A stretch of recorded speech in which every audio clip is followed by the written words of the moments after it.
Richard Stewart is a photographer. In Act 1, he takes pictures of New York City on the Staten Island ferry. Richard meets Alexandra Pappas. Are you from New York? No, I'm from Greece. I'm an exchange student. He shows Alexandra some pictures for Family Album USA. Family Album USA. It's an album of pictures of the United States. Later, Richard leaves quickly. Bye-bye, Alexandra. Thanks. Bye-bye. And he forgets something. What does Richard forget?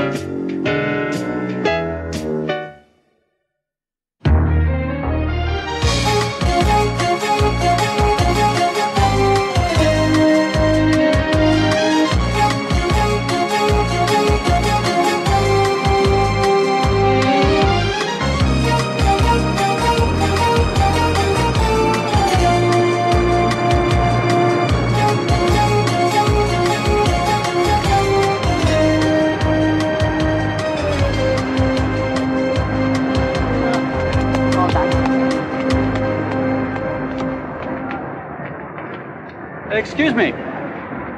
My name is Richard Stewart. I'm a photographer. May I take a picture of you and your little boy? What's it for? That's for a book. You're writing a book? Oh, it's a book of pictures. I call it Family Album USA. Oh, that's a nice idea. Well, it's fine if you take our picture. I'm Martha Van. Thank you. I appreciate your help. I'm Richard. What's your name? Gerald. How old are you, Gerald? 5. And where do you live? We live in California. Well, welcome to New York. Okay, just a second. I'm almost ready here. Can I help you?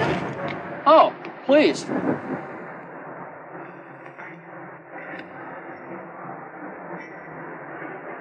Hey, hold Gerald's hand, please. Great. Now point to the buildings. Terrific. Now give Mommy a kiss, Gerald. Nice. Thank you, Gerald. And thank you, Mrs. Van. Oh, my pleasure. We'll be looking for your book. Thank you. Goodbye. Bye, Gerald. Thanks again. Oh, you're welcome. Hey, let me take your picture. Wonderful, please.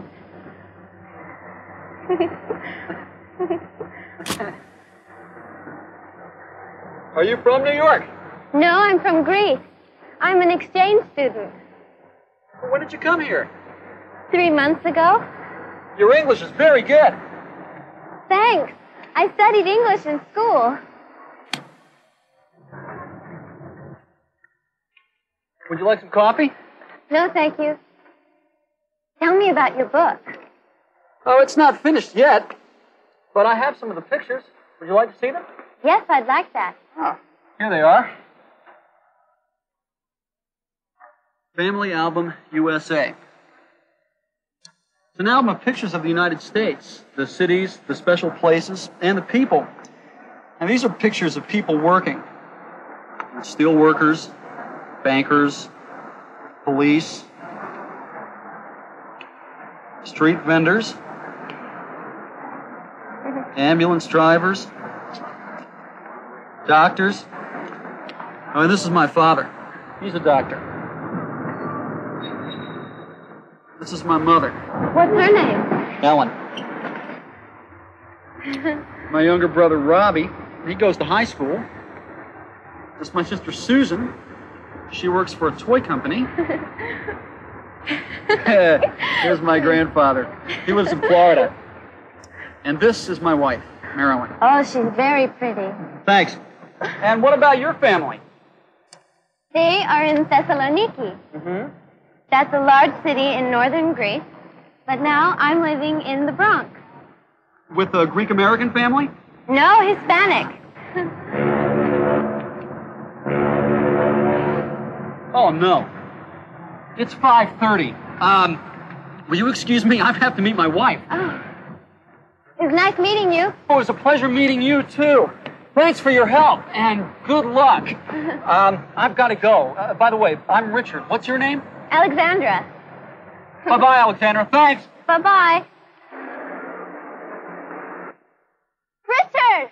Richard, you left your bag!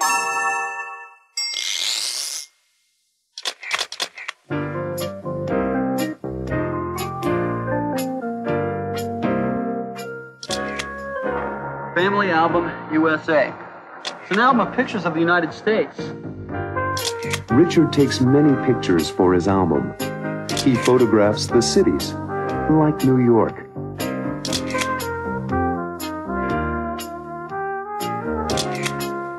And other special places.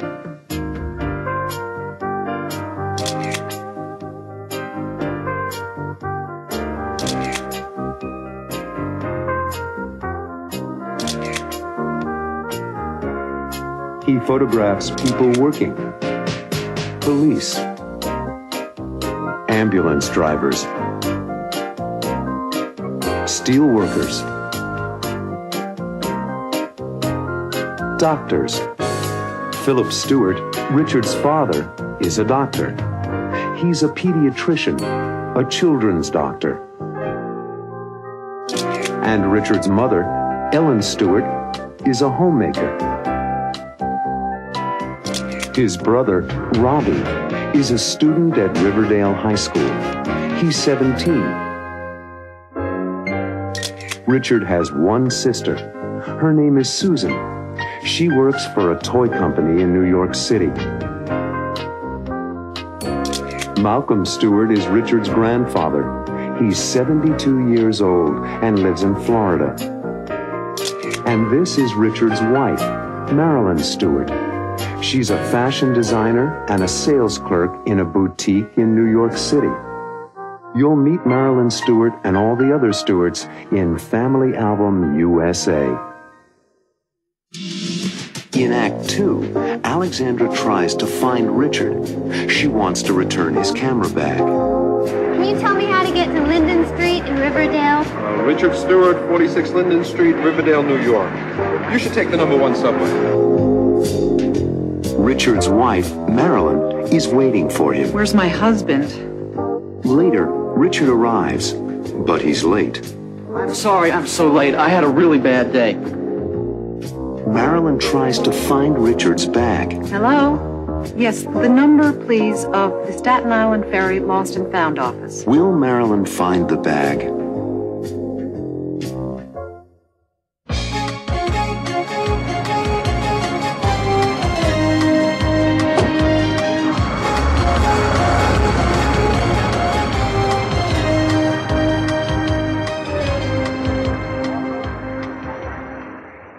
Excuse me, officer, can you help me? Sure. Can you tell me how to get to Linden Street in Riverdale? Richard Stewart, 46 Linden Street, Riverdale, New York. You should take the number 1 subway. Is there a station near here? Yes, the station's that way. You should take the number 1 train to Van Cortlandt Park. Number 1 train to Van Cortlandt Park. Thank you. Anytime. Good luck. Remember, the number 1 train, the uptown platform. Thank you.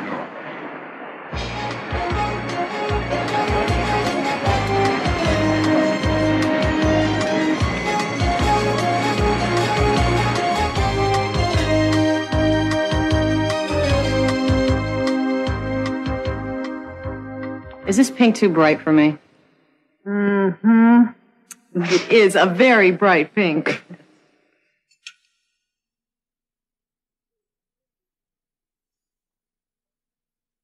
Try this. It's size 8, but I wear size 10. How about green? It's size 10. Let me try it on. I'm taking too much of your time. 6 o'clock. Where's my husband? I was expecting him here at 5:45. Don't worry, the traffic is very heavy at this hour. I know. We're going to be late for dinner. I'll take this green sweater. I like the color on me, don't you? I think it looks terrific on you. I'm sorry I'm so late. I had a really bad day. It's 10 after 6. We're late. Robbie's cooking tonight and dinner's at 6:30. I know. I'm really sorry. I left my bag of film on the ferry. I went back for it, but the ferry was gone. I lost a whole day's work. I'll call the Staten Island Ferry Lost and Found office. I didn't think of that. Thanks.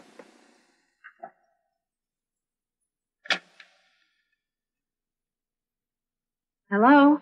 Yes, the number, please, of the Staten Island Ferry Lost and Found office. 555-0808.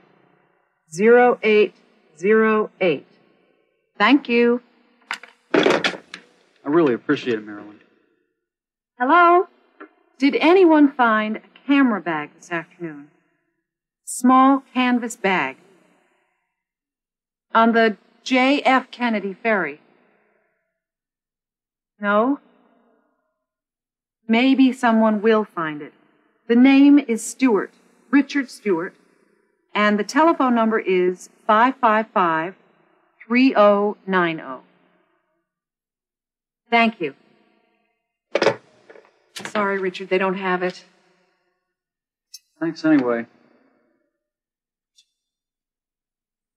Oh, there was a girl on the ferry. Now, Tell maybe... me about it on the way home.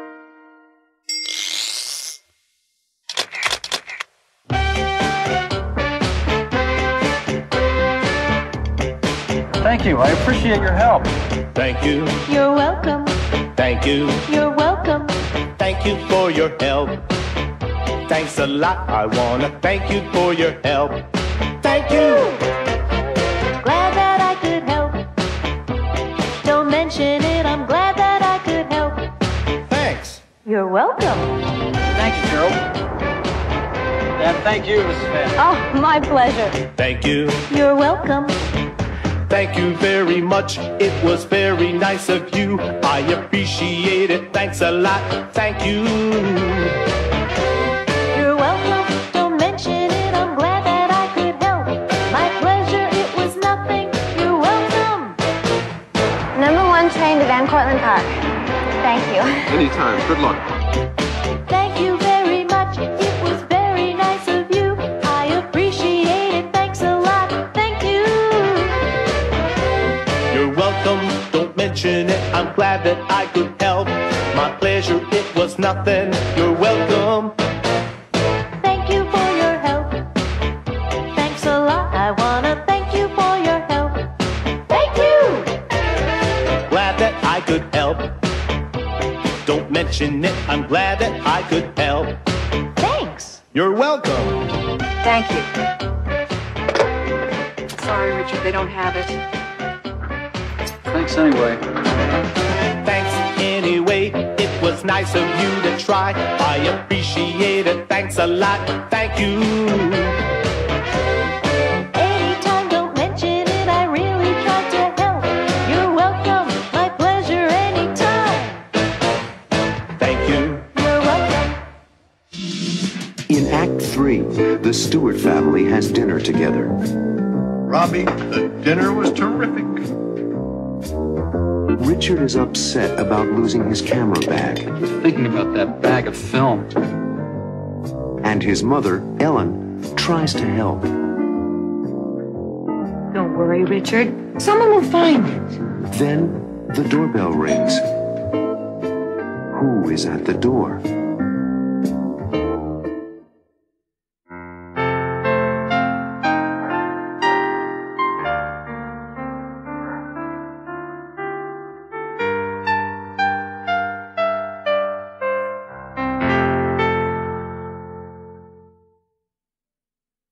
And give her a teaspoon of the medicine after every meal. Don't worry, she'll be fine. You're welcome. Goodbye.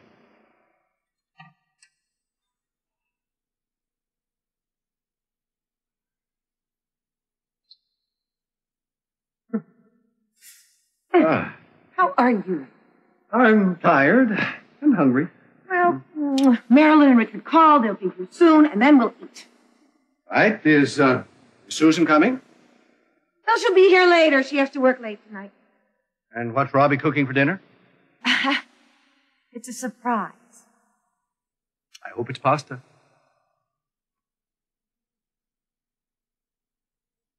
Robbie, the dinner was terrific. Yes, It was delicious. What's for dessert? Oh, I forgot dessert. Don't worry. We've got lots of ice cream.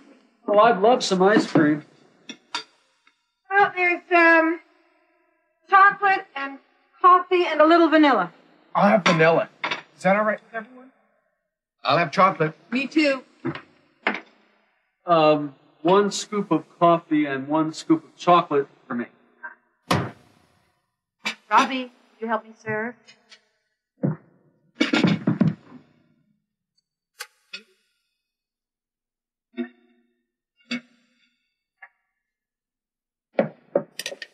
Thinking about that bag of film.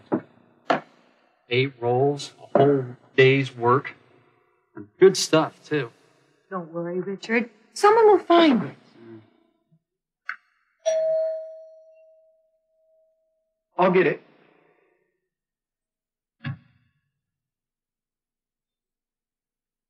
Hello. Hello. Does Richard Stewart live here? Yes, he's my brother. I'm Robbie. Robbie Stewart? I'm Alexandra Pappas. How do you do? Your brother left his bag of film on the ferry boat. I found it. And I'm really glad to see you. I mean, my brother will be really glad to see you. Robbie? What is it? It's Richard's film. I mean, Alexandra Pappas. Come in, please.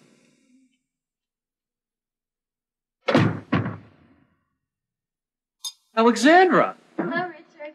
I found your bag. Oh, thank you. Thank you. Alexandra, let me introduce you. This is my wife, Marilyn. Richard showed me your photo. How do you do? Oh, yes. Richard told us all about you. It's nice to meet you. And this is my mother, Ellen Stewart. How do you do?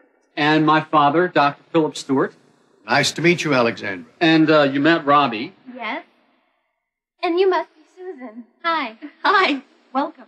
I'm so glad you found the bag and took the time and trouble to return it. Oh, it was no trouble. I just took the wrong train. Would you like something to eat? Thank you. No. I'm late for dinner at my house. I really have to go. Would you like to call home? I'd appreciate that. Please, use the phone. Thanks. Excuse me. Alexandra's a high school exchange student from Greece Where does she live? with a family in the Bronx. Oh, that's not too far from here. Take it easy, Robbie. Thank you. I can only stay a few minutes. Have some iced tea. Thanks, Mrs. Stewart. Please sit down, Alexandra.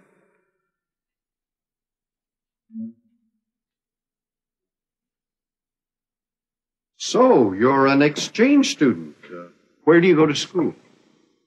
At the Bronx High School of Science. Oh, that's a very good school. What are your favorite subjects? Biology and mathematics. Richard tells me you're a doctor. Yes, a pediatrician. And what does your father do? He's a lawyer in Thessaloniki.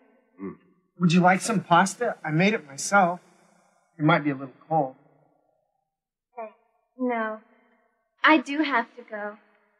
It was nice meeting you all. Maybe you'll come for lunch some Sunday so we can really thank you for bringing Richard's bag back. Maybe. You're welcome anytime. Goodbye.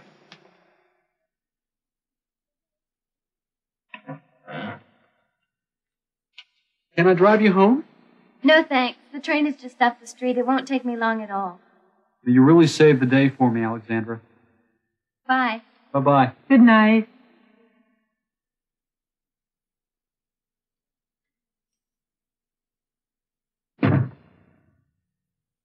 She's a smart young lady. And very nice. Very. Hey, she forgot her bag. Oh, I guess we'll be seeing Alexandra again. Right, Robbie?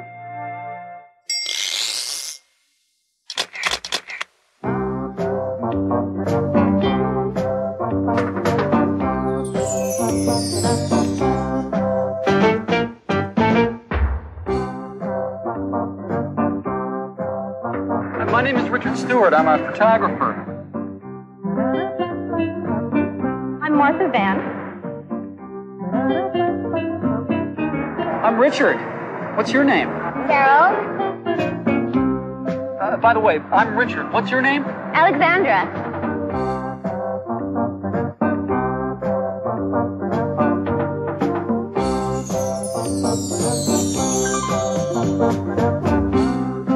We live in California.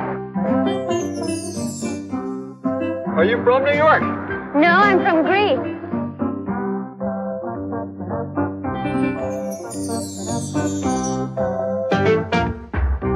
I'm Robbie Stewart. I'm Alexandra Pappas. How do you do? Alexandra, let me introduce you. This is my wife, Marilyn. Richard showed me your photo. How do you do? Oh, yes, Richard told us all about you. It's nice to meet you. And this is my mother, Ellen Stewart. How do you do? And my father, Dr. Philip Stewart. Nice to meet you, Alexandra. And you met Robbie. Yes. And you must be Susan. Hi. Hi. It was nice meeting you all.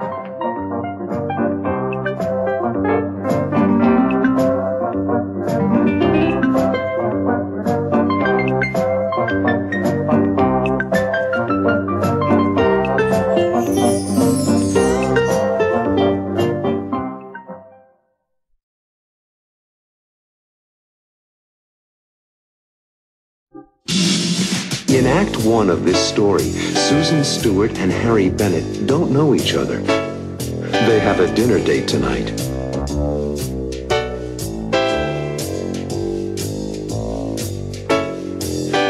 But Harry is late, very late. He's lost, somewhere in New York City. Excuse me, ma'am. I'm looking for 83 Worcester Street. Will Harry find Susan's apartment?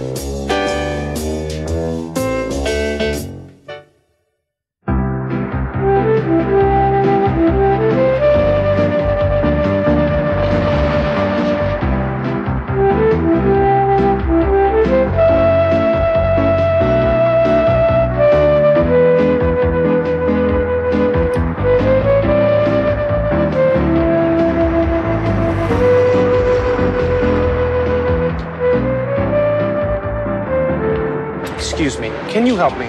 Sure. What do you want? Where is 83 Worcester Street? That's easy. Walk to the corner, then make a left turn. Then walk 2 blocks to the traffic light, make another left to Worcester. Thank you. To the corner, and then a left. Yeah, a left. Hot dog? Only 75 cents. No, thank you. I have a dinner date. Okay.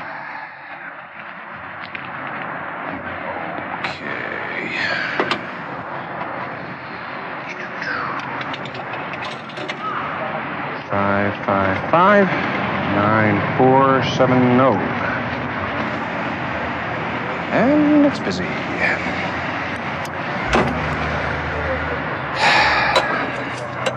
Try again. 555-9470. And it's still busy.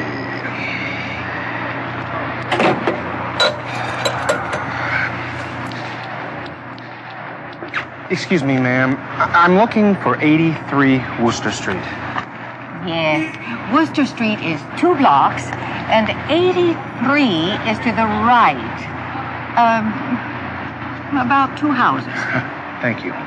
Thank you. You're welcome.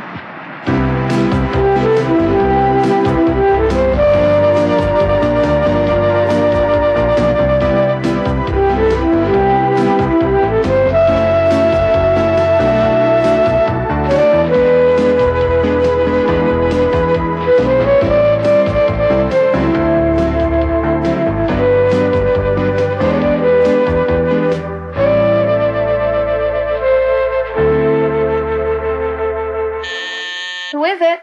Harry Bennett. Is this Susan? Yes, it is. Come up. I'm on the top floor. Hello, Harry. It's nice to meet you. Nice to meet you, Susan. Sorry I'm late. The traffic, the parking. I was lost. What pretty flowers. Thank you. Oh, please, come in. Don't worry about being late. It's fine. Excuse the mess. I just moved here. Oh, I'd like you to meet my sister-in-law, Marilyn. Marilyn Stewart, this is Harry Bennett. Pleased to meet you. Nice to meet you, Harry. Are we too late for our dinner reservation? No, the restaurant will hold our table. I know the owner very well. I eat there a lot. Do you know the phone number of the restaurant? I'd like to call home and leave the number with the babysitter. Sure. The number is 555-1720. May I use the phone? Yeah.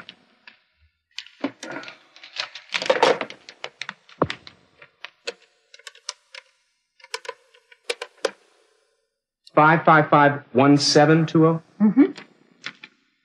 Hello. Hi, Michelle. It's Daddy. Can I speak to Betty? I want to leave the phone number of the restaurant. Hi, Betty. I'll be at 555-1720. Okay, thanks. See you later. Well, that's done. Shall we go? I'm ready. See you later, Marilyn. Have a nice evening. Bye, Marilyn. Hope to see you again. Me too. Have fun. Thanks. After you.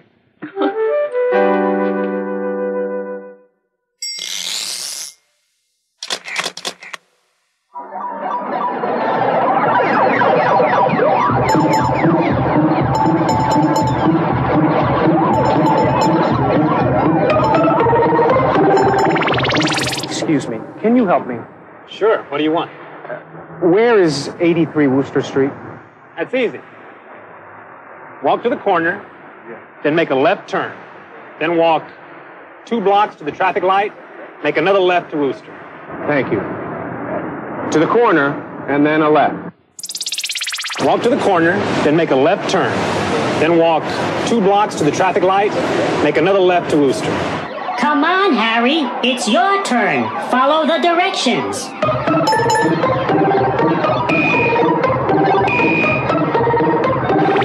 Excuse me, ma'am. I'm looking for 83 Worcester Street. Yes, Worcester Street is 2 blocks, and 83 is to the right. Worcester Street is 2 blocks, and 83 is to the right. Come on, Harry. It's your turn. Follow the directions.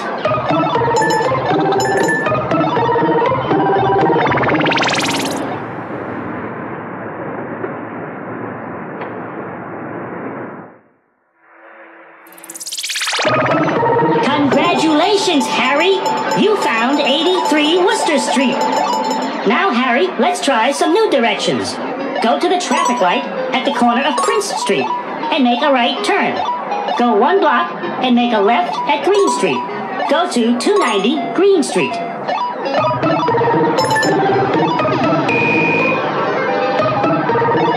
Congratulations, Harry. You did it. Coming up in Act 2, Susan and Harry go to a restaurant in Susan's neighborhood. Susan knows Somsak, the owner. Somsak is from Thailand and serves Thai food in his restaurant. What would you like to eat? I'd like the mee crab. Harry, would you like to see a menu? No, it's okay. I'll have the mee crab also. May I bring you a salad? Oh, yes. But something is wrong, and Harry leaves the restaurant. Why is Harry leaving?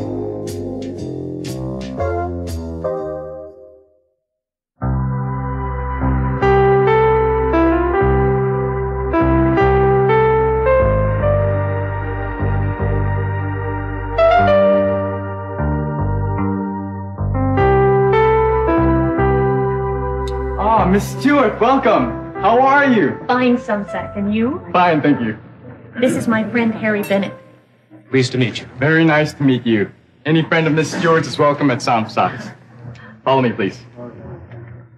I like it here. I do too. I come here often. Special place for special people. Thank you, something. Well, nice restaurant. Would you like something to drink? Yes, I'd like a glass of ginger ale with ice. Harry, what would you like? Do you have a dry white wine? How about a California Chablis? Chablis is fine. What would you like to eat? I'd like the meat crab. Harry, would you like to see a menu? No, it's okay. I'll have the meat crab also. What is it? Crispy fried noodles. Oh. I love them. May I bring you a salad? Oh, yes. What do you recommend today? I recommend rose petal salad, special for new friends. Rose petal salad? Why not? I'll take care of everything. I hope you're hungry. What? Oh, yes. Starving. Well, I... What do you do at Universe Toy Company? I'm the vice president of new toy development. Terrific. I know you're a CPA. That's true. Harry Bennett, certified public accountant. I love numbers. I do some work for Smith & Dale, your company's accounting firm. And so? Here we are. Yes. I have a daughter. I know. How old is she? She's 9 years old. That's a nice age. What's her name? Michelle. Do you have a picture of her?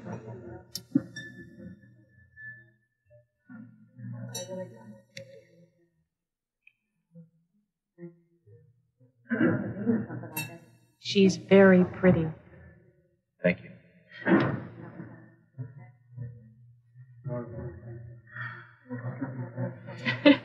Rose petal salad. And there's a phone call for you, Mr. Bennett. Excuse me. I hope nothing is wrong. I'll get the rest of the dinner. Excuse me.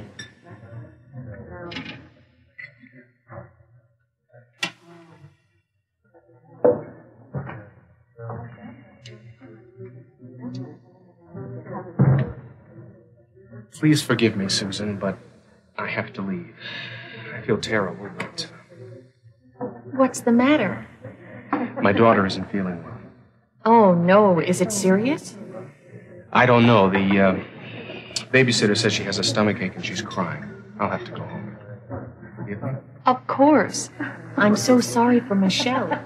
And you didn't have a chance to eat. Well, it's okay. Let me take you home first. No, please, go ahead. It's our first date. We'll make another. Please don't worry. I'll phone you. I hope your daughter is all right. Goodbye. Goodbye.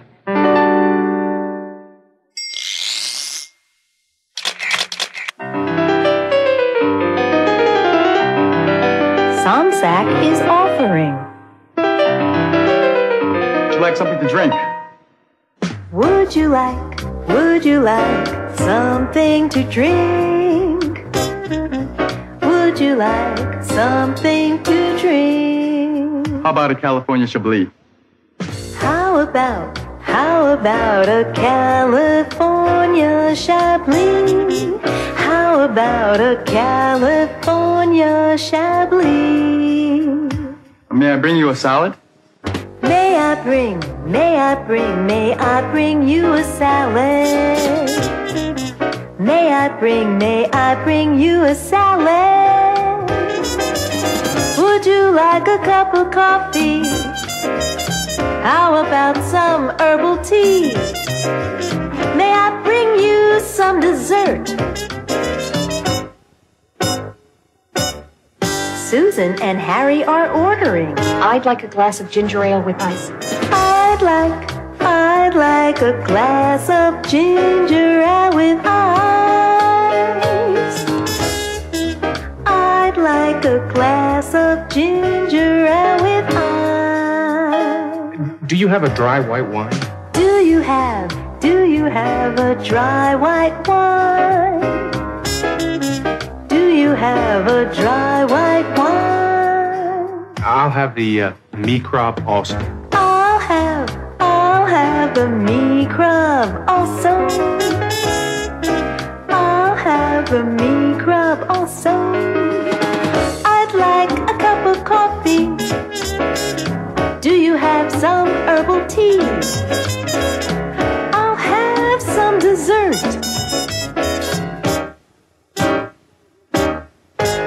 Do you have a dry white wine? How about a California Chablis? That's fine. In Act 3 of this story, Susan has dinner with Marilyn, her sister-in-law. This food is delicious. Then Harry surprises Susan. Hi. And they talk. Is there anyone else in your life? No, not yet. Will Susan and Harry see each other again?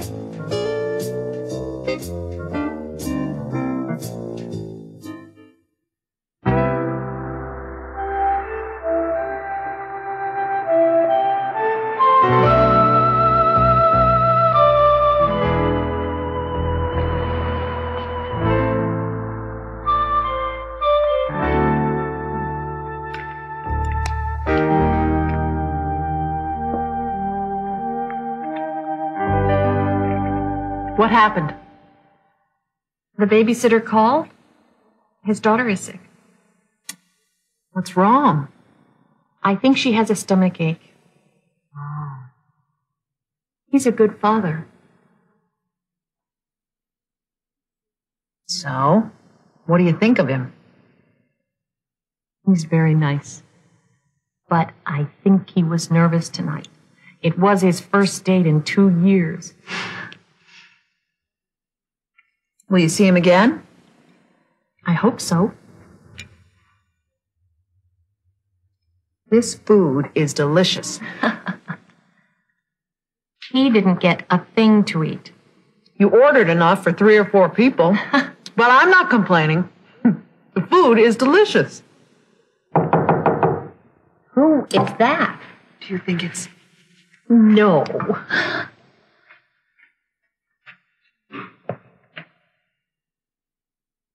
You won't believe it, Marilyn. I believe it, even without looking. Hi. How? Your downstairs neighbor let me in. Did you go home? I did, but everything is okay, so I decided to come back. To apologize for leaving so early. I brought you a little gift. It's a bonsai tree for your new apartment. Hi, Marilyn. I hope it's not too late. Oh, not at all. We're still eating. Please, come in. Join us. It's our meal from the restaurant. Oh. And how is your daughter? Oh, she's fine. It was only a tummy ache. It's good that you went back. Yes, I think it's important for me to be there since her mother died. I agree. Aren't you hungry? As a matter of fact, I am hungry. There's lots of food left. This is delicious. Enjoy. I'm going to excuse myself.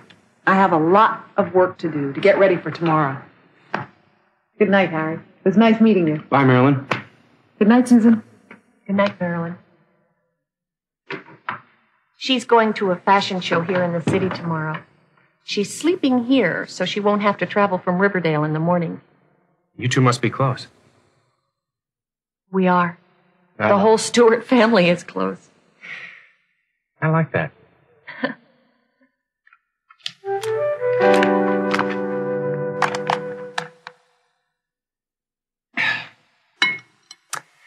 And then 2 years ago, my wife died. You miss her? I do, yes. But I have Michelle, and with time... Is there anyone else in your life? No, not yet. What about you? Oh, I date occasionally, but my work keeps me busy. Speaking of keeping busy, I have an early start tomorrow, and the babysitter has to get home. Where did the time go? It's midnight.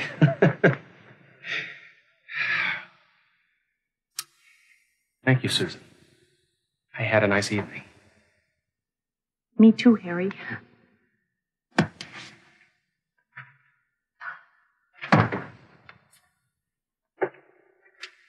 Harry, Yes? I'd like to meet your daughter someday.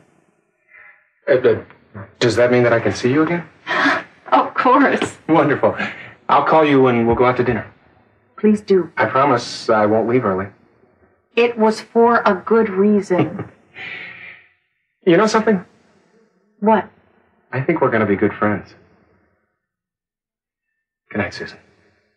Good night, Harry. Have a safe trip home.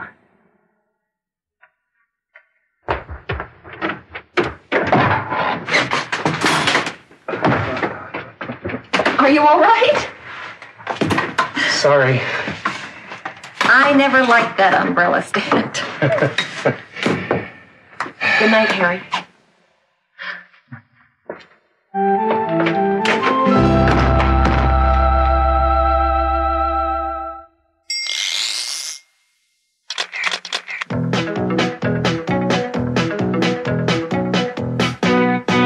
He's an accountant. He works with numbers. He's an accountant. He manages your money. He's an accountant. He plans your taxes. An accountant. That's his occupation. His job. She's in business. She's a vice president. A vice president. In a toy company. She's in business. She's the boss. A vice president. That's her occupation. Her job. She's a sales clerk. She sells clothing. She's a sales clerk. She works in a store. Yeah, she's a sales clerk. She designs clothing too. A sales clerk. That's her occupation. Her job. She's a teacher. That's her job. Yeah. She's a nurse. That's her job. He's a pilot. That's his job. Those are occupations. They're all jobs. That's her job. Yep, yep, yeah. That's her job. That's his job. Those are occupations. They're all jobs. He's a vendor. He sells food on the street. He's a vendor. He sells hot dogs. Yeah, he's a vendor. He sells ice cream. A vendor. An accountant. A sales clerk. A nurse. A teacher. A pilot. They're all jobs.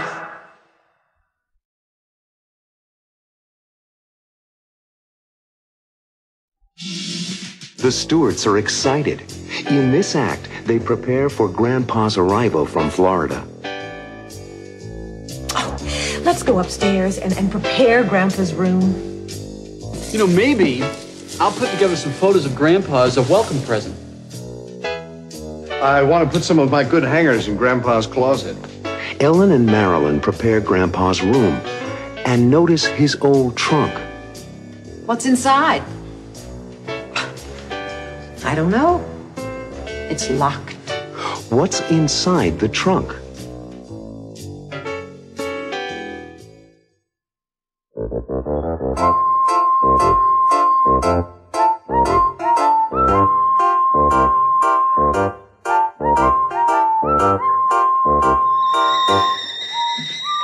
Marilyn, you want coffee or tea? Coffee, please.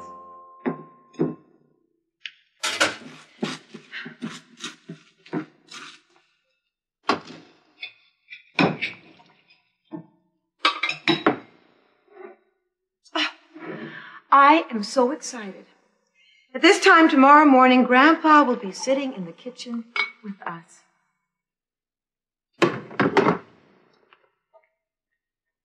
When does he arrive? At 6 o'clock this evening. By plane? No, by train. Are we picking him up at the station? Not Grandpa. He doesn't want anybody picking him up. He likes to be independent. Oh, Let's go upstairs and prepare Grandpa's room. Great. Let's do it. Morning, Mom. Well, Morning. hi, fellas. Hello. Hi, honey. Marilyn. Morning, Marilyn. We're going upstairs to set up Grandpa's room. Okay. There's coffee ready. I'm really excited about seeing Grandpa. Me too. Milk, please. He's so funny. He always makes me laugh. I hope Grandpa's going to like living with us. Well, I think he will. It just takes time to feel comfortable in a new place. Won't he miss being in Florida? Well, he will, but I think he'll like being here with the family. Are you sure about that? It's crazy here most of the time. But it's fun. That's for sure. You know, maybe I'll put together some photos of Grandpa as a welcome present. That's a neat idea. What can I do? I've got it. I have a picture of Grandpa and Dad and me in my wallet. It's from the Fathers and Sons breakfast at my junior high school graduation. Oh, I remember this picture. I'd really like to pick up Grandpa at the railroad station. Railroad stations or airports, Grandpa always tells us he'll get here by himself. He's something.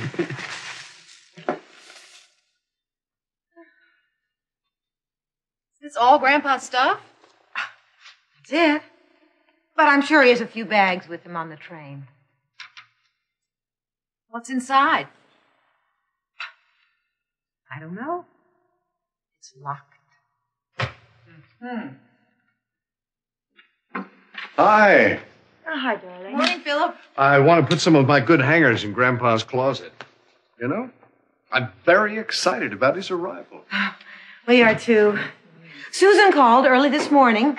She's unhappy because she's had to go to Chicago on a business trip and can't leave till tonight. She wants to be here for Grandpa. Well, Grandpa will be disappointed, too. He loves Susan. She always reminds him of Grandma. Well, how's everything here? Fine. We were just wondering about this trunk. It's locked. Oh. I have the key. Grandpa sent it to me.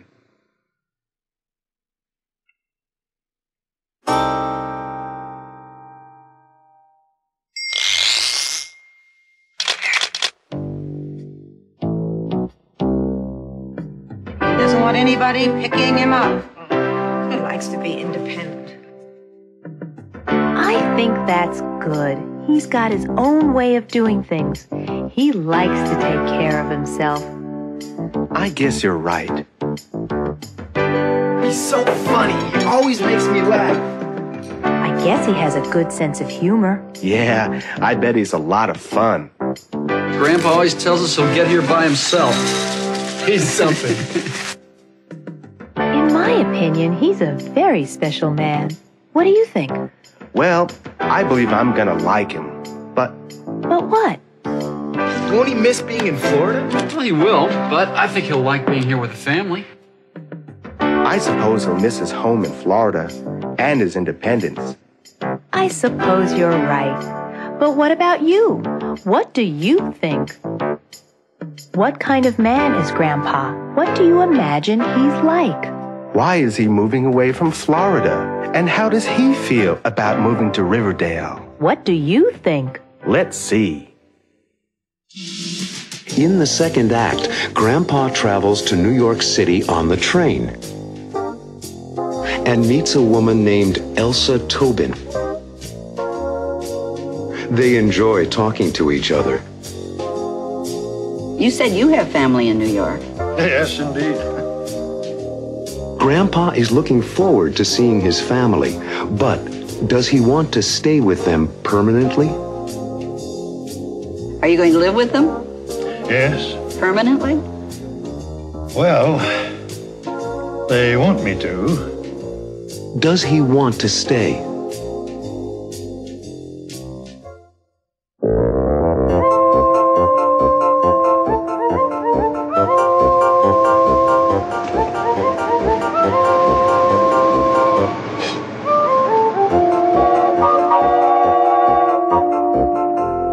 Excuse me, is this seat taken?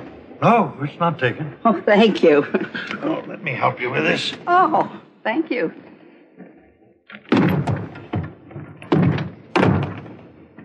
Do you want to sit by the window? No. I like the aisle seat better. Please, you sit by the window.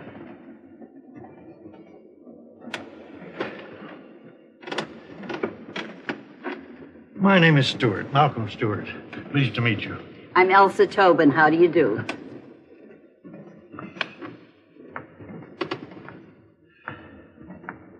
Do you live in New York?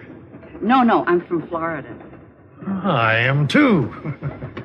But didn't you just get on? No, I just changed my seat. A man next to me was smoking, and smoke really bothers me. Where are you from in Florida? Titusville. It's near Orlando. Small world. I'm from Titusville, too. Really? What part? My husband and I live near Spaceport. I know that area. My house is only a few miles from Spaceport. Do you still live there? Oh, yes. Yes, my husband's there now. He couldn't take time off to come to New York with me. Do you still live there? No. I sold the house and the furniture, put a few personal things in an old trunk, and shipped it to my children in New York. That's my destination. Are you married? My wife died 4 years ago. She was a wonderful woman, a real friend. I'm sorry. Really. I'm sorry. Lots of wonderful memories. We were married almost 50 years. Well, 47 to be exact.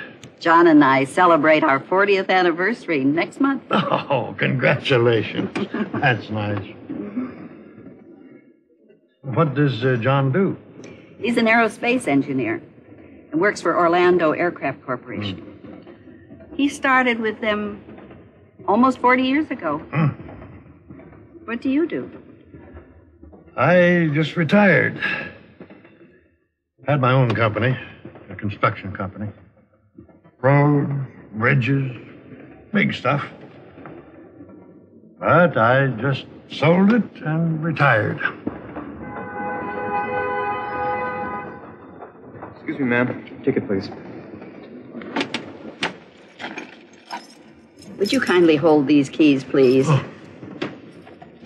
I have a ticket, I know. I was in the smoking section. It's okay, lady. Take your time. I'm sure it's in your purse, Mrs. Tobin. Oh, here it is. And here are your keys. Thank you.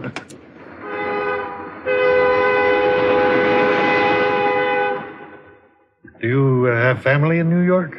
No. But I do have very close friends in New York City. We like to go to the theater together. You said you have family in New York. Yes, indeed. A son and his wife and their 3 children. My grandchildren. You must be excited. I can't wait to see them. Are you going to live with them? Yes. Permanently? Well, they want me to, but it's too early to know for sure. I'm pretty independent. I tried to teach my kids the importance of independence, but I'm not sure I want to be alone. Some people don't mind being alone. I do. I understand. But tell me, why did you stop working? I retired because I wanted to be with my family. I didn't want to be alone anymore.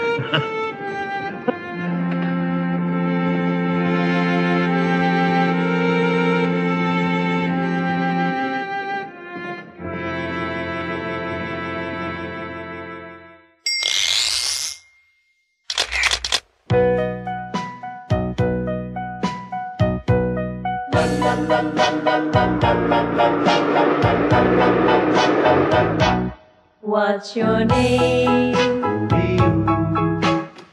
My name is Stewart, Malcolm Stewart. Pleased to meet you. What's your name? I'm Elsa Tobin. How do you do? How do you do? Where do you live? Titusville. Where do you live? Small world. I'm from Titusville, too. It's a small, small world. How do you do? Are you married, yes or no? Please tell me, let me know.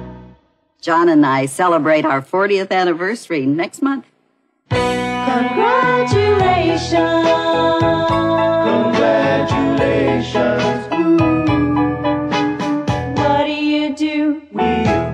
Are you a doctor, a farmer, a mailman, a lawyer, an artist, a salesman, a businessman, or a preacher, a high school teacher?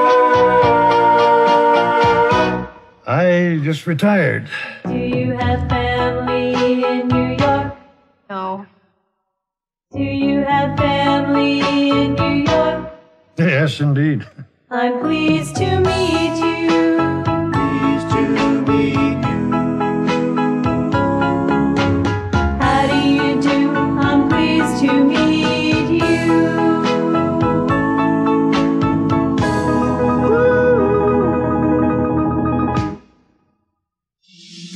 In the third act, Grandpa arrives in New York, Well, here we are. and the night is full of surprises. Presents for Grandpa. Presents? For me?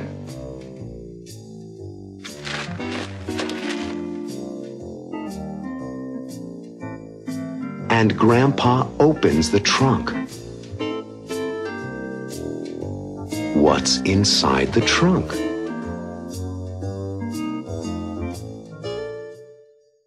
Ladies and gentlemen, Amtrak is happy to announce our arrival in New York City. The train will be stopping in 5 minutes. Please check to be sure you have your belongings and have a good stay in the Big Apple. Thank you. Well, here we are. It was so nice meeting you, Mr. Stewart. And nice meeting you, too, Mrs. Tobin. Please look us up. We're in the phone book. Dr. Philip Stewart in Riverdale. Your son. That's right. And have a good time in New York. And don't be so independent. You're very lucky to have a caring family.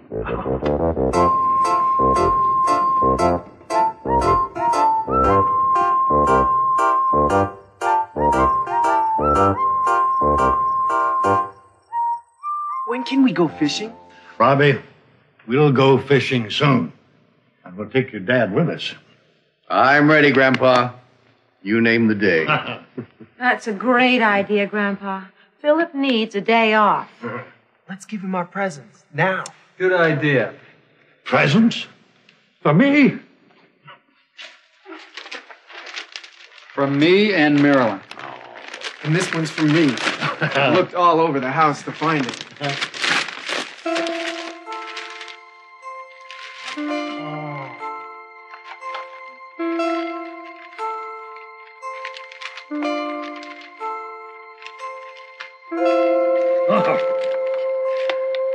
Richard, these are terrific pictures.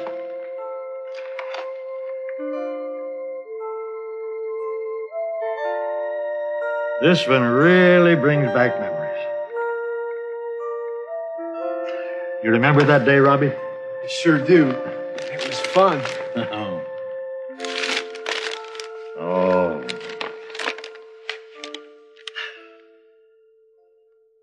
I'm sorry Susan isn't here. I miss her very much. She feels bad too, Grandpa. She called to say the plane was delayed. You know airports. I can't wait to see her. She looks just like Grandma at that age. I'd better unpack. I started traveling 24 hours ago. Not so young anymore. Don't you want something to eat? No, thanks. After a good night's sleep, I'll enjoy breakfast even more. Come on, Dad. Ellen and I will take you to your room. I'm sure glad you're here, Grandpa. Good night, Grandpa. Pleasant dreams.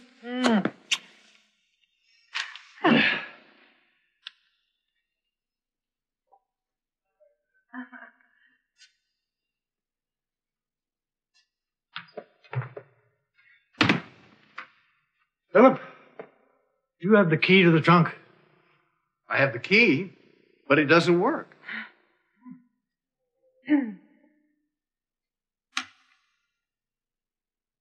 I sent the wrong key.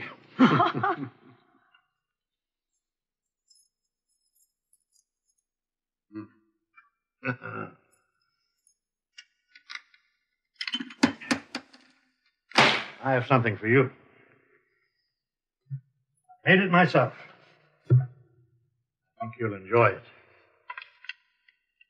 I researched it for over a year. It's our family tree. Oh, Grandpa. How exciting. Fabulous. But I didn't know that your grandfather was born in Germany. Lots of interesting information about our family. A gift from me. Thank you so much. Uh-huh. Oh, Grandpa! I'm so happy to see you. Oh, you look so beautiful, Susan. My granddaughter.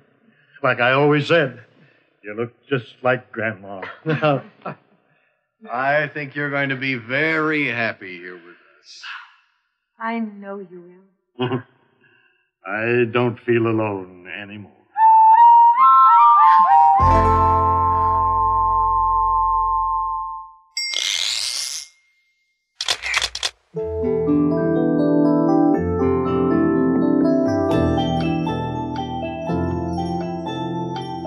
Malcolm Stewart is not alone anymore, that's for sure. In fact, he'll have his family around him every day of his life now. Finding some peace and quiet may be a little difficult. But my father won't be lonely anymore. He has me, Philip Stewart, nearby, and the rest of his family. There's Ellen, his daughter-in-law. You know, I met Ellen when I was a student at the University of Michigan. Later, she became my wife. We have 3 children now. Our oldest son is a photographer. Richard is very talented, like his grandfather. Marilyn is talented too. She designs clothing. Marilyn is Richard's wife. And she's also a sister-in-law to Susan. Susan is my daughter.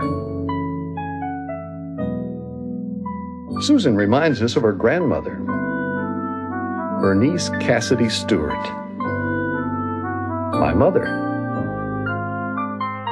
She was kind, intelligent, and lovable, like Susan.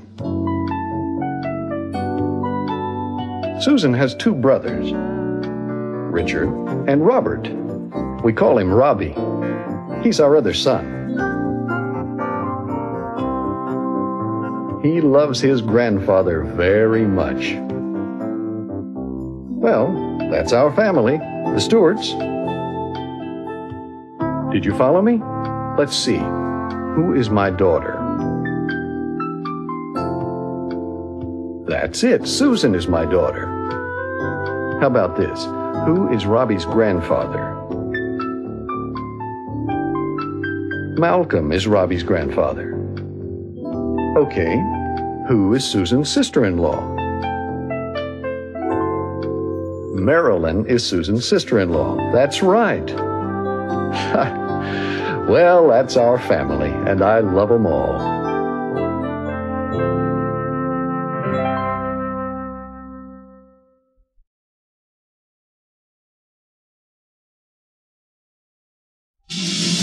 In Act 1, Marilyn comes home from her aerobics class very tired. My new exercise class is so hard. But her husband Richard doesn't agree with her. I think aerobics is easy. So they make a bet. I bet I can go 1 hour in your class this morning and not feel a thing. Who's gonna win the bet?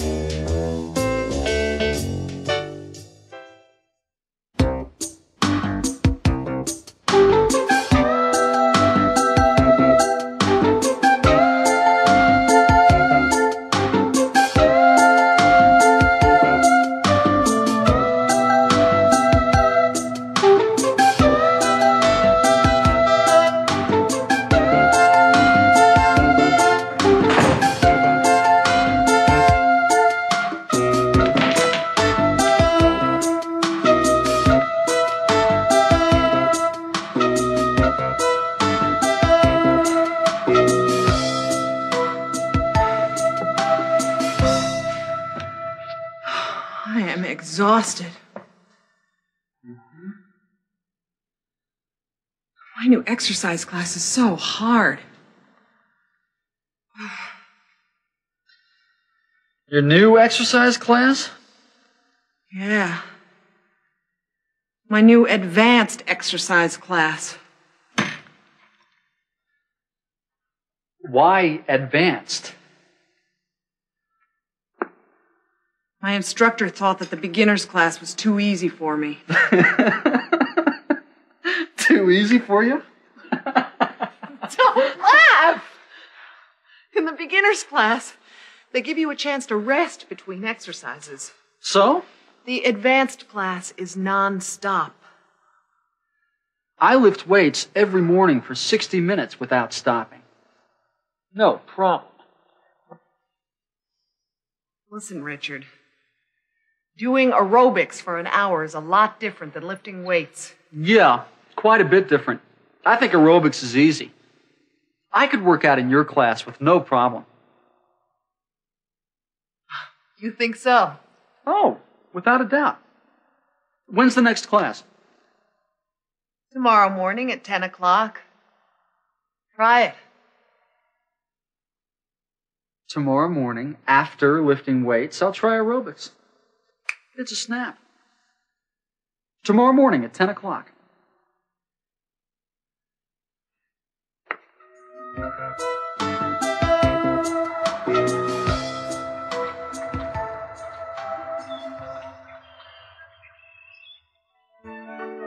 Aren't you going to the aerobics class this morning? Of course. Easy. No sweat. You are not going to be able to move after this and the aerobics class. Are you kidding me? It's going to be a piece of cake. You want to bet? Yeah, what's the bet?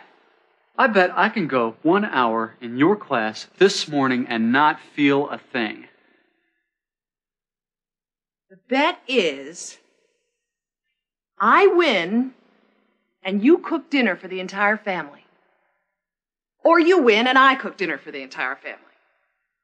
It's a bet. Okay. Call my instructor, Jack Davis, right now. His number is 555-8842. The advanced class starts at 10 o'clock. Well, it's 8:20 now. It only takes 8 minutes by bicycle to the aerobics class. Give him a call.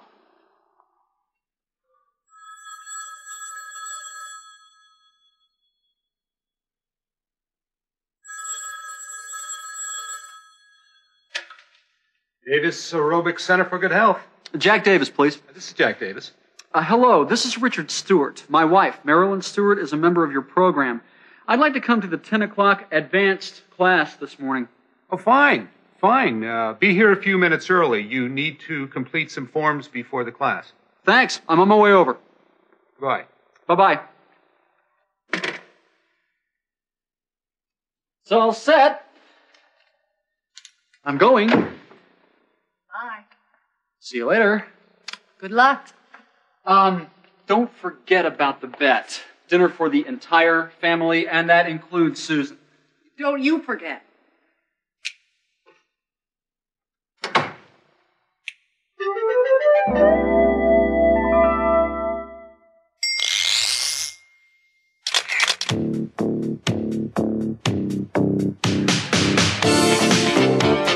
I think aerobics is easy. It's easy, no problem. It's a piece of cake, no sweat. It's easy, no problem. It's a piece of cake, no sweat. It's a snack. It's easy. No problem. It's a piece of cake. No sweat. It's a snack. My new exercise class is so hard. It's not easy. It's rough. It's difficult. It's tough. It's not easy. It's rough. Really difficult. It's hard and it's tough. It's not easy. It's difficult. It's rough. It's very hard. It's difficult, it's hard, and it's tough, tough, tough. I think aerobics is easy. It's easy, no problem. It's a piece of cake, no sweat.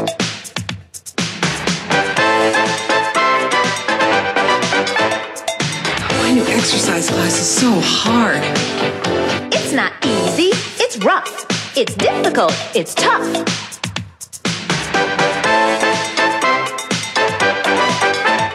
It's easy. I think aerobics is easy. It's not easy.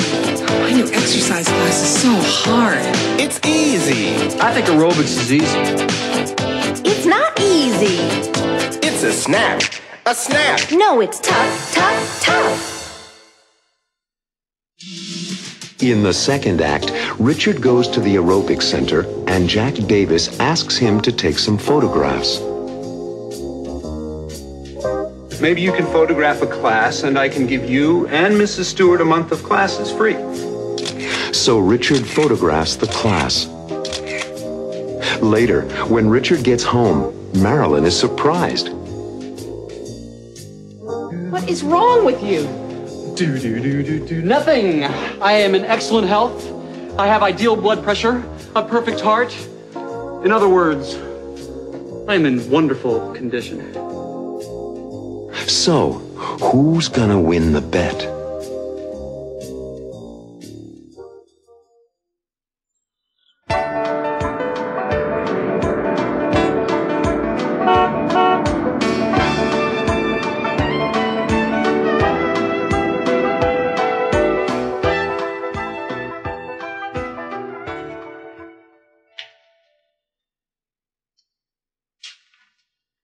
Okay, Richard, that's terrific. Your pressure is 120/75, and that's fine. Now stand up, please.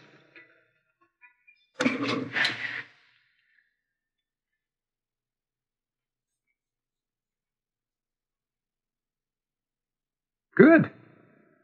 It's 122/80. You can sit down now. When was your last complete physical? 6 months ago. Good. You have any back or knee problems? Nope. I'm in perfect health. What do you do for a living, Mr. Stewart? I'm a photographer. Interesting. What do you photograph? Everything. The American scene. People, places, events. Did you ever think of photographing an aerobics class? No. I can't remember taking pictures of people exercising. But don't you think it'd be a good subject? Sure. I need some good photos for my advertising, Mr. Stewart. Maybe you can photograph a class and I can give you and Mrs. Stewart a month of classes free. When can I photograph a class? Anytime. How about today? Terrific.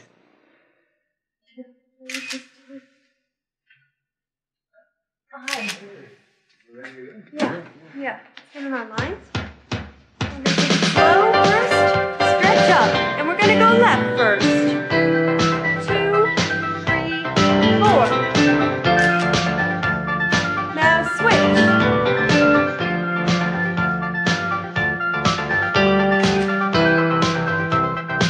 Okay, and hold to the right. Sun rising. Stretch it out. Like that. Bring it up and twist.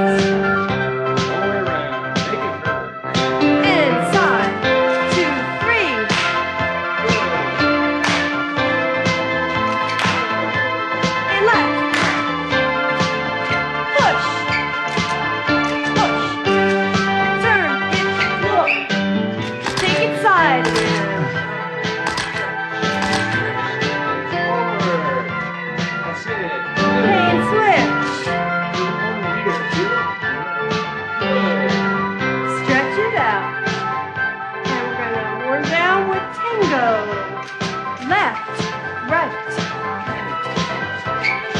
Enjoy it.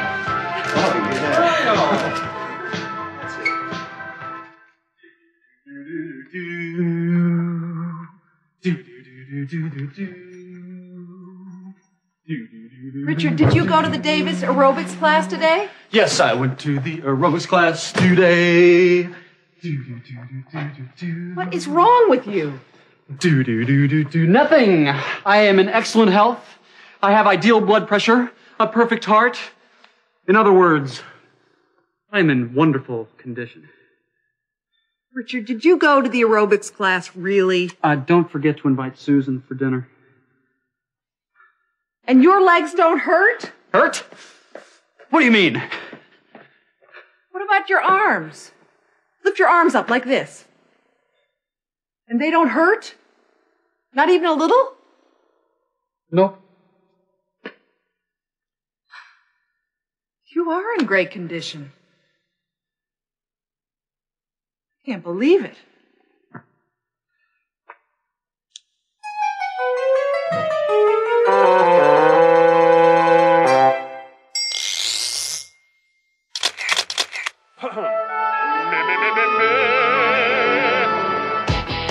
Pronunciation Man, Pronunciation Man, Pronunciation Man. Listen! What do you do? Excuse me? What do you do? You are not speaking clearly. I asked, what do you do? What do you do? You mean, what do you do? Yes, what do you do? Well, I speak English slowly and clearly. I don't understand your pronunciation. But a lot of people speak English the way I speak English. Listen. What do you do for a living, Mr. Stewart? What do you photograph? What do you mean? I don't believe this. What do you mean? I mean, they are pushing the sounds together. That's right. Did you like listening to them? What? Did you hear me? Yes, I did. Did you really say, did ya? Did you ever think of photographing an aerobics class? He said it too. Don't you love it? Don't ya? More pushing together. But don't you like this pronunciation? It's very common, very frequent. Very interesting, I suppose. But don't you think it'd be a good subject? Maybe we can change the subject. Okay, maybe we can change the subject. We can talk about something else. Maybe you can photograph a class. Oh, what can I say? What ya? Did ya? Don't ya? Oh! In the last act, Richard tells the truth. I didn't really exercise. And the bet is still on. Remember, you win, and I cook dinner for the entire family.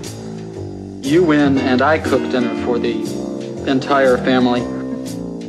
And Richard goes to the class. Marilyn goes too. Who's gonna cook dinner tonight?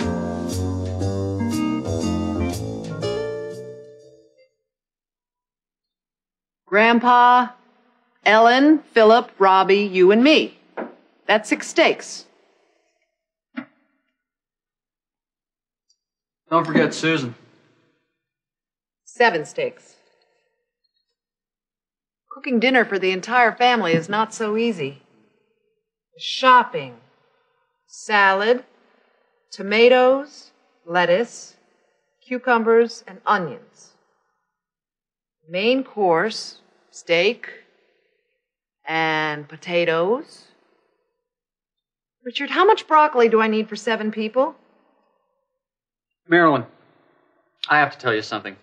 Hmm? At today's exercise class... Yes, Richard? Well, I didn't really exercise. I knew it. I wanted to, but Jack Davis needed a photographer. I'm sorry, Marilyn. I don't understand. Did you exercise or not? No. Instead of exercising, I photographed the class. And you didn't exercise? No. There's another advanced class today at 4 o'clock. We'll go together. What about the bet? Oh, the bet is still on. But, you shop for the groceries. Remember, you win, and I cook dinner for the entire family. You win, and I cook dinner for the entire family. Including Susan. 4 o'clock at the advanced exercise class with me. Oh.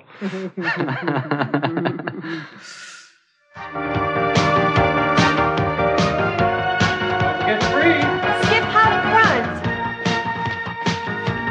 Twist. Again.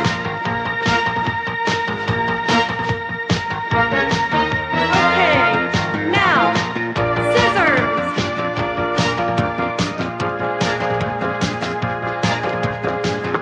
This is fun. It's a piece of cake. Yeah, just wait. 5, 6, 7, go right. 1, 2, back. 2, 3. 1, 2, 3. Pony, pony. 1, 2, 3. 1, 2, 3. Pony. And twist. Okay, let's pick up the pace. How are you doing, Richard? I can barely move.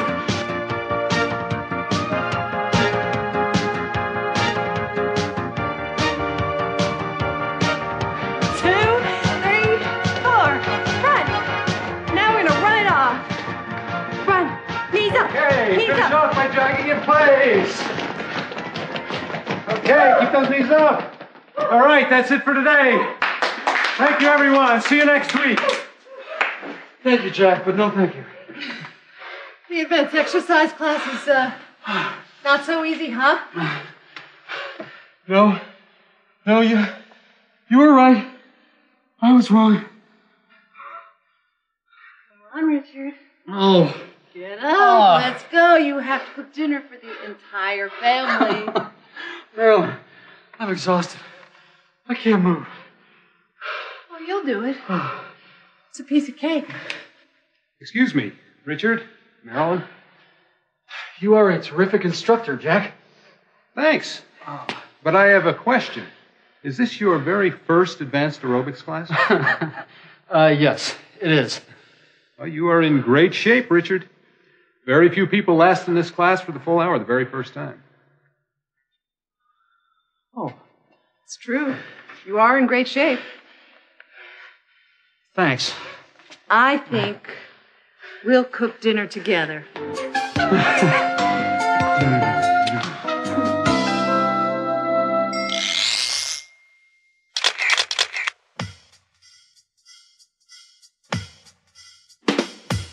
We'll cook dinner together. We're gonna cook dinner. Cook dinner together tonight. For how many people? Grandpa, Ellen, Philip, Robbie, you and me. That's 6. Don't forget Susan. That's 7. You can count them, so you ask how many.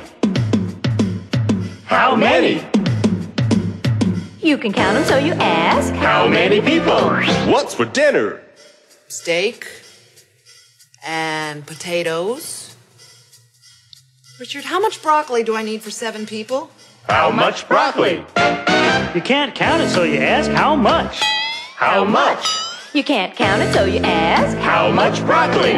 What's for dinner? The salad. We need tomatoes, lettuce, cucumbers, and onions. Tomatoes? You have tomatoes, you can count them. How many? You can count them, so you ask How many tomatoes? Lettuce? You have lettuce, you can't count it. How much? You can't count it, so you ask, How much lettuce? Cucumbers? You have cucumbers, you can count them. How many? You can count them, so you ask, How many cucumbers? Onions?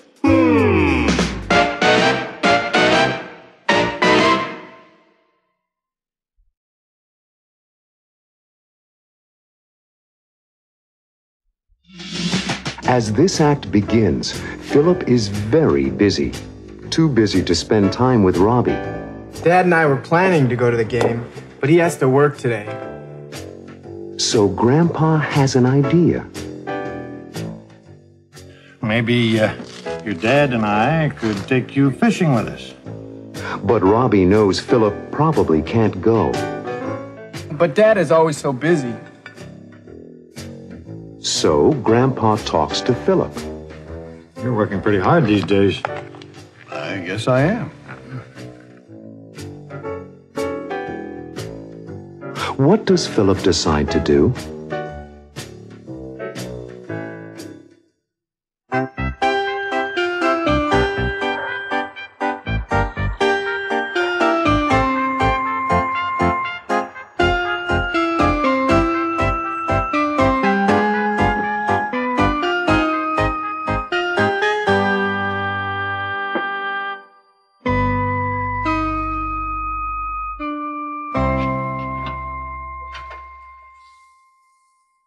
Hi, Grandpa. Hi, Robbie. Can I help? Yes, indeed. Hand me 2 eggs from the refrigerator, and I'll make you 2 fried eggs. How about some bacon? Oh, I've made enough for an army. You going to the baseball game today? It's a perfect day for it. A little cloudy, but nice and warm. Dad and I were planning to go to the game, but he has to work today, and my friends don't want to go. It's not an important game anyway. Do you have any other plans for the day? I'll work on my computer.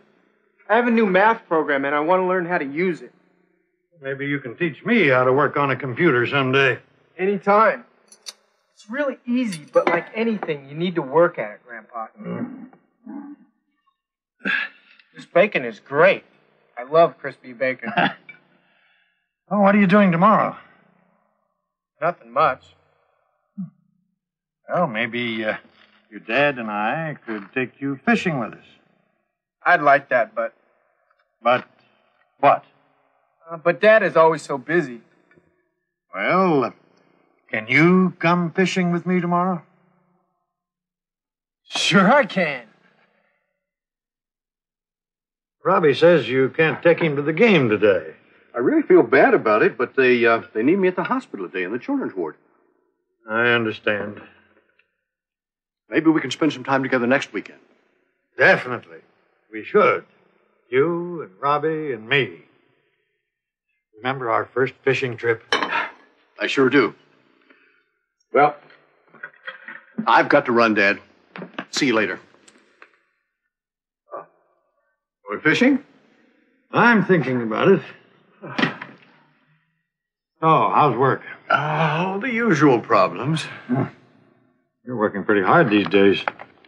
I guess I am. When did you last go fishing with Robbie? Oh, I remember exactly. It's on his birthday, June 2nd, 2 years ago. We didn't catch anything. Remember our fishing trips? Yes. I loved them. Remember catching your first fish? How could I forget? I fell out of the boat. We had some good times together.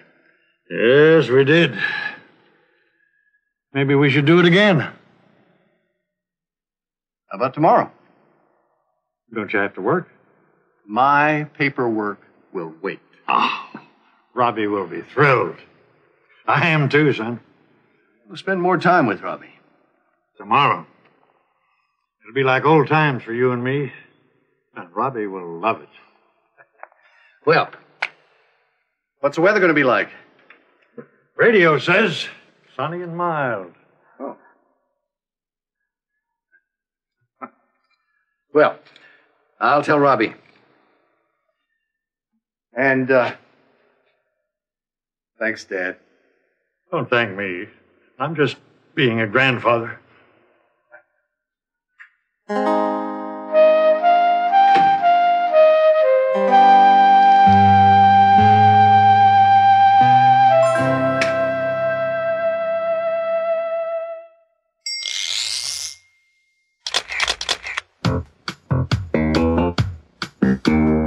What's the weather going to be like? Radio says sunny and mild. What's the weather going to be like in the USA today? In New York City, home of the Statue of Liberty and all those skyscrapers and the surrounding area, it'll be sunny and mild. A little cloudy, but nice and warm. What a beautiful day to do some fishing. Down in the southeast today, the weather will be gorgeous. In Miami, Florida, a popular vacation spot, it's gonna be sunny and hot, hot, hot. It's 90 degrees Fahrenheit, that's 32 degrees Celsius now. A perfect day for the beach. Not so in St. Louis, Missouri, the gateway to the West. It's cool and windy. We expect rain there and throughout the Midwest this afternoon. So get out your umbrella. And in the Rocky Mountains, it's freezing. Ooh. It's 32 degrees Fahrenheit, that's 0 degrees Celsius, outside Denver, Colorado. There's 2 feet of snow already, and it's gonna snow some more. It's a perfect place for skiing. Out on the West Coast in Los Angeles, California, home of Hollywood movie stars and fast cars, it's sunny and warm. It'll be a beautiful day for a drive up the coast. And that's the weather in the USA today. Coming up in Act 2, Grandpa, Philip, and Robbie go fishing. I just saw a big one. A young boy named Albert is fishing too, but he's alone. Grandpa teaches Robbie his fisherman's magic. Fish, fish, send me a fish. And Robbie gets lucky. I got one. But later, there's trouble. Help!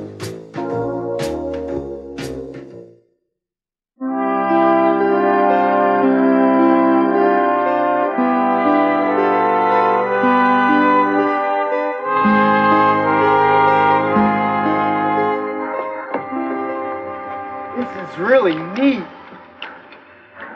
When do we eat? First, we have to catch some fish. In order to catch fish, We have to do this. Here we go. That's it. Then, drop it into the water. Now, all of this comes before eating. Okay? how do you know so much about fishing? Grandpa taught me. We spent a lot of time fishing together. Now, the important thing is to get the hook close to the fish. All right? Like this.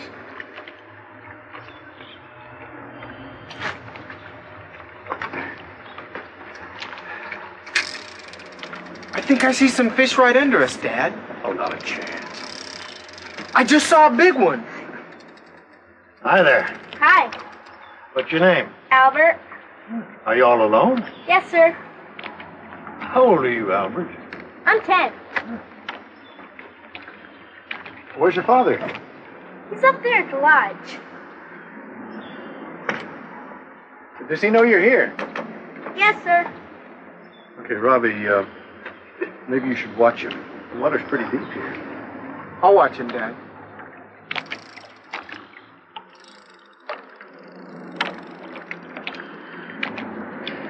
What time is it? It's almost lunchtime. And no fish yet. I can go up to the lodge for some hot dogs and drinks. No way. We're here to catch our lunch. To catch fish, you need the right magic. That's right. I forgot. The right magic. Hey, do it for Robbie, Dad. You remember? Sure. Yeah, come on. Well, first, you have to turn your hat around like this. Then, you close your eyes and say the magic words. Fish, fish, send me a fish.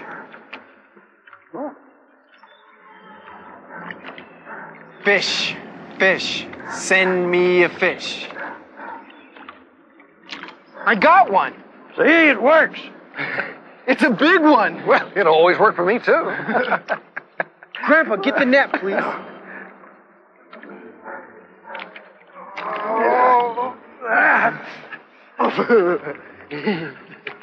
Dad, you got one too. You bet I have.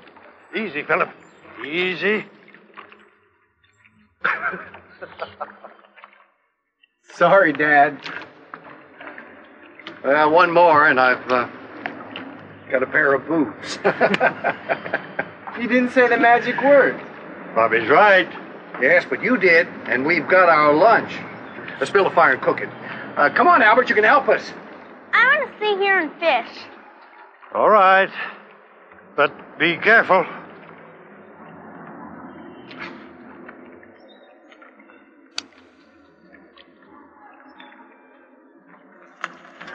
Is it finished yet? I think so. I hope you like your fish well done. Burned, you mean? Hey, I'm a doctor, not a chef.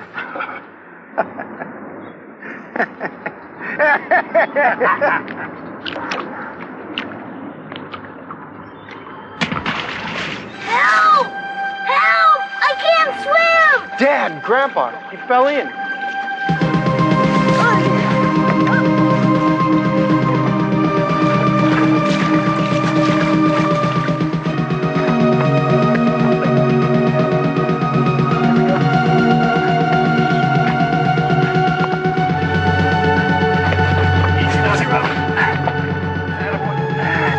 He's not breathing, Philip. Robbie, run to the car. Bring a blanket in my medical bag. Yes, Dad. Now, come on, son. Come on, son.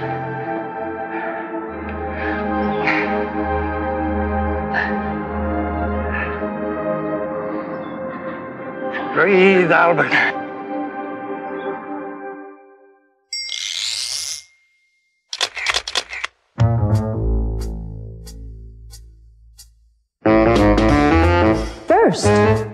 First, you have to turn your hat around like this.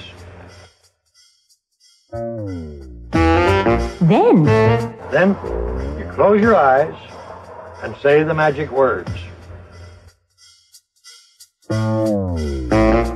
Last.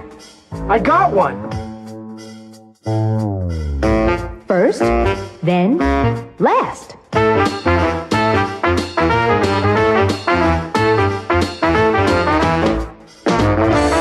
What happened first? What happened then? What happened last? First, then, last. Let's try that again, this time with other parts of Act 2. First, they arrived at the lake. Next, Grandpa used the right magic. After that, Robbie caught a fish. Later on, they cooked. They burned the fish. Finally, Albert fell in the water. First, next, after that, later on, finally.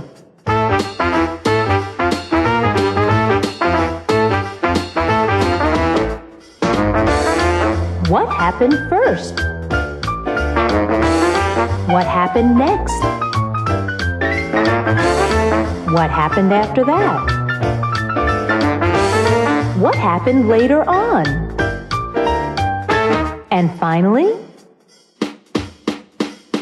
First, next, after that, later on, finally.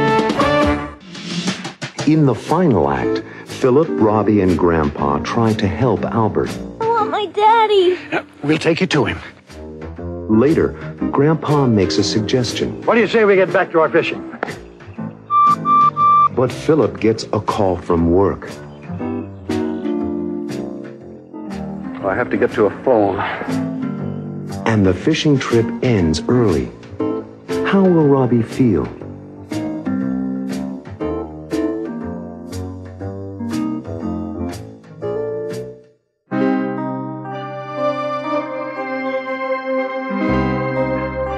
Here's the bag.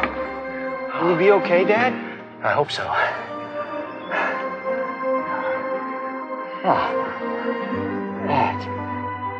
That's all. That's it. There. Oh, he's going to be all right. Wrap him in. That's it. Wrap him in the blanket there. That's it. That's it. It's all right. It's all right, Albert. You're going to be okay. I want my daddy. We'll take you to him. Easy now. Easy does it. That's it. Your dad is quite a guy. I know, Grandpa. How is he, Philip? He's asleep. He's going to be fine. How can I thank all of you? Thank my son, Robbie. He pulled him out of the water. I'm very grateful, Robbie. Dad saved him, not me. I'm so thankful to all of you. So long. He's a lucky boy. Well, what do you say we get back to our fishing? That's a great idea. Uh-oh. It's probably the hospital. I have to get to a phone. It probably means we can't stay. That's okay.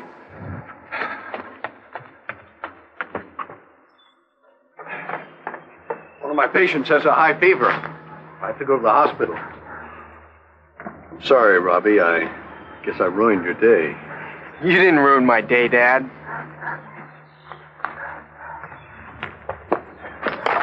I understand. I really do.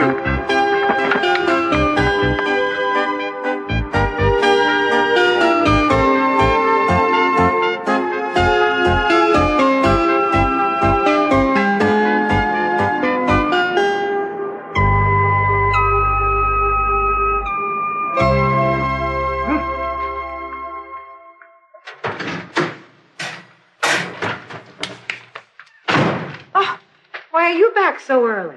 Well, Philip had to go back to the hospital. He had an emergency.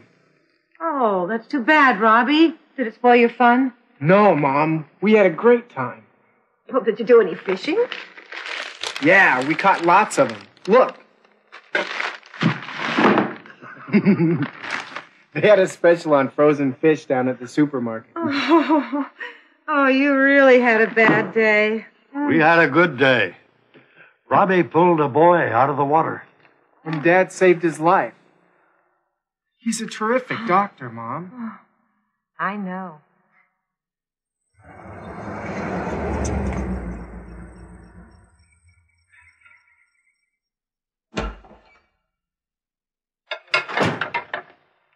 Oh, hi, Pop. Hi, son. Hello, Dad. What a day. How about a cup of coffee, son? I'd love a cup of coffee.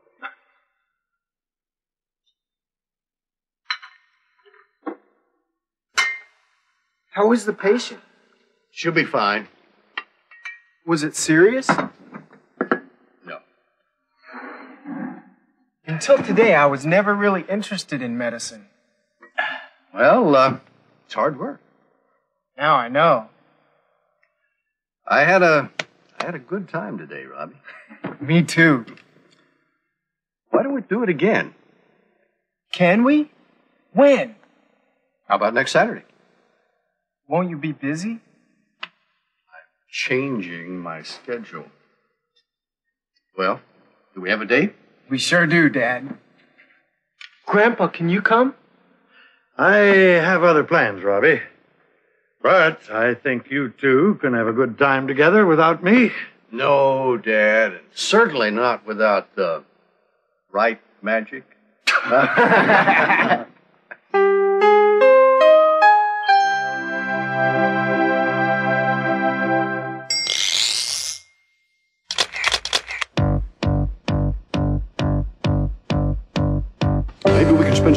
the next weekend. Maybe we can spend some time together. Maybe we can stay at home. Maybe get away. Oh yeah. 'Cause I really like to be with you. I know we'll have fun, whatever we do. And maybe we can do it again another day. Maybe we can go bowling, and golf would be fun to play. Maybe we can play baseball, or go fishing on a summer's day. What do you say we get back to our fishing? What do you say? What do you say? What do you say we get back to our fishing? What do you say we fish? That's what we want to do. So let's get back to it right away. We don't want to waste this beautiful day. What do you say we keep on fishing till the day is through? Why don't we do it again? Why don't we do it? Why don't we do it? Why don't we do it again? Why don't we find the time? Hey, what do you say? There are lots of things that we can do, and I enjoy spending time with you. So why don't we do it again another day?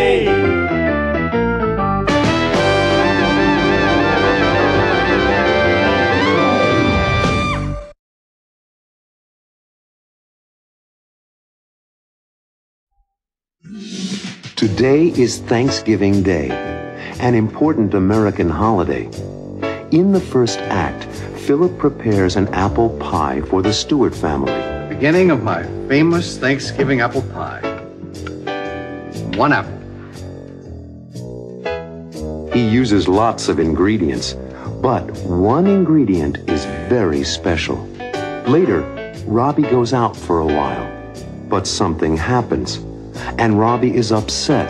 Happy Turkey Day. What's wrong? Nothing. Absolutely nothing. What's gotten into him? Why is Robbie upset?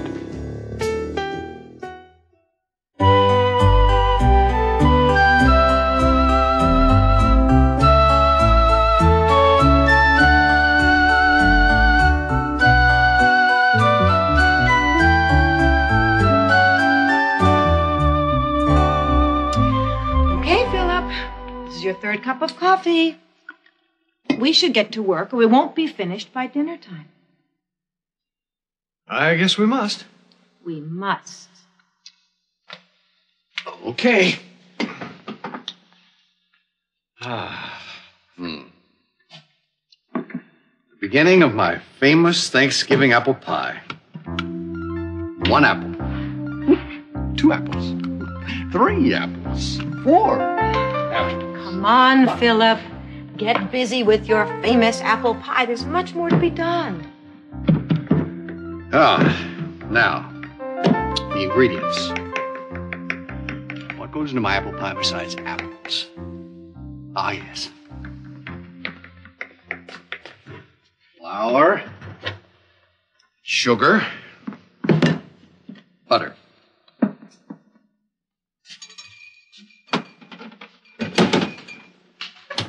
Butter, nice and cold and hard. Okay, here are the walnuts.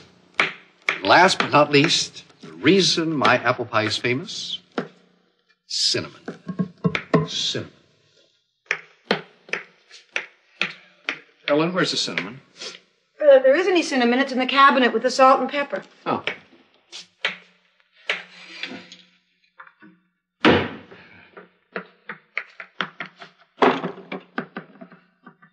Salt, pepper, dillweed, garlic powder, cinnamon. Ellen, Yes, Philip. is it possible that we forgot to buy cinnamon? Yes. It is possible that we forgot to buy cinnamon. How can I make my famous apple pie without cinnamon? Good morning. Oh, hi, Robbie. Good morning. Morning, Robbie. Hey, can you do me a favor? Sure, Dad. What? Remember my apple pie on Thanksgiving? What do you love about it? The apples?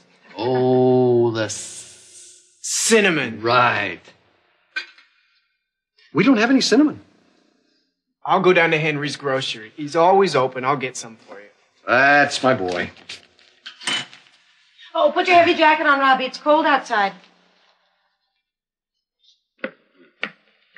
Alexandra might call. Tell her I'll call her right back. Okay. Thanks, son.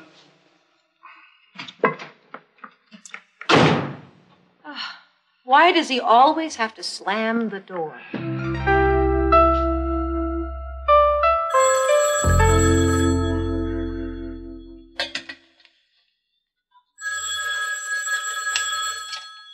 Oh. Hello, Alexandra. How are you? Fine. Robbie just went to the store. He'll be back soon. He said he'd call you. Oh. Oh, I see. Oh. Certainly. Well, do you have the phone number there? Oh, I see. Please, I know he wants to talk to you. Thank you, and happy Thanksgiving to you and your family, too. Try to come by later for dessert. Bye. That was Alexandra. She and the Molinas are going to spend Thanksgiving with their cousins. She doesn't have the phone number. Oh, Robbie will be disappointed. He'll be grouchy. Or maybe she'll call back. She promised. Here's your cinnamon pop.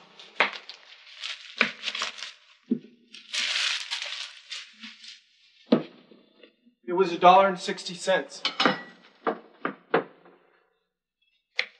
You forgot to ask me for the change. Or did you forget to give it to me?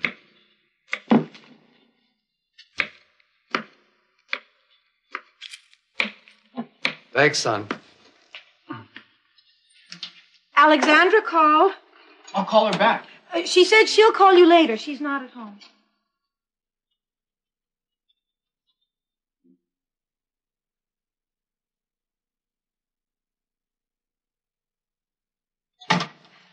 You should have your breakfast, son. Make you feel better. Protein, vitamins. She said she'll call back? Yes, she did.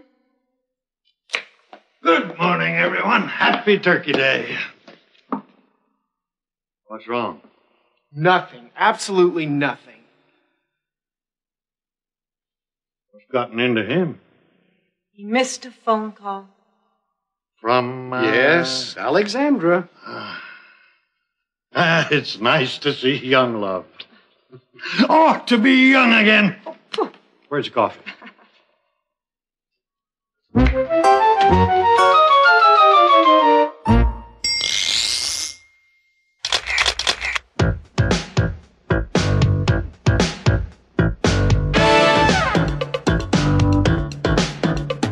It's possible, maybe, it's possible, could be, it's possible, we might, we may, it's possible. Let's see. Is it possible that we forgot to buy cinnamon? It's Thanksgiving Day, and I need to make a pie. We have sugar, apples, walnuts, and time is going by. It's possible there's something I forgot to buy. I need some cinnamon, or I can't make the pie. Is it possible we forgot? Maybe we forgot. Is it possible we forgot? Could be. It's possible we forgot. Maybe we forgot. It's possible we forgot. Let's see. Alexandra might call. It's Thanksgiving Day, and I'm at home. There's someone I want to hear from, and waiting by the phone. She might call me real soon, before we eat. When she does, my Thanksgiving Day will be complete. Yes, it's possible she'll call. Maybe she'll call. It's possible she'll call. Could be. possible she'll call. She might, she may, it's possible she'll call. Let's see. Or maybe she'll call back. She promised. It's possible, maybe, it's possible, could be. It's possible, she might, she may. Mom, is it for me? In Act 2, Grandpa tries to cheer up Robbie. Oh, look at that float, Robbie. Look at those funny-looking clowns. It's for kids. Philip is excited. He wants to watch the football game. What time does the Michigan football game come on? And the telephone rings. Is it Alexandra? I love parades. The Thanksgiving Day parade is always such great fun. Oh, look at that Superman balloon. Wow. Just floating along high above Central Parkway. Don't you just love it? Oh, and the bands and the music. John Philip Sousa, I love his music. Dun, dun, dun, dun, dun, dun, dun, dun, dun, dun, dun, dun, dun. Oh, look at that float, Robbie. Look at those funny-looking clowns. It's for kids. Well, maybe so. But parades always make me feel like a kid. Remember when you and your dad and I went to the Thanksgiving Day parade? You were 4 or 5 years old, I think.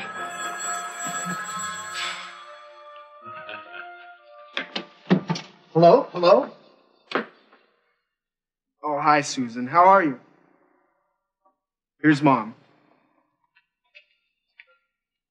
Hello, Susan. Yes, he missed a phone call from Alexandra. Yes, I know, but he'll get over it. Good. Then you'll be here about 5. Oh, fine. I look forward to seeing you. And Harry and Michelle. Drive carefully. Goodbye. Taste Ellen's turkey dressing. It's delicious. I'm not surprised. It's Grandma's recipe. It's my favorite part of the meal. What about my famous apple pie? Dad, your apple pie is my favorite dessert. Hey, how's the parade? Okay.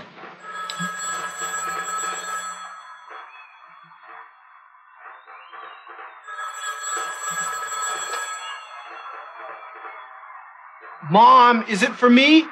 No, Robbie. Who was it? Wrong number. Philip, would you join me in the kitchen, please? It's getting late. We have vegetables to prepare. Can I help with anything? No, honey. You just relax with Grandpa. I'll get you to help serve later. Ellen reminds me so much of Grandma. What time does the Michigan football game come on? 4. Philip! I'll be back to see the game. Grandpa, when did Dad graduate from Michigan? Let me think. He graduated from medical school in 1960 and from the University of Michigan in 1956. Did you go to Michigan too, Grandpa? Yep.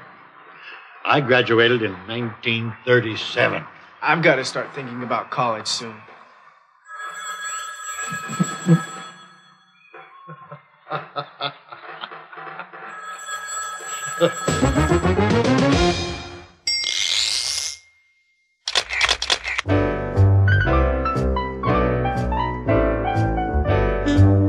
Grandpa loves the Thanksgiving Day parade. I love parades. Philip likes to make apple pie. 1 apple. 2 apples. He really enjoys it. And Robbie is fond of Alexandra. Philip likes Ellen's turkey dressing. And Grandpa loves Thanksgiving Day. Happy Turkey Day. Philip is crazy about football. What time does the Michigan football game come on? And Robbie is crazy about Alexandra.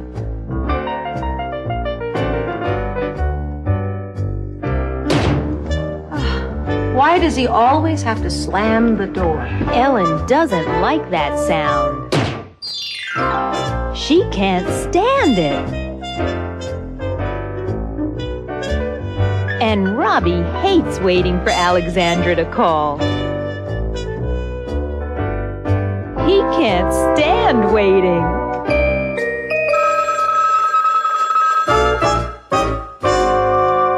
But Robbie really likes his mom's turkey dressing. It's my favorite part of the meal. And you can guess his favorite friend is... That's right, Alexandra. He's fond of her. He's crazy about her. He's wild about her. He likes her a lot.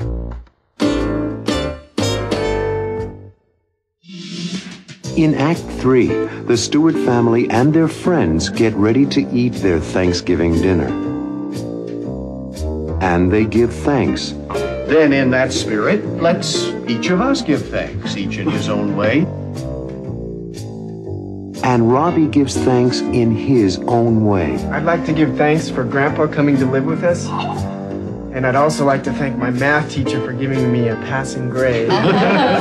Later, after dinner, remember the Michigan football game? And Michigan needs a touchdown. Did you forget something? what did Philip forget?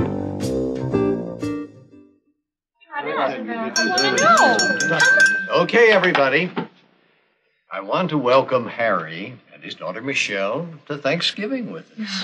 Thank you, Dr. Stewart. Call me Philip, okay? But first, I think we should take a moment and remember the meaning of Thanksgiving.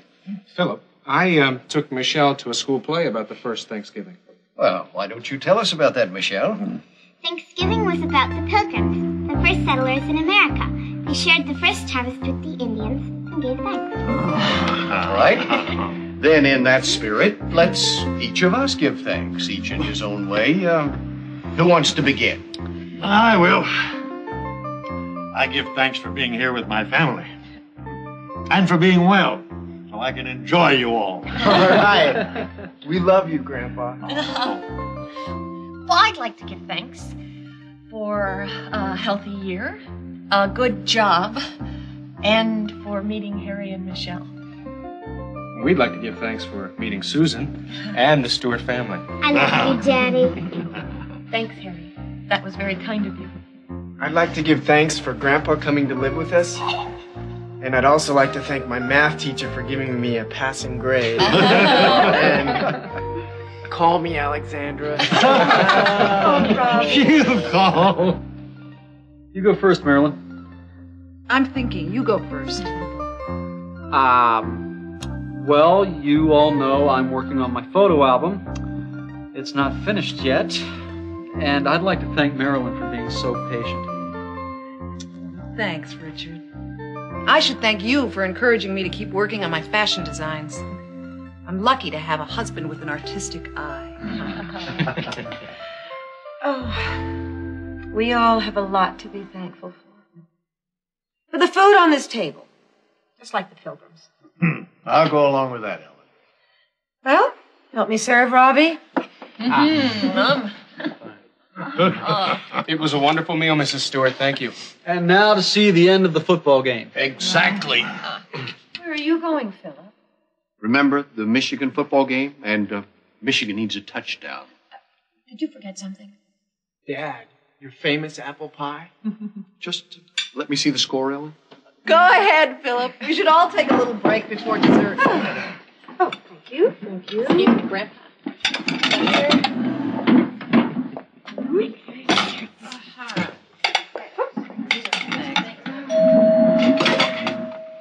Who could that be? Oh, it must be Alexandra. I invited her to come by for dessert. You did? Mm-hmm. I like Ellen.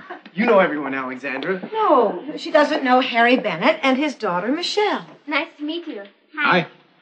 Hello, Alexandra. Hi, Marilyn. Hi, Susan. Happy Thanksgiving. And Alexandra brought us a pumpkin pie. Please sit down, Alexandra.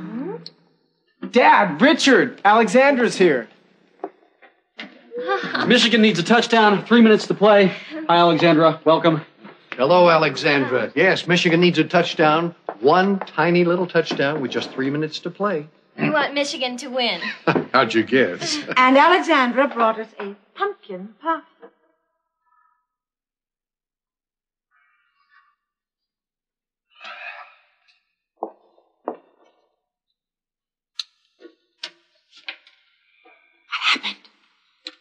We forgot to turn the oven on.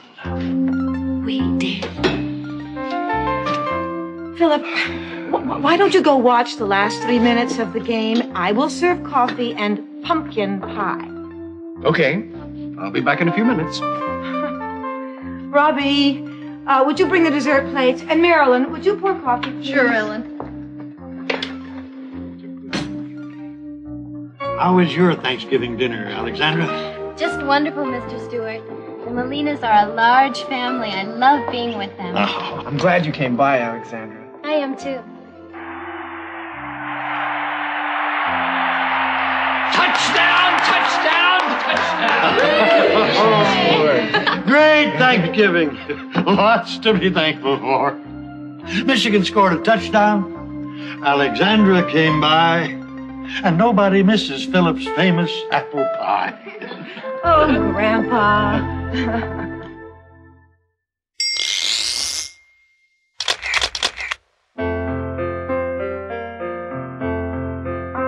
On Thanksgiving Day, people in the USA get together with family and friends. I want to welcome Harry and his daughter Michelle to Thanksgiving with us. Oh, thank you, Dr. Stewart. Hello, Alexandra. Hi, Marilyn. Hi, Susan. Happy Thanksgiving. And Alexandra brought us a pumpkin pie. Please sit down, Alexandra. Hi, Alexandra. Welcome. Hello, Alexandra. The first Thanksgiving was in 1621. Thanksgiving was about the Pilgrims, the first settlers in America. They shared the first harvest with the Indians and gave thanks. Thanksgiving is a day with many traditions. People eat traditional foods like turkey and turkey dressing, and fruit pies like apple pie and pumpkin pie. Families enjoy modern traditions too, like watching the Thanksgiving Day parade on television. Don't you just love it? Oh, and the bands and the music. John Phillips, I love his music. And people watch the afternoon football game. Touchdown! Touchdown! And Thanksgiving is a day for giving thanks. I give thanks for being here with my family. And for being well, so I can enjoy you all. All right. Well, I'd like to give thanks for a healthy year, a good job, and for meeting Harry and Michelle. It's a special holiday, a day to be with people you love. We love you, Grandpa. I love you, Daddy.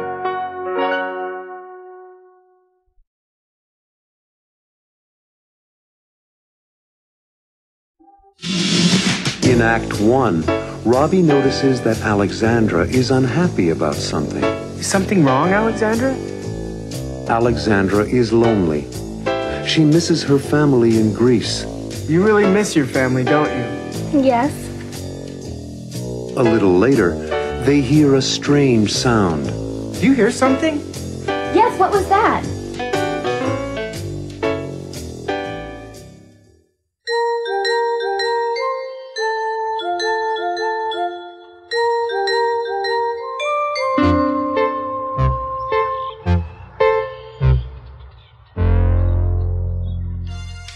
Robbie, this new Walkman is absolutely wonderful. Richard and Marilyn bought it for me for my birthday. They're so thoughtful. You are very lucky, Robbie, to have such a nice family. Is something wrong, Alexandra? No, nothing. Yes, there is. I can tell. What's the matter? Come on, you can tell me. What's up? I don't know. Something's wrong. Okay, let's talk. I received a letter from my parents this morning. Did they write some bad news? No. Well, then why are you so sad? I miss them. I miss them very much. I'm sorry, Alexandra. But I understand. The Molinas treat me so nicely. And I love being with your family so much. But when I received the letter with photographs of my family, I cried. I cried because I missed them all. You really miss your family, don't you? Yes. I know I must seem silly.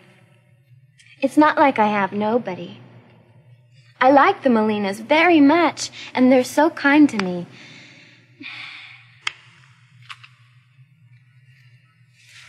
Hey, why don't we go out for a cheeseburger and french fries? That'll cheer you up. And you can use my Walkman. That's a good idea. But if we go out, please, don't complain about your math teacher or your math homework. I want to have fun. So do I. I have to turn off the lights or else my father will get really angry. He says I never turn them out when I leave. If they come home and they're on... Ow! Ow! Do you hear something? Yes, what was that? It sounded like a dog barking. Sounded like a dog barking right here. Yeah. A dog? A Springer Spaniel. Come on in, make yourself at home. Oh, you poor little thing. Come here. Come on.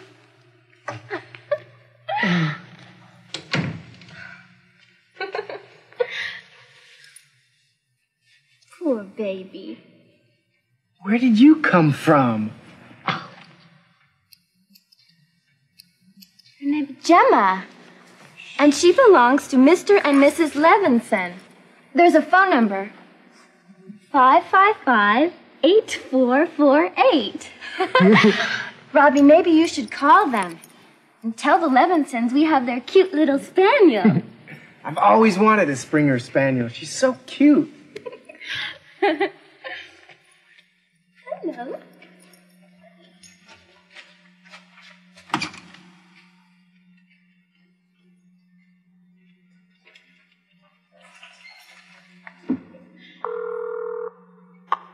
The number you are calling, 555-8448, is no longer in service.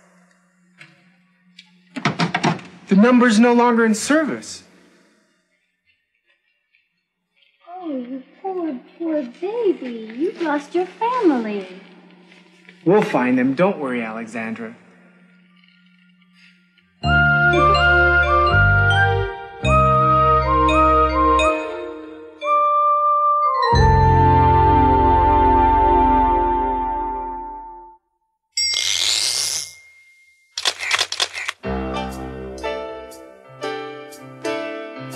Alexandra and I are such good friends.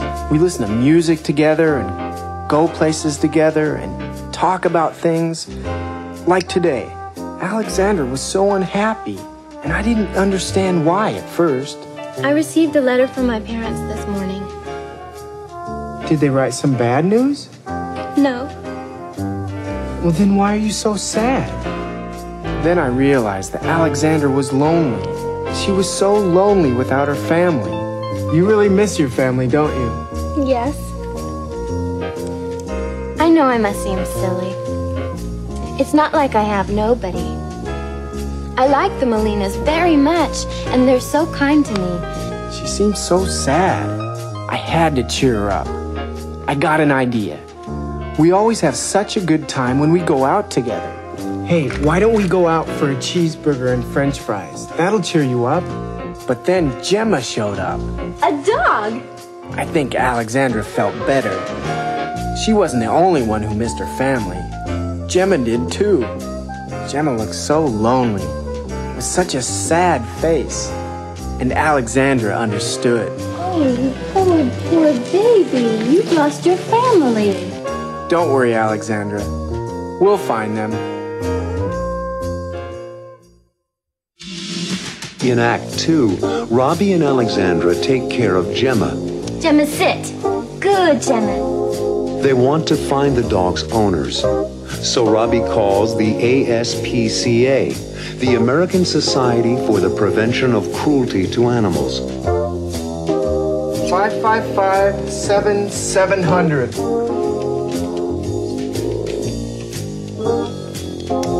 Hello, ASPCA.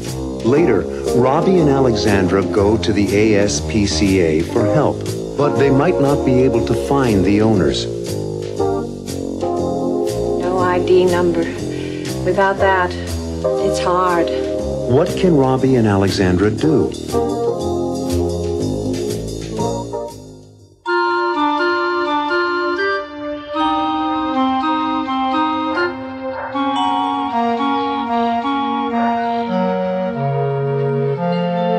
Don't worry, Alexandra. We'll find the owner.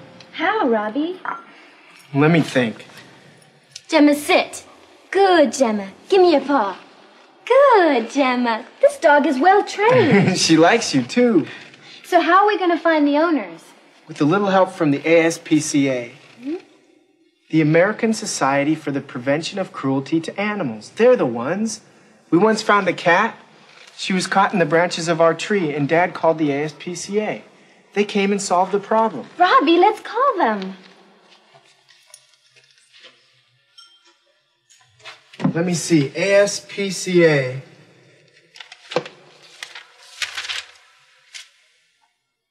Here it is. ASPCA Animal Shelter.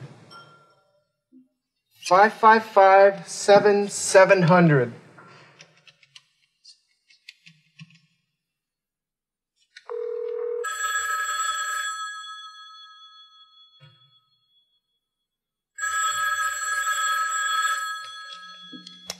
Hello, ASPCA. Hello. My name is Robbie Stewart. I have a lost dog I'd like to bring to you. How late are you open? We're open till 9 p.m. Thank you. I'll bring the dog over by 9. Thanks. Bye. Thanks. Goodbye.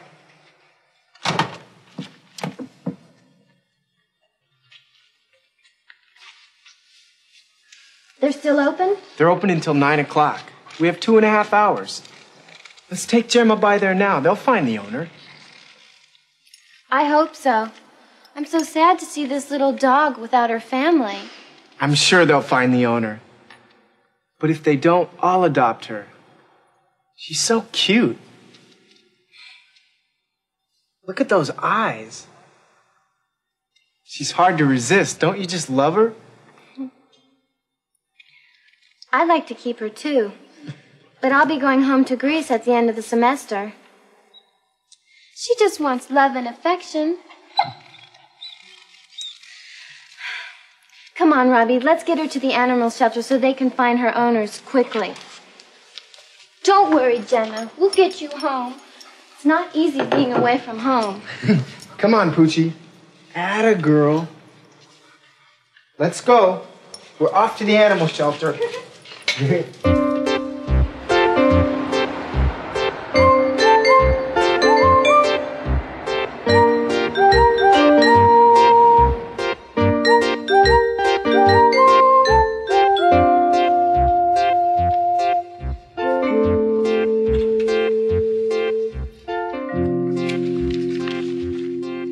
Your name? Robbie Stewart. And this is Alexandra Pappas. Your name will do, Mr. Stewart. Your address? 46 Linden Street, Riverdale. Where did you find the dog? She found us. You tried calling the number on the collar? Yes, but the number's no longer in service. And there's no address on the dog tag? There's no other information. No ID number. Without that, it's hard. You will try to find the dog's owner. Oh, we'll try, believe me. And if you don't... Yes? If you don't, can I adopt the dog? Why, yes. If the owners don't claim the dog in 48 hours, then you can apply for adoption. How do I do that? You really want to? Yes, I'm serious. If no one comes to claim Gemma, I'd like to adopt her. It's not difficult.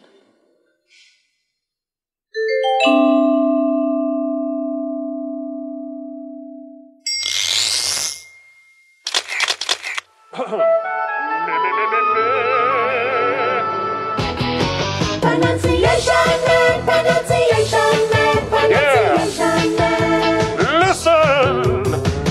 T-H-E, the. I mean, the, The dog. Where did you find the dog? The owner. I'm sure they'll find the owner. The problem is they need to find the owner of the dog. The number. You tried calling the number on the collar? The animal shelter. Come on, Robbie, let's get her to the animal shelter so they can find her owners quickly.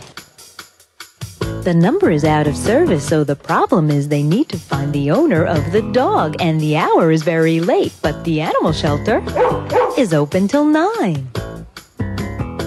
The dog, the owner, the problem, the animal, the number, the hour. You hear the before a consonant sound. The dog. The problem. The number. You hear the before a vowel sound. The owner. The animal. The hour.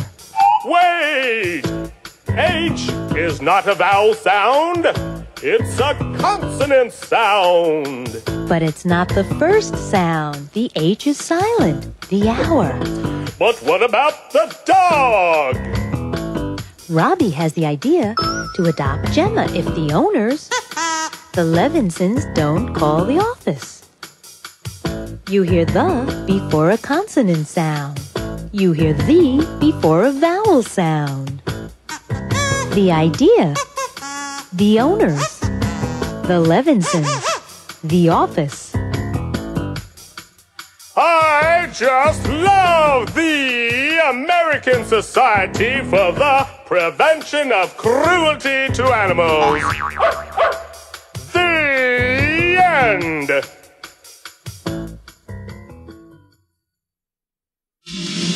In Act 3, Robbie finds out how to adopt a dog.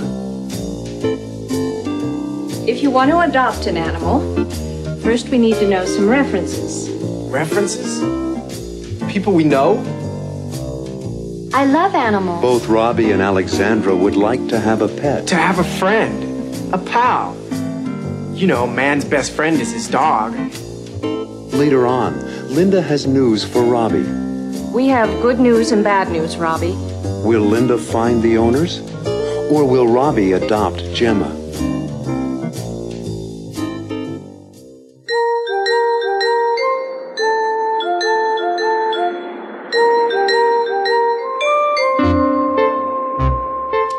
Okay. If you want to adopt an animal, first we need to know some references. References? People we know? Friends, teachers. We need to talk to some people about you. We want to be sure that you're responsible and that you can take good care of an animal. Then you have to fill out this form about your family background. Is that it? No, there's more. We need to know about your history with animals. Have you ever owned an animal? Yes. We had a cat when I was 8 years old. I love cats. Do you have any animals now? Unfortunately, no. Anything else? We also like to know your reasons for wanting an animal. Just to hold it and cuddle with it. Just to have as a pet. I love animals. To have a friend. A pal. You know, man's best friend is his dog. And one thing more. If you're under 21 years of age... That's me. Then an adult must sign for you. Uh-oh. No problem. My parents will think it's a good idea. I'll be back with them. If the real owners don't come to claim Gemma. After 48 hours. But please call first. Thanks for your information. And for being so helpful. It's my pleasure. Nice talking to both of you. Thanks again. Bye. Maybe the real real owners will come to claim her. Her eyes look so sad. She must really miss them. I see you're both animal lovers. We are. Goodbye, Miss Aborn. We'll call in a couple of days. Goodbye. And thanks for bringing Gemma in. Bye.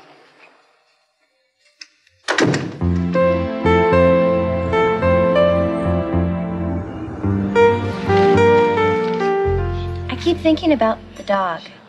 About Gemma alone in the animal shelter. I know. But I promise you, Alexandra, the dog is just fine. They're very kind to the animals. I know they are. I mean, about her being alone. Even if they are kind to Gemma, she's still alone without her family. Ready, folks? Are you ready, Alexandra? Yes, I'm ready. I'll have the chef salad, please. I will have a cheeseburger, medium rare, with raw onion and French fries, please. Anything to drink? A Diet Cola, please. Ginger ale with lots of ice for me, thank you. I've got it. Thanks. Aren't you surprised that the animal shelter is so careful about finding homes for the animals? No, I'm not. And a cheeseburger, medium rare, with onion and French fries. And a ginger ale with lots of ice. Salad dressing? Hey, I wanted you to hear my new sound system when the dog scratched on the front door. Let's finish eating and then we'll go back to my house. I want you to hear my new tapes. I've got some great new dance music.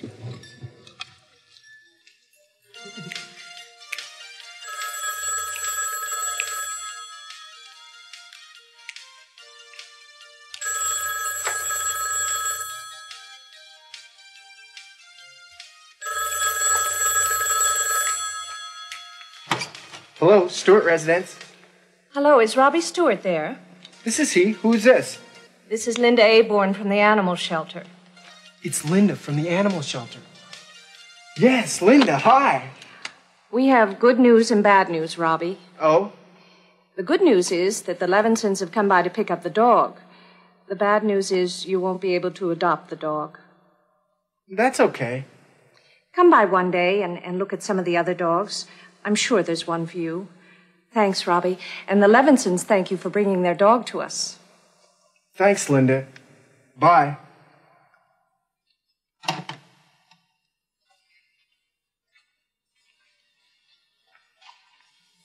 The owners claimed Gemma. That's right. I'm glad for the dog. I guess I am too. She said if I come by, she'll help me find another dog. Come on, let's dance.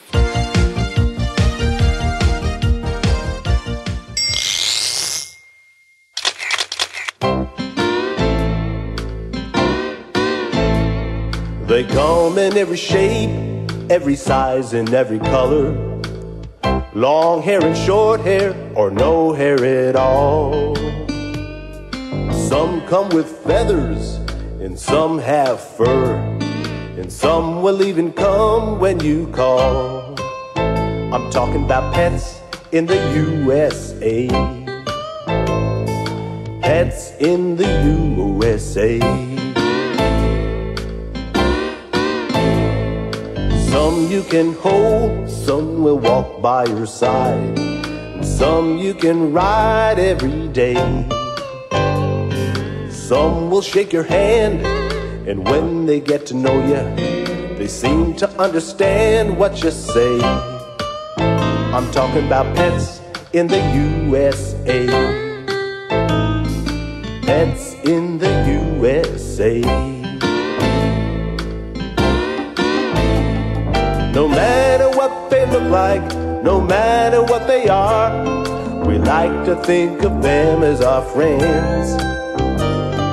Just like you and me, they have personalities, and they can be such good company.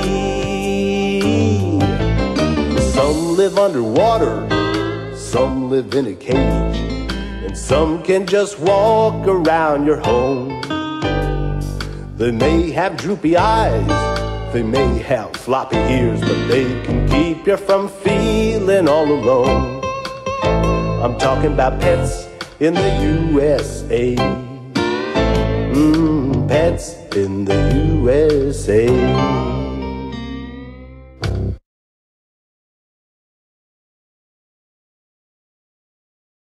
In the first act, Dr. Stewart wants to schedule an operation for a boy named Carl Herrera. The boy has infected tonsils, and we should remove them as soon as possible. Carl needs an operation soon.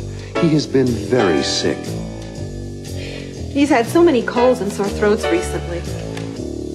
But Carl doesn't want to have the operation. I don't want my tonsils out. Why doesn't Carl want to be in the hospital now?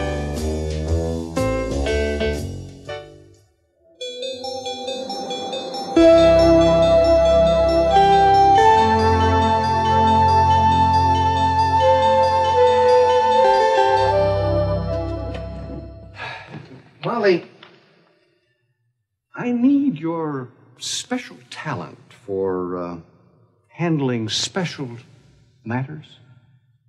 Like what special matters? Well, I have a scheduling problem. Yes? I have 3 tonsillectomies set for Friday with Dr. Earl. Yes? I need to fit a 4th operation into his schedule, and I know you can do it. Who's the patient? Carl Herrera. The boy has infected tonsils, and we should remove them as soon as possible. I'll try to arrange the schedule, Dr. Stewart, but it's not going to be easy. I know you'll be able to take care of it. Well, Mrs. Herrera, Carl will be perfectly fine after we remove his tonsils. Thank you for your reassurance, Dr. Stewart. He's had so many colds and sore throats recently. Well, it's a very easy operation, Carl. You won't feel a thing. But when do they do it? This Friday. But Saturday's my birthday.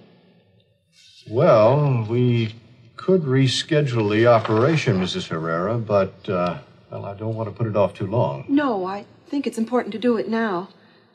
We can have a birthday party for you, Carl, when you come out of the hospital. But it won't be on my birthday. But your health is more important, Carl. Believe me. I don't want my tonsils out.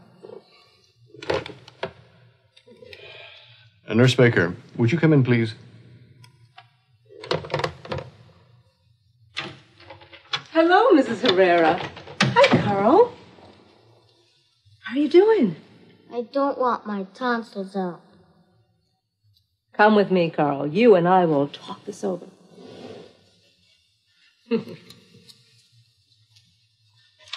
has a special way with kids. She sure does.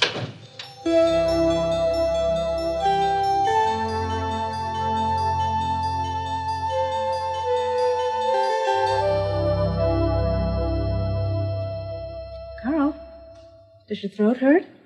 Yes. Okay. Do you want to get better? Yes. Okay. We want you to get better, too.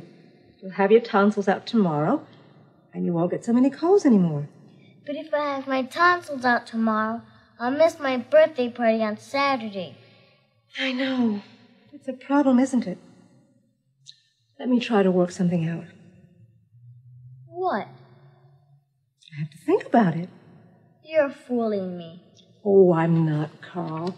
Give me a chance to think about it, and I'll come up with something. A surprise? Maybe. But you just put on your pajamas and robe, and I'll think of a surprise. Will it hurt? No. There are other boys and girls here, and they're having their tonsils out. You'll meet them. I don't want to. Change your clothes, Carl. Everything will be just fine.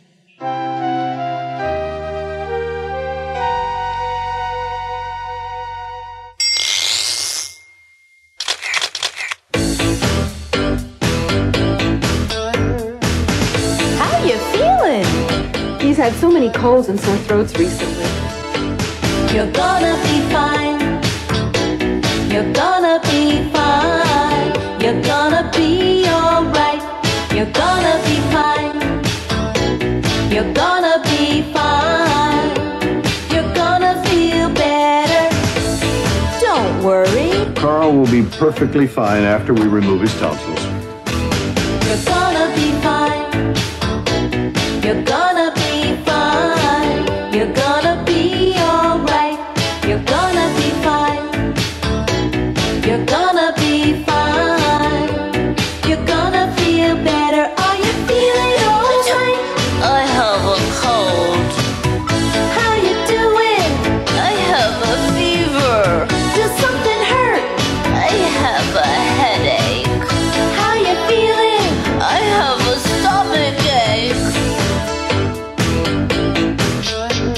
very easy operation, Carl. You won't feel a thing. You're gonna be fine. You're gonna be fine. You're gonna be alright. You're gonna be fine. You're gonna be fine. You're gonna feel better. How are you doing? Not too well. Does your throat hurt? Yes, it does. Do you want to get better? Yes, I do. Everything will be just fine. You're gonna be fine.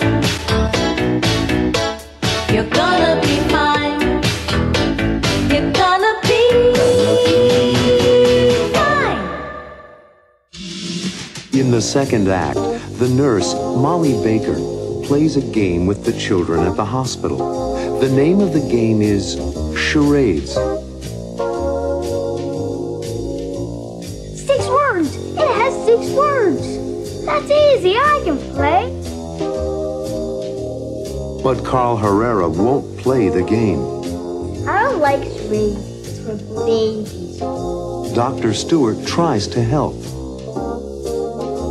Why don't you want to play? Because I don't want to be here. Carl is upset because he wants something else. What does Carl want?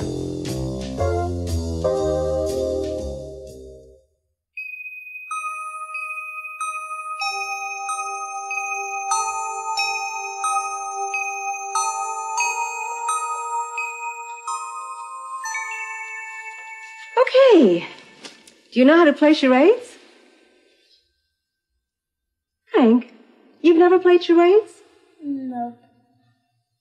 Carl, you're sure you've never played? Okay. Betty, Tim, and Frank, we're going to play charades. Frank, you can learn as we go, and Carl, you join in at any time. Okay, let me think. Okay, I've got one.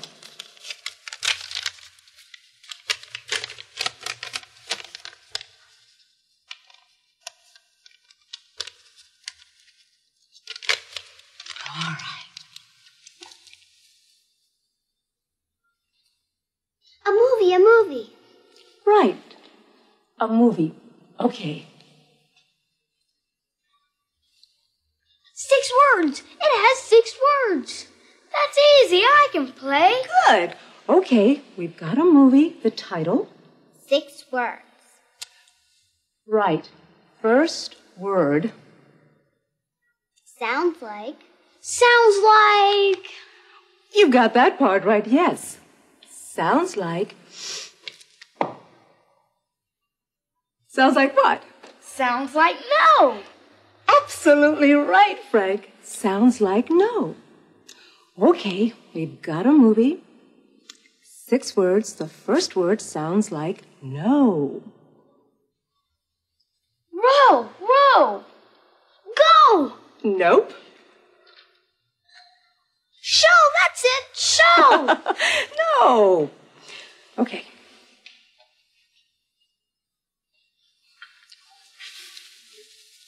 Snow.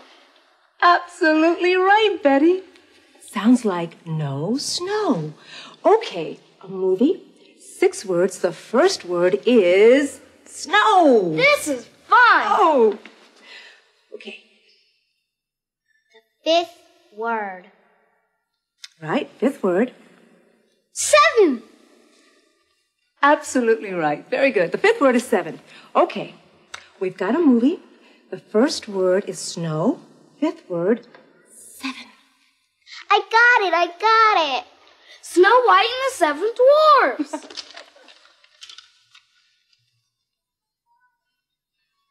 I got it. Frank, you got it. Betty, you had it, but you didn't say it. I knew it. Carl, now you know charades. Why don't you join us? I don't like charades. It's for babies. Oh, I like it. Well, they're babies. You're a sore loser. Yeah. No arguing. Save your voices. Between now and tomorrow, you're all going to have your tonsils out. And you won't be able to speak for a while, so save your voices till then. Hi, gang. Hi, everybody. Well, what's going on? I sure am glad to see you, Dr. Stewart. This is a rough group. I didn't want to play charades, so they're angry at me. Why don't you want to play? Because I don't want to be here. I don't want my tonsils out. Why not? Because my birthday is tomorrow. My mother promised me a birthday party with a clown. But you can have one when you go home, Carl. But my birthday is tomorrow. I'm sorry, Carl. Carl, you'll have your party when you go home. But it won't be on my birthday. And you promised me a surprise.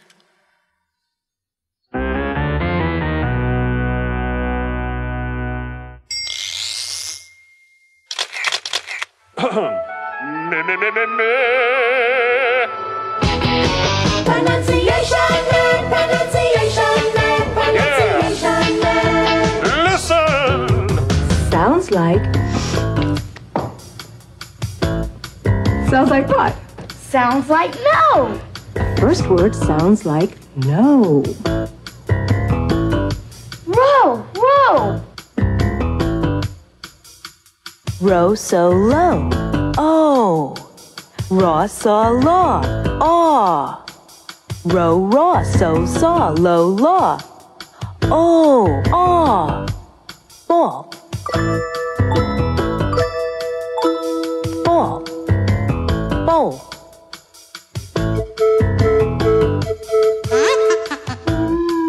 Why is this ball in my bowl? Pot, rock, mop. Ah. Pat, rack, map. Ah. Pot, pat, rock, rack, mop, map. Ah. Ah. Hot. Hot. Hat.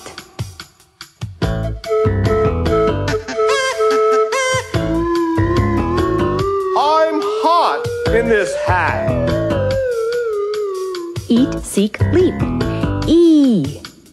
It, sick, lip. Eh. Eat, it, seek, sick, leap, lip. E. Eh. Fit. Fit. Feet.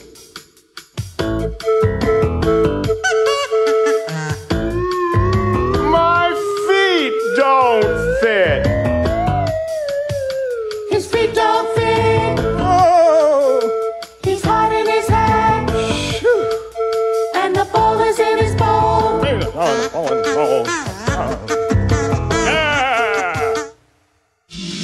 Coming up in the third act, the children have already had their tonsils out. They have sore throats. It hurts, doesn't it? Carl's throat hurts too. I know it hurts, but it'll be better tomorrow. Carl still wants a surprise. In the meantime, what would you like? Surprise. The next day, someone comes to visit the children.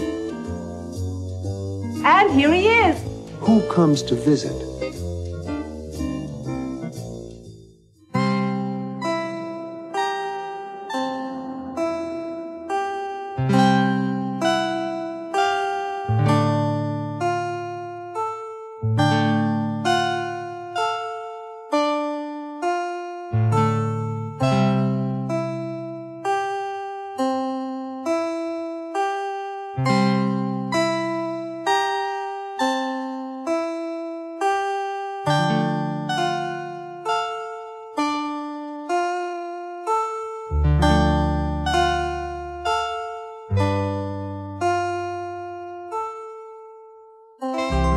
Hurts, doesn't it? You'll feel better tomorrow, Betty. Believe me. Only one day, and it won't hurt as much. Do you feel like eating? Having some dinner? Oh, don't look so sad. Let me tell you about your dinner. It's ice cream. Ice cream. All kinds of flavors. Chocolate. Strawberry. Vanilla. Vanilla too? I see you're feeling better already, Betty, so you will have dinner. Okay, honey. We'll see to it that you have strawberry and vanilla ice cream. Just rest now. You need some rest to help you get better quickly. Okay?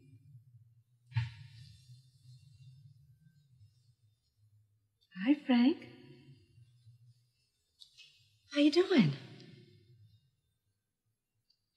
Oh, come on now. You're a big boy. It doesn't hurt that much, does it? Oh, I'm sorry it hurts so much and you won't be able to have dinner. You're just going to have ice cream. Yes, ice cream. Lots of flavors. Want to hear them? Chocolate. Then chocolate it is. 1 scoop or 2. 3 scoops? Then 3 it will be.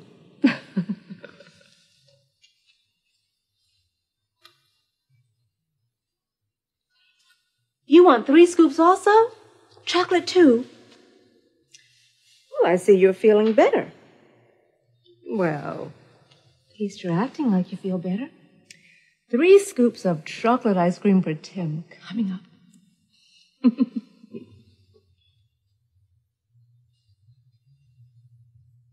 Hi, Carl. How you doing?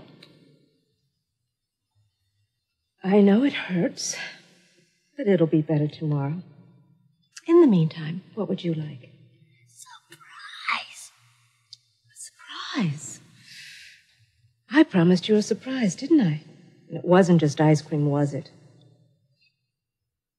Your birthday is tomorrow, isn't it? Well, maybe. Just maybe there will be a surprise. But first, you have to smile. I just want to see 1 smile from you.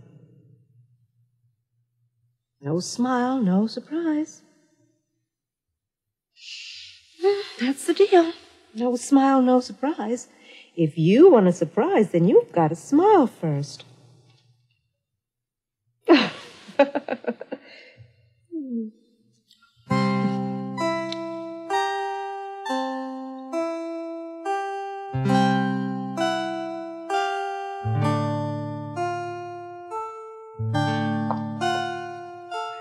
How are you all doing?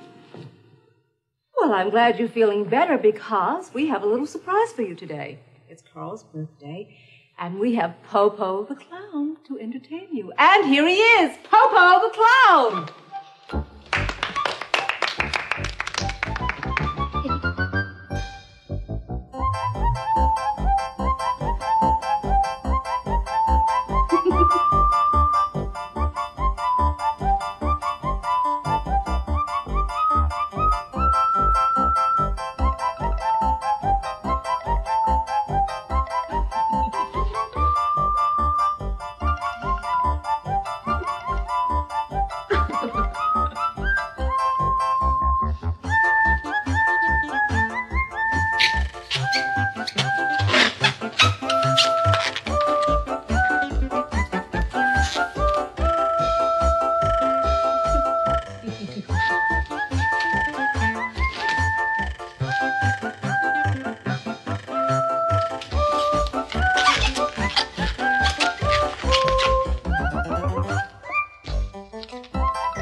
Happy birthday, Carl. Happy birthday, Carl. All right, everybody.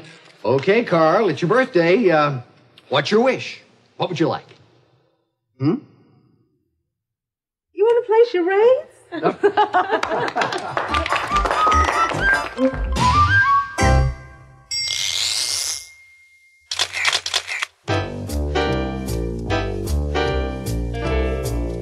Your birthday is tomorrow, isn't it? Your birthday is tomorrow, isn't it? I promised you a surprise, didn't I? It wasn't just ice cream, was it? It wasn't just ice cream, was it? It doesn't hurt that much, does it? Doesn't hurt that much, does it?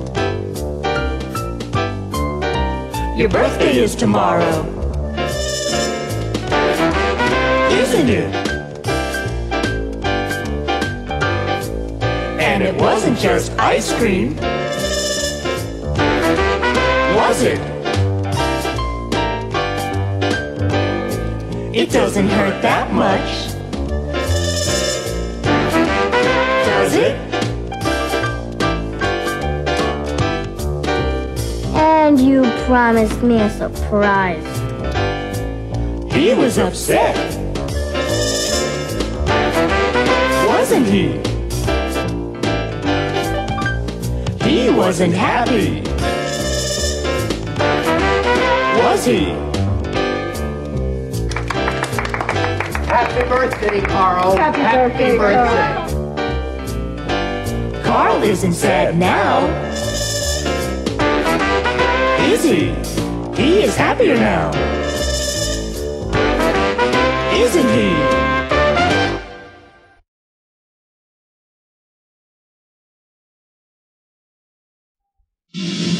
In the first act, Robbie is writing a story for the Riverdale High School newspaper. I'm writing an article on the feelings about graduation. Robbie will have to make some decisions. What does he want to do after graduation?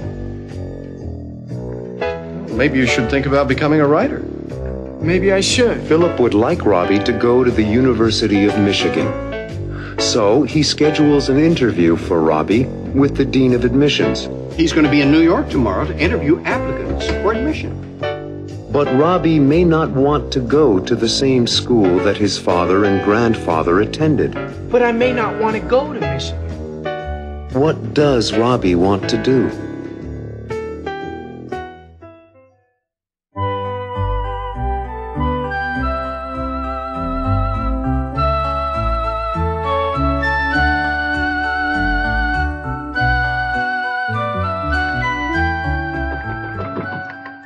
Who is it?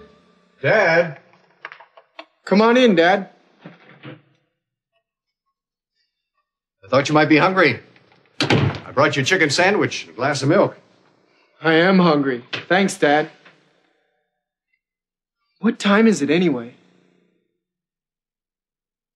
10 o'clock. What are you working on? I'm writing a story for the high school paper. Can't you finish it tomorrow? No. I have to turn it in the morning.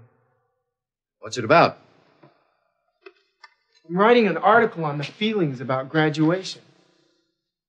And how do you feel? Me? A little scared. And excited, too. I felt the same way. The scary part's leaving home and moving to college. Oh, leaving home is part of growing up. Well, don't work all night. I don't mind. I enjoy writing. Well, maybe you should think about becoming a writer. Maybe I should. You have lots of time to decide. That's the worst part, making decisions. You'll be okay. Good night, son. Good night, Dad.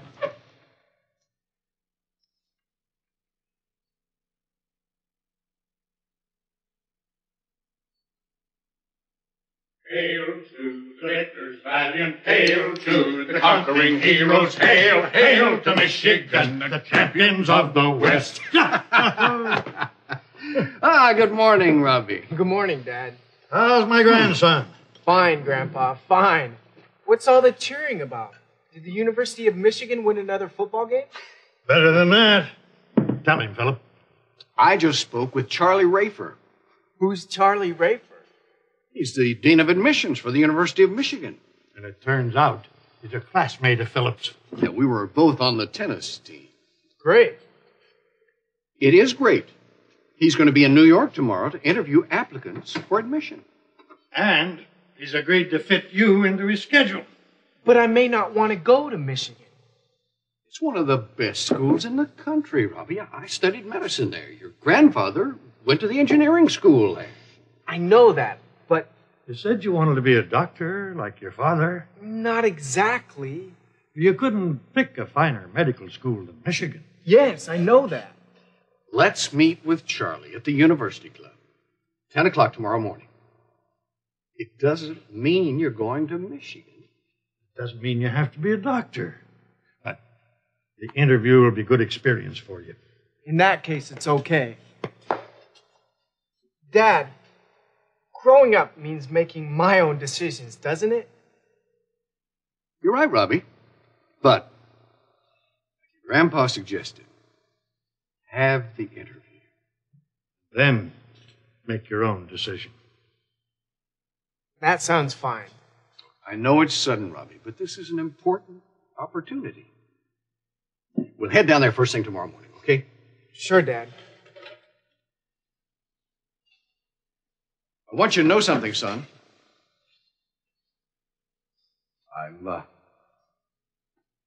I'm very proud of you. Thanks, Dad.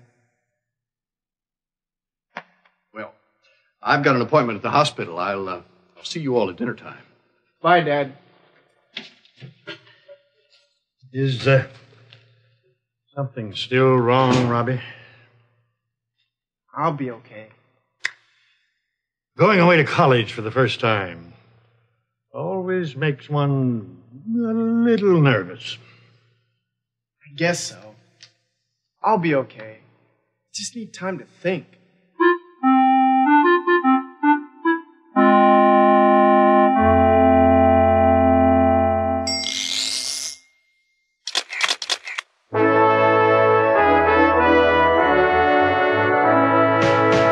I'm writing an article on the feelings about graduation.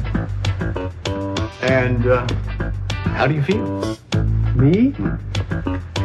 A little scared. And excited, too. I feel scared. I feel excited. It's a whole new situation. I've got my future to think about after high school graduation. I feel scared. I feel excited. I've got a lot on my mind.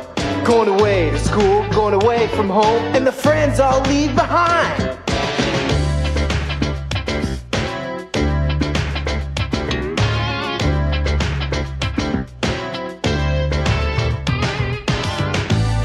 Growing up means making my own decisions, doesn't it? Decisions. I don't know what I'm gonna do. I've got my whole life ahead of me when I graduate from school. Decisions. And college applications. Where do I go to school and what will I do for my future occupation?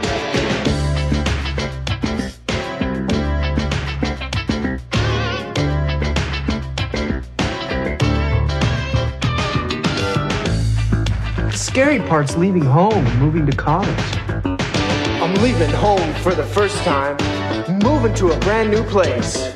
A new situation, a new location, and no one will know my face. I'm leaving home for the first time, and nothing will be the same.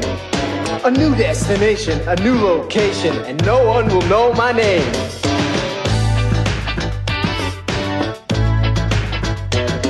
I'm scared. I'm excited. I'm scared. I'm excited. Coming up in the second act, Robbie has an interview with Dean Rafer. You must be Robbie. Hi. Dean Rafer asks Robbie about his activities in high school. I see under activities that you've been writing for the school paper. As they talk, the dean sees that Robbie is uncertain about going to the University of Michigan. You seem to have some reservations. What will Dean Rafer say to Robbie?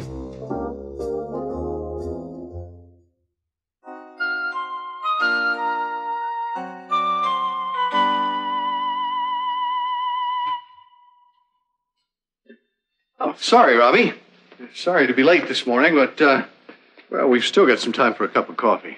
I can't wait to see my old pal, Charlie Rafer. Neither can I.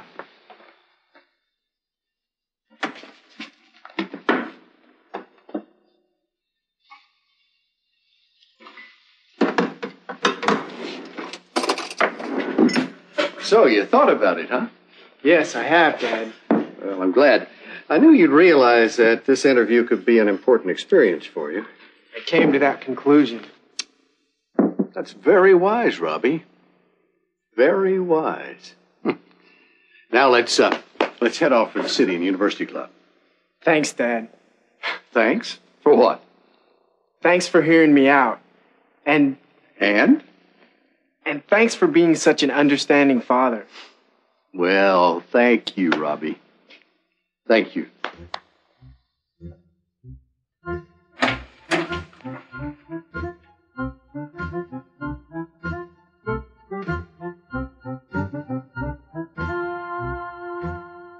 Philip Stewart, it's great to see you. Charlie Rafer, you look as young as ever. You must be Robbie. Hi. Yes, this is my youngest son, Robbie. Robbie, I want you to meet one of the best tennis players on the Michigan team, Charlie Rafer. Nice to meet you, Dean Rafer. Well, are you as good a tennis player as your dad? No, I'm not very good at it. Frankly, neither was I. Charlie was the star of the team. Yeah, thanks. Well, how have you been, Philip? Oh, working too hard. Doesn't show. How's Ellen? Fine, thank you. And how's Marge? She's still giving the toughest English history exams in the school and loving every minute of it. And speaking of minutes, I have interviews until noon, so why don't we get right to work? Can you have lunch with us later? I'd love to, Philip, but I'm afraid I can't. I'm only here 2 days, and I have interviews with 26 applicants. I understand. Well, thanks. I'll wait outside. Good luck, son. Did you bring your transcript from high school? Yes, sir. Right here. Thank you. Please, sit down.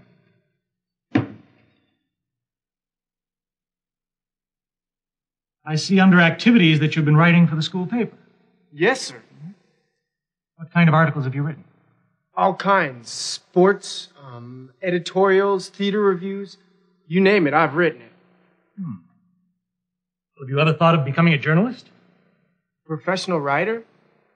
Not until recently. Michigan has a fine school of journalism. Yes, I know that. You seem to have some reservations. I'm a little uncertain. And it's been very nice talking to you. Nice talking to you, sir. One piece of advice. The most important thing is for you to decide your own future. Yes, sir. Goodbye, Dean Rafer. Goodbye, Robbie. Good luck.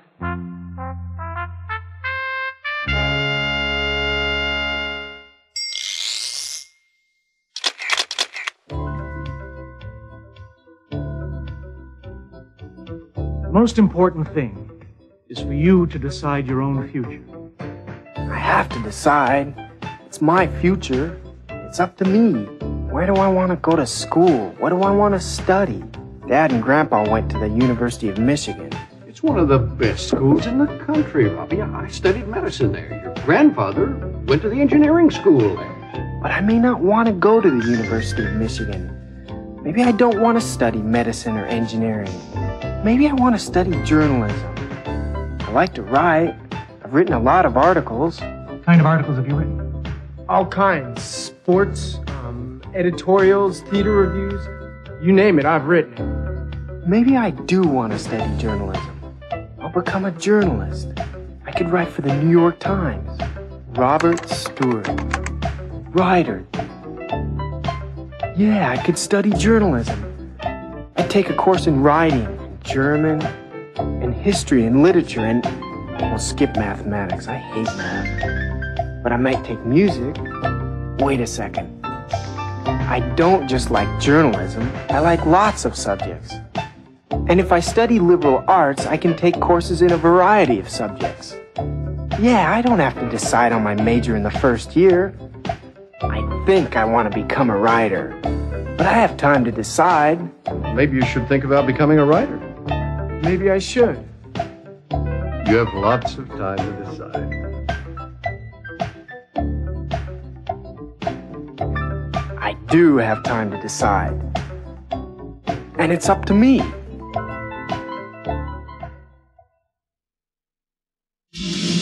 In the third act, Robbie's friend Mike tells Robbie about his interview. I had a great interview with admissions at Columbia University. And Robbie tells Mike that he'd like to study journalism. I think I want to study journalism, to be a reporter. Later, Robbie talks to his father about his decision. Hi, Dad. Everything's fine. I was just waiting for you to get home so we could talk. How will Philip feel about Robbie's decision?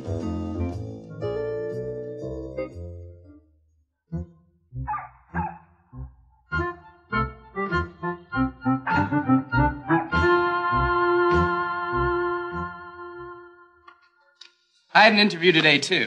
I had a great interview with admissions at Columbia University. Really? What did they say? Will you get into the school? Well, they didn't say anything for sure, but I figure that with my grades and with my personality, I'll have no problem. Columbia's a terrific school. What are you going to do? Do? I don't know. I also applied to NYU. You sound excited about Columbia. What's your problem, Mike? Indecision. Indecision. It's not easy, and this is an important decision we have to make. And what about you? How was your interview with Michigan? The interview was fine. It's a great college. It is. My father would like me to go there. He and my grandpa both went there. Great medical school, too. I know. You can follow in your father's footsteps. I'd like to follow in my own footsteps, Mike. What do you want to study? I've been thinking. I think I want to study journalism, to be a reporter, a newspaper man. You do a pretty good job on the Riverdale High School paper. And I've been thinking about it a lot lately. Have you discussed it with your parents? No, but I have to. Okay, let's talk.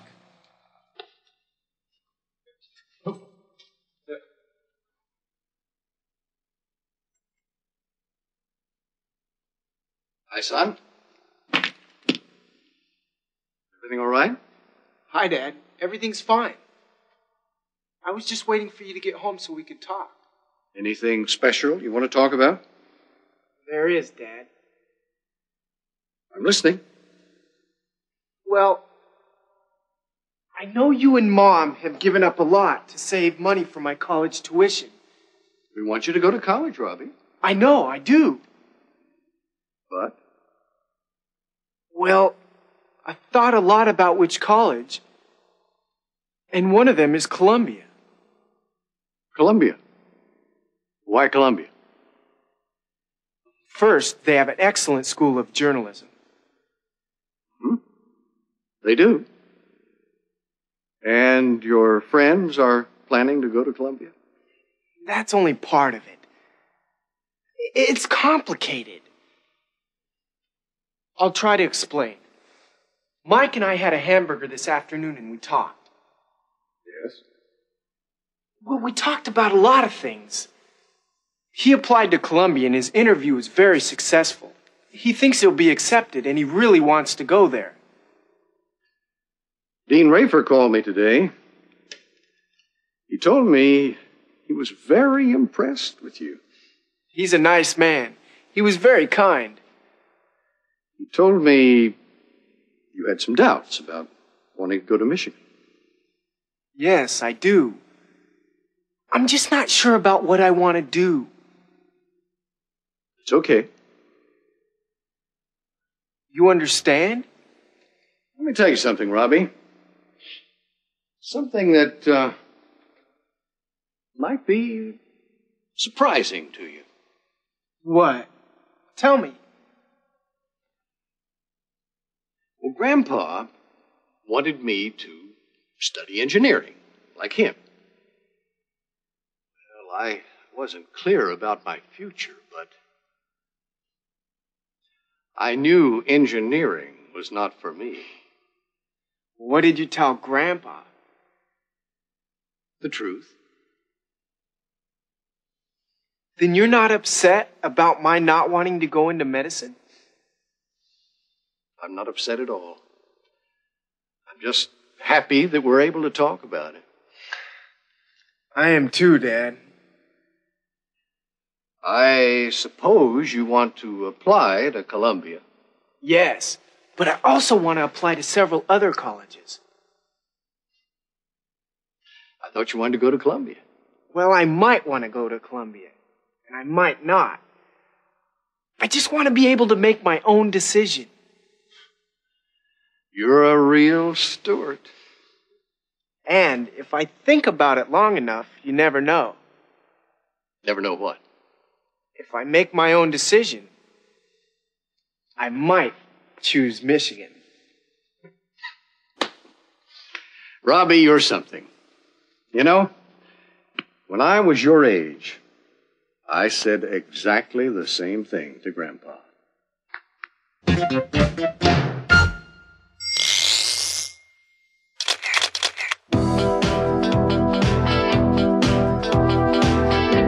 Do I want to go to the University of Michigan? Dad and Grandpa went there.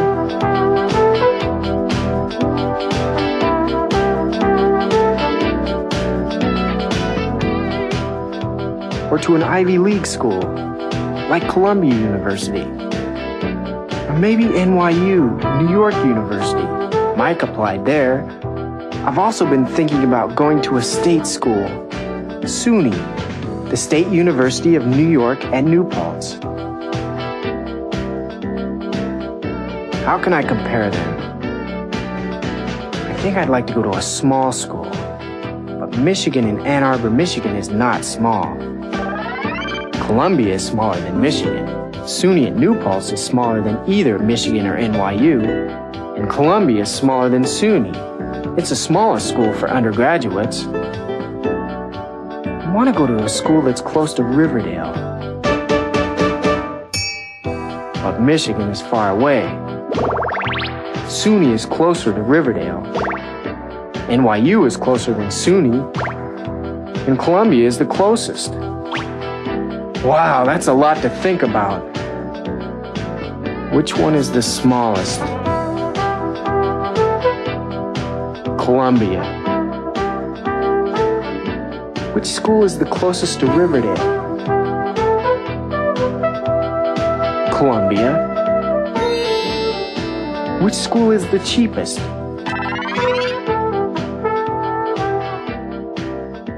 SUNY at New Paltz. Which school would you choose?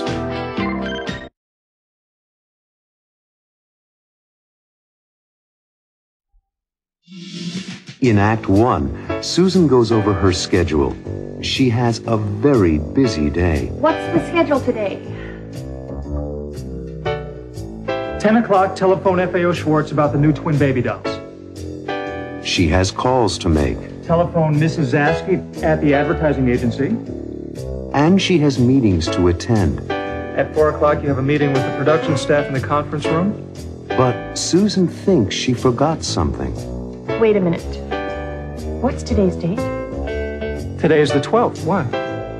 It seems to me I scheduled something else. There's nothing else in the appointment book. What did Susan forget?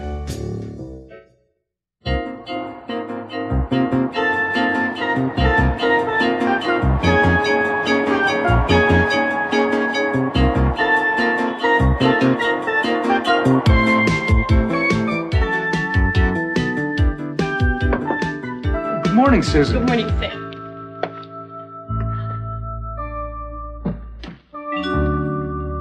What's the schedule today? 10 o'clock, telephone FAO Schwartz about the new twin baby dolls. Okay. Telephone Mrs. Zasky at the advertising agency. I did that. Go on. 11 o'clock, approve the sketches for the toy spaceship. Oh, where are they? Right here. Did you look at them? Yes, I did. What do you think of the spaceship? I think the kids will love it. Would you show me the drawings, please? Huh.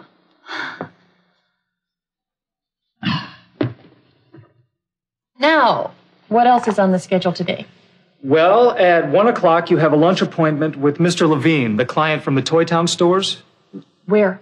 At Rosano's. Anything else? At 4 o'clock, you have a meeting with the production staff in the conference room?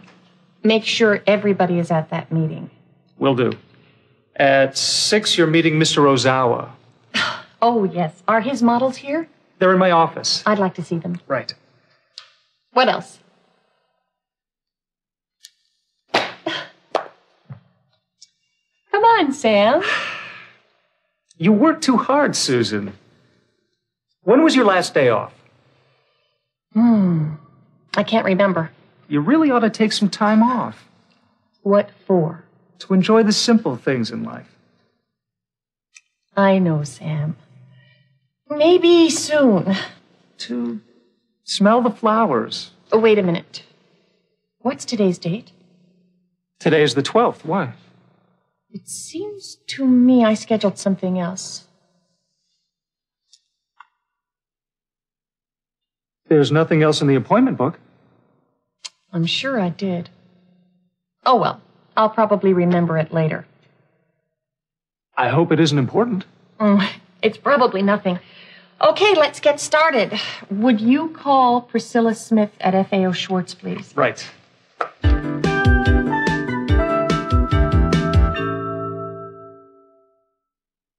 These are the models from the Japanese filmmaker. Thank you. Just put them on my desk. And the new drawings for the toy spaceship. Wonderful.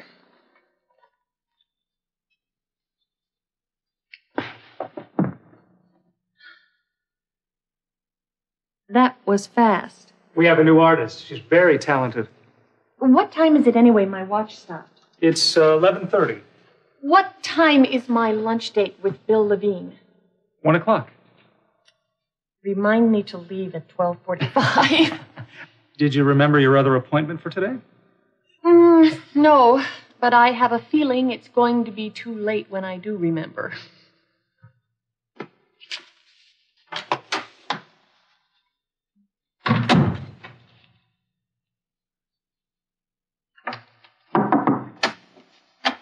Yes, Sam? I just solved the mystery. What did I forget? You have some guests in the reception room. What? Who? Mr. Harry Bennett and his daughter? I remember. Oh, Harry. I made a lunch date with him and his daughter weeks ago. Is he a client? He's a friend. Well, he's here with his daughter to have lunch. I met her at Thanksgiving, and I promised to have lunch with both of them today. Yes, indeed. What are you going to do about your appointment with Mr. Levine? Any suggestions? Oh.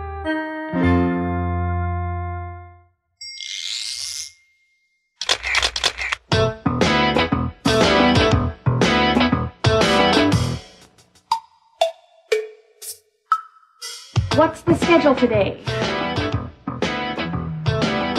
10 o'clock, telephone FAO Schwartz about the new twin baby dolls. 10 o'clock. 10:15. That's 10:15. 10:30. That's 10:30. 10:45. That's 11:15. 11 o'clock, approve the sketches for the toy spaceship. 11 o'clock. 11:15. That's 11:15. What time is it anyway? My watch stopped. It's 11:30. 11:30. That's 11:30. 11:45. That's 11:45. 12 o'clock. That's noon. 12:15. That's 12:30. That's Remind me to leave at 12:45. 12:45. That's What time is my lunch date with Bill Levine? 1 o'clock. 1:15. That's 1:30. That's 1:45. That's What else is on the schedule today?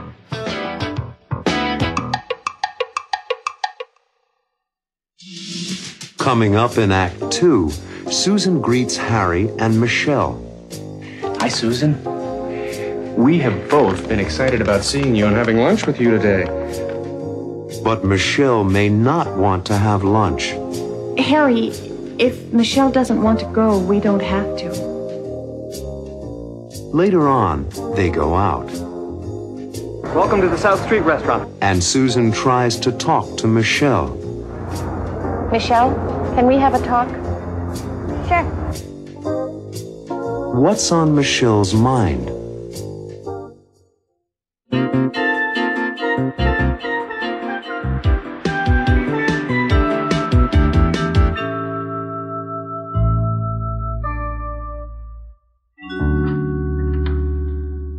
Hi, Michelle. Hello, Harry. It's nice to see you again. Hello. Hi, Susan.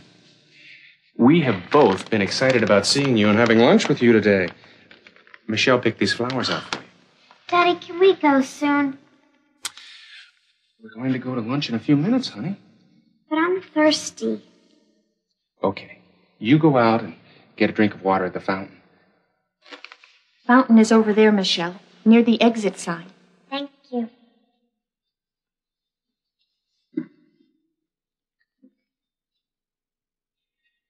Michelle is a little shy. I used to be that way when I was her age.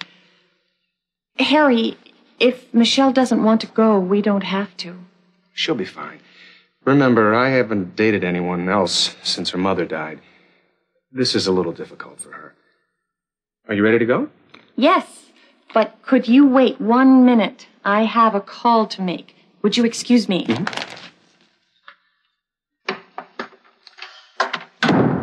Sam, get Mr. Levine at Toy Town Stores on the telephone for me, please.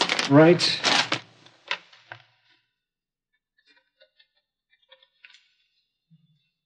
Hello, Susan Stewart calling Mr. Levine, please. He's on the phone. Mr. Levine, Susan Stewart. I find myself in an embarrassing situation. I made another lunch date for today and forgot to enter it in my appointment book. Can you and I meet for drinks tomorrow? I'd really appreciate it. Yes, thank you. Tomorrow at 5 o'clock at the Biltmore. I'll see you then. Thank you, Mr. Levine.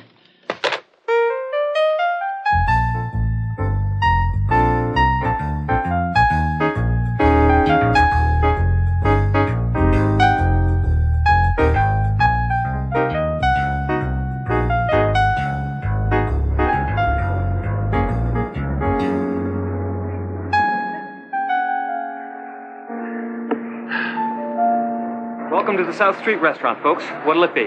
What do you recommend? Well, the crab salad's always a big hit. Susan, would you like the crab salad? I'd love the crab salad. Michelle, would you like to try the crab salad too? Okay, Daddy. We'll have the 3 crab salads and a pitcher of lemonade. Help yourself to celery and carrots and other vegetables. We used to catch crabs. Where was that? We had a summer house on Fire Island. Do you remember, Michelle? Sure, you and Mommy used to take me on the ferry boat. And sometimes at night, we would go down to the beach and catch crabs, remember? With a piece of meat on string. Right. Well, I think I'm going to go get us all some vegetables.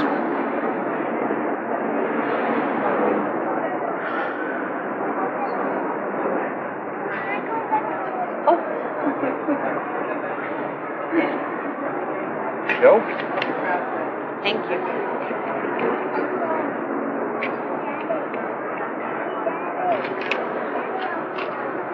And some ice cold lemonade. Thank Enjoy it.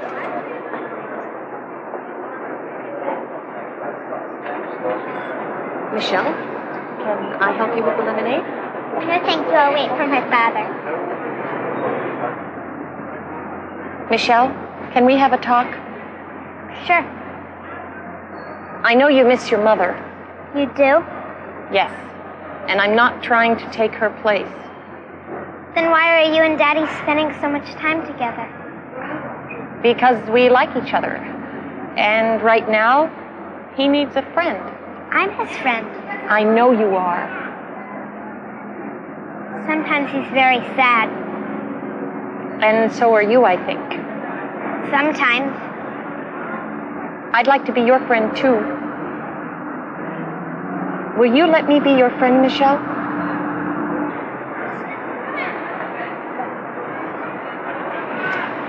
So, what were you two talking about? Just girl talk, Daddy. It's too hard to explain. You're probably right. Well, let's get started.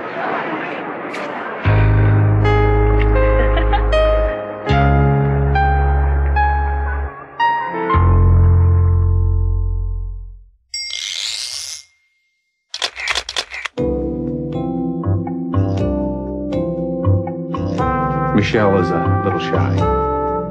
I used to be that way when I was her age. I used to be that way when I was her age. We had a summer house on Fire Island. Do you remember, Michelle? Sure, you and Mommy used to take me on the ferry boat. Sure, you and Mommy used to take me on the ferry boat. We used to catch crabs. We used to catch crabs. And sometimes at night, we would go down to the beach and catch crabs. You know, Michelle, when I was your age, I used to do a lot of fun things. I did too. I used to play the piano. Mom would give me lessons on Tuesdays after school. And I used to play the violin. I would take lessons every Thursday afternoon. I used to have long hair, like you, Michelle. But I don't now. I used to go fishing. Every summer, I would get out my fishing pole and try to catch a big one. Oh, Harry, you used to be so handsome. I used to be so handsome? You still are, of course. Thank you. In Act 3, Susan, Harry, and Michelle have a lot of fun together. But Susan has work to do. Oh, it's 3:45, and I have a production meeting at 4. Harry is disappointed. I plan to take you for a ride in Central Park in a horse and carriage. Michelle is disappointed too. I'm sorry you can't come with us, Susan. So am I. What will Susan do?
It's 3:45, and I have a production meeting at 4. I plan to take you for a ride in Central Park in a horse and carriage. Harry, I'd love to, but I have work to do. Okay, we'll walk back to your office with you. It's so nice out. I decided to forget about my accounting problems and just enjoy this beautiful spring day. Take the time, Susan. I know I should, but Well, there are too many things to do. I understand. I'll go for the ride with Michelle. Right. Well, I had a really nice time. So did I. So did I. I'm sorry you can't come with us, Susan. So am I. Bye-bye.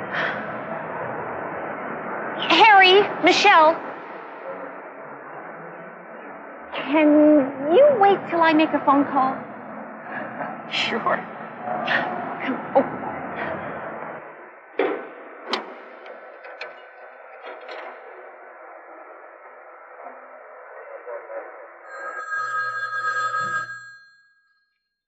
Susan Stewart's office. Sam, this is Susan. Hi, how was lunch? Fine. You're late. The production department's waiting in the conference room. I know. Ask Paul Smith to fill in for me. He knows everything about the production schedule, and he can answer any questions. Right. Don't tell anyone, but I'm taking a little time to smell the flowers. Good for you. It'll be our secret. But schedule another production meeting for tomorrow. I'll be back for my 6 o'clock appointment with Mr. Ozawa. Okay, Susan, and have a nice afternoon. Thanks.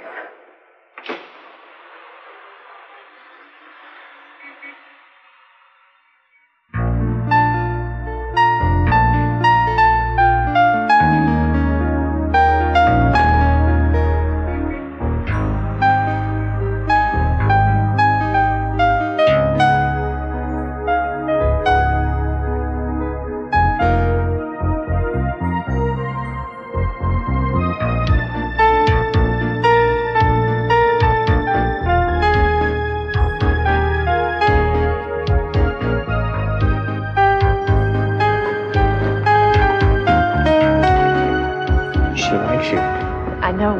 I like her. How'd you do it? We had a talk. About what? Life. And what'd you decide?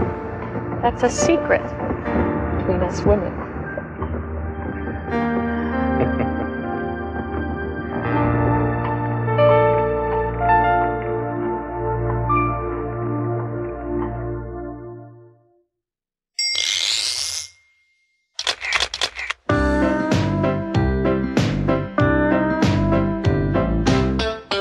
Working too hard, trying to do your best.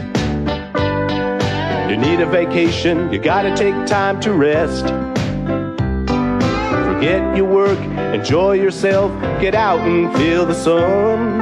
Take a little time for the simple things, relax and have some fun. You gotta stop and smell the flowers, do the things you like. Read a book or see some friends, take a ride on your bike. Have a picnic, take a picture, go out and count the stars. Just go fishing, take a walk, or play your guitar. Take a break for lunch. Go and see the sights. Take a ride in the park. Do whatever you like. You gotta stop and smell the flowers. Do the things you like. Read a book or see some friends. Take a ride on your bike. Have a picnic, take a picture, go out and count the stars. Just go fishing, take a walk, or play your guitar. You gotta stop and smell the flowers. Do the things you like. Read a book or see some friends. Take a ride on your bike. Have a picnic, take a picture, go out and count the stars. Just go fishing, take a walk, or play your guitar.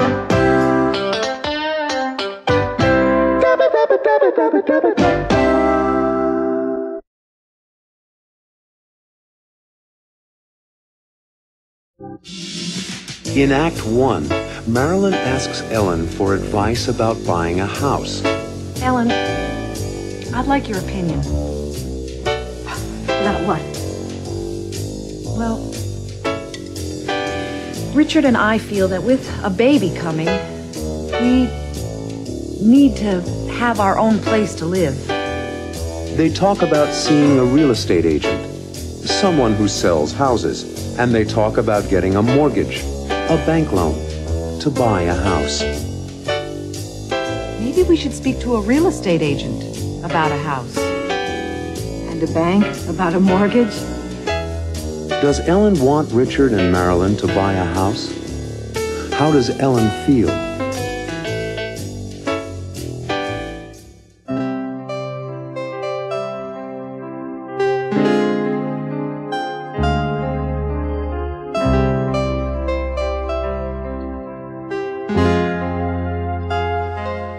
Ellen, I'd like your opinion.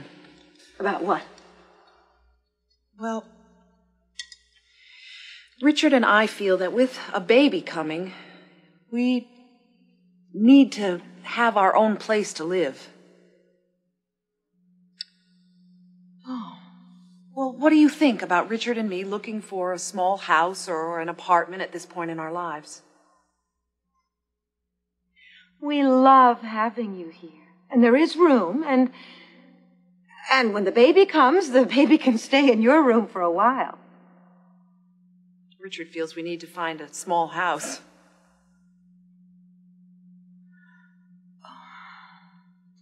I remember when I was pregnant with Richard. Philip and I were living with Grandma and Grandpa. Philip was a young doctor, and he kept talking about having a house of our own. It's natural. What did you do? We looked at a lot of houses. Did you find one? Oh, not at first, but we couldn't afford it.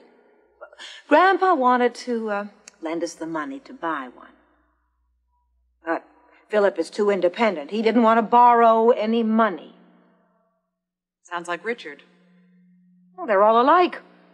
Richard is a real steward. He's independent and sometimes, just stubborn. When did you buy a house? After Richard was born. I was teaching music, and Philip was opening his first medical office. Where was the house? Oh, right here in Riverdale. Of course, it was a small house, but just right for us. It's funny. History repeats itself. Now, Richard and I are having a baby, and we probably won't be able to afford a house right away either. Why don't you look at some houses, Marilyn? Good idea. Look in the real estate section of Sunday's Times. You'll learn a lot. Maybe we should speak to a real estate agent about a house. And a bank about a mortgage? I'll talk to Richard about it. I think it's a good idea, Ellen. We can learn a lot by asking. And if I can be of any help, let me know. As a matter of fact, my friend Virginia Martinelli is a real estate agent. Good. You won't believe this, but she sold us our first house and this one. Well, I'll tell Richard, and we'll go to see her.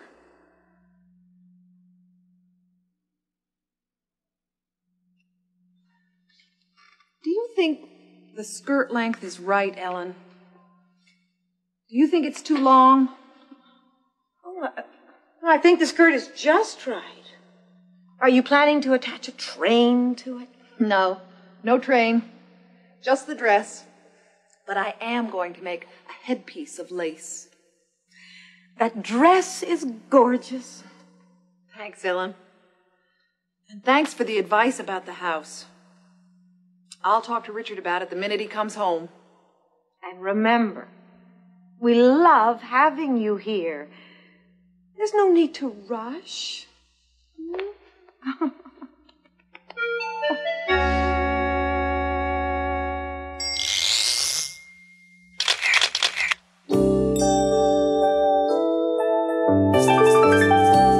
remember when I was pregnant with Richard. Philip and I were living with Grandma and Grandpa. Philip was a young doctor, and he kept talking about having a house of our own. It's natural. I remember when Philip and I wanted a place of our own, like Marilyn and Richard want one now.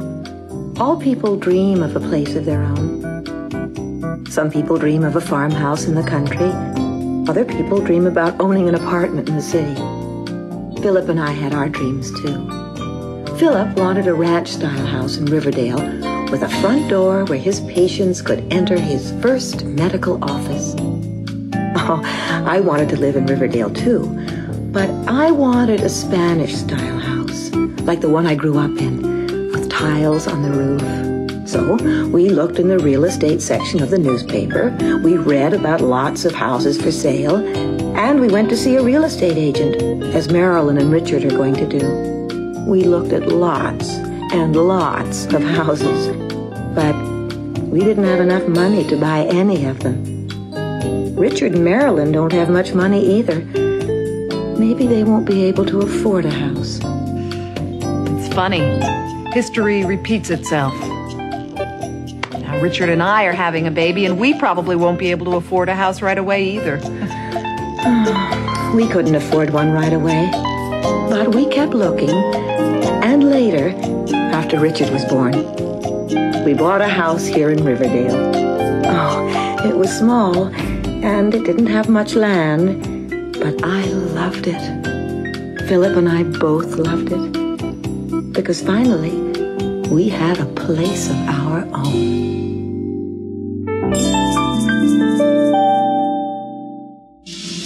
In Act 2, Marilyn and Richard speak with Mrs. Martinelli, a real estate agent. Mrs. Martinelli offers to help, but she explains that Marilyn and Richard cannot afford a house in Riverdale. Of course, they won't be in Riverdale. The cost of housing's too high for you here. Will Marilyn and Richard find a house?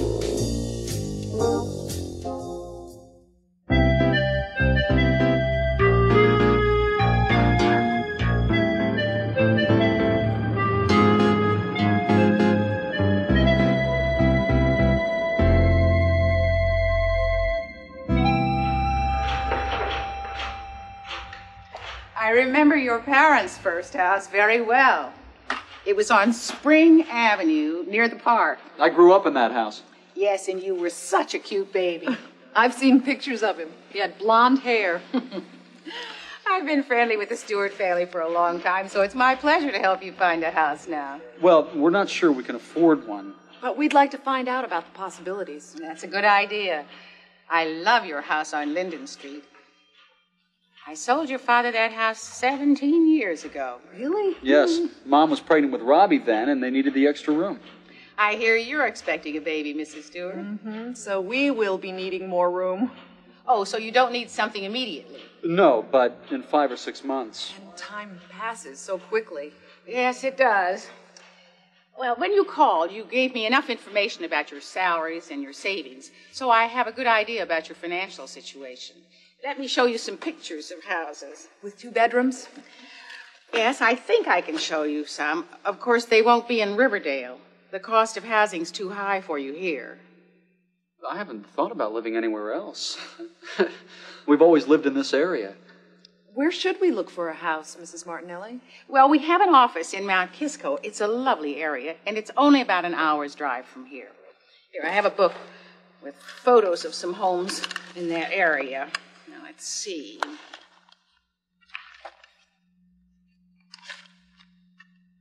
Here, this is a lovely 2-bedroom house in your price range. It's pretty, but I prefer a 2-story home. I do too. I don't care for a ranch type. Okay. Oh, this is a wonderful house. I know it well. I sold it to the present owners. It looks wonderful. This is a 2-bedroom, 2-bath house. It has a full basement, and it is on a half-acre lot. You can probably afford this one. I like this house. So do I. And the price is right. Would you like to go see it? Yes. We're planning to talk to someone at the bank next week. Perhaps we can see the house this weekend. If someone doesn't buy it before then. But let's keep looking, just to get an idea of some other possibilities. This is very helpful, Mrs. Martinelli. Here. This is a wonderful example of a Spanish-style architecture. Oh, I love the roof tiles on a Spanish-style house. It looks like the houses in Hollywood. It's interesting. A house like this in Riverdale costs double the price.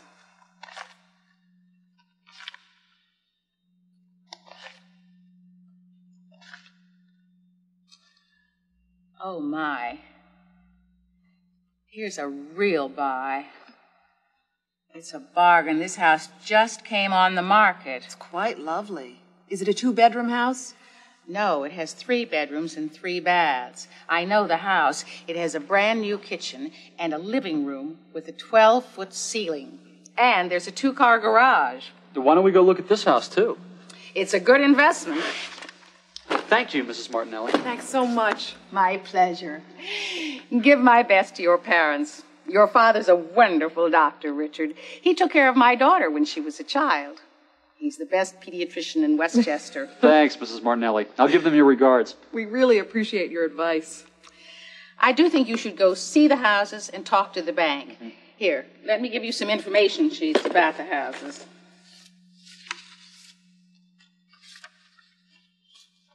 They're both very good buys. Well, thanks so much for your help and your time, Mrs. Martinelli. We've got a lot to talk about. Thanks.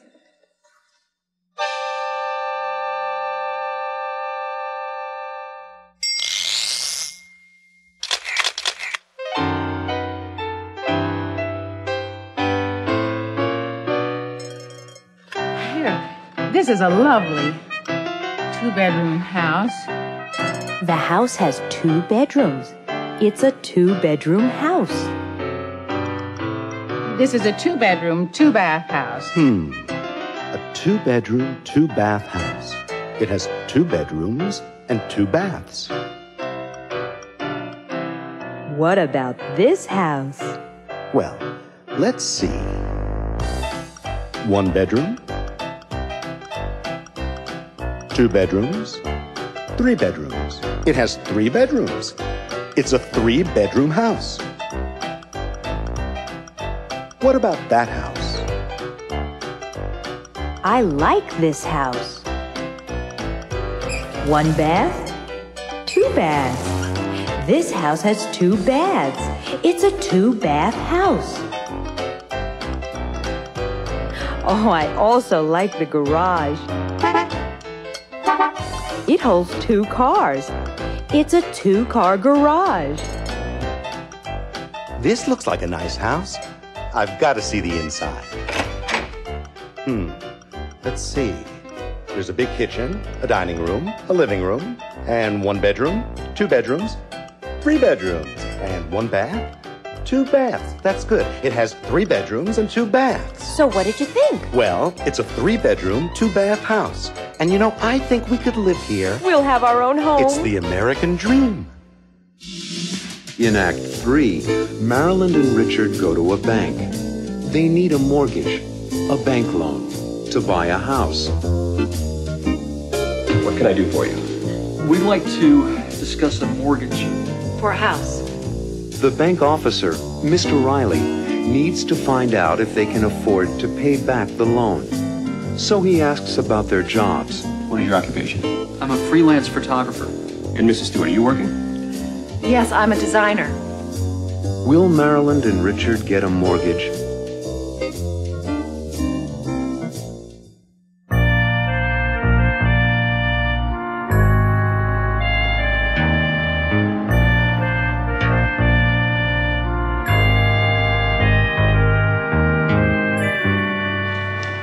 How do you do? Hello. I'm Ralph Riley. I'm Richard Stewart, and this is my wife, Marilyn. Pleased to meet you. Likewise, Mr. Please. Riley. Sit down. What can I do for you? We'd like to discuss a mortgage. For a house. Fine. Are you buying a house or are you refinancing your present home? We're planning to buy a house. And we'd like to find out about a mortgage. We are customers of the bank. As a matter of fact, my whole family banks here. I have some questions to ask. Do you own your house or do you rent? Neither. We live with my parents, Dr. and Mrs. Philip Stewart. And how old are you? I'm 29. I'm 30. And Mr. Stewart, what is your occupation? I'm a freelance photographer. And Mrs. Stewart, are you working? Yes, I'm a designer. And I work in a boutique. Did you bring any savings or salary information? Last year's tax forms? Yes. Here they are.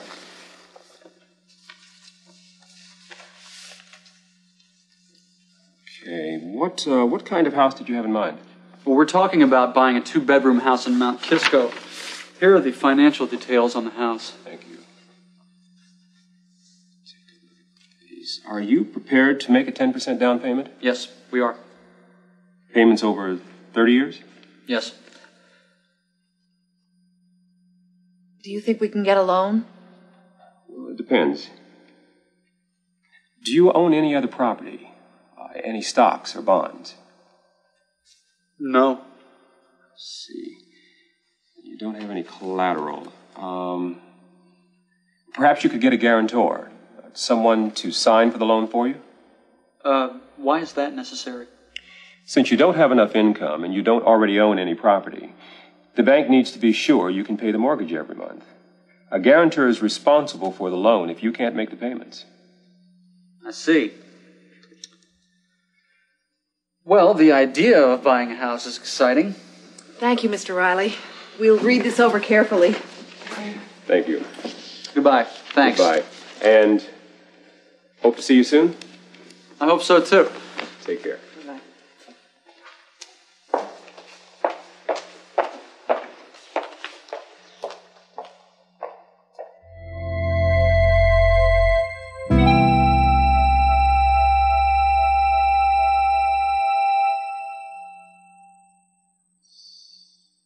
It all sounded so easy until they mentioned needing collateral or a guarantor. We have no collateral. And I don't think it's a good idea to ask Dad to sign as a guarantor. I don't feel right about it. I understand your feelings about it, Richard.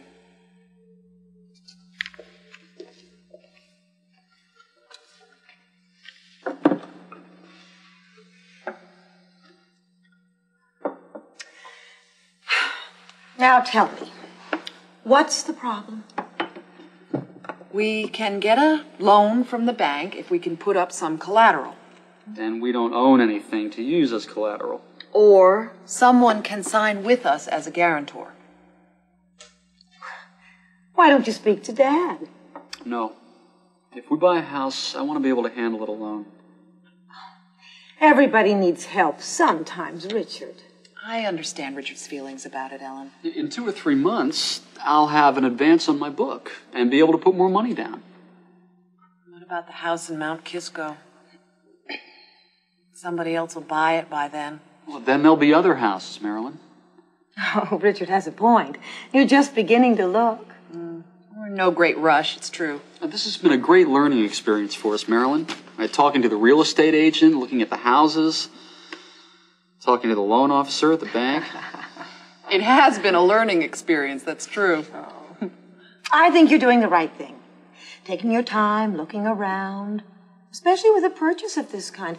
You're talking about a lot of money. We'll call Mrs. Martinelli and tell her to keep looking for us. And I'll call Mr. Riley at the bank and tell him we'll see him in a couple of months. And if you ever need Dad or me to help you, you know we'll be there for you. It's a Stewart tradition. We're a family. Oh.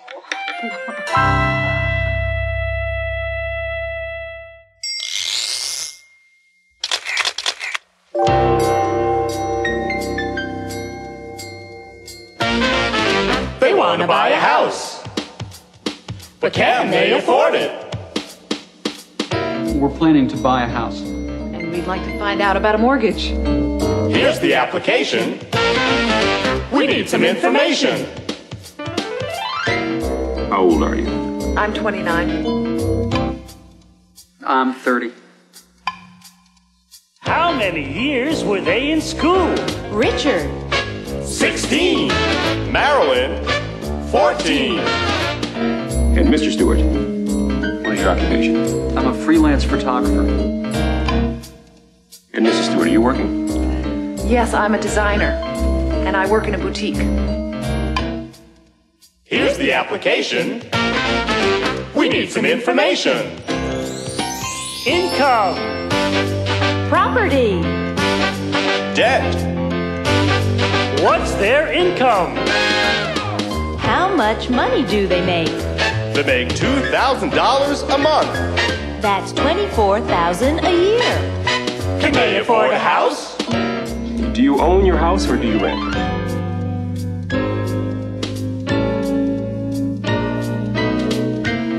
Do you own any other property?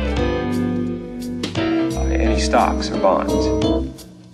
Can they afford a house? Since you don't have enough income and you don't already own any property,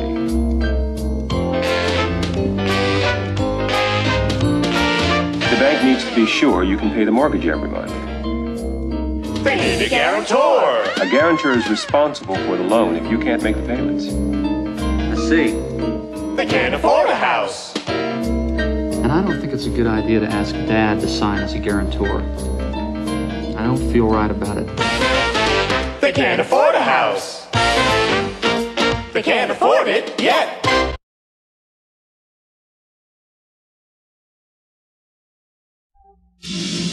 In the first act, Grandpa is restless.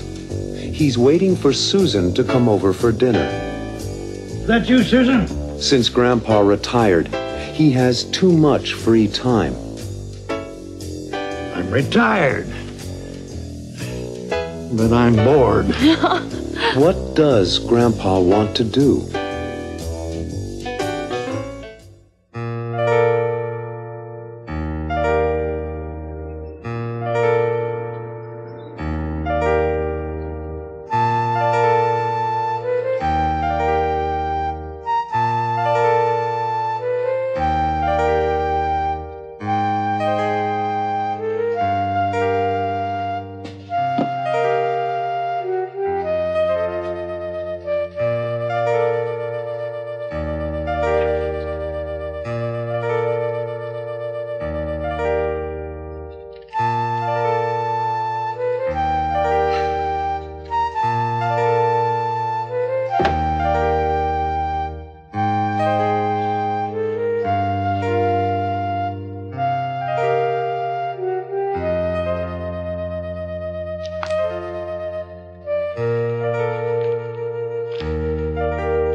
Is that you, Susan? It's me, Grandpa. Am I glad to see you? And am I glad to see you? I am also glad to be here. How are things? I have been talking to a group of salesmen since 10 this morning, and I'm real exhausted. Well, you look good. What's Harry doing tonight? He and Michelle are visiting relatives in New Jersey today. The rest of our family went to the movies.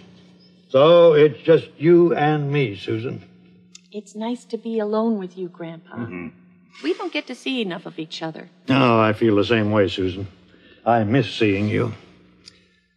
To tell the truth, next time, I'd like to go into the city and meet you there instead of you coming here. You don't need to do that, Grandpa. Yeah, I do. I need to get out more. Well, I mean, there's a lot to do around the house, and I love being here with the family, you know, but I'm restless. Since I retired, I've got extra time on my hands. I understand, Grandpa. I think you do. Frankly, I'd like to use my brain a little more. Grandpa, you have so much energy and so many years of experience. There are probably a lot of places for you to work, particularly in the construction field. But at my age, I'm not looking for a full-time job. I'm retired. But I'm bored. Well, there must be something. Maybe I can help. Let's go into the kitchen. And maybe you can help me set the table. Sounds good to me. What are we having? I prepared lamb chops, and mashed potatoes, and a tossed green salad to begin with. Grandpa, you are a terrific guy.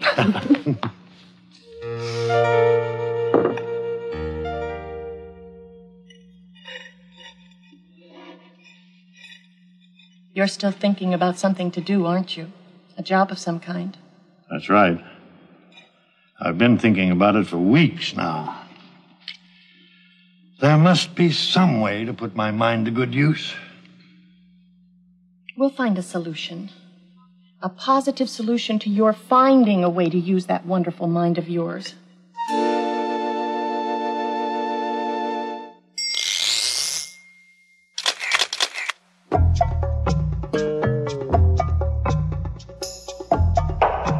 Now. Past. Grandpa is waiting for Susan. Is that you, Susan?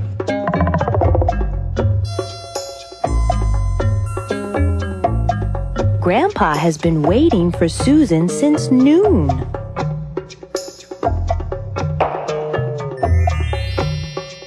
Grandpa has been waiting.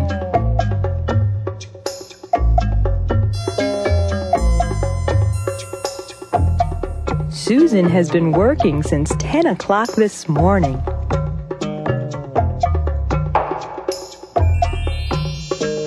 Susan has been working. But she isn't working now. It's me, Grandpa. Am I glad to see you.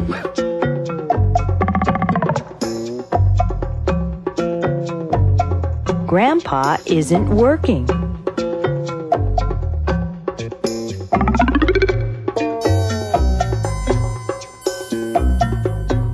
But he's been finding things to do.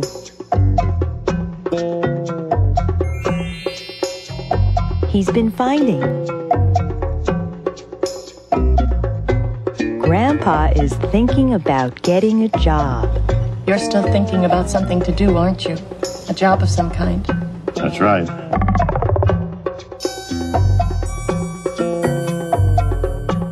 I've been thinking about it for weeks now. I've been thinking. Maybe he'll get a job soon.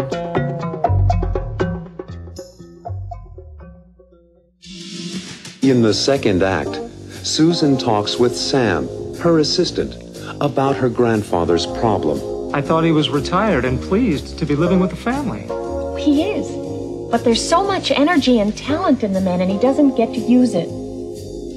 Susan thinks her boss, John Marchetta, may be able to help. So she meets with Mr. Marchetta and explains the problem. He needs to work. In fact, that is the reason why I'm here to see you. Maybe Mr. Marchetta can help.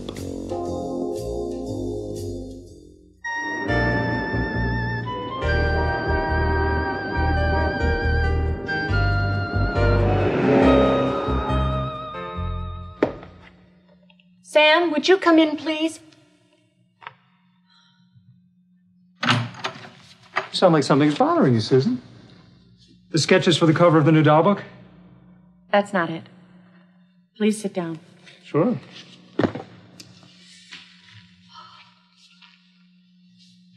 I need your advice on a personal matter, but it's not about me. You need my advice on a personal matter, and it's not about you, okay? It's about my grandfather. What's the problem? It won't sound like a big deal, but it is. I had dinner with him Saturday, and he's very unhappy about not working. I thought he was retired and pleased to be living with the family. He is. But there's so much energy and talent in the man, and he doesn't get to use it. Oh, what can I do? What kind of advice are you looking for? Simply this. John Marchetta runs this company. He founded this company. Right. John Marchetta gave me my start here 6 years ago, when I first graduated from college. He gave me the chance to use my talents and made me feel more confident. Right. Maybe he can do the same thing for your grandfather. Or at least give him some advice. Right. Then I've solved your problem. I can always depend on you, Sam. I'm glad to help. Shall I call Mr. Marchetta for you? No, I'll do that. Thanks.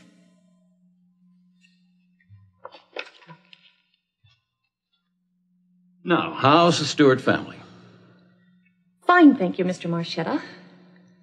Except for my grandfather. What's wrong, Susan? What's wrong with him? He needs to work. In fact, that is the reason why I am here to see you. I know you're building a new factory, and I thought maybe... My grandfather is so experienced in the construction trade. He could be so valuable. Tell him to come and see me at 10 o'clock tomorrow morning. I have an idea that may solve the problem for him, help a lot of other people. Really, Mr. Marchetta? Can I tell him that? Sure can. 10 o'clock in the morning. Here. Thank you.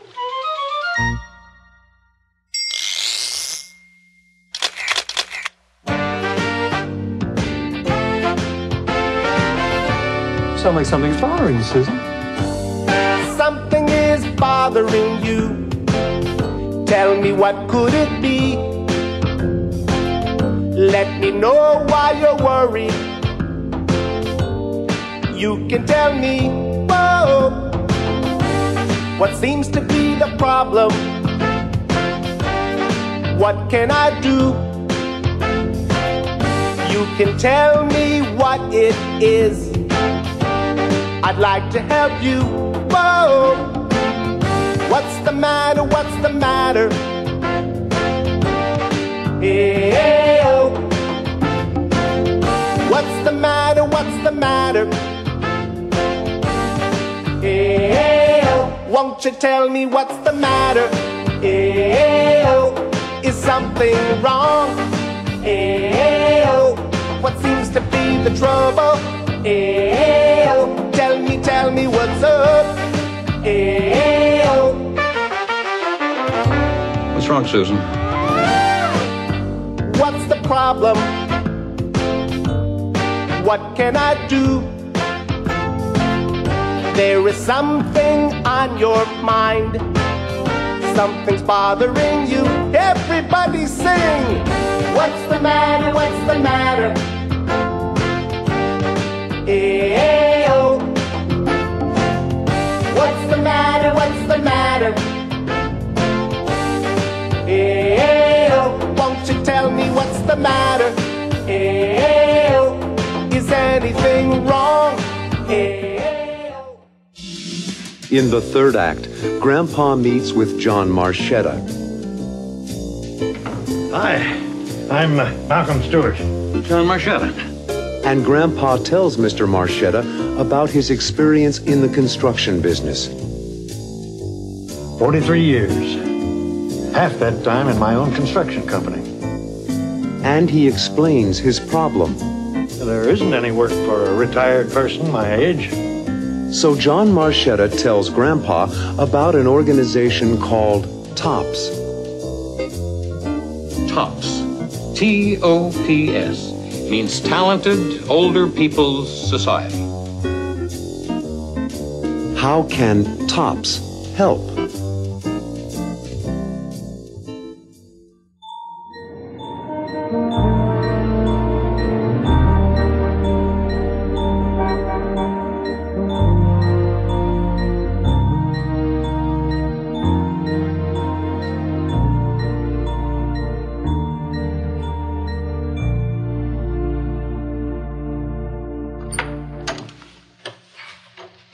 Hi, I'm Malcolm Stewart.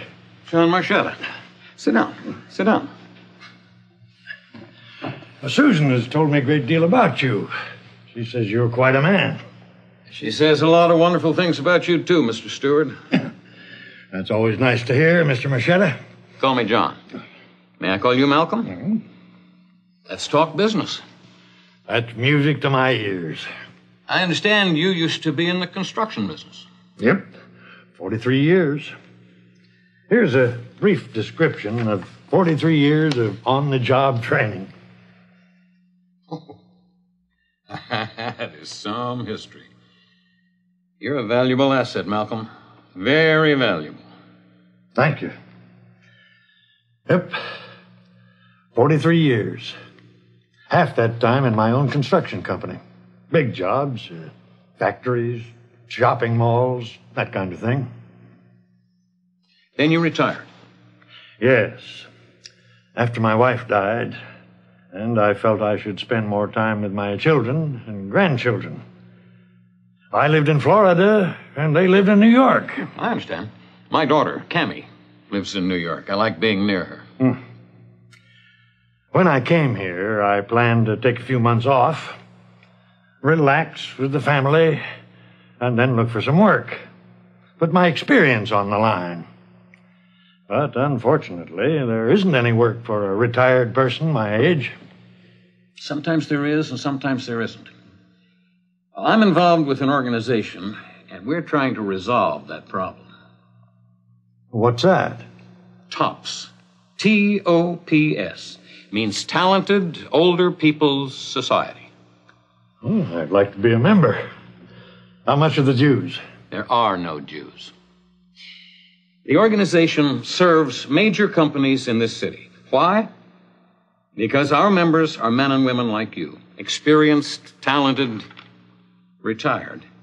But our members want to go out there and use their talents. They want to work. That is fantastic, John. I've got an idea for you, Malcolm. Just fill out this form for me. It'll only take a few minutes.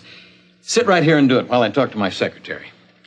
When I get back, we'll talk about my new factory. My company's a member of TOPS, so I try hard to find opportunities for people like you, Malcolm. And when I see an opportunity, I can act on it. Well, I can use your brain power on the job right now. Have you got time this morning to go over to the construction site with me? I'd like to have you meet my foreman, get some background on the job. I've got plenty of time. I'll be right back. We'll go over to the job site together.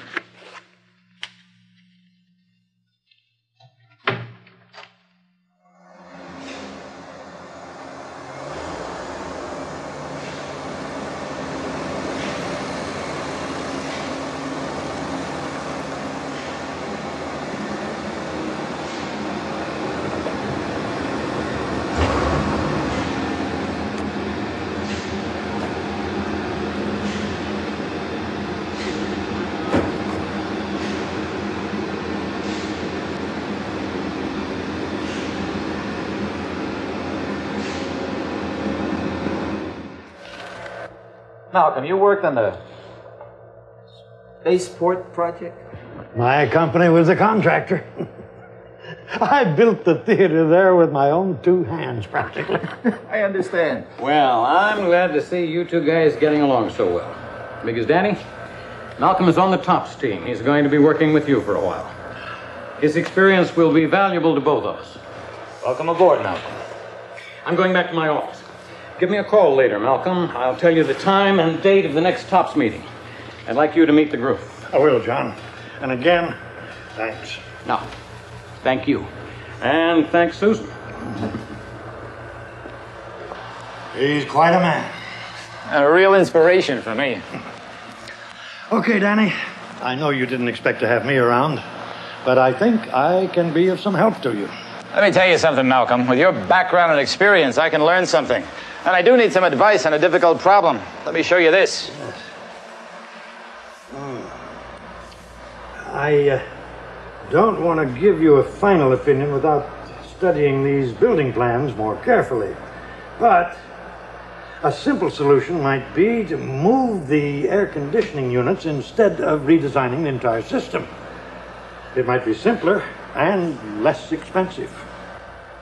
You just earned your weight in gold, Malcolm. Welcome aboard. It all happened so quickly. I can't believe it. I'm glad Mr. Marchetto was so helpful. He was more than helpful. He actually took me to meet his foreman. I'm thrilled for you, Grandpa. I don't know how to thank you, Susan. You're a wonderful granddaughter. It's good to see you so happy. I'll be at the construction site tomorrow. What are you doing tomorrow night? I'm not doing anything. Why? How about a date with your grandfather? I owe you a good steak dinner. I'll accept Tomorrow night, you and me, dinner. What time? I'll pick you up here at 7. Is that okay? I can't wait. And you can tell me all about your first full day back on the job. It's a deal.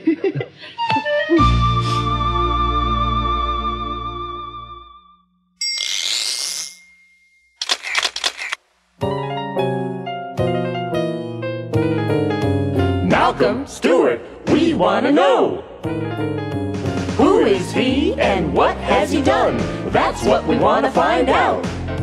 We'd like to know, so what do you say? We take a look at his resume. Here's a brief description of 43 years of on-the-job training. Name, address, and phone number. That's a good way to begin. Now we know where to write or call if we want to contact him. Where did Malcolm go to school? We need that information. We'd like to find out where and when he got his education. Bachelor of Science in Engineering in 1938. Master of Science in Engineering in 1940. That's great. We need a brief summary of Malcolm's work history. You mean his work experience? He was president for 22 years of Malcolm Stewart Associates. What did he build? He built things like Spaceport Project, Orlando Civic Center, Henderson Shoe Factory, Florida's Sun and Health Clubs, Titusville Mall, and Dade County Arts Center. And before that, Vice President, Harrison and Styles Building Corporation. And before that, Senior Engineer, Harrison and Styles Building Corporation. And before that, Project Engineer, Guilford Construction Company. And before that, Foreman, Brancusi Brothers. And before that, he was in the Navy. Seaman First Class. That is some history. You're a valuable asset, Malcolm.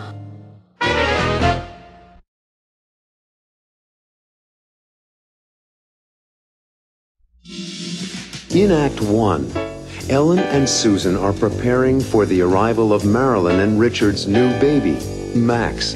Marilyn and Richard will be home from the hospital any minute, and we must prepare this room.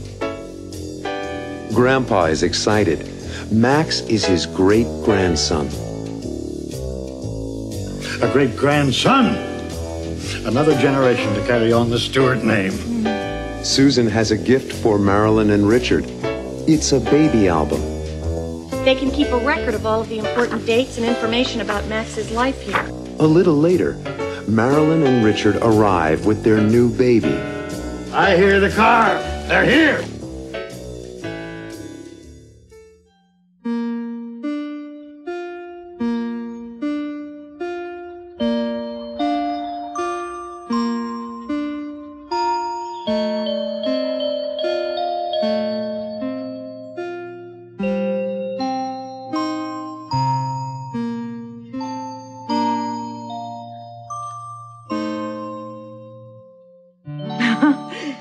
There's nothing more joyous than the arrival of a new baby. I am so excited, Mother. Just imagine Marilyn and Richard must be thrilled. Oh, a new baby. Max. Max? Max. Oh, it's a sweet-sounding name for a sweet little boy. My first grandchild. And my first nephew. Oh, isn't he just adorable? Oh. He looks a lot like you, Mom. He does. Do you think so? Mm-hmm. Well, I guess. He does look a lot like Richard, and I guess he looks a lot like me. Oh, he's got Richard's eyes, though. I really want Harry and Michelle to see Max. When are they coming? Tomorrow. Harry has an account to work on today. Yes, he does have Richard's eyes. Big blue eyes. The baby even looks at you like Richard does. Well, children usually resemble their parents. It's true. Michelle is a lot like Harry in so many ways. And she's shy with new people just like he is. You really like Michelle, don't you? Yes, I'm very fond of her. And Harry, too? Well, it's 4:30. My Marilyn and Richard will be home from the hospital any minute, and we must prepare this room. Where will we put all the presents? Well, let's take everything to the living room. Marilyn and Richard and the baby need the space. It's crowded in here. The welcome sign is up. Welcome home, Max. Isn't it exciting, Grandpa? Your first great-grandchild. Yes, sir. A great-grandchild. A great-grandson. Another generation to carry on the Stewart name. I love you, Grandpa. Oh. You make me feel so proud to be part of our family. And one day you'll have your own family. And I'll be proud to be part of it. Now you understand my feelings, Susan. I'm Grandpa's daughter-in-law, but I feel like a Stewart. He's always made me feel like his own daughter. Well, that's because you're so much like us. Wonderful. Mom, got it. This will make a nice gift for Marilyn and Richard. They can keep a record of all of the important dates and information about Max's life here. Let's see. Name, Max Stewart. Does he have a middle name? No, just Max. I like that. No middle name, no middle initial. Like me. I'm Malcolm Stewart. Just Malcolm Stewart. And Max has your initials, Grandpa. M.S. It must mean something. Weight, 8 pounds, 6 ounces. 8'6"? A big boy. All the Stewart men were big. Oh, Robbie was 8 pounds, 2 ounces, and Richard was 8 pounds, 3. And me? 8 pounds, 6. You were big. Just like Max. 8 pounds, 6. Just like me. That's nice. Length. Length? Richard says Max is 21 inches long. 21 inches. Is that tall or average or what? Tall. All the Stewart men are tall. Well, Grandpa, you're about 5'9" or 5'10". I wouldn't call that tall. I take after my mother's family. They were average. Mother, Marilyn. Father, Richard. And lots of pages for Richard's photos of Max. Speaking of mother and of father, and speaking of Max, I hear the car. They're here. Oh, quickly. Go.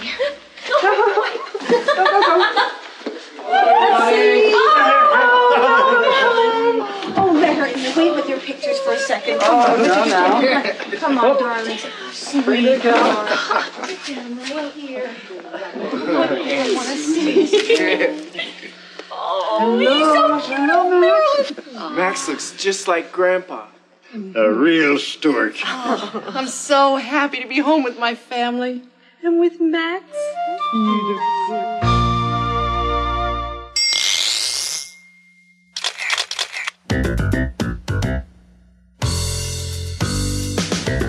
Weight, 8 pounds, 6 ounces. 8 pounds, 6 ounces. How much is that? Metric weight, let's do it again with metrics. About 4 kilograms, that's about 4 kilograms. What does Grandpa weigh? About 170 pounds. How much is that? Metric weight, let's do it again with metrics. About 77 kilograms, about 77 kilograms. Richard says Max is 21 inches long. 21 inches. How long is that? Metric, measurement. Let's do it again with metrics. About 53 centimeters. 53 centimeters. Well, Grandpa, you're about 5'9". 5 feet 9 inches. How tall is that?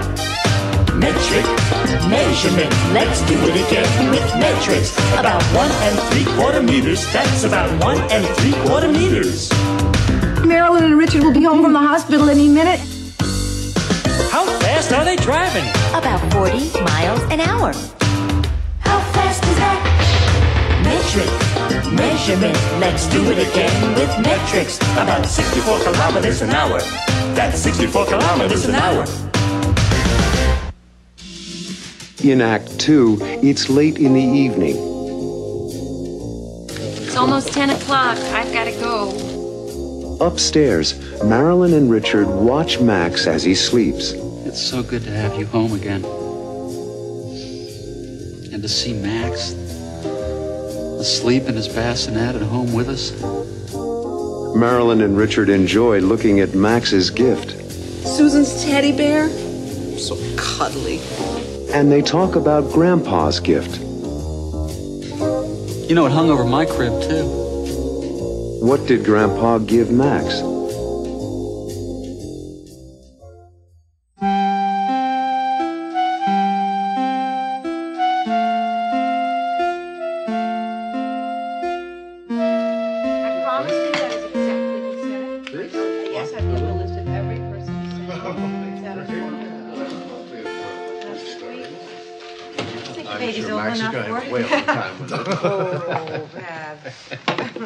Oh, dear.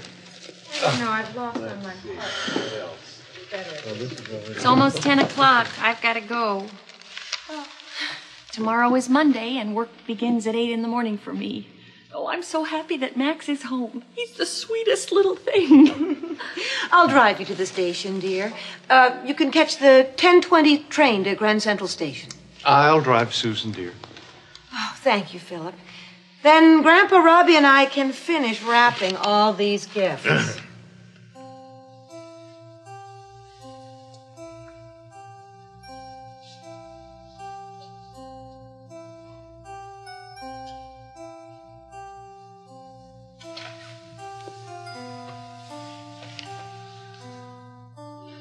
It's so good to have you home again. And to see Max asleep in his bassinet at home with us. To be with our family. You know, that Stewart TLC. TLC. Tender, loving care. That's our motto. Did you see the washcloth and the towels? The teddy bears on them? Alexandra and the Molinas sent them for Max. It was so kind of them. Now Max has come into everyone's life. The house is so alive with him here. The welcome sign over the door, the boxes of presents, the MAX over his bassinet. Robbie put that there. Susan's teddy bear, so cuddly. Beautiful crib for Mom and Dad. Oh, and Grandpa's baseball glove. You know, it hung over my crib, too. And it hung over Robbie's crib. Part of Grandpa's magic? Oh, that's not all. It hung over Susan's crib. The same baseball glove? That's right. Grandpa hangs it there for good luck. He says it always brought him good luck on the baseball team. He believes it'll bring good luck to all the Stewart babies. And then he takes it back when Max is ready to use it? Yes, and replaces it with a new glove, so the old one will be ready for a new member of the Stewart family. Grandpa really loves his family, doesn't he? So do I. And so do I.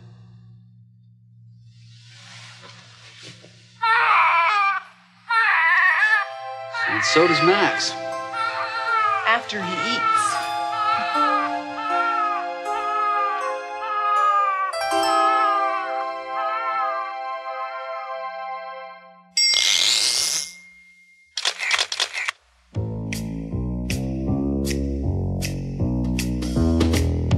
Grandpa really loves his family, doesn't he? So do I. Grandpa loves his family, so does she. Grandpa loves his family, so does he. There's a lot of love here every single day. Grandpa loves his family, so do they.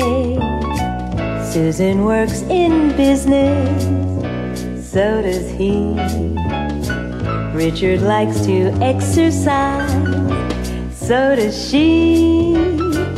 Philip works with children, she works with them too. She works in a hospital, so does he, it's true. Grandpa likes to be outside on a summer day. He likes to be outdoors fishing, and so do they. Marilyn has curly hair, so does she. Grandpa has a little hair, so does he. Harry likes to see the sights on a beautiful day. Harry likes to see the sights, and so do they. Grandpa likes to be outside on a summer day. He likes to be outdoors fishing, and so do they. Philip loves his family. Susan loves her family. There's a lot of love here every single day. Grandpa loves his family, and so do they. And so do they. And so do they. In Act 3, Marilyn opens a gift from Harry and Michelle. Isn't this baby outfit adorable? With his name on it, Max. Susan offers to take Michelle upstairs to see the baby. Would you like to see baby Max, Michelle? What will Michelle think of Max?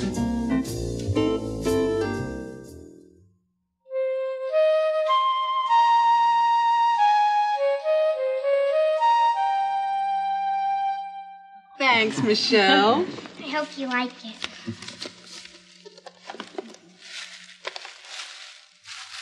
Oh my God. Isn't this baby outfit adorable? With his name on it, Max. Thanks so much, Harry and Michelle. We really appreciate it. I'm glad you like it. Michelle picked it out. Yes, I told Daddy to pick blue ones. Blue is for boys and pink is for girls. And Max is some boy. He's a real Stewart. Right. That was so thoughtful of you, Michelle. Especially to pick it out in blue. Would you like to see baby Max, Michelle? Could she? Could we? Could I? Take them upstairs, Susan. Harry and Michelle can watch Max sleeping. Let's go. Come on, Michelle, before Max wakes up. Will you please take this upstairs, Susan? Thank you. Michelle is very grown up for a 10-year-old, huh? She's smart and sensitive for her age. Growing up without a mother is difficult. You mature quickly. Susan's like a mother to Michelle.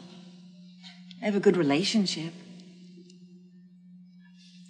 Do you think Susan and Harry will get married? You can count on it. I think so. Yes, they get along so well. I like him. He's good for Susan. He's a little quiet. It's hard to do anything but listen in this family. How can anybody get a word in around here? You're right, Ellen. Oh, really? It's the way it should be. The Stewarts are the Stewarts. They always were, and they always will be. Right. They've always got an opinion. Always got something to say. And now there's Max Stewart. And if he talks as loudly as he cries, we're all in for trouble. He's quiet now. Mm-hmm. That's because he's sleeping.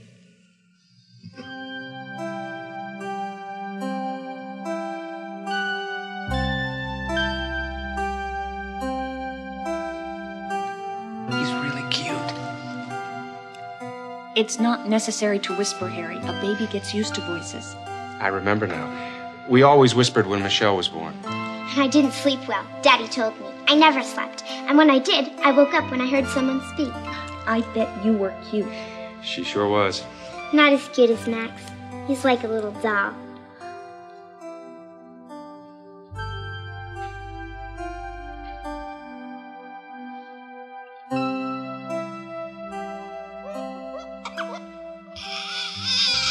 Oh, good. Now I can help diaper him. Let's get Marilyn. What do you do when he cries like that? You pick him up. He's so little. So new. Let's call Marilyn. Time for a feeding. And time for a diapering.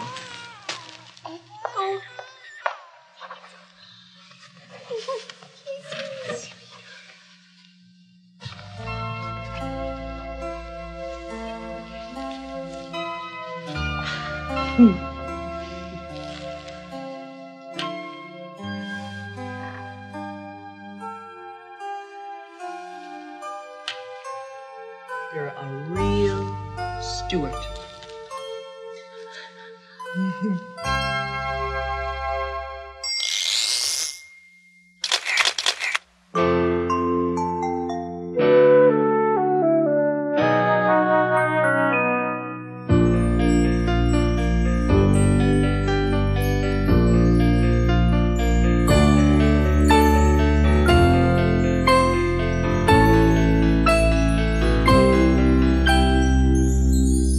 How about that? A new baby in the Stewart family. Baby Max. Max Stewart. You know what that means, don't you? That means I, Malcolm Stewart, am now a great-grandfather. And Max is my great-grandson. My son, Philip, is a grandfather now. He's Max's grandpa. And Ellen's his grandmother, a very loving grandma. Susan thinks that Max looks like Ellen, but Robbie thinks Max looks like me. Robbie is Max's uncle. He thinks his little nephew Max is pretty special. Susan, Max's aunt, thinks he's special too. And so do I. And so do his parents, Marilyn and Richard. They love Max very much. Now, little Max, I love you. You're a real Stewart, just like me. And just like all of us.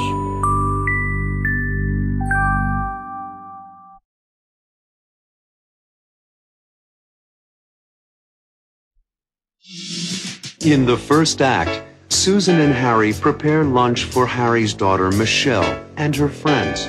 Michelle and her friends are at the aquarium in Brooklyn. They come back here for lunch, then go uptown to the Museum of Natural History. Susan likes living in New York City. It's so convenient. I can take the bus to work, or the subway, or a taxi. Harry lives in the suburbs, but he likes the city too. The truth is, I'd like to live in the city. A little later, Harry and Susan talk privately as they wait for the girls to arrive. They'll be here any minute. Susan, I'd like to continue this conversation later. What do you suppose they're talking about?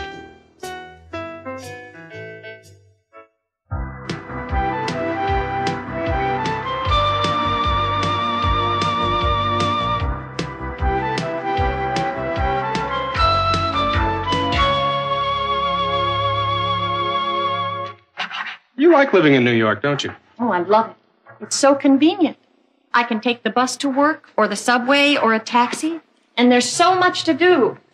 Lots of movie houses and the theater. I know what you mean. I'd like to live in the city. But living in New Jersey in the suburbs is better for Michelle. Trees, grass. There's a lot of good things about suburban living. I grew up in Riverdale, remember? So I know. But as a working woman, I think New York has all the conveniences, including the best tomatoes. The truth is, I'd like to live in the city. Michelle's the right age. There are lots of things for her here. You're right, Harry. Today is the perfect example. Michelle and her friends are at the aquarium in Brooklyn. They come back here for lunch, then go uptown to the Museum of Natural History. There's so much for young people to see and do. It's just incredible. Not just for young people. What about me? I've never been to the aquarium or the Museum of Natural History. Have you? Oh, yes, Harry. My mother and father often took us somewhere in the city on the weekends. Dad was a busy doctor, but he usually managed to squeeze a Sunday in with Richard, Robbie, and me. I used to love to go to the Metropolitan Museum of Art. Well, I've been there several times, twice with Michelle. You ought to think about spending more time with Michelle at all the great places in the city. Well, perhaps you'll help me select some of the great places. And perhaps you'll join us. Perhaps I will.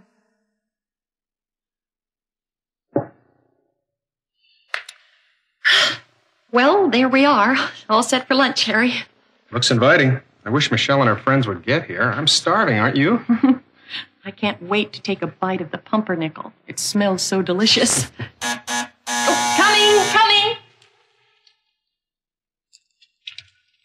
Who is it? Michelle. It's us, Susan.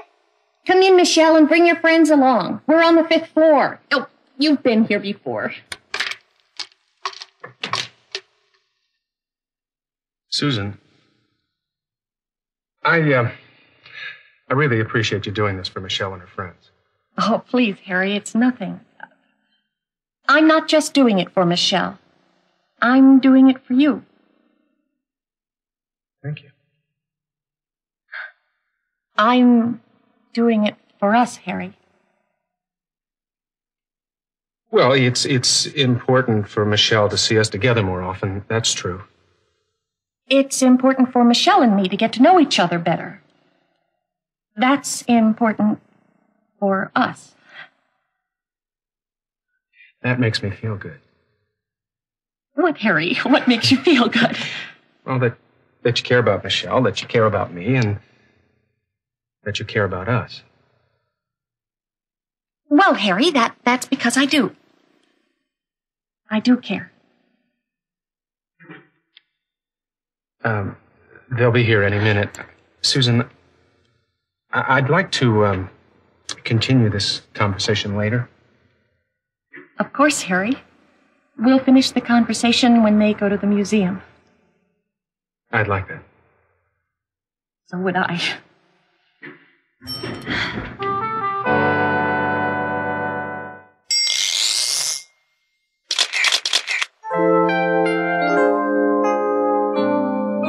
I like living in the suburbs. But living in New Jersey in the suburbs is better for Michelle. Trees, grass. We have a nice house with trees in front of it, and a backyard for Michelle and her friends to play in. It's a quiet neighborhood where people like to take long walks. Yeah, the truth is, I'd like to live in the city. Michelle's the right age. There are lots of things for her here. Like today, for example. Michelle and her friends went to the aquarium in Brooklyn. Well, then they went to the Museum of Natural History. I'd love to go there myself. But we could look at the dinosaurs. And Michelle likes the Metropolitan Museum of Art. We went there together. And Susan likes the museum, too. There's lots of things for us to do together in the city. Like going to the South Street Seaport. Oh, we had such a good time there. In Central Park. Oh, what a beautiful ride we took in the park. All those trees and the sunshine. Like the suburbs. Or we could go to the Central Park Zoo. Michelle loves animals. You know, the city has so much to offer, so much for us to do together. Maybe Michelle and I would like it here. maybe we would. In the second act, Michelle arrives with her friends. I'd like you to meet Audrey and her mother, Mrs. Cooper. Susan's company has made a new game.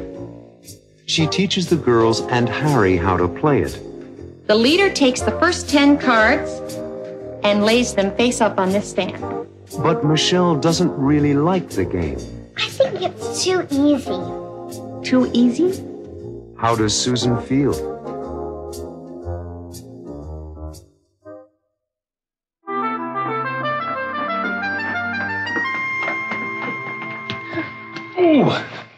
Oh, Daddy, we had such a good time at the aquarium.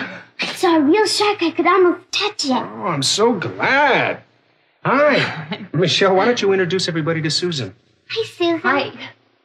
I'd like you to meet Audrey and her mother, Mrs. Cooper. Hello, Audrey. Nice to meet you, Mrs. Cooper. I'm Susan Stewart. And this is Shirley and Nicole. Hi, girls. Come on in. Come on in, Mrs. Cooper. Come on in, everybody. The aquarium was so exciting. I had never been there before. The girls learned a great deal. Frankly, so did I. Well, please sit down and tell us all about it during lunch. We've prepared some tuna fish and cheese sandwiches for lunch. I love tuna fish, don't you, Audrey? I remember when I used to be a Girl Scout. My mother would take us everywhere, too. Susan, I understand you're in the toy business. Yes, I am. My company manufactures toys and games for children. Susan's vice president in charge of new toys and games. And the marketing of new toys and games. Can we test a new game for you, Susan? That's an excellent idea, Michelle. I happen to have a game which I brought home to study. Let us try it. Don't you want to play? Nicole, Shirley, Audrey? We tested it last week on 12 to 15-year-olds, and they found it to be too easy. In other words, boring. We think it might be just right for 10 to 12-year-olds. That's us, Susan. First, you shuffle the deck and lay them face down. Then you select the leader. I'll be the leader. The leader takes the first 10 cards and lays them face up on this stand. H, T, E, R, C, Z, E, P, E, S. Everyone gets a turn going counterclockwise, left to right. You have 30 seconds to make a word using as many letters as possible. You get 1 point for each letter, plus the person with the longest word gets 10 extra points. The first one to get 100 points wins. That's easy. Okay, let's go around the table. You first, Audrey.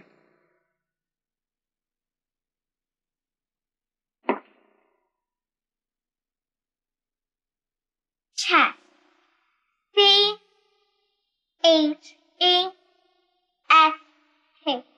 Good. That's 5 points. Next, Nicole.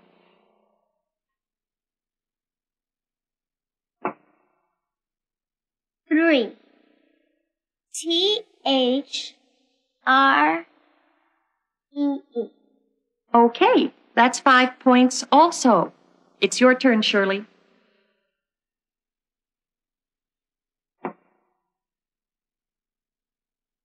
Creep.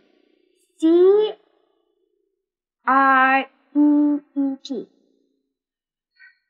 Creep. That's another 5-letter word. 5 points. So far, you're all tied. Sheet. S-H-E-E-T. Sheet. Sheet is a 5-letter word. Michelle, your turn. Cheese. C-H-E-E-S-E. Terrific. Michelle wins with a 6-letter word, plus she gets an additional 10 points for a total of 16 points. How are you enjoying the game so far? I think it's too easy. Too easy? Michelle? It's okay, Harry. Michelle is quite right. She just said it's too easy. Well, I liked the game. I enjoyed lunch, Susan. Thank you so much. But we have to get going to meet the rest of the troupe at 2 o'clock at the museum. Oh, it was nice meeting all of you.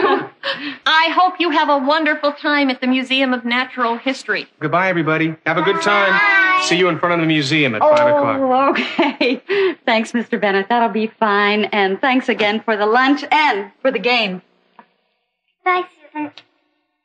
It's not a bad game. It's just slow. Just slow. You helped save our company a lot of money. Bye-bye.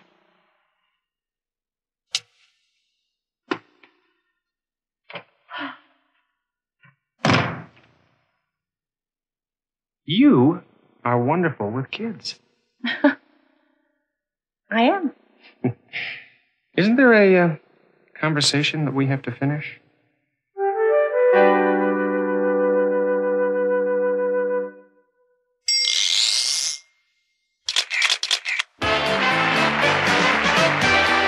Hello, everyone. It's time to play Take My Word. Here are the rules of the game.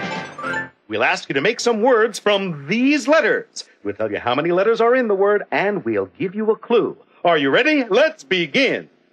You're looking for a word with 3 letters, a 3-letter word. Here's your clue. You have 5 seconds. Go.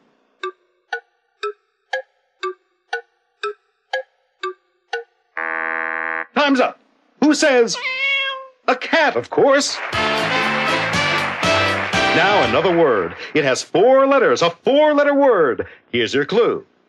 Max is Susan's nephew, so Susan is Max's what? You have 6 seconds. Go.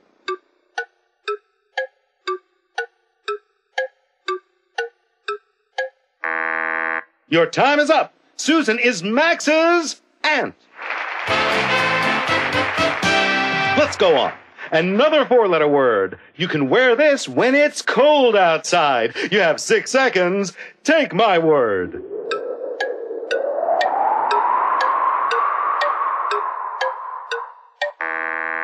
All right, what do you wear when it's cold outside? Well, I don't know about you, but I wear a coat.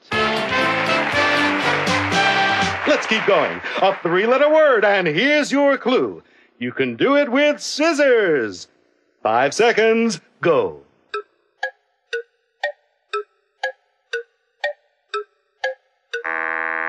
Okay, ladies and gentlemen, you can use scissors to cut. And now a word with 5 letters. Here's your clue. 7 seconds. Go.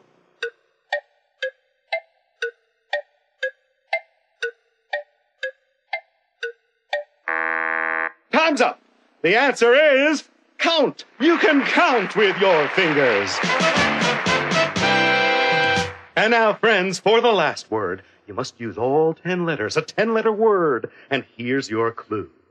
What is Harry Bennett's occupation? You have 8 seconds. Go.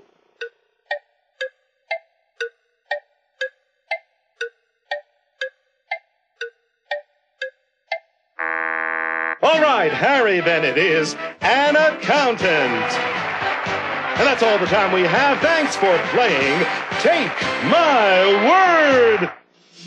In the 3rd act, Harry and Susan are alone again. And Harry wants to talk. There's a conversation we have to finish. Harry is trying to say something. Well, assume that if you care about Michelle and you care about me and you care about us, that we can talk about us. I mean, you and me. What is Harry trying to say?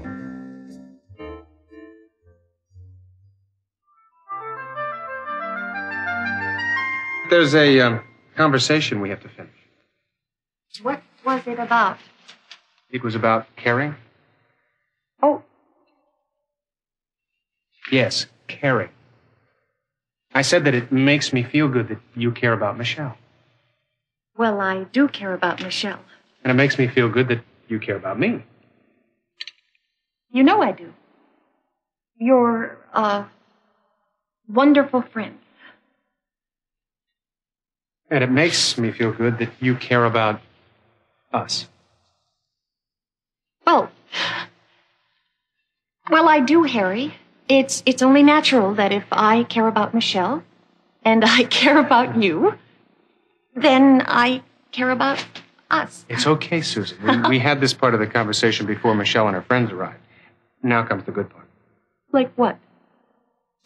Well, assume that if you care about Michelle and you care about me and you care about us, that we can talk about us. I mean, you and me. Isn't that right?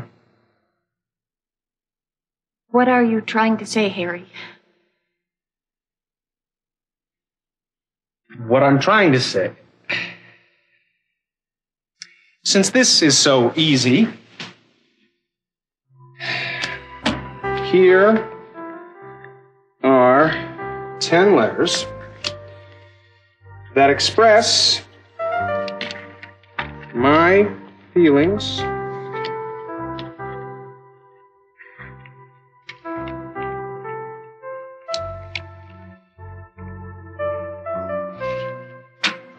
for you.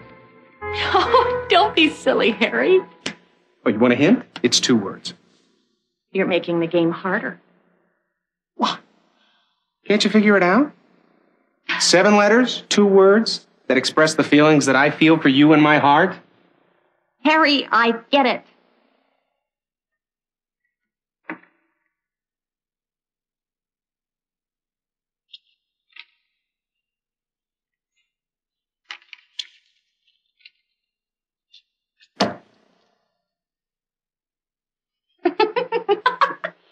Well, does that mean you'll marry me? Is that a proposal, or are we just playing a game?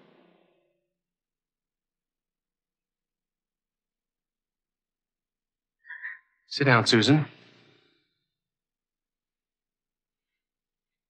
There's something I have to ask you.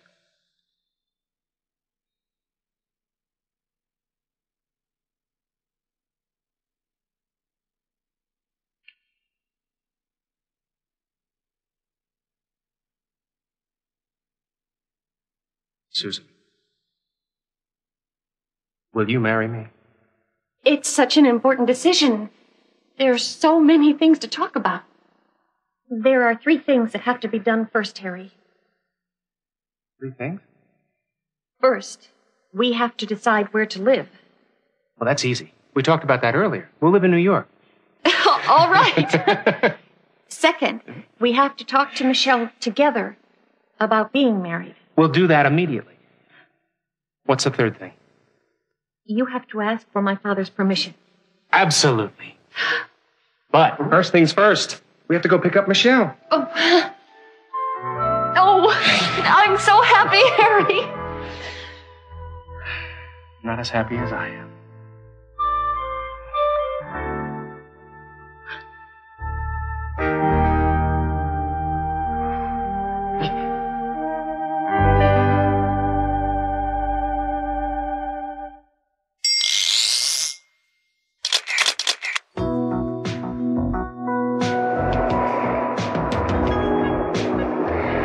It wasn't easy for me to do, but I finally asked Susan to marry me. Well, does that mean you'll marry me? Is that a proposal, or are we just playing a game? I'm not just playing games. There's something on my mind I want to talk about. It's hard for me to say, but I can spell it out for you to see easily. I'm not just playing games. I hope you know how much I really care for you. No matter where you are, I'm always there for you. I want to share my life with you. So will you marry me? I will always love you, and I'll try to make you happy every day. Marry me.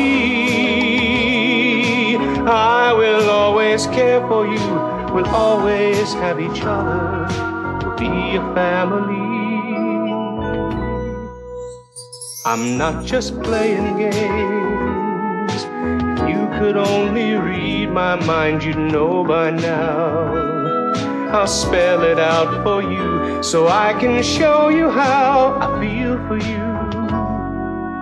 2 words. Marry me.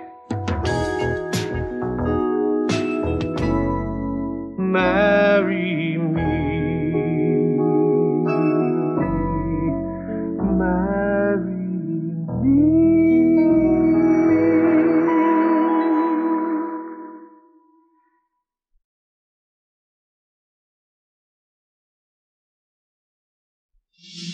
In Act 1, Richard gives Marilyn a bouquet of roses. What are the flowers for, Richard? 5 years of happiness. Happy anniversary. To celebrate their 5th wedding anniversary, Richard wants to take Marilyn to the Watermill Inn. You and I, Mrs. Stewart, are going to spend a second honeymoon at the Watermill Inn. But Richard gets disappointing news. What? Are you sure? But I... Okay. What's the matter?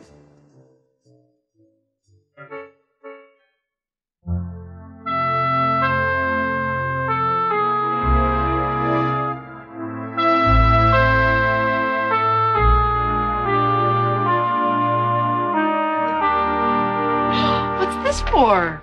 Just because. How's the baby? Fast asleep? I'm sorry I missed him. I had to work late. What are the flowers for, Richard? 5 years of happiness. Happy anniversary. Our anniversary isn't until Saturday. I couldn't wait. Besides, we are not going to be here Saturday. We're not? Where are we going to be? If you had your choice of all the places in the world, where would you choose to spend our anniversary? Watermill Inn. I loved that place when we went on our honeymoon. Perfect. You picked the right place. I don't understand. You and I, Mrs. Stewart, are going to spend a second honeymoon at the Watermill Inn. Oh, Richard, that's wonderful. But No buts. what about the baby? Aren't we taking the baby on our honeymoon? Absolutely not. The world's greatest grandmother, Mrs. Ellen Stewart, has agreed to take care of him for the weekend. Richard, isn't that too much to ask of your mother? Too much? She loves taking care of Max. But I miss him. Well, we'll phone every hour and you can listen to him over the phone. Come on, Mare, it's time you and I had a romantic weekend alone together. We've earned it. What do you say? Does sound tempting. You're right. We've earned it. Great. I'll make a reservation right now. Remember that wonderful little balcony where we had our meals? With a view of the Hudson River? Oh, could I forget?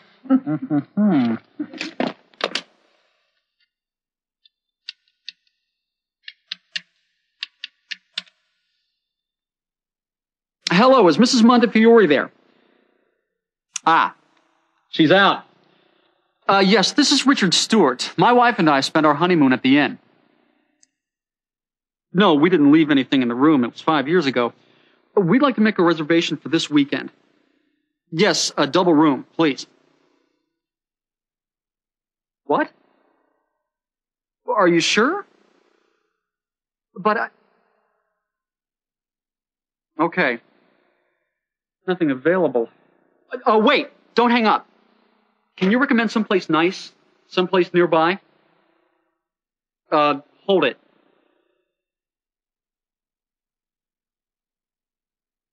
Old Country Inn? Right. And the phone number? 555-2420. Thank you. He says there's another inn just a half a mile down the road from the watermill. It won't be the same, but, what do you say? Well, My mom is available to babysit this weekend. well, okay. See if they have a room. Right.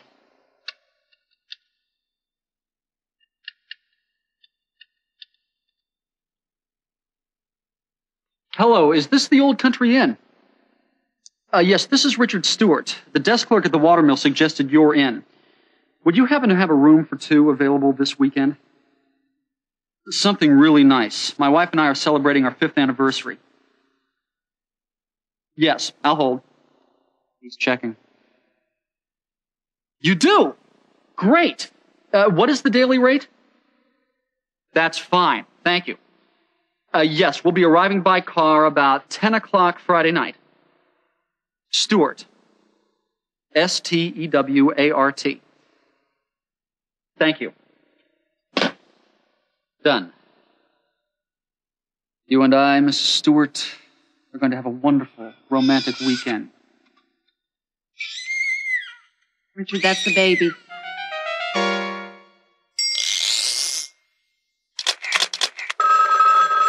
Good afternoon, Watermill Inn. May I help you? Hi, I'd like some information about the inn. Of course.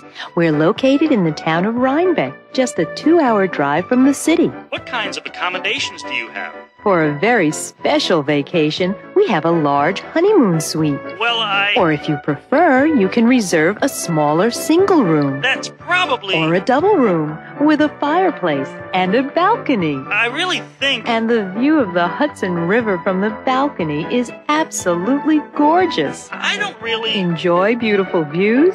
Well, the town of Rhinebeck is the perfect place to take an afternoon walk. I do like to... And of course, after all that walking, you'll want to relax and have a delicious dinner in our romantic dining room. Well, I don't know. I may be... Too tired to come to the dining room? Don't worry. Our friendly room service is always ready to bring delicious meals to your room. Oh, how nice. Nice. Our innkeeper, Mrs. Montefiore, is the nicest person you'll ever meet. She's been making the Watermill Inn a comfortable place for guests for over 20 years. What time is... Check-in? Well, you can check in any time after 1 p.m. and check out any time before 12 noon. Now, when would you like your reservations and what type of room would you like? I'm not quite sure. You can be sure that the Watermill Inn is the finest small hotel in all of New York State. New York? I thought I called Florida. In Act 2, Richard and Marilyn are disappointed about their room at the Old Country Inn. Clean? You call this clean? The trip is disappointing in other ways, too. The rain, the room, the view of the parking lot. It isn't the way I hoped it would be. So Marilyn and Richard decide to go home. As they get ready to go, the phone rings. Hello? Yes? Yes, this is she? Is something else wrong?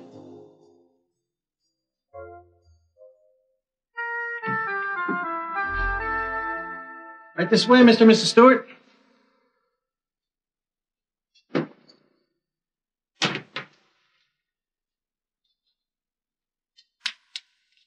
Well, it's small, but clean. Clean? Call this clean? Have a nice day. Thank you. I don't believe this.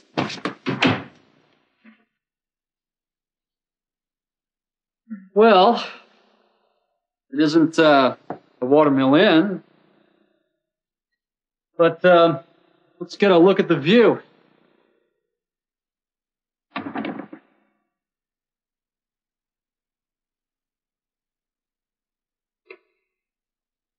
How is the view? Great. If you enjoy looking at a parking lot. Well, maybe we'll see the view in the morning. Right now, we should clean up this room.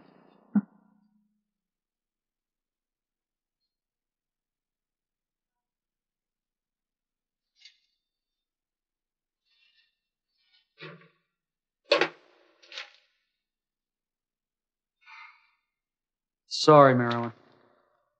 How should you be sorry? The rain, the room, the view of the parking lot. It isn't the way I hoped it would be. Stop blaming yourself. After all, we're here. We're alone. We're together. I love you. Isn't that enough? It is for me, but I wanted this weekend to be special for you. It is special. Happy anniversary.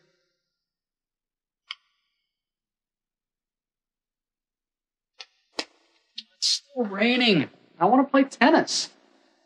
I want some breakfast. Let's call room service, order a nice breakfast, and then we'll figure out what to do today. Right. Would you get me room service, please? I beg your pardon? Oh, I see. They don't have room service at Old Country Inn. Well, let's go down to the coffee shop. They don't have a coffee shop. We can get our meals at Mrs. Montefiore's down the road. That's okay, honey. I love walking in the rain. Oh, you're being a really good sport about this, Marilyn, but I think we should face the truth. What's that? This is not the way to spend our 5th anniversary. Well, what do you want to do? Why don't we get in the car and drive home? Oh, Richard, it really isn't that bad. Do you want to stick it out for the whole weekend? Well, I'll admit the room is uncomfortable. Mm-hmm. And I do feel bad about your mother having to take care of the baby all weekend. Why don't we just check out? Okay.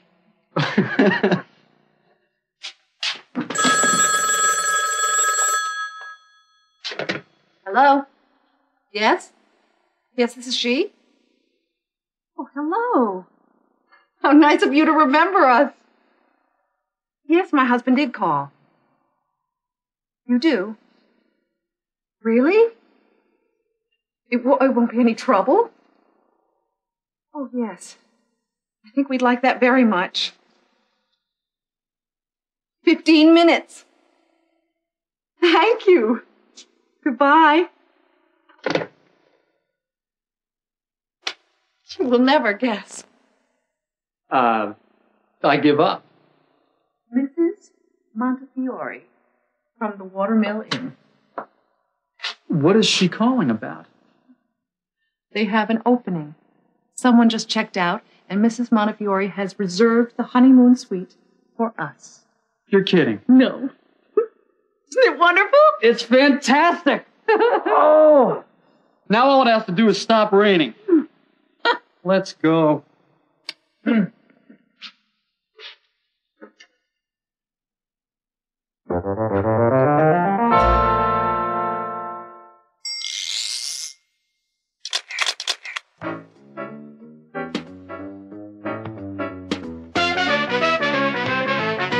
Marilyn and Richard hope to have a wonderful weekend. Hope to have.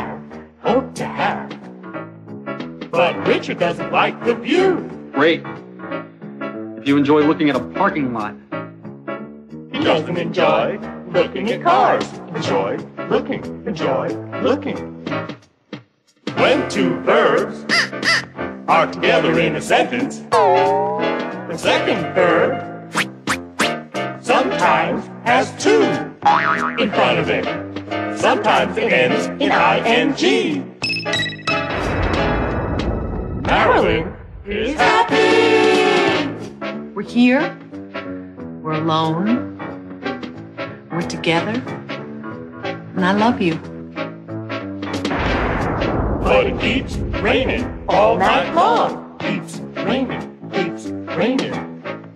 The next morning, Richard wants to play tennis. Wants to play.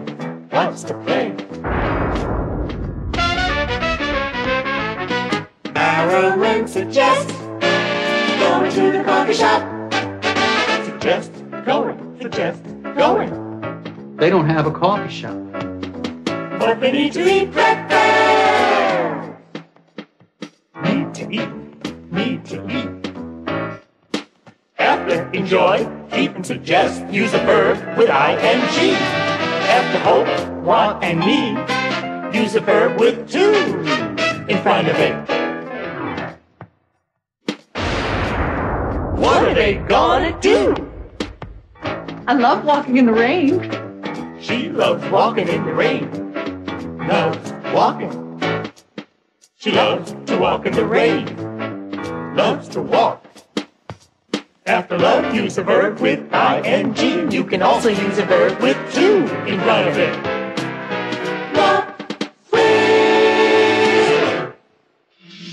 In Act 3, Richard and Marilyn enter the honeymoon suite at the Watermill Inn. Welcome to the Watermill Inn. Oh, Richard, it's exactly as it was when we were married. And they enjoy talking with Mrs. Montefiore, the innkeeper. I remember you and your wife from the first time you stayed with us. We were very young. And very much in love. As Mrs. Montefiore leaves the suite, there's a knock at the door. Who could that be?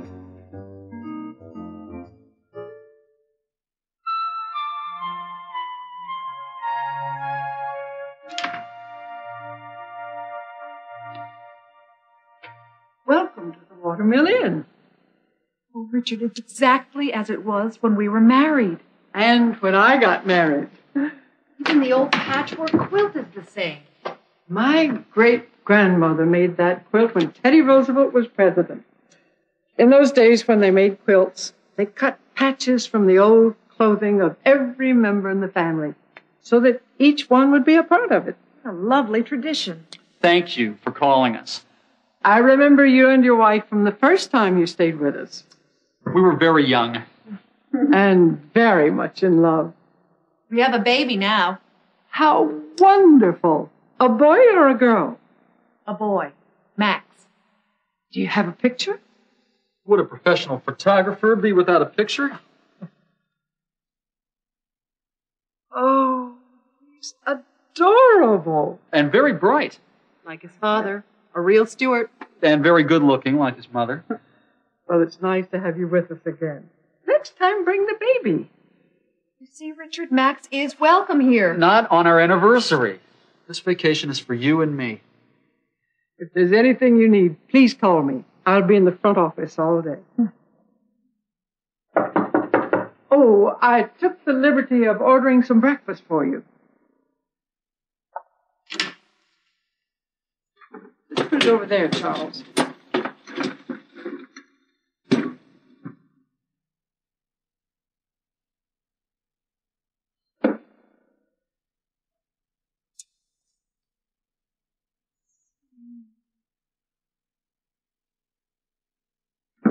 Thank you, Charles. Compliments of the Watermill Inn. Thank you. Thank you so much. Now, this is my idea of a good time. Let's see. Hot cakes and maple syrup with scrambled eggs. Smell that coffee. Cinnamon and cloves. Homemade buttermilk biscuits. Slices of orange with burnt honey. Let's eat. First, I want to call home and check on your mother and the baby. Honey, if there were any problems, she would call us. She doesn't know we've changed hotels. You're right, of course.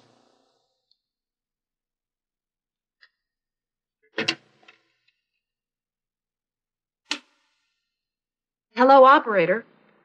I'd like to call Riverdale, New York.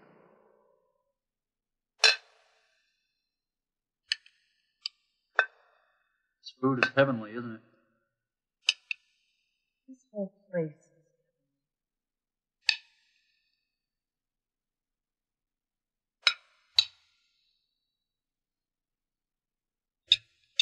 Do you remember that old desk?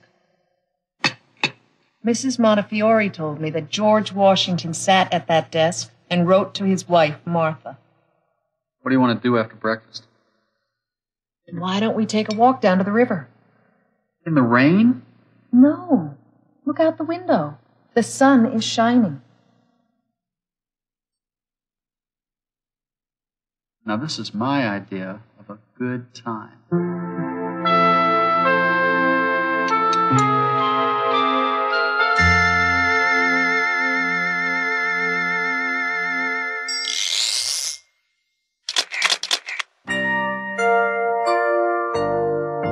Looking at our photographs from all our time together, I see us both changing through the years.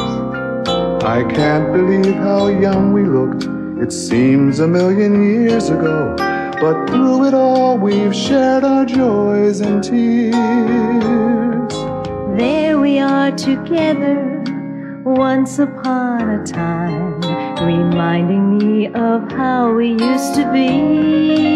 There we are together, smiling at the camera.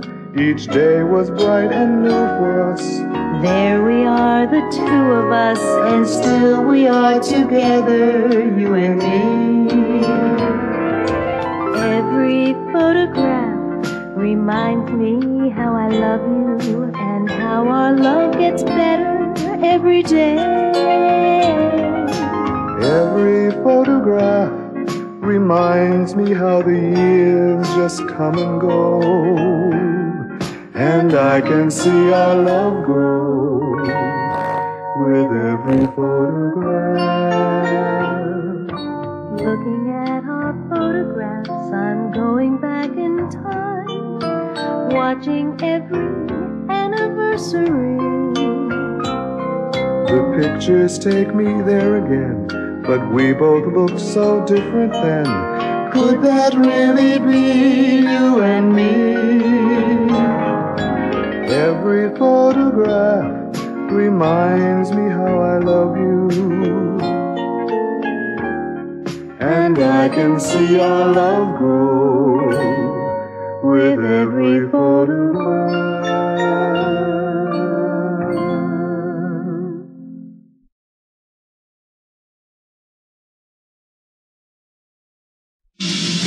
In the first act, a letter arrives for Grandpa. The return name and address is Pete Waters, RFD number 1, Chesterton. Pete Waters is an old friend of Grandpa's. He was my roommate in college. In the letter, Pete invites Grandpa to a reunion, a time to see their old friends again. He's writing to invite me to spend a weekend with him at his farm. He's planning a get-together with 2 or 3 other college friends. A kind of 50-year anniversary reunion. Will Grandpa go to the reunion?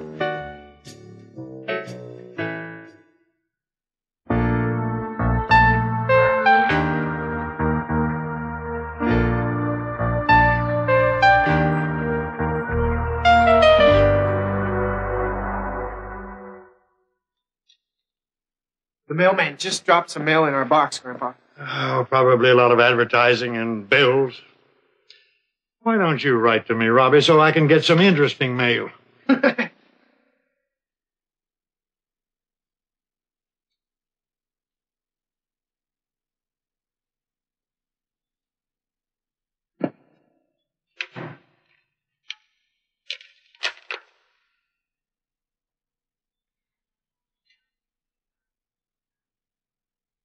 You were right, Grandpa. Advertising, bills, advertising. It's just like I said, Robbie. Nothing interesting. You won't believe it, Grandpa. But there's a letter here addressed to you. Mr. Malcolm Stewart, and it looks like a personal letter. Well, must be a bill. I don't think so.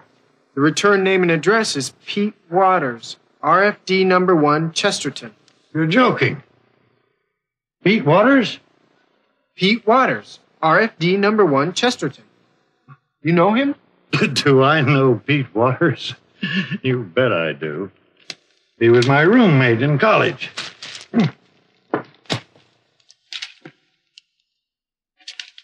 He visited with Grandma and me in Florida about 5 years ago.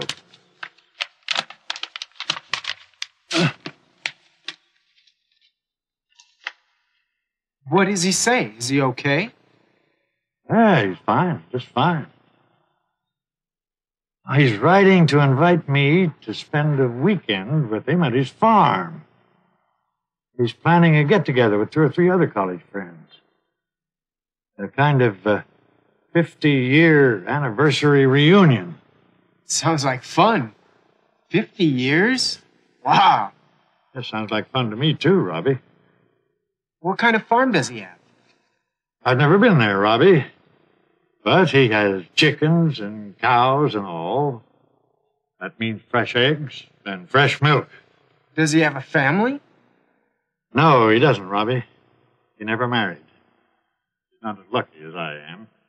I have a family and grandchildren. I'm a lucky man. How come he never got married? That's a good question, Robbie. A very good question. He never married because the girl he was in love with in college married someone else. As simple as that. He never got over it. He must have loved her very much. Yes, very much. Lillian Winters. She was in our class. And what happened? She was in love with Donald McGrath, the quarterback on our football team. Football players are always popular with the ladies. She liked Pete, and they went to dances together. But her heart was with Donald. Did he ever get over it? Oh, he never did. Where is she today? I don't know. Maybe Lillian will be at the reunion. You think so? Pete's full of surprises. I wish I could go there with you, Grandpa. What do you think the surprise will be? With Pete, you never know, Robbie. Won't it be exciting to see all your college friends there again? It is already. I'm kind of excited about going now. Next weekend. Sleep over Friday and Saturday night. Come back Sunday. I can't wait. Don't you think you ought to call Pete and tell him you're coming? You're reading my mind, Robbie.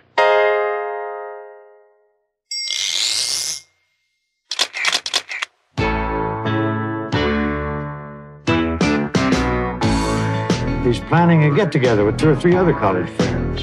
A kind of 50-year anniversary reunion. I got a letter in the mail today. It said, how you doing, old friend? I've been thinking about you, so tell me what's new. We should get together again. I haven't seen you for a long time. I was thinking about you today. And if I could, I'd come right over, but you live too far away. The letter said, here's your invitation. It said, we're having a celebration. Let's get together, have a reunion. It's been a while, you gotta show me that smile, and I wanna see you again. Let's get together, have a reunion. Come on, you're invited, we'll be reunited, and we'll get to know each other again. I wanna hear those old stories, I wanna sing an old song. The letter said, bring your camera, take some pictures, hope you can come along. And if you can come, won't you let me know? You can write or give me a call. Before you know it, you're gonna feel like the years never passed at all. The letter said, here's your invitation. It said, we're having a celebration. Let's get together, have a reunion. Oh yeah, it's been a while, you gotta show me that smile, and I wanna see you again. Let's get together, have a reunion. In the second act, Grandpa is traveling to Pete Waters' farm. When he stops for gasoline, the man at the gas station gives him directions for a shortcut, a shorter route to Pete's farm. Take the next left turn. You'll see a stop sign. Make a right at the stop sign. Later, a farm worker gives Grandpa more directions. Keep along this road till you get to the end of the fence. You'll see the chicken house. His house is on the left. Will Grandpa ever find the farm?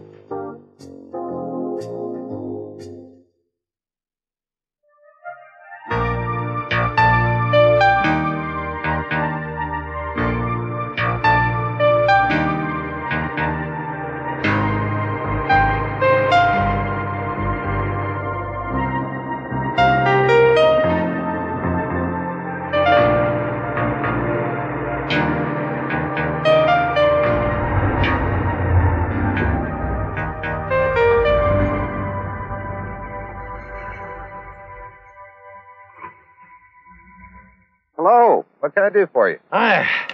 Fill her up. I need a full tank. Check the hood? No, thanks.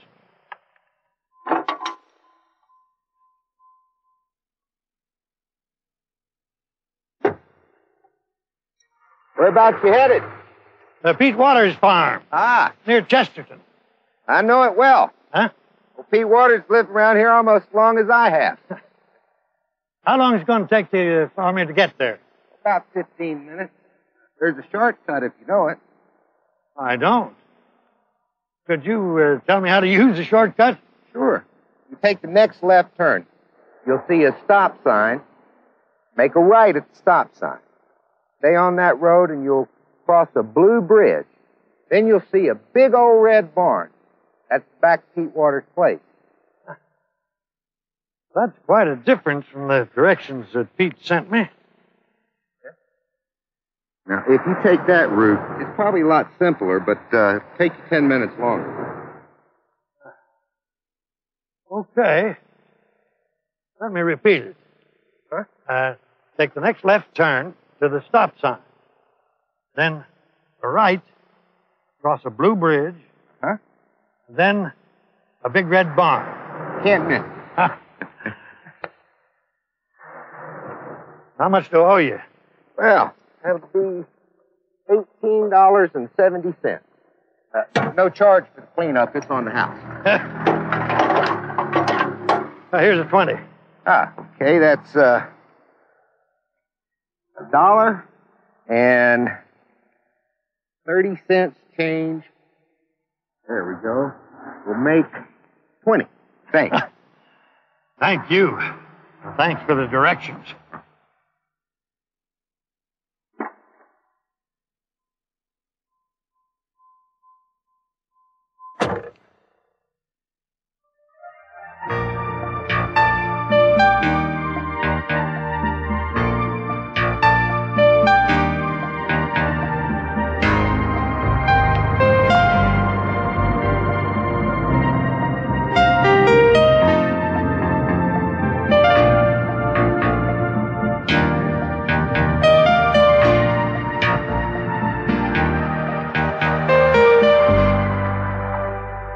Must be Pete's barn.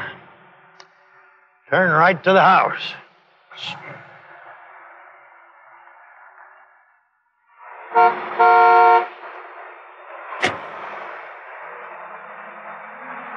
Hi. Hi, what can I do for you?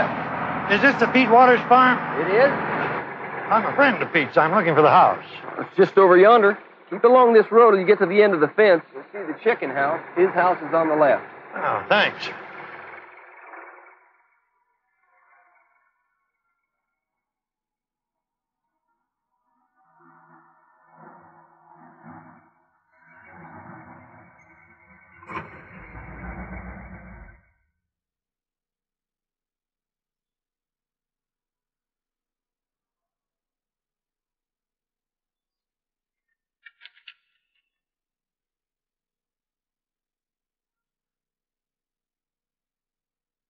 I've gone to the railroad station.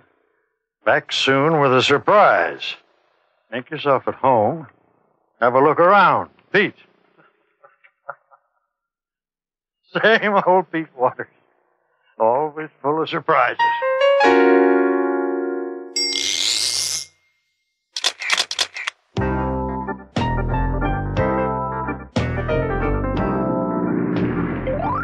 Could you tell me how to use the shortcut? Sure. You take the next left turn. You'll see a stop sign. Make a right at the stop sign. Stay on that road and you'll cross a blue bridge. Then you'll see a big old red barn. Take the next left turn. You'll see a stop sign. Make a right at the stop sign. Stay on that road and you'll cross a blue bridge. Then you'll see a big old red barn. Here goes. Oh, here. Yes, okay. Well, sir.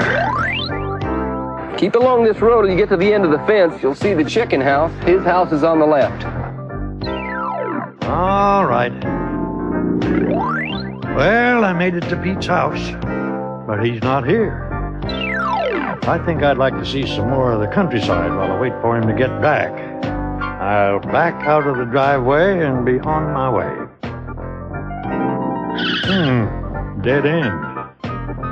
Let me back up again and go in the opposite direction and see what I find. Pretty nice horse farm. Well, I'd better get back to Pete's. Let's see. All I have to do is back out of the driveway, make a right, pass the lake, go to the fork in the road, cross the railroad tracks, and make a right at the first intersection. Each driveway should be the first right turn. I made it.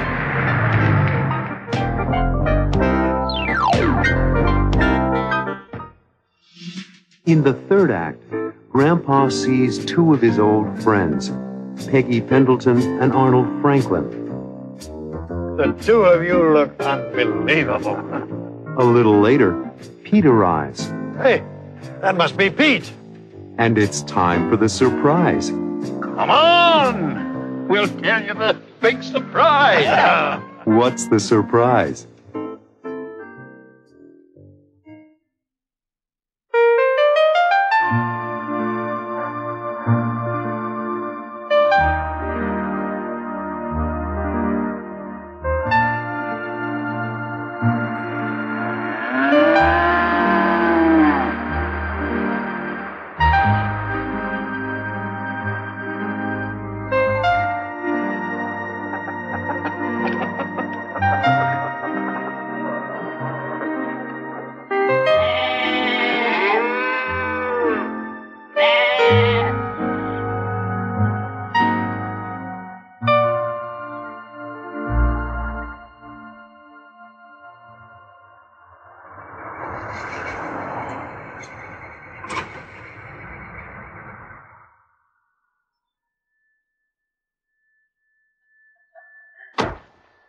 Don't tell me.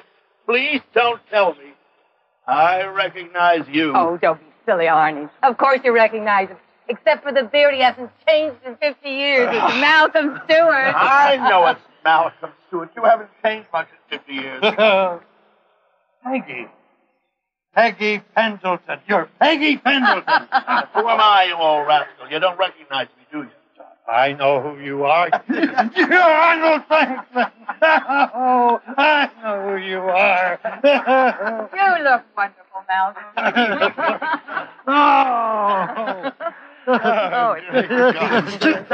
Sit down.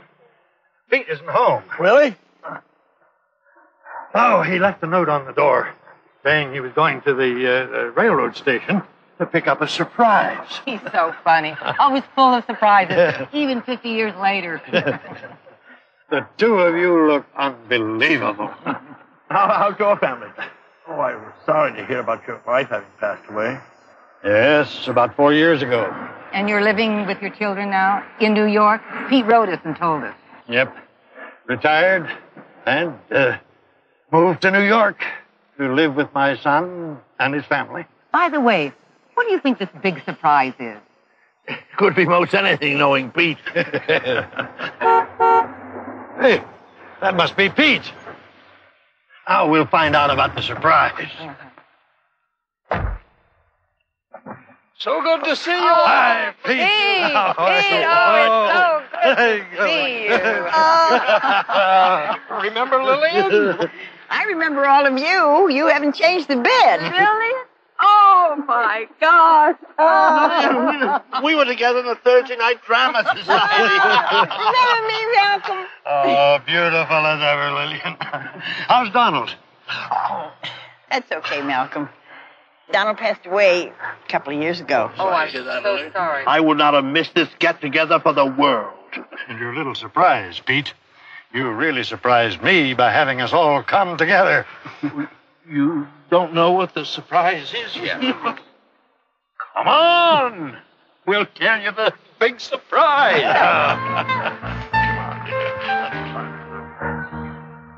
I've invited you here for the weekend to help celebrate. Celebrate?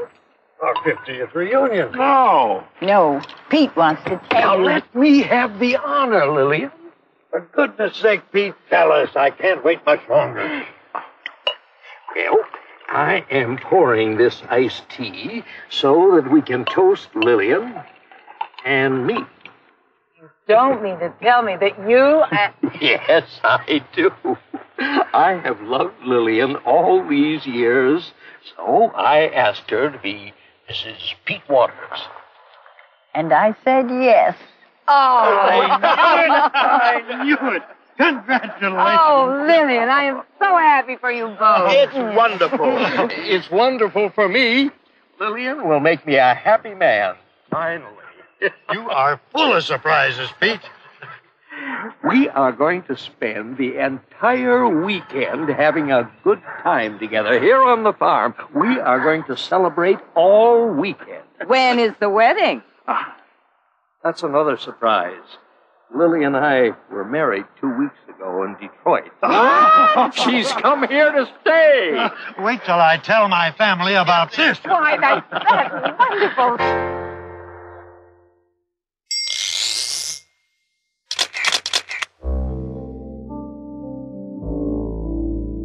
What a weekend. Pete and Lillian seem so happy. After all these years, 50 years to be exact. 50 years ago, I was a young man. Not bad looking either. And Pete was my college roommate, a real pal. He conducted the orchestra. He really loved music. Pete loved Lillian from the moment they met. Sometimes he'd call the radio station where I was an announcer and ask me to play certain love songs for Lillian. She'd always been lovely. And he wanted to spend his life with her. Lil liked Pete, but she fell in love with Donald. Donald and I were on the Michigan football team. He was the quarterback and captain. I was the smallest one on the team. I finally got to play my senior year. Lil and Donald got married right after college and bought a house in Detroit, Michigan. Oh, look at this. Here's a picture of Lil and their son, Donald Jr. Later, the family grew to include Robert and Barbara. Meanwhile, Pete stayed single, working hard, conducting orchestras, playing in bands and teaching music, until he retired and bought the farm in Chesterton 4 years ago. Donald passed away. And now Pete and Lil are married and living on his farm. You never know what's going to happen. Life is full of surprises.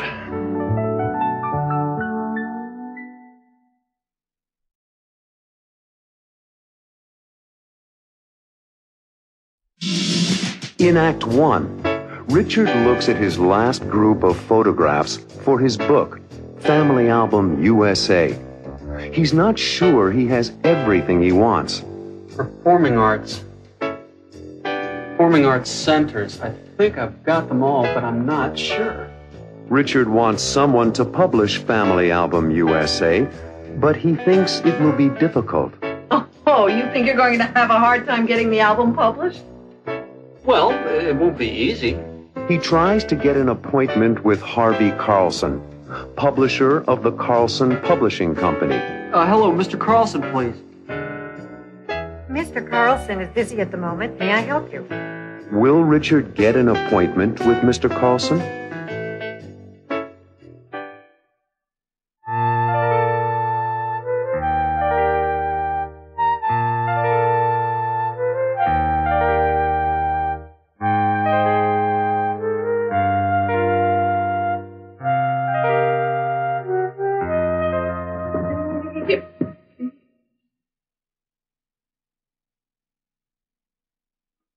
What are you doing? I think I've got them. You think you've got what? Performing arts centers. I think I've got them all, but I'm not sure.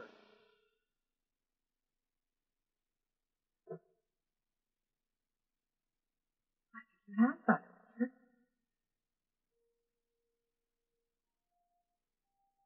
Center, home of the Metropolitan Opera, the New York City Ballet,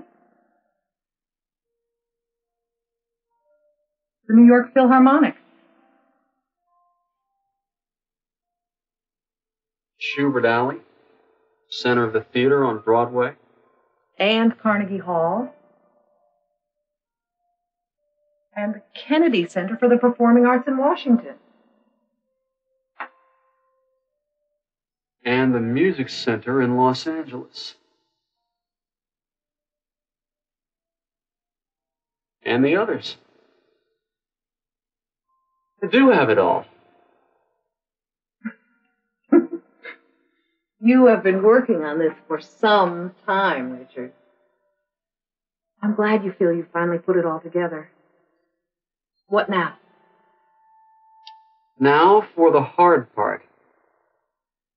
Oh, you think you're going to have a hard time getting the album published? Well, it won't be easy. So, what do you think you're going to do? Does the name Harvey Carlson ring a bell? Oh, yes, Harvey Carlson. I remember. He said I should call him. He is the publisher of the Carlson Publishing Company. He said they need a new book of photographs, and he really liked my concept. So why don't you call him in the morning? Do you think I have enough to show him? I've been through every section with you, Richard. It's quite complete. Now that you're satisfied with the performing arts section, I think you should show it to Mr. Carlson. You're right. My family album, USA, feels right. I'll call in the morning and set up an appointment to see him.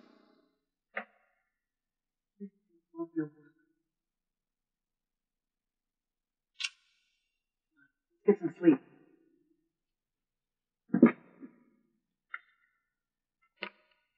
Is it too early to call Mr. Carlson? 7 after 9? No. I'm sure he's in his office. Number is 555-7532. 555-7532.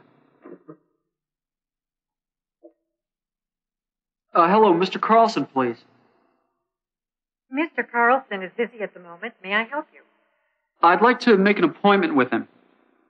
And your name is? My name is Richard Stewart. He told me to call him about my project, Family Album USA. One moment, please. What's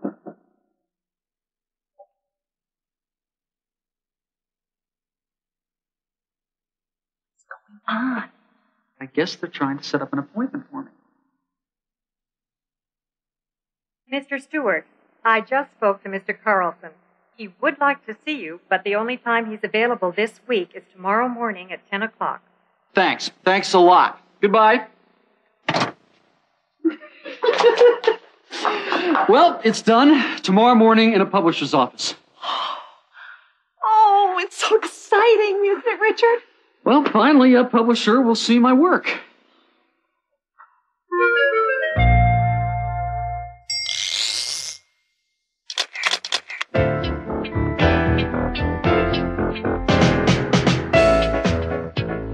Lincoln Center for the Performing Arts, New York City.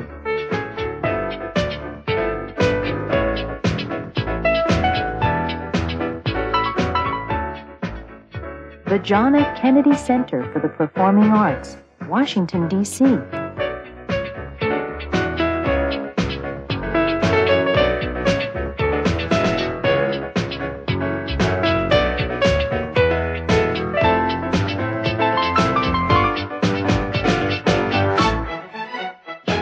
The Grand Ole Opry, Nashville, Tennessee.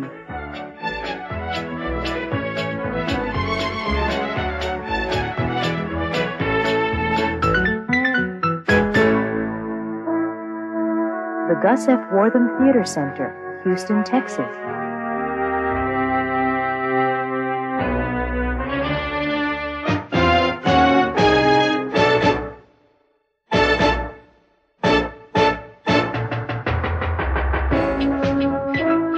the San Jose Center for the Performing Arts, San Jose, California.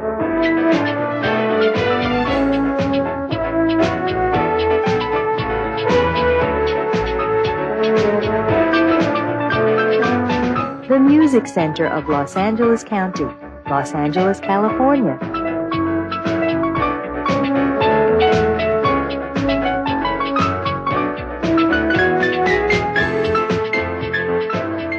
The Seattle Community Arts Center, Seattle, Washington.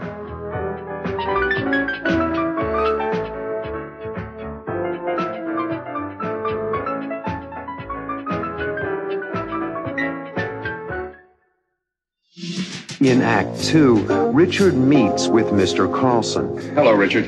Hello, Mr. Carlson. Mr. Carlson would like to see Richard's work. We need a new coffee table book.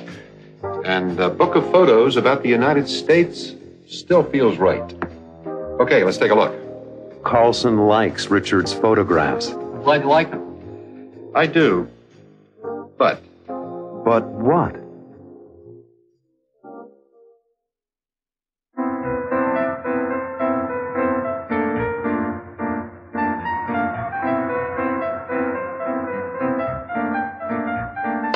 Good morning. Good morning. My name is Richard Stewart. I'm here to see Mr. Carlson.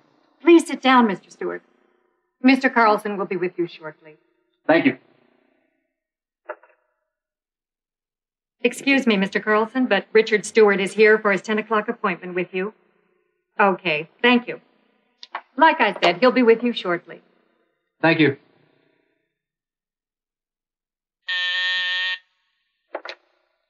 Yes, Mr. Carlson. Yes, sir. He's ready for you, Mr. Stewart. Thank you. In there? Yes, in there. Good luck. come in. This is a crazy morning. Hello, Richard. Hello, Mr. Carlson. Sit down. Thank you for seeing me on such short notice. I hope you've brought your pictures along. I see that you have. Let's get right to it. We need a new coffee table book. And a book of photos about the United States still feels right. Okay, let's take a look.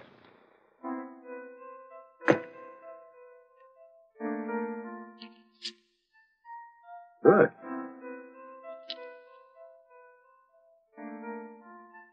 Very good.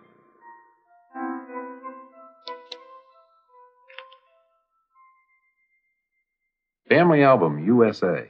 It's an excellent title. If you had to describe the book in one sentence, how would you do it? Well, I describe it as a book which is a portrait of the United States. The places, the people, mostly the people. The things they do, the ways they live, the places they visit, the landmarks. A photographic journey. These are wonderful. These photos in your performing arts section. Carnegie Hall, Lincoln Center. I'm glad you like them. I do. But? There's something missing. You've got a good eye, Richard. You're a terrific photographer. But before I can publish your work, I need to meet with my marketing department. And you've got to do one more thing. What's that, Mr. Carlson? In the section on culture, you've included performing arts centers, but you've left out street performance. The mimes, the musicians, the dancers, in the parks and on the streets. Richard, if you go out and photograph street performances in the city, you'll have it. That is a great idea. The performing arts centers and the street performances. I'll do it. If you do it, I'll publish your work. Are you serious? I've never been more serious. When do you think you can return with street performances? A couple of weeks. If they're as good as the rest of these pictures, it's a deal. You won't be disappointed, Mr. Carlson. Thanks. Goodbye, Richard, and good luck. See you in 2 weeks. Goodbye, Mr. Carlson. Thanks. So, if you like the street performance photos, you'll really publish Family Album USA. When I say something, I mean it. Go to work. Goodbye. Goodbye.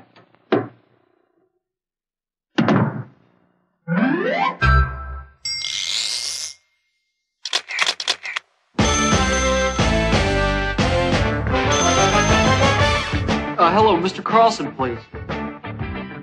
Mr. Carlson is busy at the moment. May I help you? I'd like to make an appointment with him. We've got a call to make an appointment. We've got a call to make an appointment. World Imports, may I help you? I'd like to make an appointment to see Mr. Sato. World Imports, may I help you? I'd like to arrange a meeting with Ms. Moreno.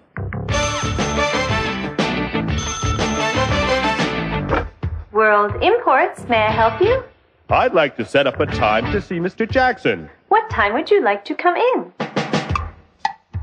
I'd like to see him as soon as possible. I'd like to come in sometime next week. I can see him at his convenience. Do you think he can fit me into his schedule? Of course. Where is your office located? Downtown. Oh, what is your address? 33 West 44th Street. What floor are you on? We're on the 20th floor. Is there a receptionist? That's me.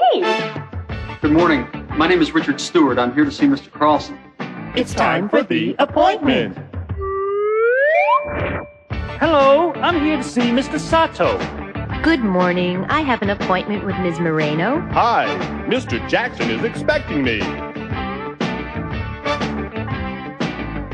You've got a call to make an appointment.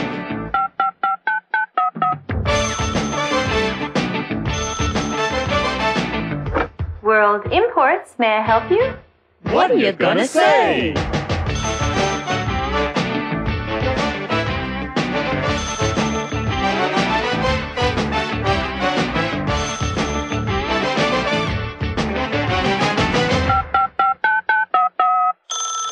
Hello. Hello. I'm calling from World Imports about your appointment. I'm afraid we will have to reschedule. In Act 3, Richard photographs street performers as Mr. Carlson requested. Later, Richard thinks he's ready to see Mr. Carlson again. I'm going to show him the photos on Monday morning. I can't wait. On Monday, Richard asks Mr. Carlson if he'll publish Family Album USA. Well, what do you think? Do I have my book? What do you think?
Weeks. I said I could do it in 2 weeks, and I did it. The pictures you've taken are fabulous, Richard. Mr. Carlson will love them. Monday morning. I'm going to show him the photos on Monday morning. I can't wait. I'm very proud of you. You really did a beautiful job. I know he will love the new photographs for your book. Yeah. I really did do a good job, didn't I? Hey, you know, there's still some film left on this roll, and there's one person I haven't photographed in a long time. Who? You. Richard, I haven't brushed my... You look great! It's not fair, Richard. I'm not even ready.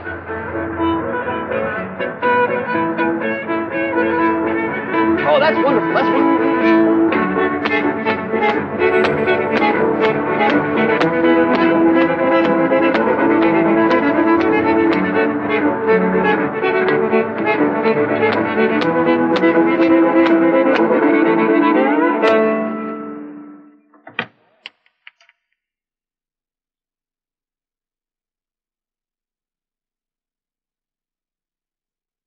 Wonderful. Thanks. Fabulous. Thanks. Terrific. Thanks. They get better and better. Thanks a lot. This is sensational. Yeah, thanks. What a job. Good work, Richard. I'm so glad you like them so much. Like them? They represent your best work. Really? Absolutely. Well, what do you think? Do I have my book? You do. You do. There's a book here. I'll have a contract and advance payment waiting for you first thing in the morning. Thank you. And while you're here, I would like to introduce you to your editor. And I want you to meet the people in the art department. I'll set up an appointment with the marketing people. When do you think we'll be through? In about half an hour. Why? I can't wait to tell Marilyn.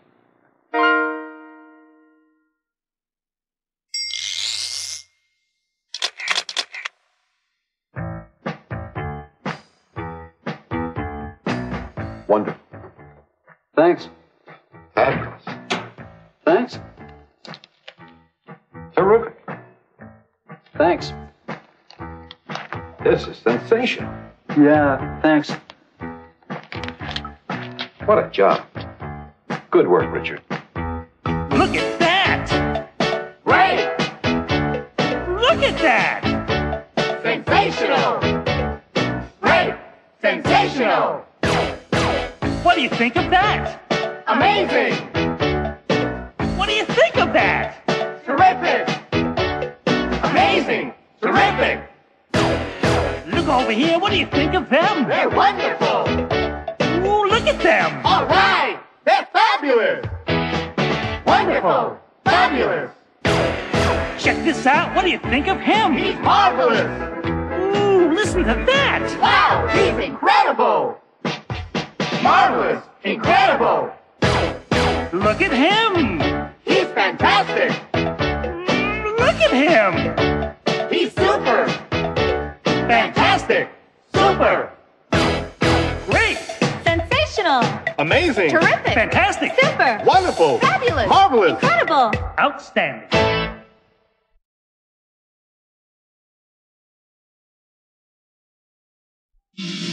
In Act 1, Ellen finds out that Carter Boswell is running for the school board. He's running for the school board. The election's next month. Ellen is upset because Boswell wants to cut the school cultural programs. Music, no dance, no concert, no stage presentations. Philip thinks Boswell will win the election. It sounds to me like Carter Boswell is going to win the seat on the board. Oh, not if I can stop him. What will Ellen do?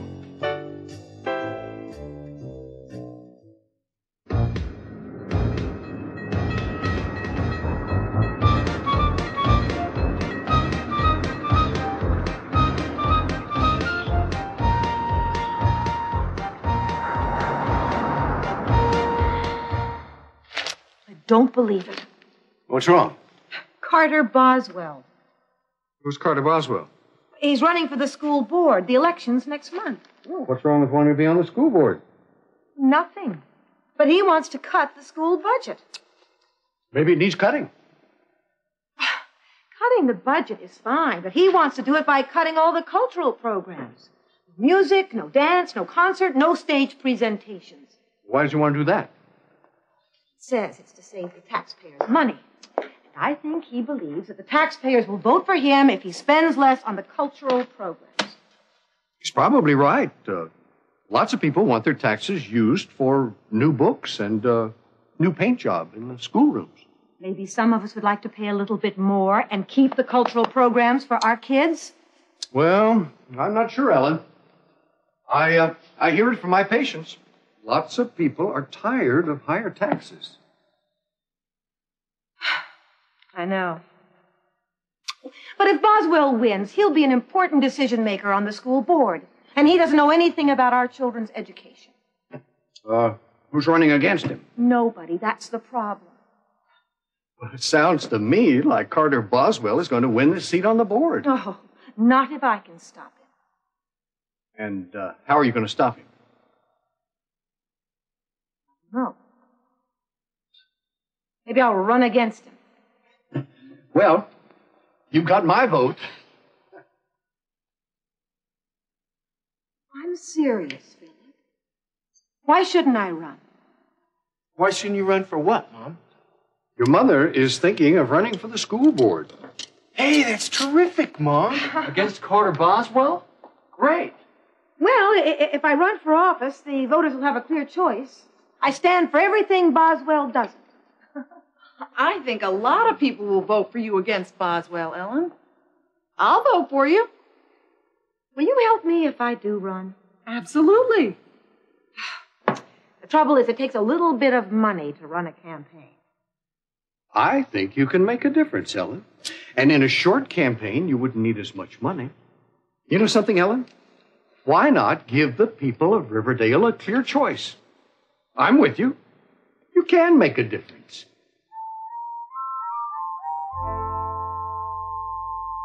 Come in.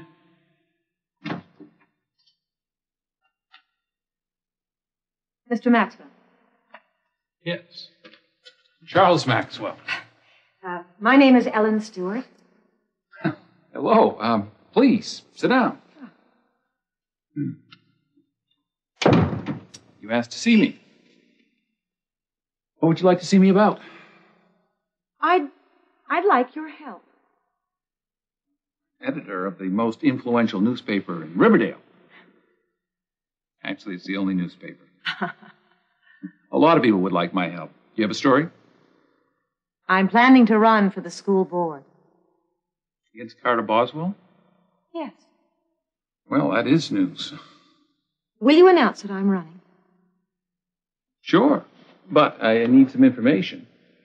Of course. Why will the voters vote for you against Boswell, Mrs. Stewart? Because I care. Vote for Ellen Stewart. She cares. Not a bad slogan. But what do you care about? I care about the children of our town. I don't want them to grow up without cultural programs in our school. Do you have a plan? I want our children to learn more than reading, writing, and arithmetic. I want to keep the after-school programs, the music, the concerts. It's not a bad plan. But who's going to pay for all of this? We are. The citizens of Riverdale, of course. I plan to get help from the businessmen and the corporations of Riverdale. That's fair enough. Exactly what do you want from me, Mrs. Stewart? You don't know me. I can't expect you to take my side against Boswell. But I do need some publicity so that the people of our town know that I'm running for office and that I care about our children. Fair enough. I certainly can print the news, and you are now making news.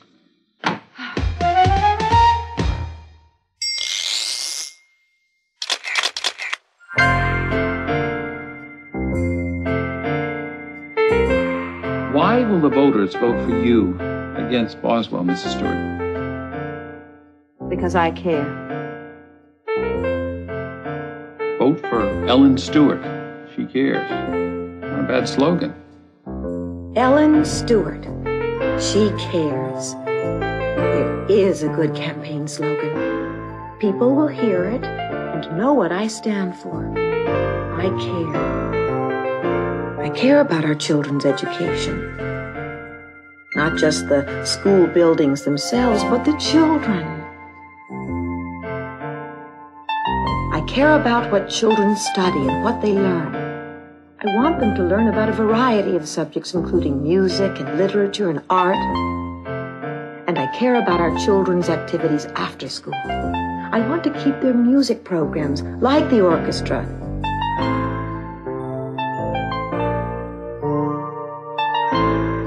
and the chorus. I want children to experience the joys of music. I play the piano myself, and I've taught music to many children in Riverdale. I want to keep the other after-school programs, too.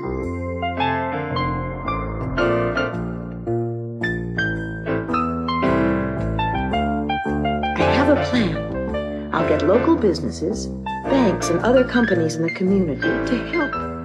We all have children in this town, and I believe that parents care about education. And I want to be on the Riverdale School Board. I know it's a big responsibility, but I know I can make a difference because I care. In Act 2, everyone helps Ellen and her campaign. Grandpa gets the flyers printed. Here are the flyers, hot off the press. Marilyn and Richard prepare the envelopes. We finished addressing over 300 envelopes. And Robbie and his friends tell people about Ellen's campaign. Mr. Nelson? Thanks. Hi, this is Robbie Stewart. Did you know my mother is running for the school board? Later, the family sees Boswell in a commercial on television. And if you ask what I care about, I'll tell you. What will Boswell say?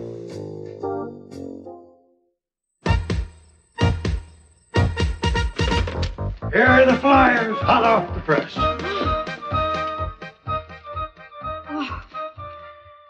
Looks good. Simple. Right over here, Grandpa. You fold the flyers. Richard and I will put them into the envelopes. We finished addressing over 300 envelopes. Need another box? Oh, good work, gang. Hi, this is Mike Johnson. Can I speak with Mr. and Mrs. Anderson? Mr. Nelson? Thanks. Hi, this is Robbie Stewart. Did you know my mother is running for the school board? Yes, Miss Kim. Ellen Stewart. She cares. Oh, see you at the polls. Certainly. I'll give you your best wishes, Mr. Nelson. Hi, this is Mike Johnson. Can I speak with Mr. and Mrs. Burns? Thank you. We have done so much in such a short amount of time, I can't believe it. Wait till Philip comes home and sees our progress.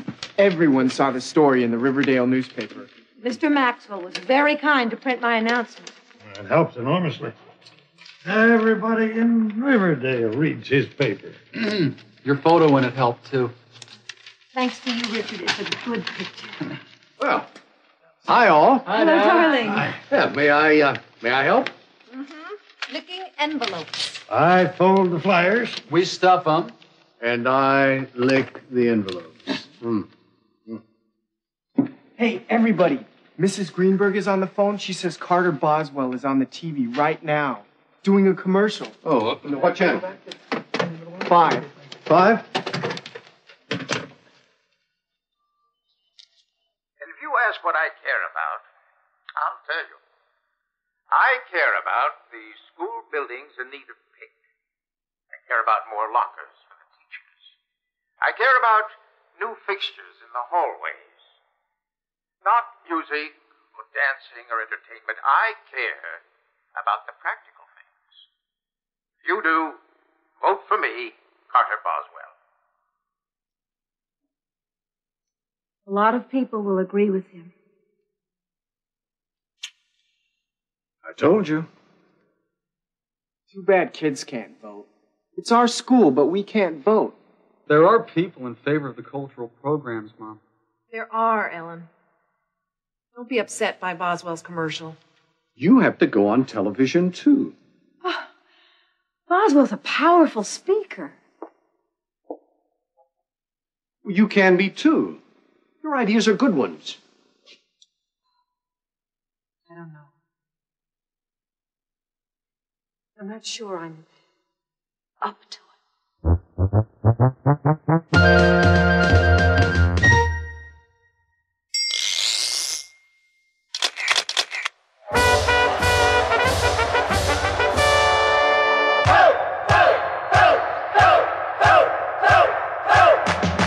Hey everybody, here's what we say.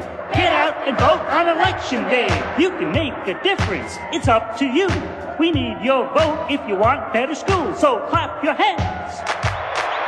Stomp your feet. Ellen Stewart's running for the school board.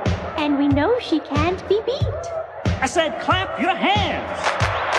And stomp your feet. Ellen Stewart's running for the school board. And we know she can't be beat. So vote, vote, vote. If you want better schools. If you want your vote to count, Ellen Stewart is the one to choose. Who do we want? Ellen Stewart. Who's gonna win? Ellen Stewart. Who do we want? Ellen Stewart. Who's gonna win? Ellen Stewart. Hey, hey, what do you say? Ellen Stewart all the way. Hey, hey, come on, let's fight for Ellen Stewart. She's the one who's right. So everybody just be aware that Ellen Stewart is the one who cares. She'll make a difference for everyone. 'Cause Ellen Stewart is number one. She knows the importance of music and art. Cultural programs play a big part. Let's keep these programs in our schools. Ellen Stewart's for me and you. So let's all give her a cheer. Everything's all right 'cause Ellen's here. Who do we want? Ellen Stewart. Who do we want? Ellen Stewart. I say yeah. Yeah, we're yelling for Ellen. Yeah. Yeah, we're yelling for Ellen. Yeah. Yeah, we're yelling for Ellen. Yeah. Yeah, we're yelling for Ellen. In Act 3, Richard and Robbie make a videotape of Ellen as she gives her campaign speech. Vote for me, Ellen Stewart. I care. And Richard figures out a way for people to see the videotape. Vote for me, Ellen Stewart. I care. Later, the family listens to the election news. In the hotly contested race for the one seat on the Riverdale School Board, Mrs. Ellen Stewart has taken an early lead. Will Ellen win the election? My slogan is, I care. I care about people, not things. Vote for me, Ellen Stewart. I care. How was it? You were terrific.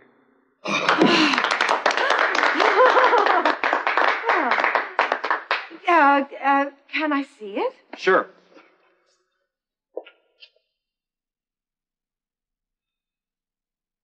Hello. My name is Ellen Stewart, and I'm running for the open seat on the school board. My slogan is, I care. What does the word care mean? I care about people, not things.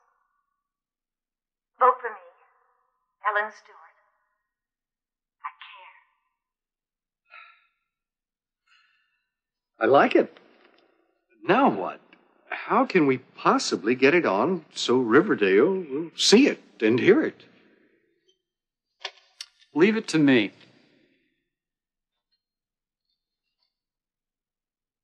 I mean that when I say I care. I care about people, not things. Vote for me, Ellen Stewart. I care. What happened? Mom is now on television. In every appliance store in Riverdale. Except Hamlin's. He's a Boswell voter.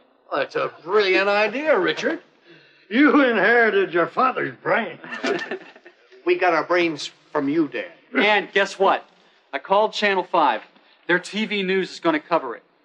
Housewife campaigns in appliance stores. And I'll bet some magazine will pick up the story, too. Mom, you're going to win. I know it. Hold it, Robbie. Just cool down. I know we're getting some attention now, but in the end, the voters will have to decide. You're gonna win. Trust me. In the hotly contested race for the one seat on the Riverdale School Board, Mrs. Ellen Stewart has taken an early lead. She's Now, winning. turning to other local Mom, you're news, winning. Riverdale High School. It's too soon to know for certain. Well, you're ahead. That's better than being behind. It's not over yet. Let's just all calm down and wait for the final results. Ellen, why don't you go out in the backyard and get some fresh air? Thank you, Grandpa. I need some. Oh.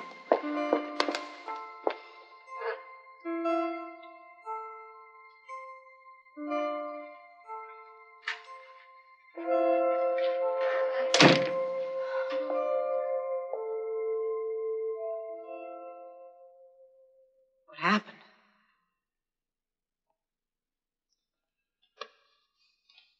You came very close, Ellen. You lost by only 121 votes.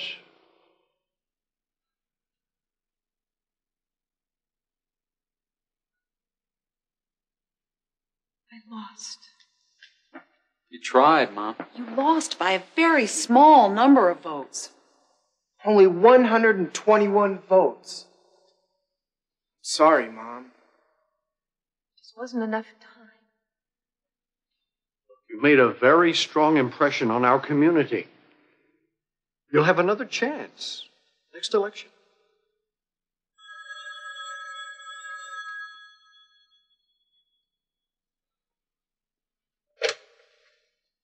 Hello. Oh, yes, Mr. Maxwell.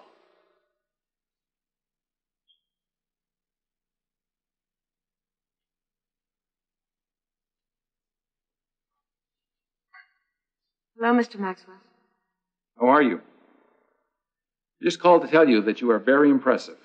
You lost the election, but you won the attention of the residents of Riverdale, of Boswell, and of me.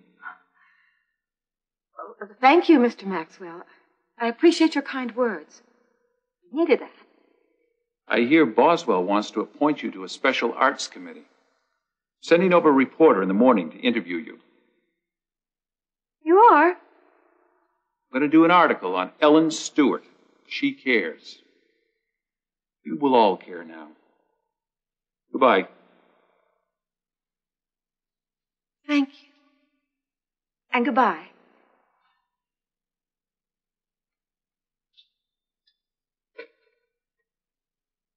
What was that about? You were right, Philip.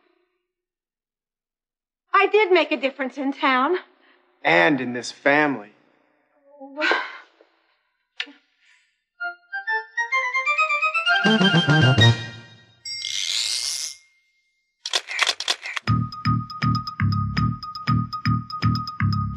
Good evening. An important local election took place today in Riverdale. The people of this community elected a new member of the school board, Carter Boswell. Opposing him in the campaign was Ellen Stewart, a housewife from Riverdale. Tonight, we'll take a look at both campaigns. First, we turn to the Boswell campaign. Mr. Boswell reached many voters by appearing on local TV. I care about the school buildings in need of paint. I care about more lockers for the teachers. I care about new fixtures in the hallways. Less than a month ago, a new face entered the race, Ellen Stewart. Mrs. Stewart disagreed with Carter Boswell's plans for the Riverdale schools. She campaigned very strongly to keep the cultural programs in music, art, and drama. Local appliance stores played a videotape of Mrs. Stewart introducing herself to the voters. My name is Ellen Stewart, and I'm running for the open seat on the school board. My slogan is, I care. I care about people, not things. Mrs. Stewart's unusual campaign helped her win the attention of the local newspaper. Charles Maxwell, the editor of the Riverdale News, praised Mrs. Stewart for caring about the cultural programs in the schools. When the first votes were counted early in the day, it seemed as if Ellen Stewart might win a surprise victory over Carter Boswell. But once all the votes were counted, Mrs. Stewart lost by only 121 votes. Well, it was a very close election, and Ellen Stewart convinced the people of Riverdale that she cared. She also convinced Carter Boswell, who now wants to appoint Mrs. Stewart to a special committee for cultural programs in the schools. Well, that's our special Election Day report on a very important local election. Thank you, and have a good evening.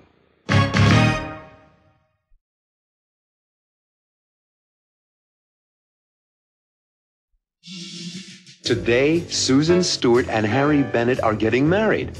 Coming up in Act 1, Harry gets ready. Philip tries to help Harry with his bow tie. I'm worried, Philip. What if we can't tie the tie? Harry is very nervous, and Grandpa tries to calm him down. Poor Harry. I know the feeling. Wedding day jitters. Later, Harry worries that he's lost something important. Oh, my. What did I do with the reins?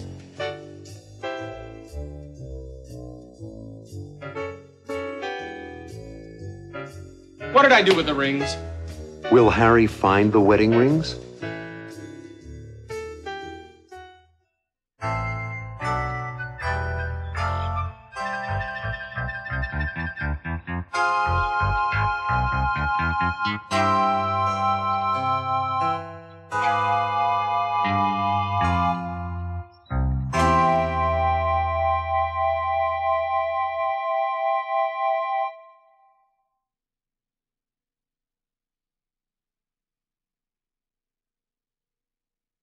It looks wrong.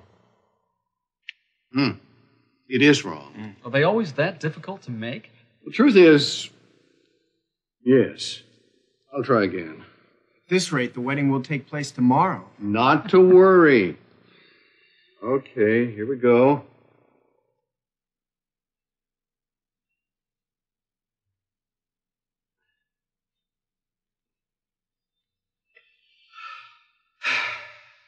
I'm worried, Philip. What if we can't tie the tie? If we can't tie the tie, then there can't be a wedding. You better not make Harry any more nervous than he is.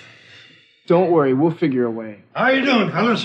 Not so good, Grandpa. We can't get this bow tie tied. Nobody knows how to do it. Do you? No, I never could either.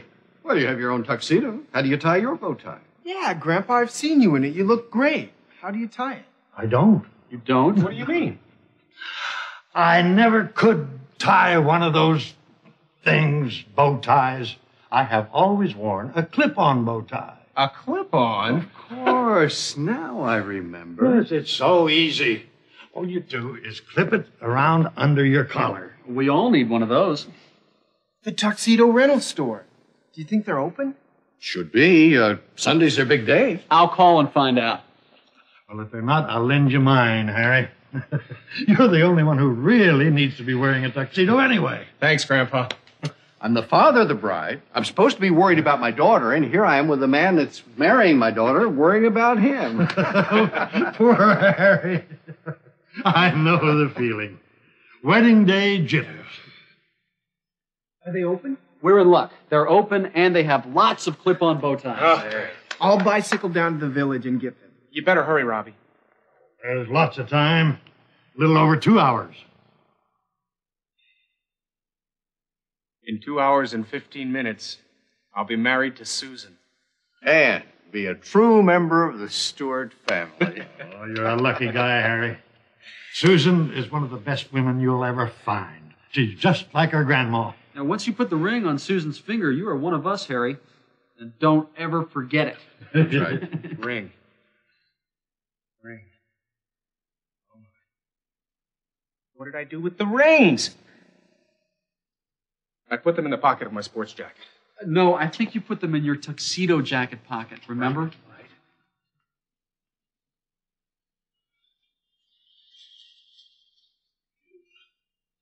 What did I do with the rings? Didn't you give them to Richard? He's your best man.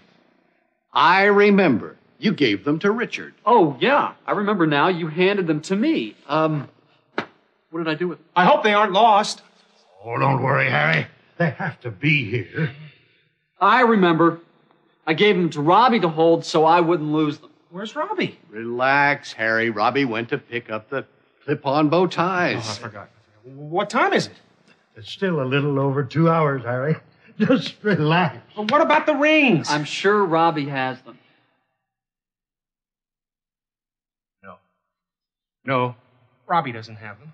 He gave them to me to hold on to them because he didn't want the responsibility of holding them. I put them in my tuxedo, but in the lapel pockets. That's a relief. I was really worried. I'll hold on to them for you. The best man always keeps the rings. You're right. You hold on to them so there won't be a problem later. Well, I think we'd better get dressed, fellas. All right. Robbie will bring the ties back. Hey, leaving me? You'll be fine.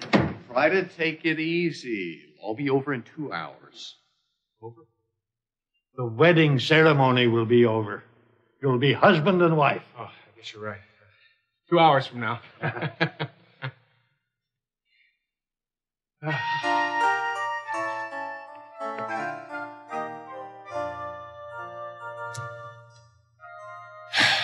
Two hours from now.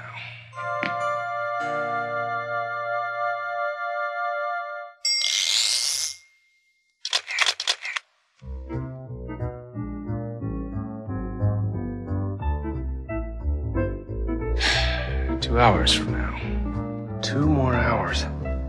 Well, that's a long time to wait. Grandpa's right. I do have the wedding day jitters. I'm nervous. Why am I so nervous? I couldn't find the rings, but they were in my pocket, and now Richard's got them. He's my best man. He'll take care of them. Right. I don't need to worry about that. None of us knew how to tie my bow tie, but that problem's taken care of now, too. Since Robbie went into the village to pick up some clip-on bow ties. So why the jitters? Who am I kidding? I'm getting married today. Married!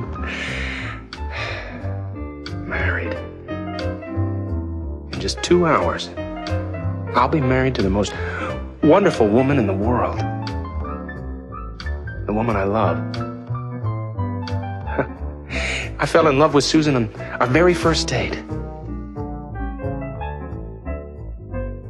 You know something? What? I think we're going to be good friends. Good night, Susan. Good night, Harry. Have a safe trip home.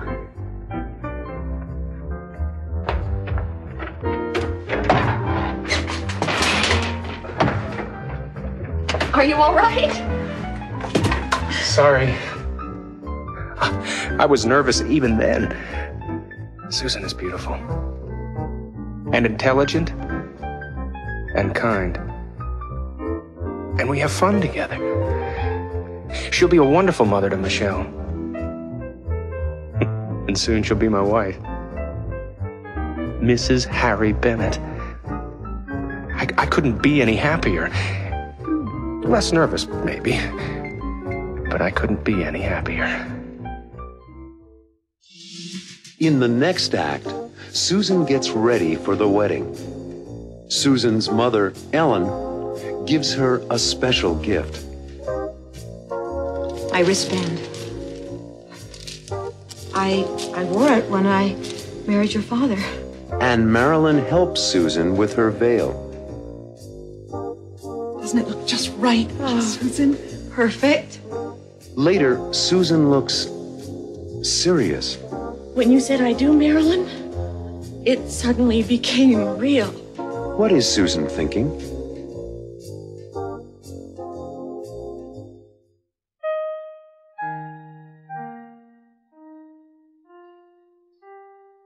And now for something old, something new, something borrowed, and something blue.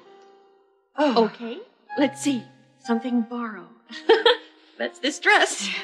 Borrowed from Marilyn. Something blue. My wristband. I wore it when I married your father.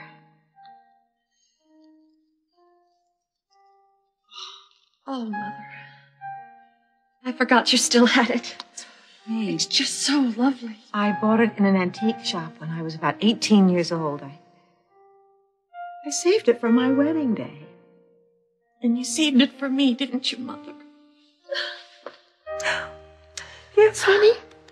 I did. Oh, no. Are we ever going to finish? No.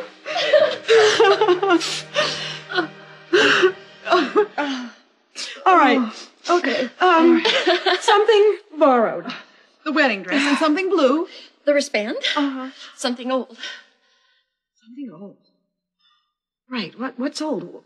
Of course. Something old. I had planned to wear them.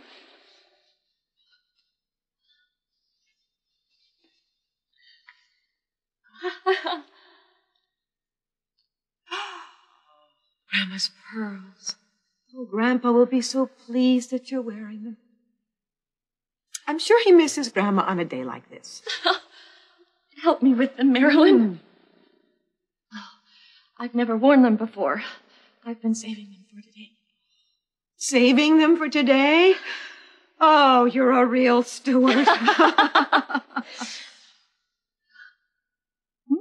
Oh, there you go.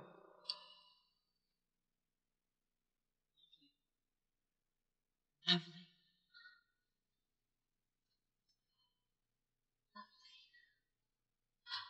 Something borrowed, something blue, something old, and now for something new. The veil. Oh, it's so beautiful, Marilyn. You really are a fabulous designer, Marilyn.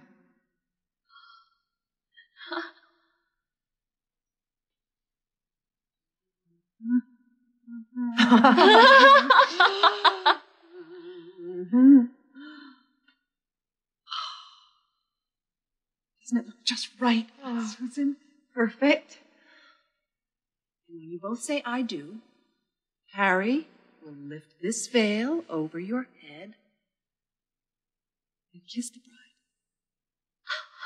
Oh, I'm so excited.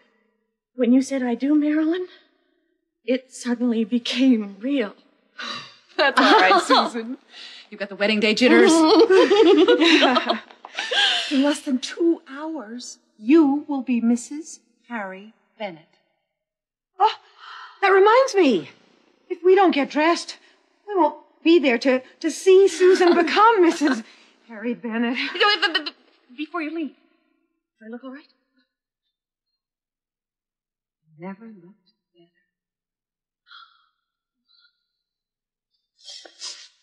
She's right.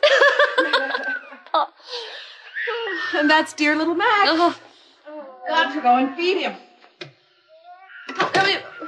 What am I supposed to do? Take off the veil, kick off your shoes, and sit down. We'll come upstairs and get you in a little while. Richard's going to take some wedding pictures before the ceremony, so just relax. Are you kidding? Relax?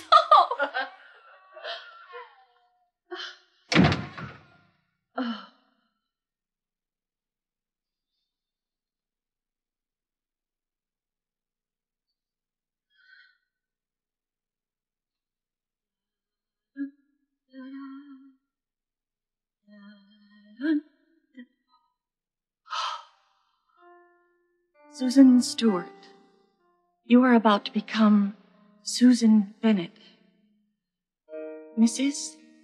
Harry Bennett.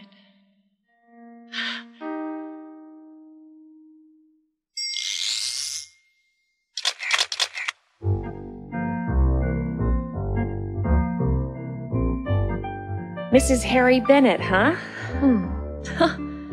Soon the wedding will begin. Am I ready? Let's see, I have something old. The pearls my grandmother gave me.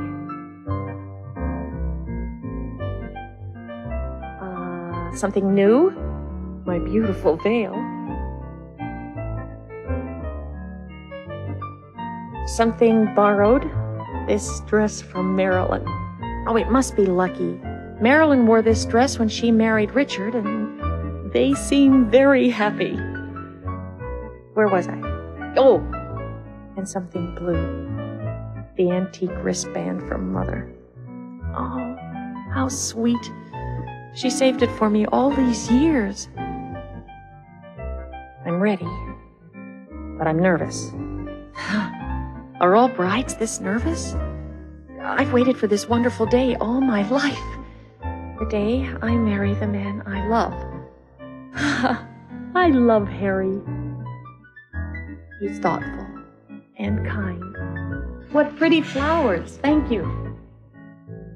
And a good father to Michelle. I love you, Daddy. Oh, I hope I'll be a good mother to Michelle. It was tough for her after her mother died. But now she's like a daughter to me. I'm very lucky. Today I'll become a wife and a mother all at the same time. The moment I say, I do. Susan, will you marry me? You bet I will. I love you, Harry. In the final act, the Stewart family and friends gather for the wedding, and the judge begins. All right, ladies and gentlemen, please take your places. The wedding ceremony is about to begin. Harry walks across the patio. He's ready, but when the judge asks for the rings... The rings, please. Does Harry have the rings?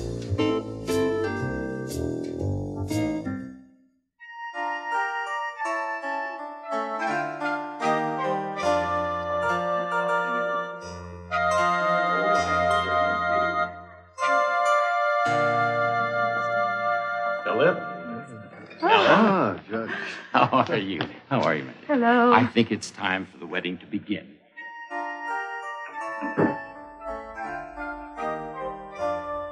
All right, ladies and gentlemen, please take your places. The wedding ceremony is about to begin.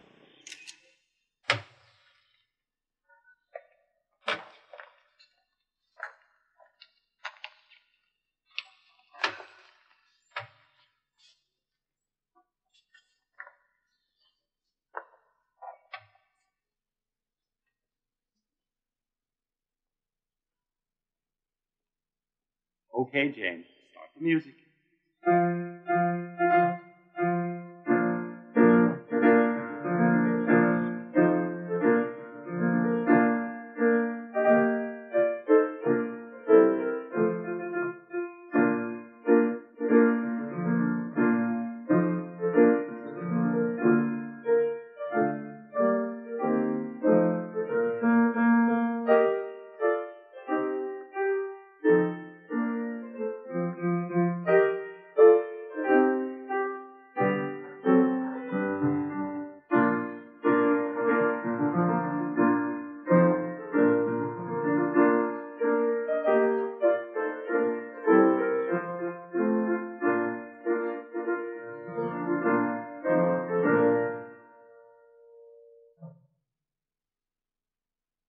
Dearly beloved, we are gathered here today to join this man and this woman in holy matrimony.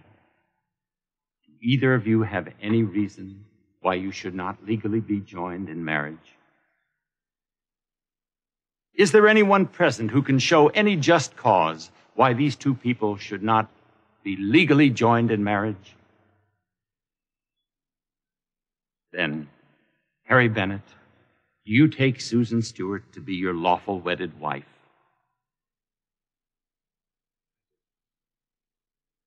And you, Susan Stewart, you take Harry Bennett to be your lawful wedded husband. I do. The rings, please. I have you, Harry.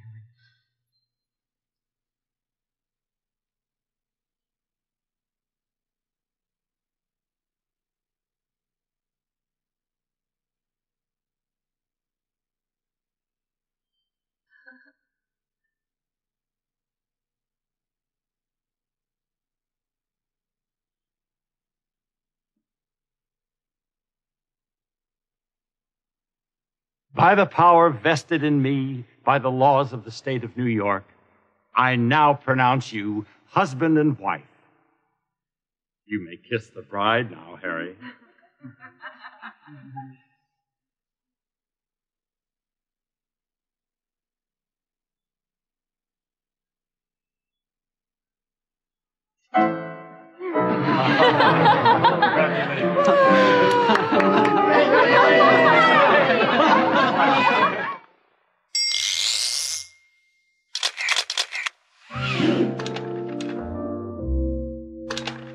What a wonderful wedding, Philip. Just perfect.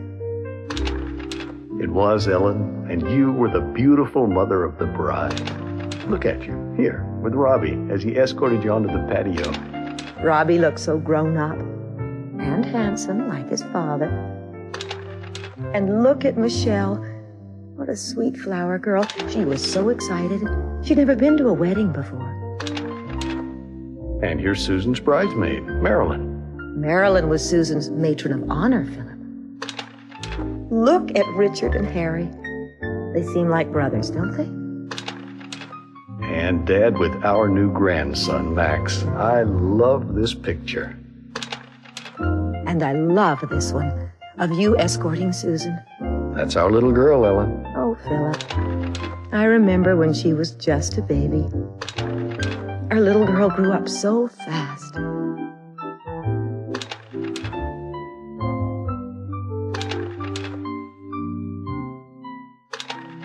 And now she's a mature married woman with her own family.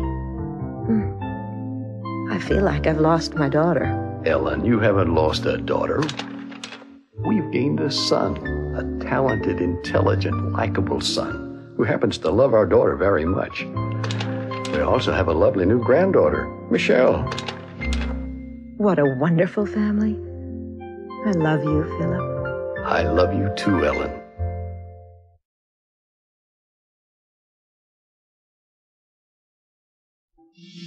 In Act 1, Philip comes home late from work at the hospital. It's almost 10 o'clock. I'm starving. And although it is quite late, Ellen isn't home yet. Where's Mom? She went to a school board meeting. Robbie sees that his parents are very busy. You and Mom haven't had dinner together with us in almost a full week. Yeah. I feel bad about us not having dinner with the family, but our schedules are so different. A little later, Robbie talks to Grandpa. What do they talk about?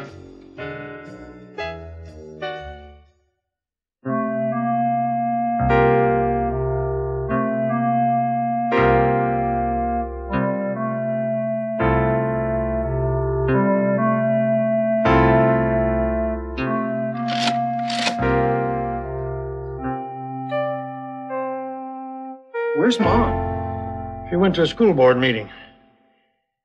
I don't know how she does it. She sure keeps busy. Well, it's important to her. There are lots of places to go, lots of things to do. She can't sit around and do nothing. Philip works late. I guess you're right.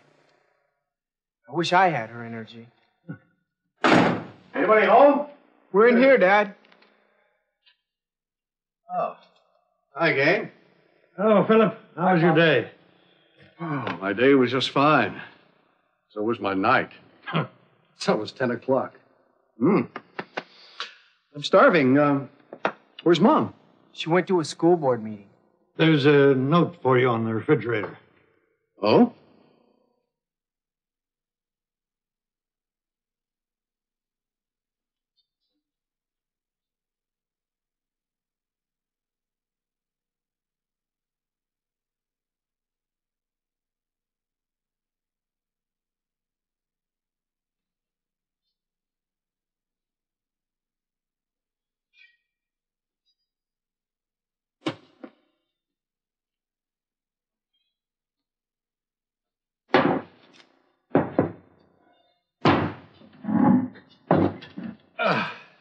Did you have dinner, Robbie? Yeah. Mike and I had a hamburger at the diner. I came home a little while ago.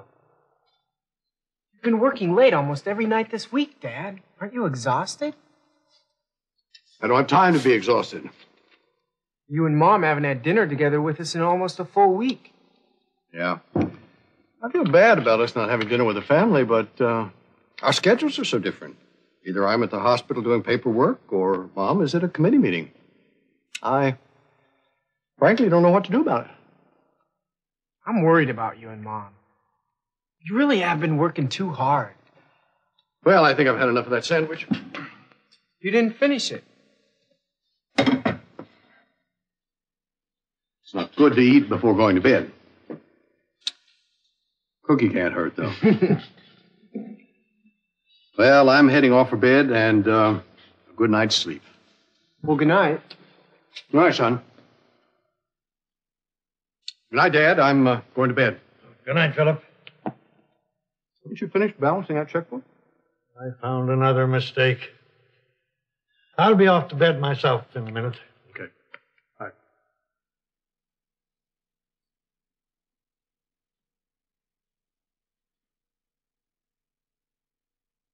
I'm really concerned about them, Grandpa.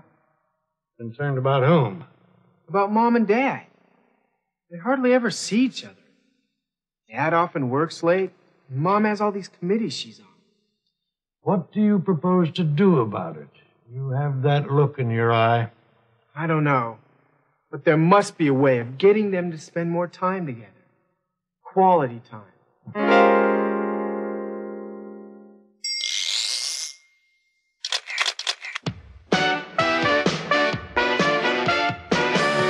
I got home late after working all day. I was hoping to find you, but you were away.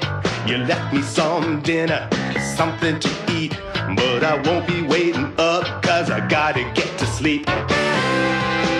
I'm gonna get home late after working all day. I know you'll be home, but I'll miss you anyway. I hope you find my note and have something to eat. I really wanna see you, but you'll be asleep. We never seem to have any fun like we had before. We're working too hard and I never get to see you anymore. We have to make time for each other. We owe it to ourselves and one another. So why don't we do it? What do you say? Let's make some changes, we can start today. We need some quality time together. What we need is quality time. Oh yeah. We need to talk to each other, laugh with each other. Let's get together, you and me. With quality time, we'll enjoy each other's company. You're working long hours and you're never at home. Sometimes it seems you're just a voice on the phone. And when you call, you say you'll be home late. You're always missing dinner 'cause it just can't wait. My job keeps me busy and I know you're busy too. I really want to spend more time with you. I'm getting up early and I'm coming home late. If I want to see you, I gotta make a special date. We need some quality time together. What we need is quality time. Oh yeah. We need to talk to each other, laugh with each other. In Act 2, Robbie tells Ellen how he feels. Dad works hard and he works late. You work hard on all your committees and you work late. Robbie wants his parents to spend some time together. I think you ought to take a vacation away from the family. Alone. But Ellen knows that she and Philip are too busy to take a vacation. So Robbie tries again. I think I have an idea. What is Robbie's idea?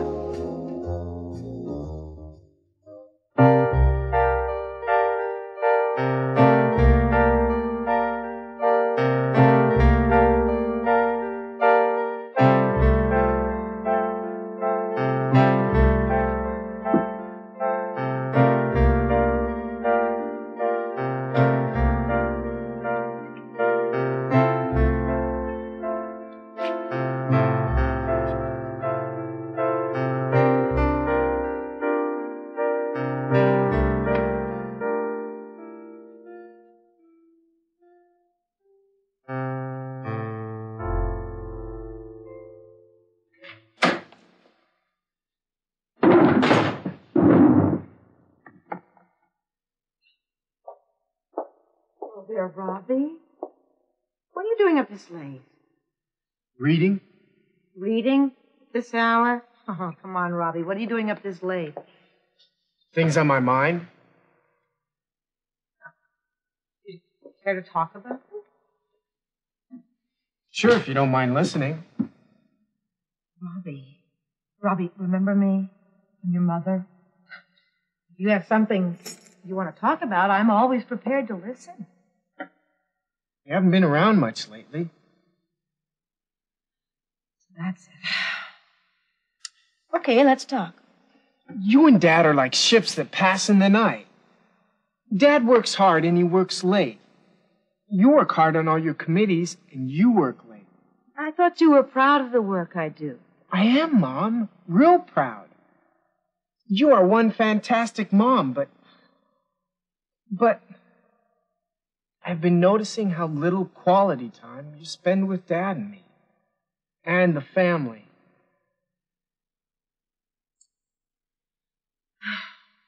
It's a real problem, Robbie. I know it. I'm concerned. There must be a way that Dad and you can spend more time together. Well, we always talk about taking a vacation together with the family. I think you ought to take a vacation away from the family. Alone. Kind of a second honeymoon.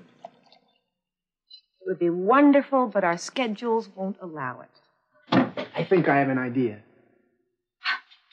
You do? Yup. I think I have an idea that will bring Dad and you together in a more scheduled way. Well, what is it? Well, you know how Dad is always talking about the kids in the ward and how important it is for them to be paid attention to? Yes. Well, and how hard it is because the doctors and nurses are so busy? Yes. How would it be if you took some time to work with Dad towards solving that problem? I don't get it. Like setting up a regular weekly reading program. You and Dad. You and Dr. Philip Stewart going to the children's ward once or twice a week and reading to them. Not a bad idea, Robbie. As a matter of fact, it fits right in with something I'm working on right now with the school board committee. What's that? I've been trying to work out a program in the public school that will bring parents and teachers together once a week to read to the students, their own children, really. By doing that, it will encourage reading. So it might fit in with a program for reading to the kids in the hospital. You're right. We'll do it. I'm going to talk to Daddy about it right now. But Dad was so exhausted when he came home from work. Why don't you talk to him about it tomorrow? You are a very smart young man. I think I'll wait until tomorrow. You won't forget, will you? Oh, believe me, I won't. It is a great idea, and I promise you I won't forget. Thanks, Mom. Thank you, Robbie.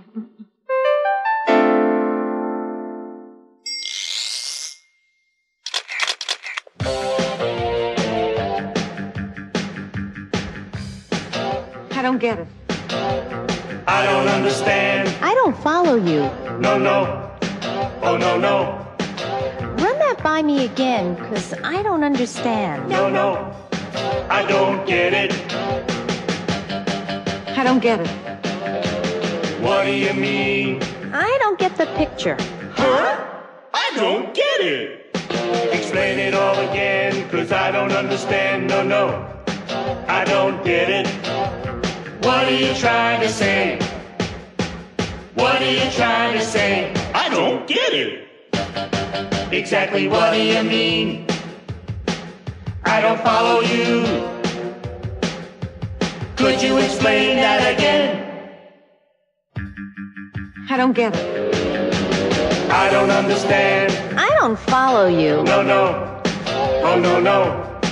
Run that by me again, because I don't understand. No, no. I don't get it. Ah, I get it. Oh, I see what you mean. Yeah, I see what you're trying to say. I get it. Right, I see. Oh, I know what you mean. Okay, I follow you now. I understand. I get it. I get it. In Act 3, Ellen tells Philip about her project. The plan is a simple one. Involve the entire family in a reading project. Philip thinks the project would work in hospitals. My patients, mostly kids, would love to read and be read to. So Ellen and Philip agree to work together. Would you work with me on it? I would love to, Philip. What will Ellen and Philip read to the children?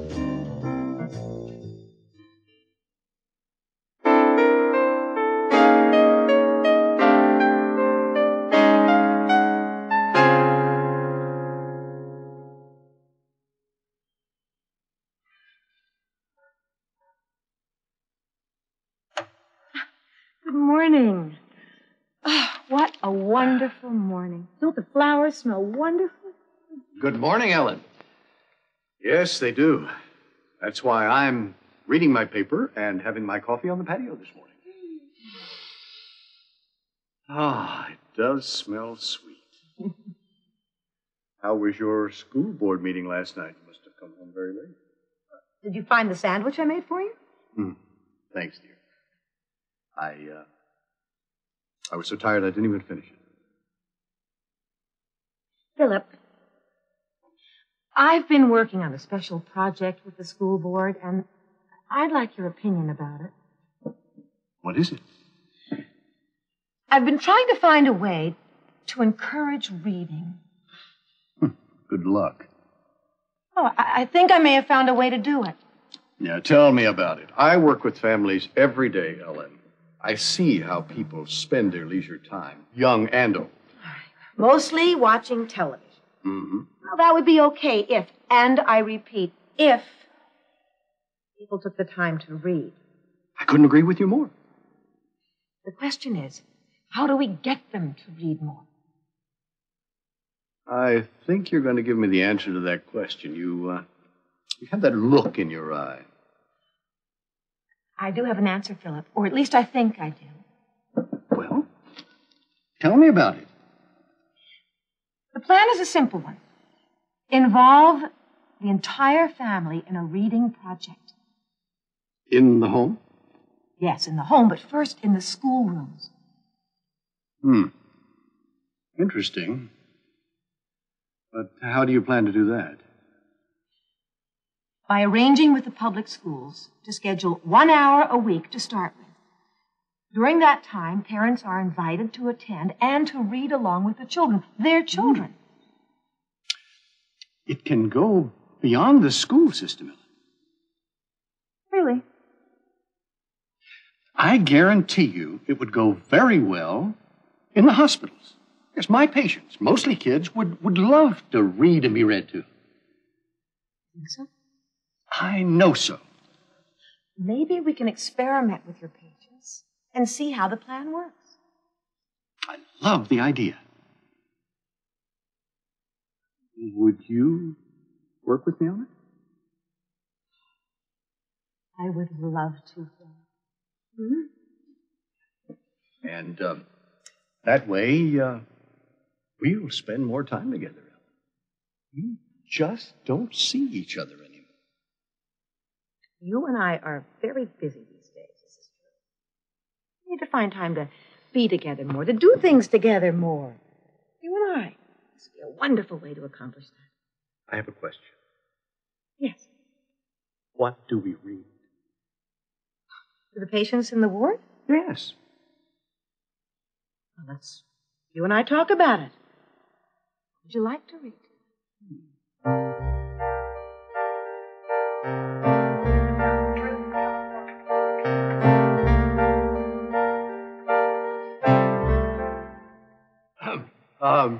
Mrs. Stewart and I will read a poem by Robert Frost. It's called Stopping by Woods on a Snowy Evening. Would you begin? All right. Stopping by Woods on a Snowy Evening by Robert Frost. Whose woods these are, I think I know. His house is in the village, though. He will not see me stopping here to watch his woods fill up with snow. My little horse must think it queer to stop without a farmhouse near. Between the woods and frozen lake, the darkest evening of the year. He gives his harness bells a shake to ask if there's some mistake. The only other sounds, the sweep of easy wind and downy flake. The woods are lovely, dark and deep, but I have promises to keep and miles to go before I sleep. And miles to go before I sleep.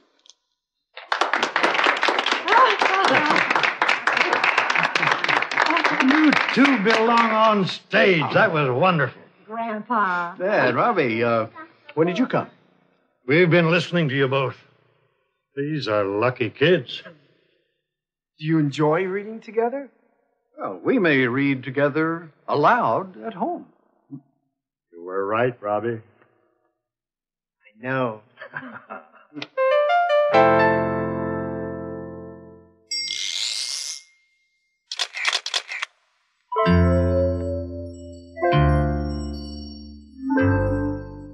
Whose woods these are, I think I know.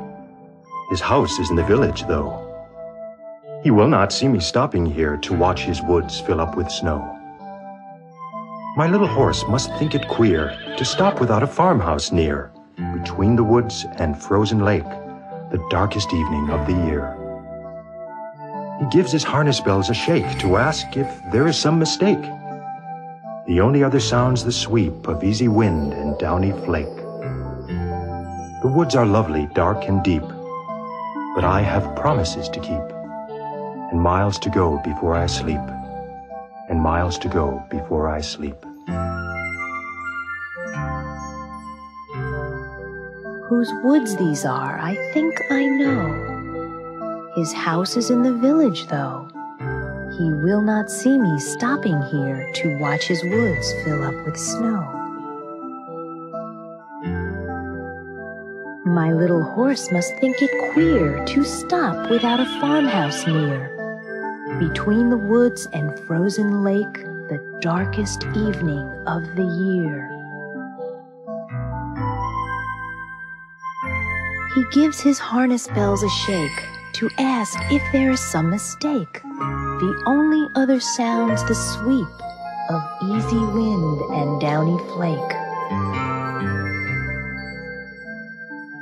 The woods are lovely, dark and deep, but I have promises to keep, and miles to go before I sleep, and miles to go before I sleep.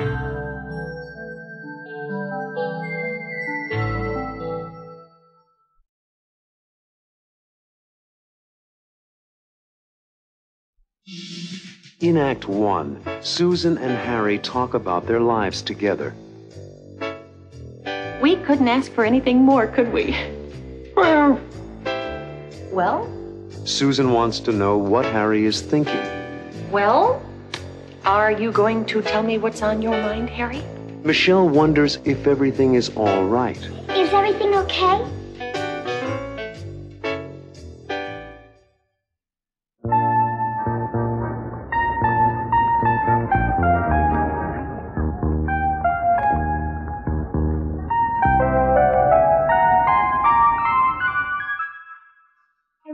This one, Susan, do you? Turn around, Michelle. Let me see the back of it. I like it a lot. It fits well. It doesn't need any alterations. We must have bought the right size. I like the color. She looks good in blue. I like blue, too, Daddy. Try on the skirt and blouse outfit, Michelle. The one that Daddy wanted you to wear. Okay. Michelle has been a different kid since we've been married. She's never been happier. And I've never been happier, Harry. I love her very much. She's been a joy. We're very lucky, the three of us. And becoming part of the Stewart family, too. We couldn't ask for anything more, could we? Well? Could we ask for anything more? No, we... How do you like it, Daddy? It's my favorite outfit. It's good for every day. Oh, it will be good for school, Michelle. I like it, too. I always like skirts that go like this. Do you want to see the winter jacket on me, Susan? Yes, I do.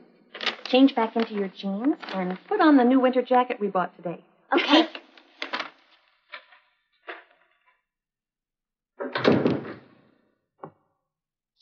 What did you mean by, well?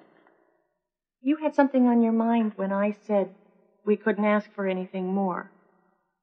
Is everything all right? Everything is fine, Michelle. Let's take a look at the winter jacket. Come on over here, honey. It's kind of warm. It is. That's why we bought it for you.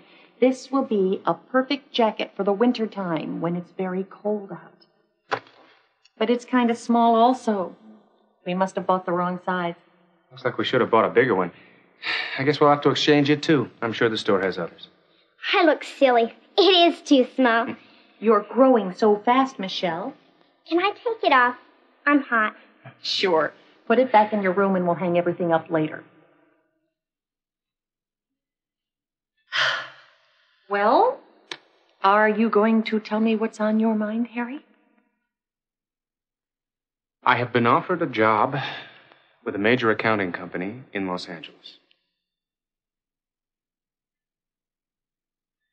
I have been offered a job with a major accounting company in Los Angeles. Los Angeles. That's a big decision. I know. It will also affect you and your job if we decide to go. Wow, it sure will. But first, tell me about the job, Harry. If it's a good one, then we'll make it work for us. I have a client in the garment business on 7th Avenue. I do his taxes every year. He has a big sales office in Los Angeles, and the company in Los Angeles that does his major accounting work is looking for an executive. And he recommended me. That's wonderful, Harry. Yes, but it would mean that we'd have to move to L.A. What about the salary? The real discussion comes tomorrow. Susan, I don't plan to make any decisions until I have a chance to talk with you about it. I understand, Harry. And I don't have to make a quick decision. They know that I'm married and that I have a family. Well, there's a lot to think about. If it's a good job, then I've got to do some thinking about my career opportunities in Los Angeles. Is everything okay? Yes, honey.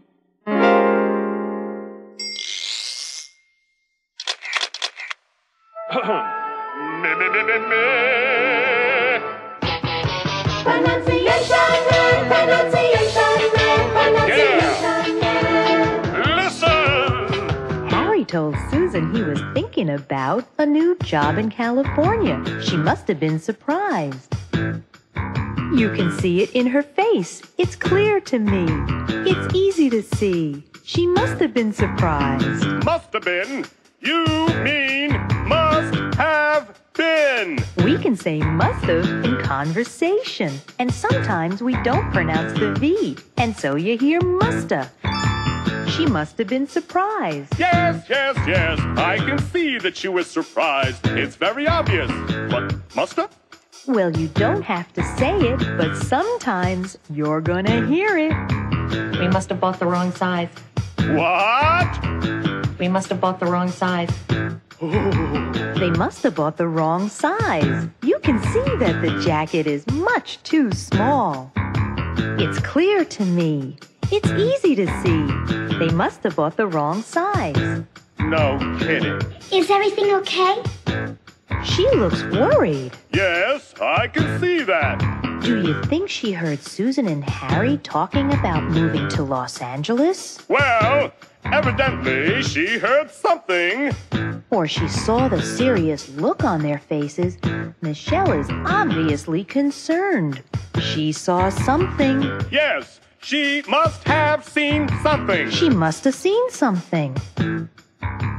Or she heard something. Yes, she must have heard something. She must have heard something. It's clear to me. It's easy to see.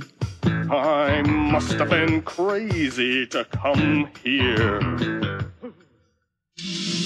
In Act 2, Susan tells Grandpa about Harry's new job offer. Harry has been offered a job in Los Angeles. Susan wonders if moving to Los Angeles would be good for Michelle. And Susan's concerned about finding a new job. There are so many things to consider. There's Michelle. I wonder if a move would be a bad thing for her. And my job. I don't know if I can get a good job in Los Angeles. A little later on, Harry learns more about the job offer. Tell it to me again. Oh, the company is Kraft & Kraft, the biggest accounting company in the country. How do Susan and Harry feel about moving to Los Angeles?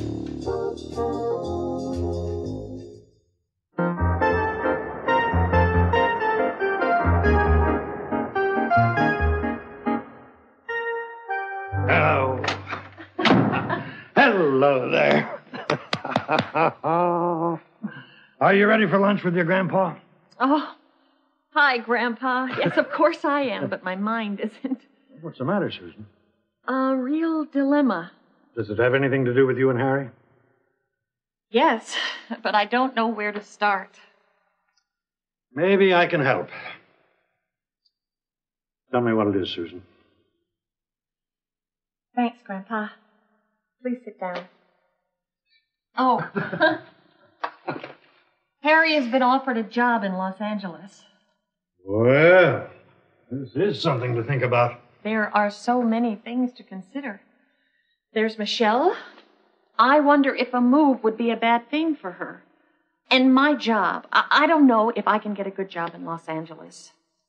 And what about our family? Can I tell you what I think? Tell me. I think that you're very successful and that you have a fantastic reputation in the toy industry. I think you could talk to Mr. Marchetta. And I think he could help you find a real good job in Los Angeles. He was very helpful to me, remember? I suppose I could call him. But I'm not so sure that I want to leave New York, you and the rest of our family. Well, I'm not going to kid you, Susan. You know we'd all miss you. But this should be your decision. It's something that only you and Harry can work out. If moving to L.A. is in Harry's best interest, I have to do what I can do to support him. In every marriage, sacrifices have to be made by one partner from time to time. And what about Michelle? Well, what do you think? I think Michelle is better off staying where she is. What does she think? I don't know for sure. Well, you'll have to ask her. I think I'm going to have a talk with Mr. Marchetta and get his feelings about my leaving and about helping me find a job in Los Angeles. Good idea. I'll call him right now. No point in delaying. Thanks, Grandpa.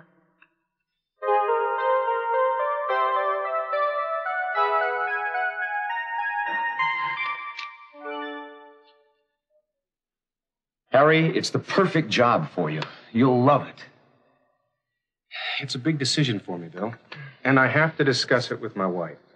I don't know if it's right for her. Oh, she'll love it. It's a once-in-a-lifetime offer, Harry. Okay.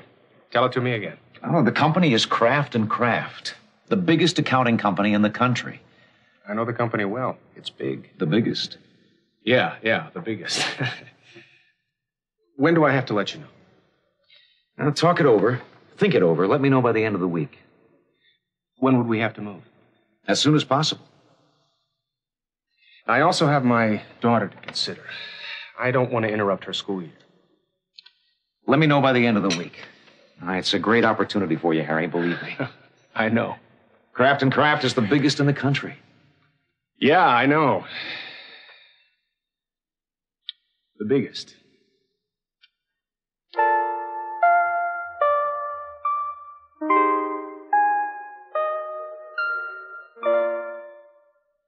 I think Michelle is asleep now. Let's talk.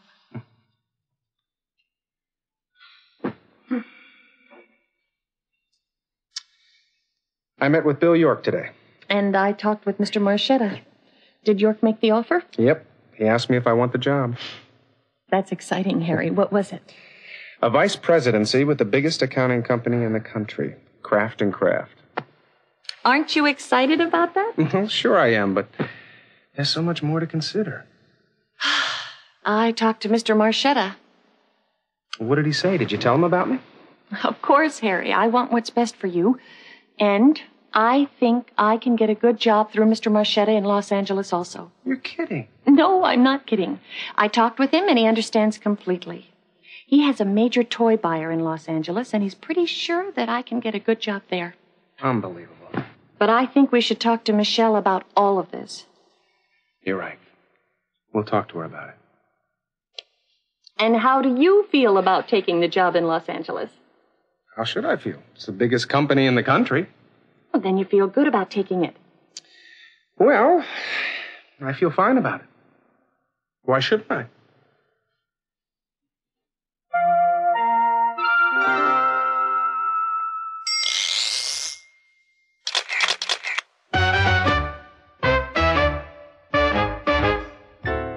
Harry, it's the perfect job for you. You'll love it. It's a big decision for me, Bill. And I have to discuss it with my wife. Is moving away to Los Angeles A good idea for Susan? Is it right for her?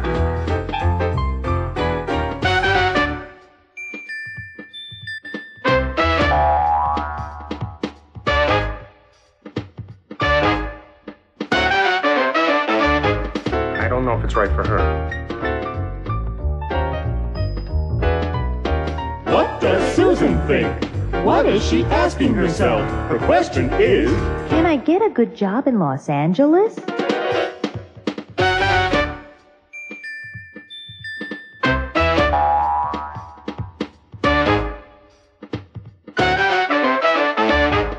I don't know if I can get a good job in Los Angeles.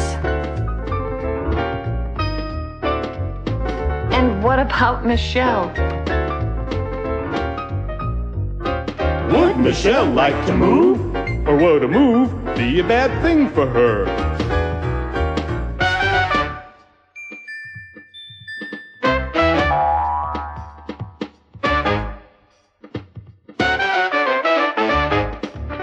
I wonder if a move would be a bad thing for her. so Harry, do you want the job? That's the question. Do I want the job?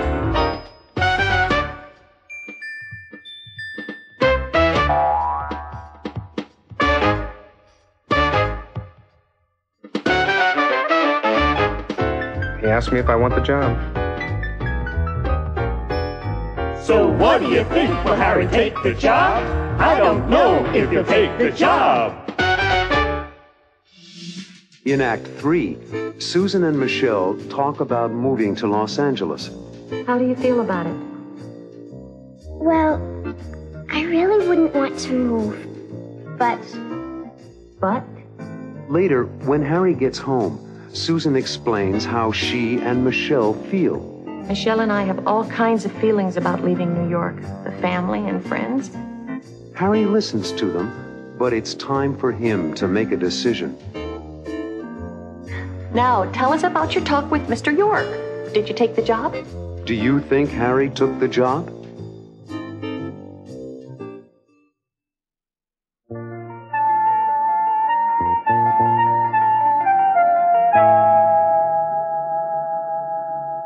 I love my school. I have so many good friends there now. I wouldn't miss a day even if I were really sick. Come and sit down for a minute, Michelle. I'd like to talk to you about something important. What's wrong, Susan? Oh, there's nothing wrong, Michelle. But your daddy and I are talking about something that I'd like your opinion about. I know. I heard you talking about it the other night when I was trying on my new clothes. It's about moving to Los Angeles. You're right. How do you feel about it? Well, I really wouldn't want to move, but... But? But if you and Daddy wanted to, I guess you know what's best for the family and for me. That's very considerate of you, Michelle. But what about your friends? I'd miss them a lot. But I know what it feels like to miss someone. Honey, we don't have to move if you're not going to be happy about it. Does Daddy want to move? I think so. He's going to tell us tonight about the job offer.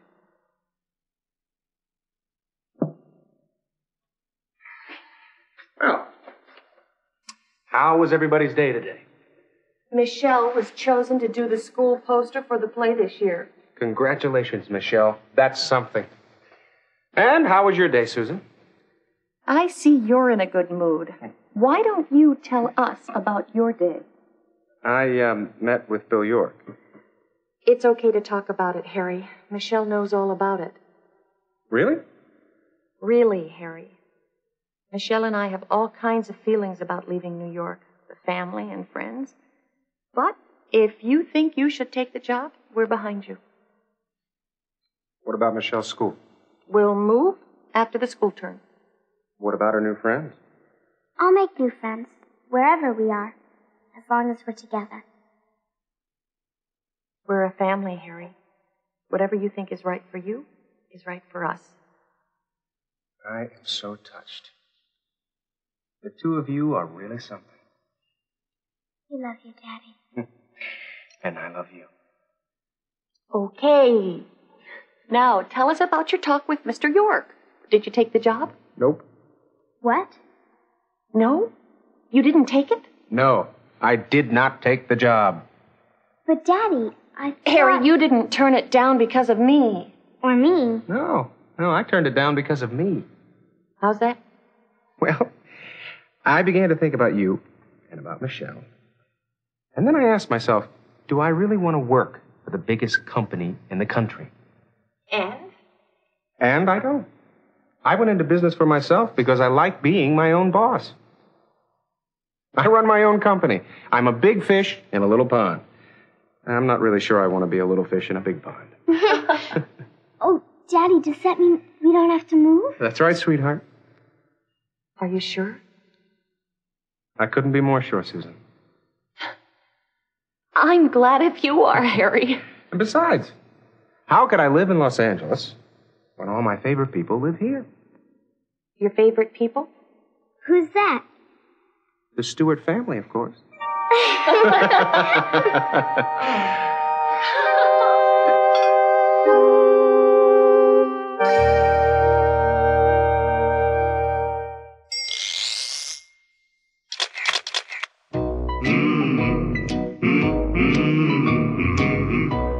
I kept asking myself, do I really want to work for the biggest company in the country? The company is Kraft & Kraft, the biggest accounting company in the country. I know the company well. It's big, the biggest. They're big, all right, with offices all over the country. They're big. Altogether, they have 86 offices in the U.S. alone. And one of those offices is in Los Angeles, and that's where I'd be. L.A. Harry Bennett. Just one accountant in a huge company full of accountants. I'd be one little fish in a big pond full of accountants. Do you want to be a little fish in a big pond? I'm not really sure I want to be a little fish in a big pond. I like being my own boss. His own boss. I work hard, but I make my own schedule. I can take time off when I want to. And I choose my own clients. Yeah. I have a client in the garment business on 7th Avenue. I do his taxes every year. He and my other clients know me personally, and I know them. He knows them all.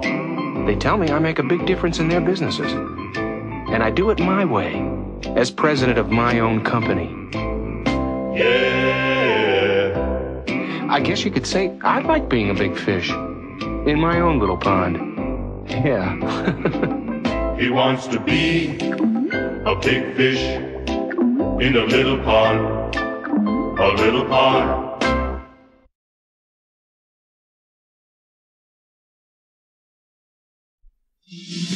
In the first act, Marilyn is trying to decide whether to return to work at the boutique.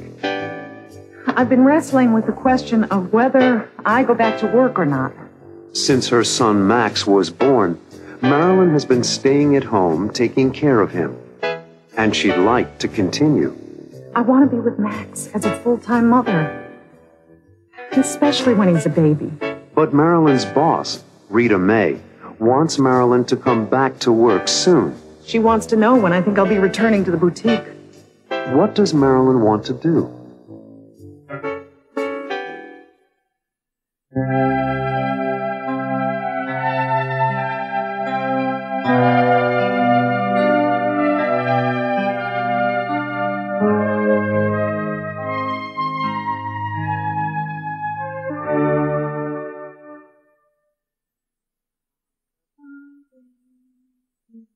On the treetop, when the wind blows, the cradle will rock.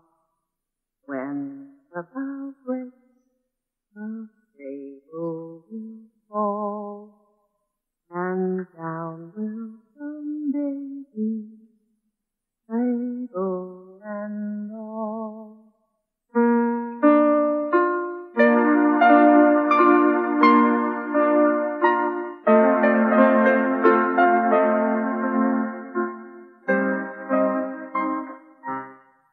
Hi, Marilyn.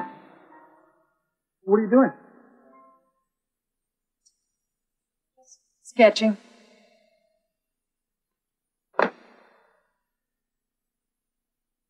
I've been thinking a lot about our responsibilities in the past few weeks.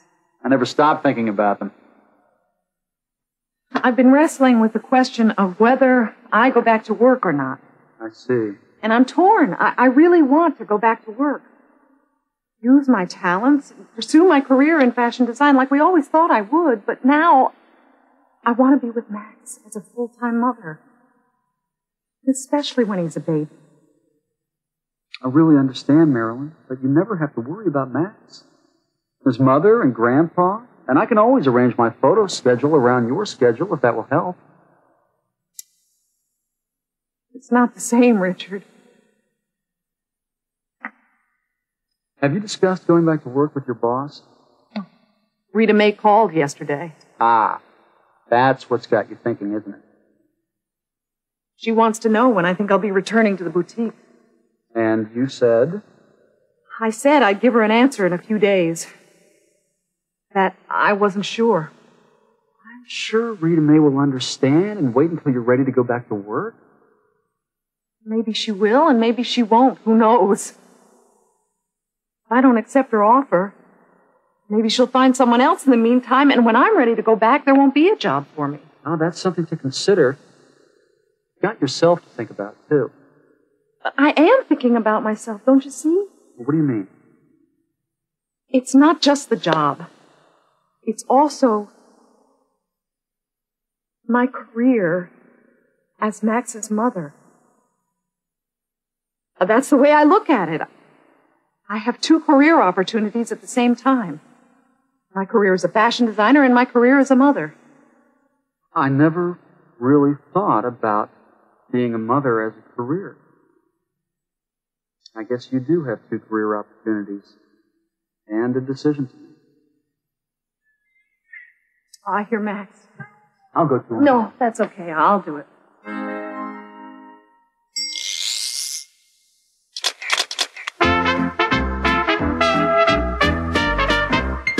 I've been wrestling with the question of whether I go back to work or not. I'm wrestling with the question. I can't make up my mind. I'm in a fog, I'm up in the air. I'm really in a bind. I can't make my mind up. I feel I'm split in two. I'm pulled in two directions. I don't know what to do. I've got to get my act together. I've got to get it all figured out. I've got to get on the right track, get rid of all the doubt. I've got to straighten everything out. I want to try something new. I've got to sort it out, think it out, work it out, 'cause I don't know what to do. And I'm torn. I really want to go back to work. I'm really torn, I'm all mixed up. My future is unclear. I'm pulled in two directions, I'm practically in tears. I'm of two minds about it, I've gotta think it all through. I've gotta find an answer, 'cause I don't know what to do. I've gotta get my act together, I've gotta get it all figured out. I've gotta get on the right track, get rid of all the doubt. I've gotta straighten everything out, and you know it's true. I've gotta sort it out, think it out, work it out, 'cause I don't know what to do. I've gotta sort it out, think it out, work it out, 'cause I don't know what to do. In the second act, Ellen tries to help Marilyn. I've been meaning to ask you what you were thinking about regarding going back to work. And Marilyn wants to know what Ellen decided to do when her children were babies. What did you do? I chose to continue with my career as a music teacher. Later on, Susan tells Marilyn what her life is like as a working mother. I have a job, and I have Michelle.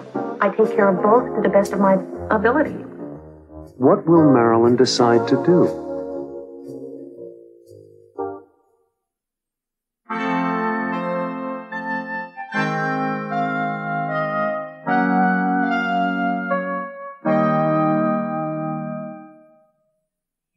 Teddy bear man. Just love that teddy bear that Dr. Philip bought for him. Philip's office yesterday for the checkup. You should have seen the look on his face when Molly gave him the injection. Oh, did he cry? No. My dear little boy just looked up at me as if to say, Mama, what are they doing to me? Oh, help. How did you tell the truth? Didn't you feel terrible? Sure did. Him close. His dear little head. He looked up at me. He tried to smile.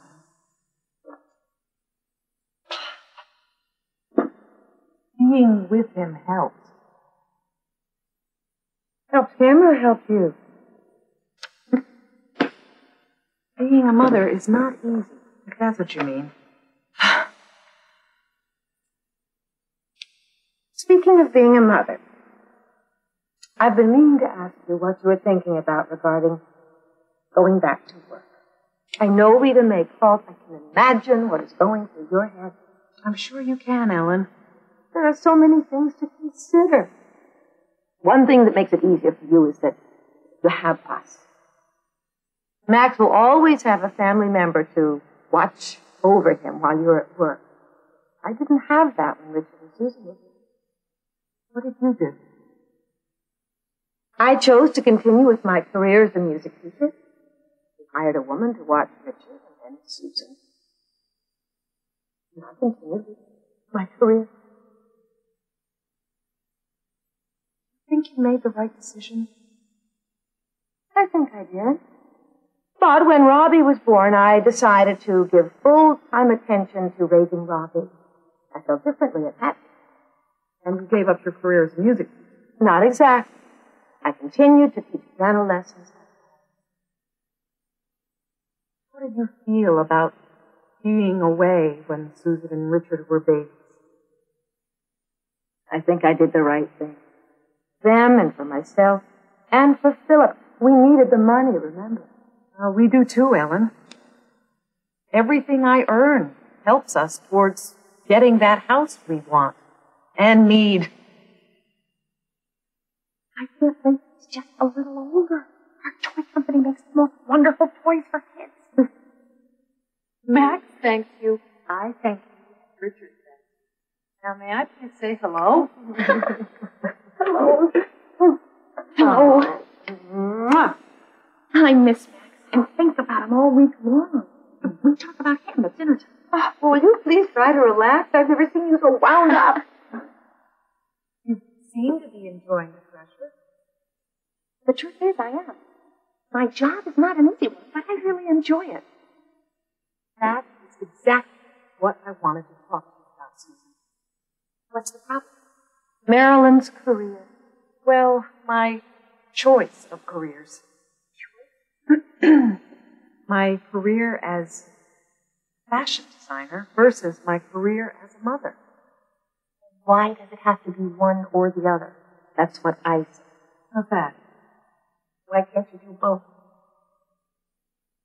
Right. Both. Well, that's what I do. I have a job, and I have Michelle. I take care of both to the best of my ability. It's not easy, but what is? And that's what I did. I did both with Richard and Susan, and I did both with Robbie. I thought you stayed home with Robbie. I did. But I was lucky enough to have a career as a music teacher, which I could continue at home. Why can't you work at home, Marilyn? You're very talented. Designing dresses is a career you could establish out of your home, couldn't you? No, why I didn't think of it. It seems so simple now. For a year or two, I could stay at home with Max and do my dress designs. And you could make your dresses at home. Sounds like a great way to solve the problem. That could solve your problem, Marilyn. I'm going to call Rita Mae at home and ask her to come by and talk about it. She wants to see Max anyway. I think that really answers your questions, Marilyn. You can do it. Do your designs at home. Here. And let Rita Mae do the selling at the boutique. And you can both benefit financially. I'm going to call Rita Mae right now. Susan. Thank you so much for coming all this way from the city to talk to me about it. I hope you don't mind having taken so much time away from your busy schedule. Are you kidding? I don't mind at all. As a matter of fact, I came to spend some time with my future nephew. I think you should call Rita Mae right now. I think your idea of working at home is perfect. I don't know what I would do without you. I'm lucky to have you all. We are lucky to have you, Marilyn. But so is Max.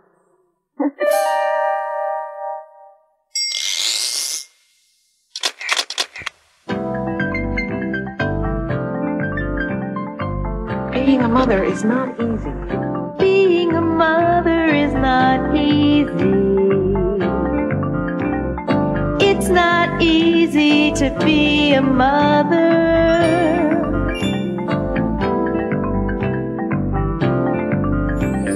Caring for a child takes a lot of time.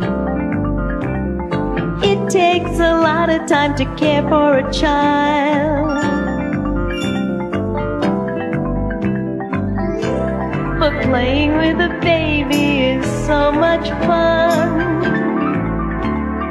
It's so much fun. Do-do-do-do-do-do. It's so much fun to play with a baby.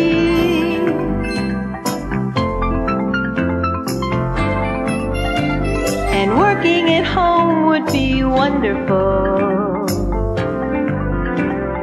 It would be wonderful. It would be wonderful to work at home. I don't know what I would do without you. I'm lucky to have you all. It's great to be in this family. It's great. Being in this family is great.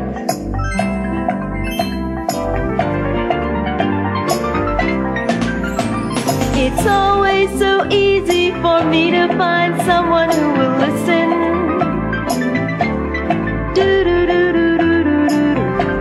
It's always so easy for me.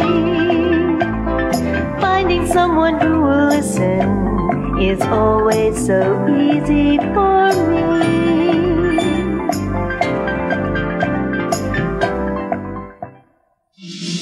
In the third act, Marilyn tells Rita May about her decision to stay at home with Max.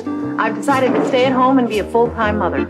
Rita May isn't happy with the decision, of course. I'm disappointed, but I respect your decision. But then, Marilyn tells Rita May about her plans to design wedding dresses at home. What kind of dresses would you design? I've thought about that for some time. Yes? Wedding dresses. Wedding dresses?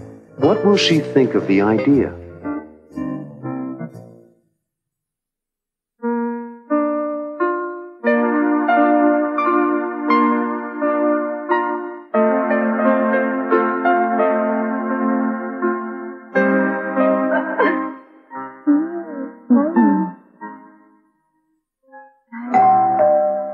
Must be Rita May. Whoa. She sure got here quickly. That's a good sign. She must like you and your work, Marilyn. I think she's just anxious to see Max. She loves children.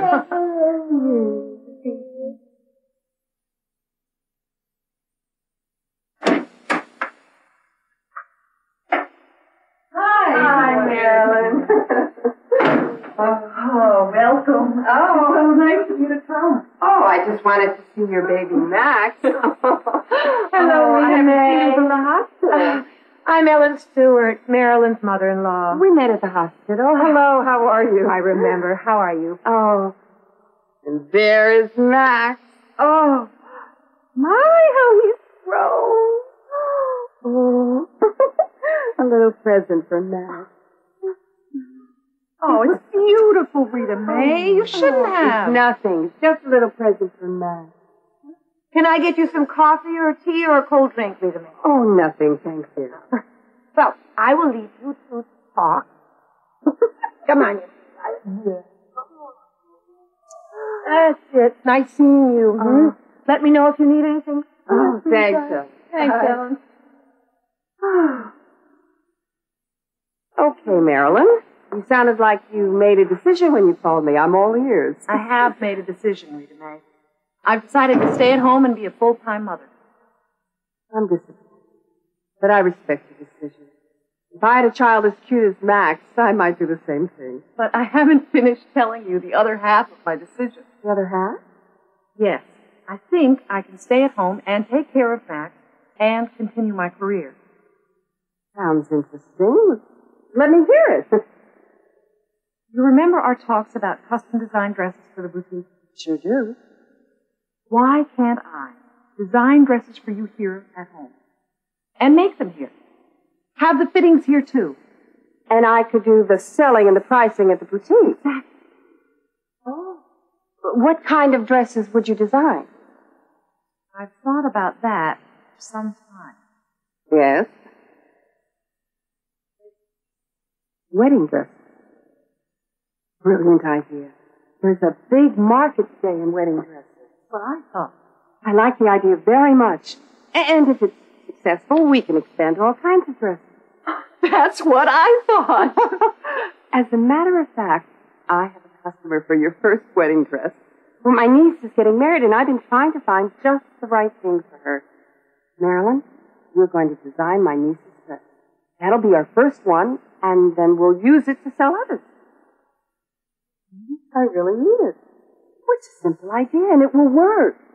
Oh, you can certainly design dresses, I know that. And there's no reason why you can't do it from your home. I'm so excited. I can't wait to tell Richard. If I had a baby like Max, I'd want to stay home and be near him all the time, too. You're making the right decision for Max, and for yourself, too, now. All sounds so easy. Now the hard work begins. Would you like to see some of my designs that I've been working on? I'd love to. Oh, wonderful.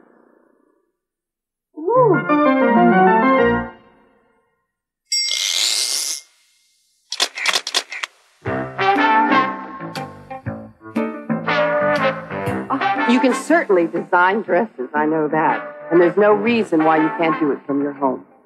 It's true. I can design wedding dresses and continue my career. And I can take care of Max right here at home. She can do it right here at home. I want to stay at home while Max is still a baby. If I went back to work at the boutique now, Max would be on my mind all the time. She would only think about Max. But the truth is, I need to work. Richard and I want to buy a house, but we can't afford it. Like most families, we need 2 incomes in order to afford a house someday. With a yard and trees and a swing for Max. More and more families have working mothers. In the U.S., more than half of all mothers with preschool children are working at a career. Mothers like me. They have to work and be a mother, too. And about 3/4 of all mothers with school-age children are working. In lots of families, relatives like grandparents offer to take care of children while the parents are working. And some families bring their children to daycare centers where other people take care of them. They stay at daycare centers while their mothers work. But for now, Max will stay here, and I'll take care of him. Marilyn and Max will both be at home. Marilyn will work, and Max won't be alone.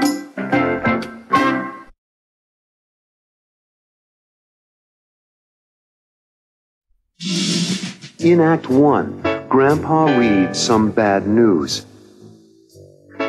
Editorial in this paper that has my friend Nat Baker real upset. A little later, Grandpa's friend comes to visit. I'd like you to meet my friend Nat Baker. Nat is very upset about something. It's a serious matter for a lot of us. A serious matter. Why is Nat so upset?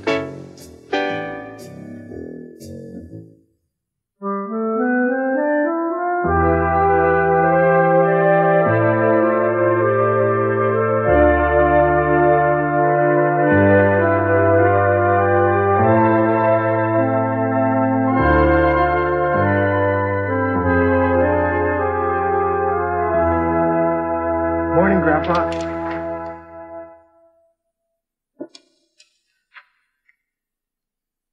Something the matter, Grandpa?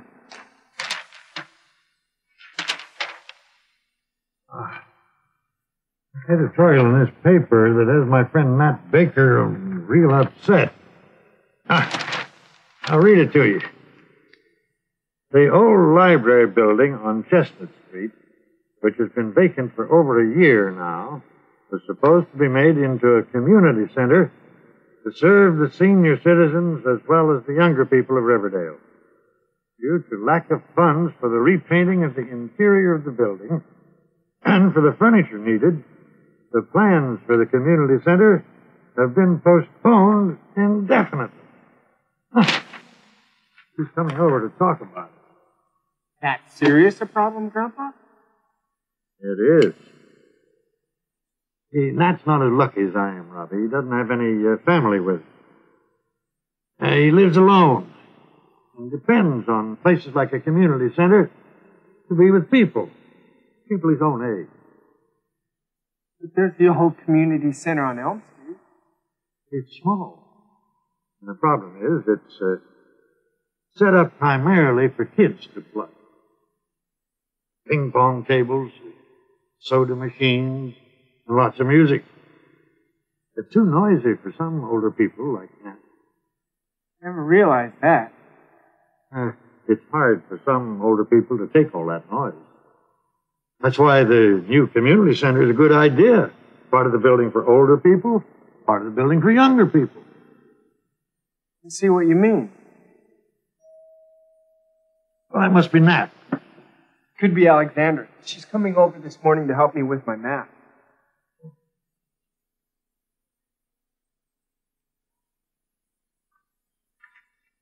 Hi, Robbie. Hi, Alexandra. Come on in. You want something cold to drink? I'd love some cola. Cola, coming up. Really appreciate you coming over to help me with my math. My final exam is next Tuesday. You're so good in all your other subjects. I just can't understand why you have so many problems with math. Hi, Alexandra. Hi, Mr. Stewart. I thought that was Nat Baker who rang the front door bell. Don't let me interrupt you.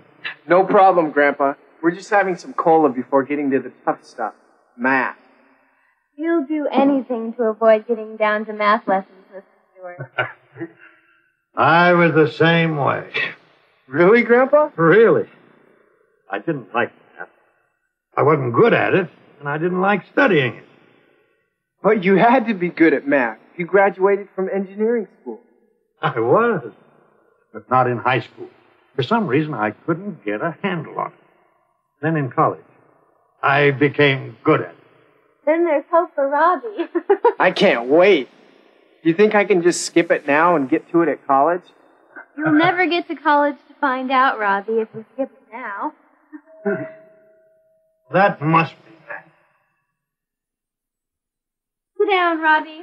Let's work.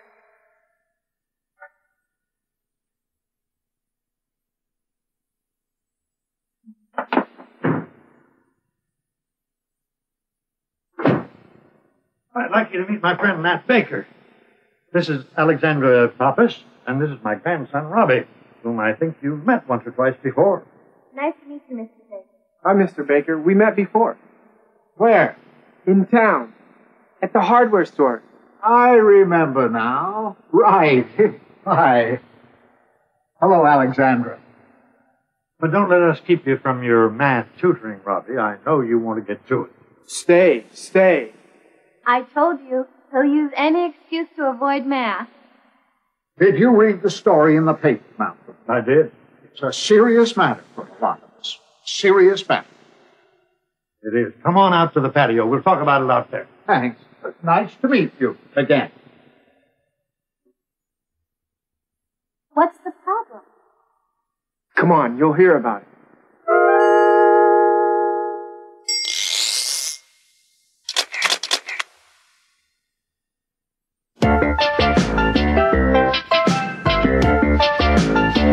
You can read it in the paper. You can read what people say. You can find it in the paper. Most papers in the USA.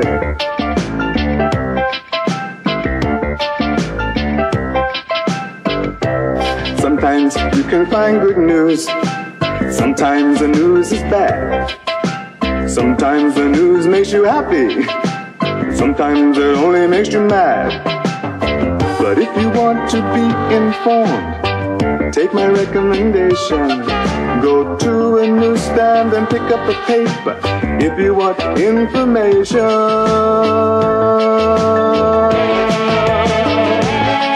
If you want to read the news, Look in the paper. if you want an opinion, Look in the paper. if you want to buy a house, Look in the paper. if you're looking for a job, Look in the paper. if you want to buy a car, Look in the paper. if you want to see a show, Look in the paper. you can read it in the paper. You can read what people say. You can find it in the paper. Most papers in the USA. If you want to know the score, Look in the paper. if you want the weather forecast, Look in the paper. if you want to see the comics, Look in the paper. if you have money to invest, Look in the paper. if you want a recipe, Look in the paper. if you need a vacation, Look in the paper. you can read it in the paper. You can read what people say. You can find it in the paper. Most papers in the USA.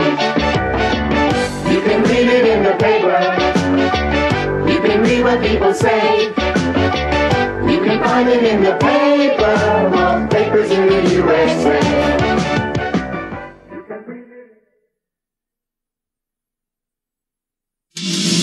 In Act 2, Nat and Grandpa talk about fixing up the old library. We get our friends to roll their sleeves up and get to work. It's certainly a good idea. If I could take a look at the place, I could probably tell what it requires to fix it up. And Robbie and Alexandra offer to help, too. I can get some of my friends to go around the neighborhood and collect the furniture we need. So they agree to meet the next day. And tomorrow morning, we'll all meet here to discuss the plan. Tomorrow morning it is. But the next day, Robbie and Alexandra aren't at the meeting with the others. Where's your grandson Robbie and his friend Alexandra? Weren't they going to be here this morning? Where could they be?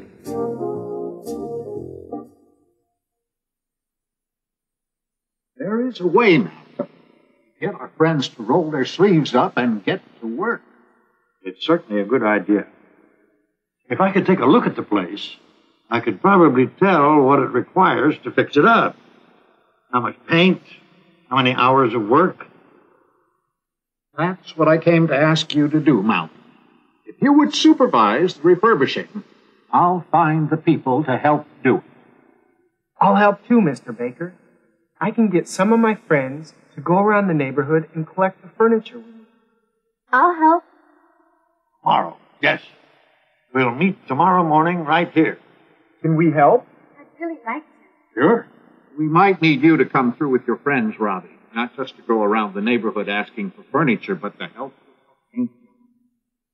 Back-breaking work and may be too much for us. I'll do it. I'll talk to them. And tomorrow morning, we'll all meet here to discuss the plan? Tomorrow morning it is.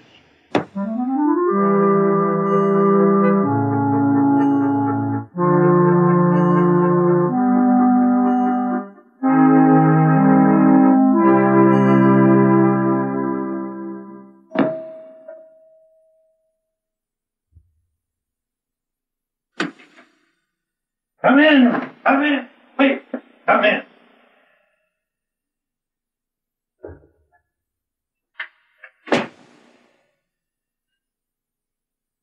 I'd like you to meet my friend Malcolm Stewart.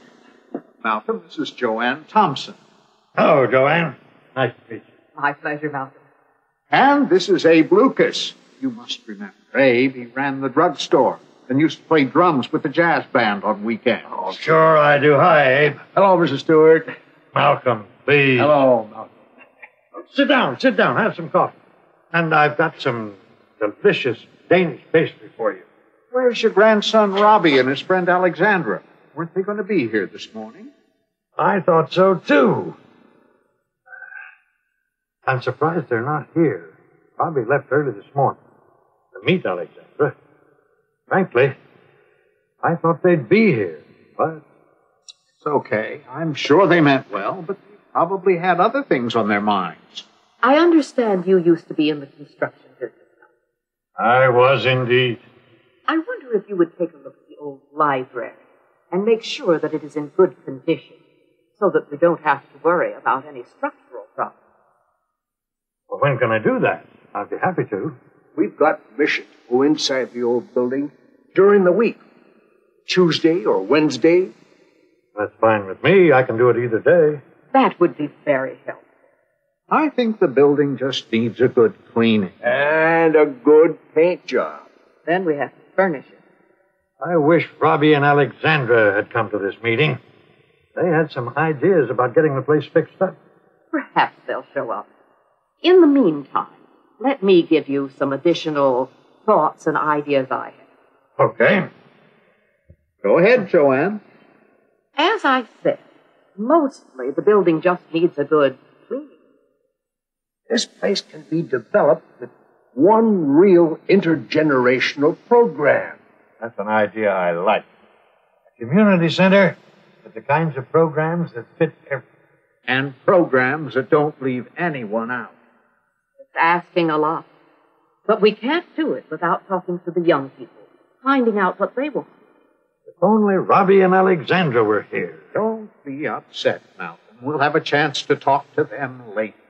It's not like Robbie. If he says he's going to be here, he's here.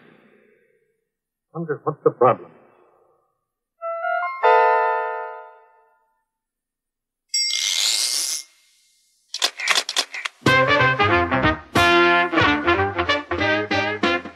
Wonder what the problem is. What's the problem? I wonder.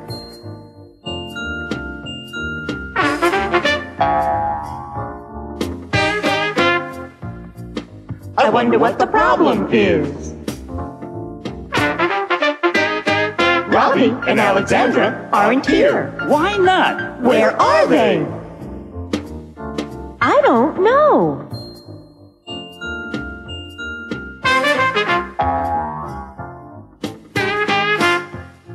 I don't know where they are. Why didn't they come? I don't understand.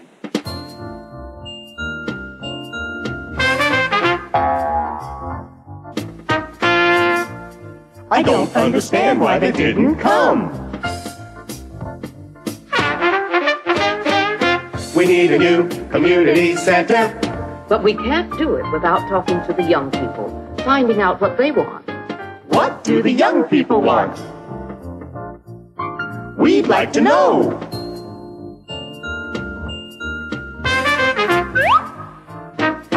We'd like to know what the young people want In the new community center.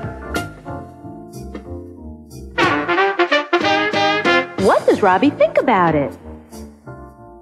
We'd like to hear.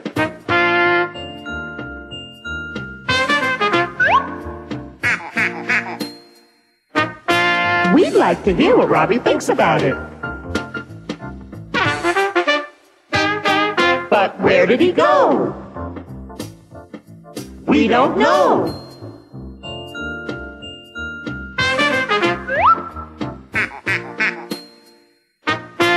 We don't know where he went. In Act 3, Robbie and Alexandra finally arrive. Hi, everyone. Sorry I'm late. And they've brought someone to help work on the community center project. You remember Charles Maxwell, Grandpa? He's the editor of the Riverdale paper. Maxwell listens to the others and understands what they need to do. What you're saying is, in order for this center to succeed, we need to put together volunteers from the various generations of future users. But how can he help?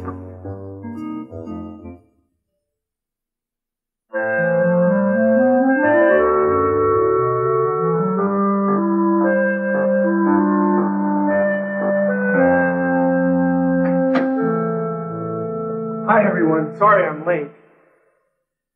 Alexander and I have been busy at work this morning on the community center project. And we brought someone along who can help. You remember Charles Maxwell, Grandpa? He's the editor of the Riverdale paper. He wrote some nice articles on Mom when she was running for the school board. Yes, I remember. You were a great help. Hi, Mr. Stewart. I hope to be a bigger help on the new community center project. From what Robbie and Alexandra have told me, you people are making one big story. Oh, let me introduce you, Mr. Maxwell. This is Matt Baker, who's responsible for this meeting. And this is Joanne Thompson and Abe Lucas, who used to run the drugstore in town. Robbie and Alexandra told me what you need to fix up the old library. I am planning to write an editorial that I think will help you. Let's go. What are your questions? Okay. Now, I have first a couple of questions. Have you talked to the community council? And have you had an engineer come in to do an inspection? Okay. What do you need most of all? People power. Men and women, young and old, to give us their time. Do what? To help scrub the building interior clean. So that we can repaint it. You also need bodies to do repainting. Right. And we'll also need some ladders and some brushes and some paint. When do you need the volunteers, and where do they report? I've got the council to agree to open the building for us on the next 4 weekends. How about furnishings? Are there any special requirements that I should list in the paper? Yes. Here is a copy of all the things we need to start. 4 desks, 8 straight-back chairs, 30 folding chairs, 6 table lamps, 3 end tables, 1 piano. This is a good start. These items shouldn't be difficult to come by once I print the article in the paper. This community has always been very generous. I agree, Mr. Maxwell. What you're saying is, in order for this center to succeed, we need to put together volunteers from the various generations of future users. That's right. And without their energy and stamina, there's no way we can complete this project. Got it. Now give me some information about how you see the building being used. Here, on the ground floor, we have the reception area. It's here, Robbie. Charles Maxwell lived up to his word. At the Stewart family home on Linden Street yesterday, a group of caring Riverdale citizens gathered to plan the refurbishing of the old library, to transform it into a new community center. The original plan by the council was tabled because of lack of funds. The new plan needs you. You could call it a community unity plan. It needs your time, and it needs your energy, and it needs your contributions of furniture, paint, brushes, ladders, lamps, etc. A list of these items and the volunteer form can be picked up at the Riverdale Press offices. By working together, this community can do anything to benefit its citizens. And we know you will all work together towards refurbishing the old library and making it a new community center. Charles Maxwell, editor.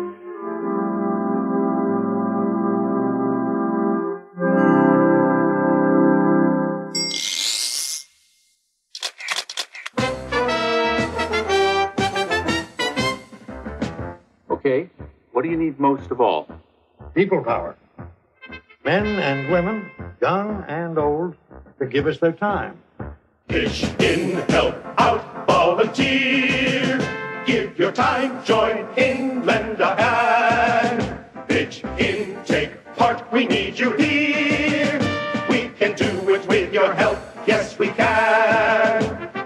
We'll solve our problems one by one. If we all work together, we'll get the job done. Pitch in, help out, volunteer. Roll up your sleeves, take part, we need you here. What you're saying is in order for this center to succeed, we need to put together volunteers from the various generations of future users. Participate! Cooperate! Collaborate! We need your help, let's get to work! Pitch in, help out, volunteer. Give your time, join in, lend a hand. Pitch in, take part, we need you here. We can do it with your help. Yeah.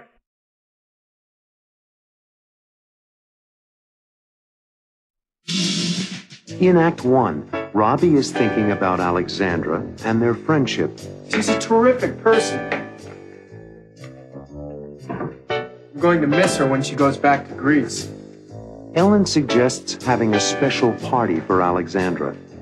Would you like to give her a little farewell party? Mom, that would be terrific.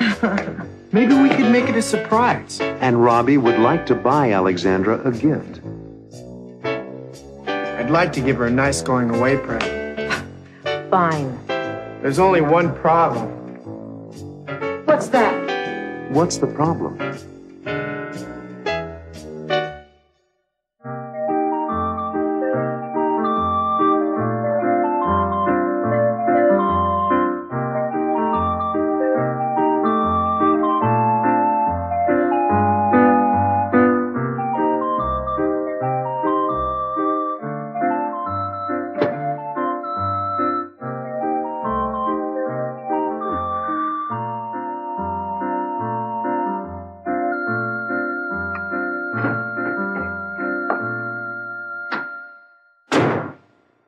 Hi, Mom. Hi, Robbie. You're home from school early. Yeah, they're getting the assembly hall ready for graduation ceremony, so we all got to go home early. Too noisy to study. Well, now that you're here, you can help me with dinner. I need those potatoes peeled and sliced. Mom, give me a break. Alexandra's coming over to help me study for my math final. Ah. In that case, you can wash the dishes and clean up after dinner. Can I invite Alexandra to stay for dinner? Of course. Thanks, Mom. You and Alexandra have become good friends, haven't you? Yes, I like her. She's a terrific person. I'm going to miss her when she goes back to Greece. Would you like to give her a little farewell party? Mom, that would be terrific. Maybe we could make it a surprise. Oh, I don't know. Surprise parties don't always work out. Well, we could tell her it's a graduation party for me. When Alexandra arrives, we'll surprise her. I suppose that might work. I'd like to give her a nice going-away present. Fine. There's only one problem. What's that? I'm broke. I should have saved some money.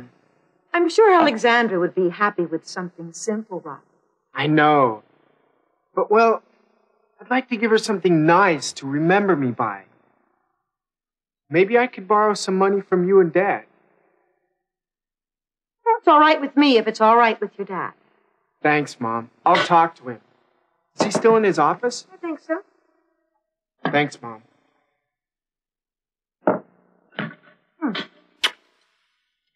Robbie!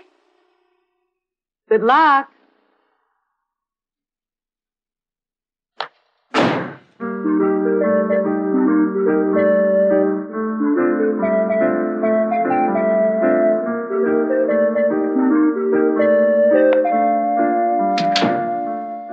Here are the x-rays you wanted, Dr. Stewart. Oh, thank you, Wally. Now, let me check them.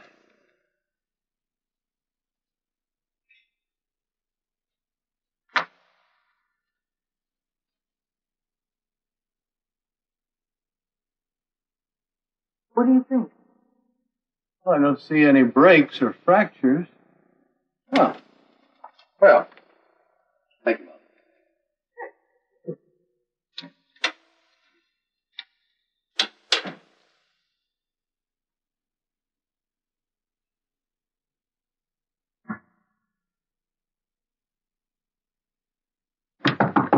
Come in. Oh, hi, son. Hi, Dad. Am I interrupting you? No. What's up? Can we talk?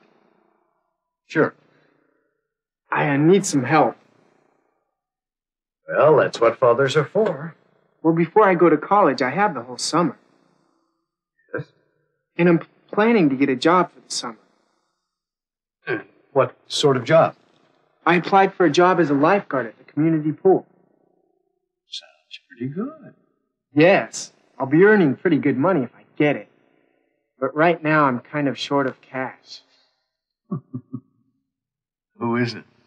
And my friend Alexandra is going back to Greece. Nice girl. We'll all miss her. Mom says we can give her a going-away surprise party. Good idea.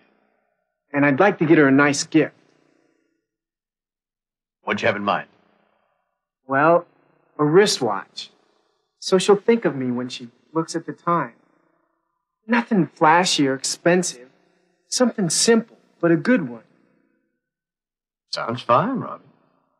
Well, I saw a nice watch, but I'll need a loan. If you could lend me the money, I could pay you back out of my lifeguard salary. Well, I guess your mother and I can manage it. When do you need the money? Would tomorrow be okay? You got it. Thanks, Dad. My pleasure, son. Oh, and Robbie. Yes?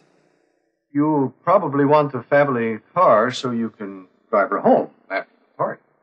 Could I?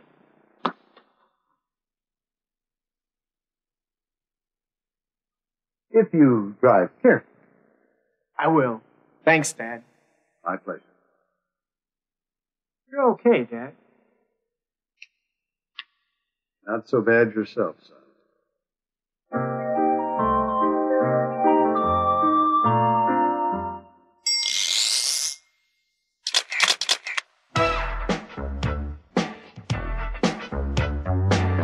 I'd like to give her a nice going-away present. Robbie wants to buy a gift for Alexandra. But he doesn't have enough money. I should have saved some money. He should have saved some money. He should have saved some money. But he didn't do it. He should have put some money in the bank. He should have put some money in the bank. But he didn't do it. Too bad. He didn't do it. Alexandra's coming over to help me study for my math final. Robbie's got to take a test in math, but it's hard for him. He's gonna study today, but he didn't study yesterday. He should have studied yesterday. He should have studied yesterday, but he didn't do it. He should have looked in the book. He should have looked in the book. But he didn't do it. Too bad. He didn't do it. You and Alexandra have become good friends, haven't you? Yes, I like her. She's a terrific person. I'm going to miss her when she goes back to Greece. Robbie never told her that he would miss her when she goes back home. Do you think she knows how he feels? He never told her before. He should have told her. He should have told her. But he didn't do it. He should have said, I'll miss you. He should have said, I'll miss you. But he didn't do it. Too bad. He didn't do it.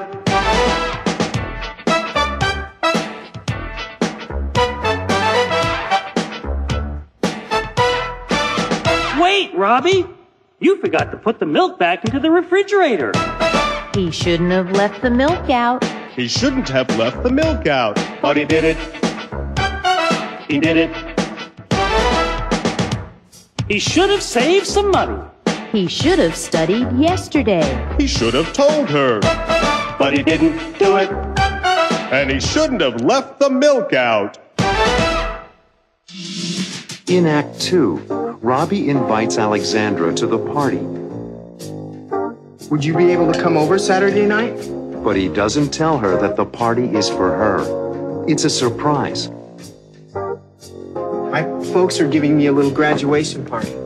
Terrific. On Saturday, Robbie and his friends get ready for Alexandra's surprise party. Robbie, there's a phone call for you. It's Alexandra. She sounds upset. What's wrong?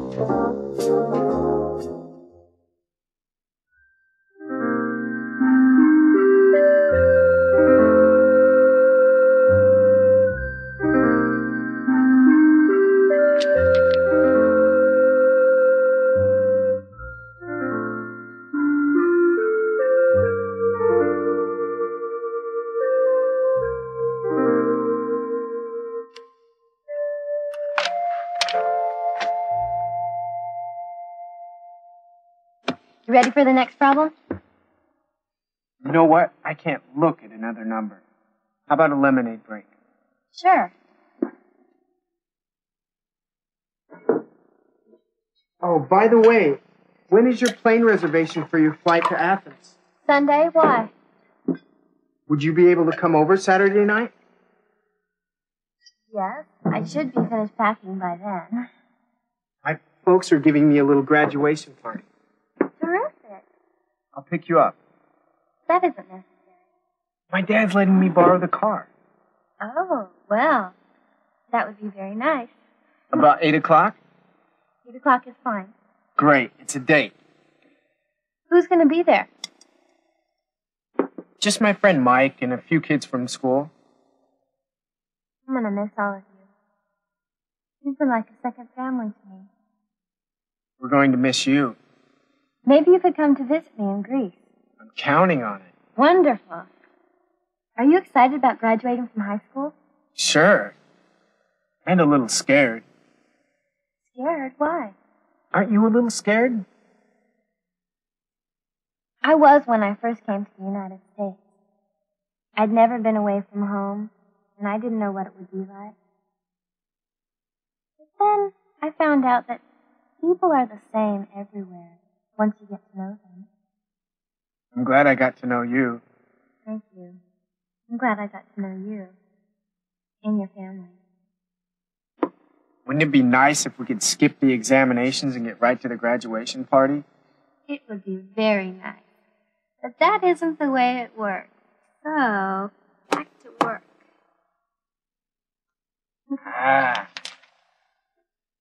Good night, Robbie. Good night, Mrs. Stewart. Thank you for dinner. Good night, Alexandra. Will you be all right? Yes, the Molinas are waiting for me. Good night, Alexandra. pick you up on Saturday night, okay? Yes, 8 o'clock. I have fun.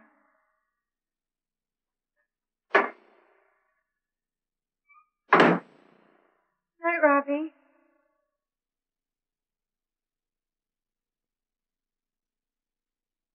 She's really a good friend, isn't she? Yeah.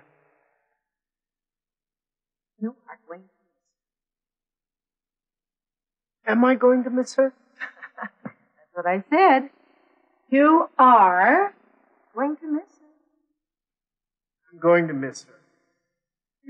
And my math teacher's going to miss her. Well, you can write to her. Not the same.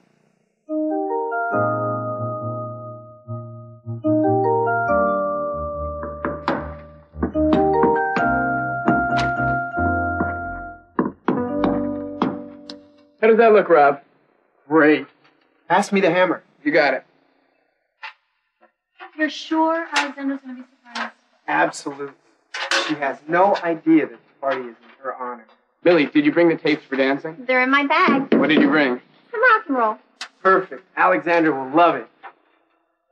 I can't wait to see her face when she walks in here tonight. But what about the cake? My mom's decorating it right now. Robbie, there's a phone call for you. It's Alexandra. She sounds upset. Okay, thanks, Mom. I'll take it in there.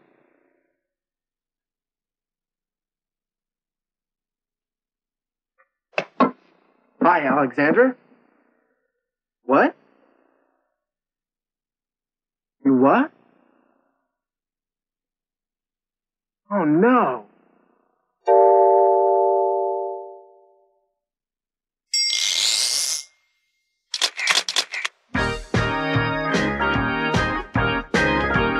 Wouldn't it be nice if we could skip the examinations and get right to the graduation party? Attention, please. There will be no exams this year.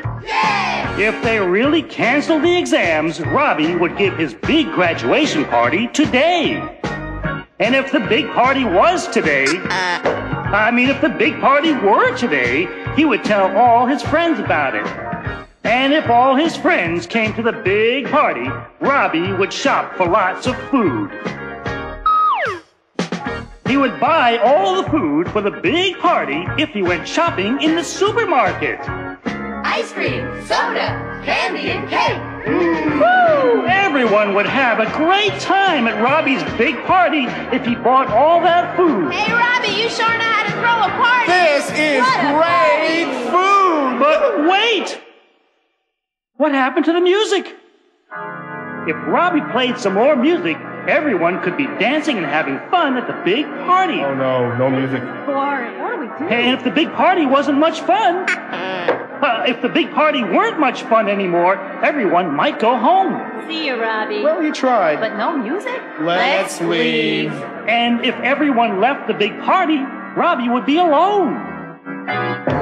Attention, please. Exams will be given tomorrow. Well, Robbie, the party's over. It would be great if the exams were really canceled. But they're not, so study, Robbie, study. Ooh, look at the book. Study, Robbie, study. Yeah, Robbie. Study, Robbie. In Act 3, Robbie's friends are disappointed because Alexandra can't come to the party. Did she say why she had to leave today? She told Robbie that her flight tomorrow was canceled, so she had to take an earlier flight today. They're afraid that Robbie will be disappointed too.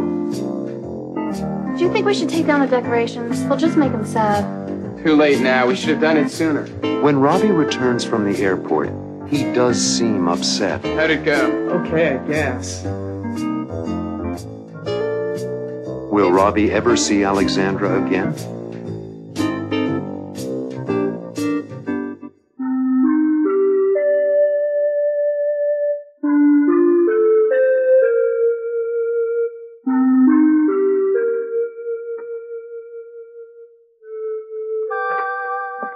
Music. No, let's wait till Robbie gets back from the airport. Did she say why she had to leave today? She told Robbie that her flight tomorrow was canceled, so she had to take an earlier flight today. It's terrible. Oh, that must be him. Why is he blowing his horn like that? I don't know. Maybe he's angry. Do you think we should take down the decorations? We'll just make him sad. Too late now. We should have done it sooner. Oh, here he comes. Hi. How'd it go? Okay, I guess. Especially when Alexandra gave me a surprise. Yeah, what was it? This. Alexandra! Hi. What happened? I called my parents from the airport. When I told them my friends were giving me a party, they insisted that I stay. So now I'm taking a flight on Monday instead. That's great. Terrific. But how did you know the party was for you? Well, Robbie told me when he gave me this. It's lovely, Robbie. All right, now we can really start the party. No, would you mind? I'd like to say something first. Hear, hear. I would just like to thank all of you, my friends, who have made my stay in the United States so wonderful. And to Robbie and the Stewart family for opening their home. We should thank you. You're a real friend. And I also have a little surprise for you, Robbie. A little going away present. Thank you. Open it, please. I think you might be amused. Okay. I can't believe it. I guess we were thinking of the same thought. You had it engraved. Read it, Robbie. In friendship always, Alexandra. I knew we thought alike, but this is too much. Thank you. All right, let's have some music. All right.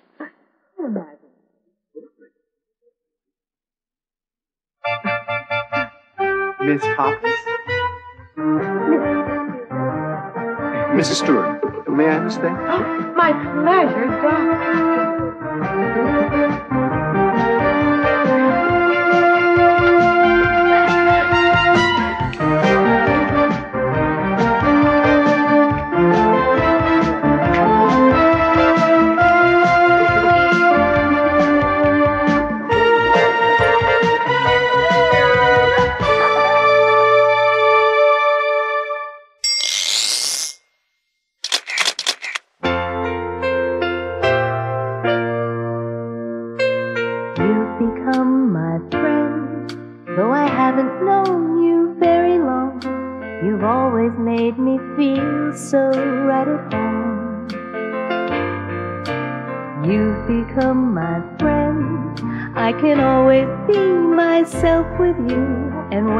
Think of you, I'm not alone.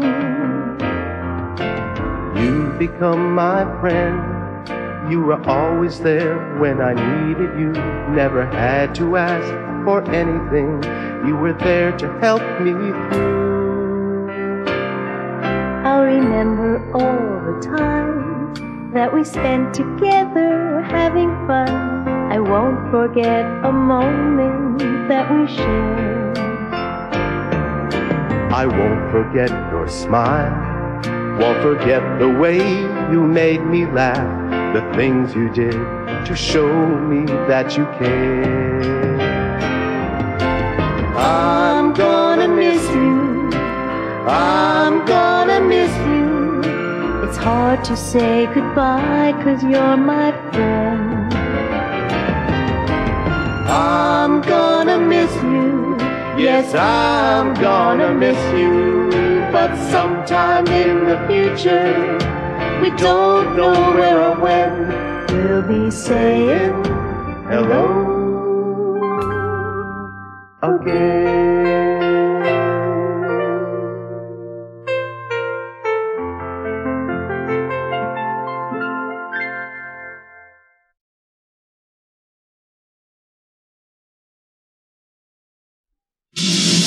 In Act 1, Ellen helps Richard prepare for a camping trip. Oh, don't forget the mustard. And, does anybody want ketchup? Might as well take it along. Ellen has offered to babysit for Max while Richard and Marilyn are away. Mom, we really appreciate your taking care of Max for the weekend, giving up your free time. I love doing it. But Marilyn doesn't feel comfortable about leaving the baby. I'm really concerned about going away for the weekend, Ellen, and leaving you with the full responsibility of taking care of Max. Why is Marilyn so concerned about leaving Max?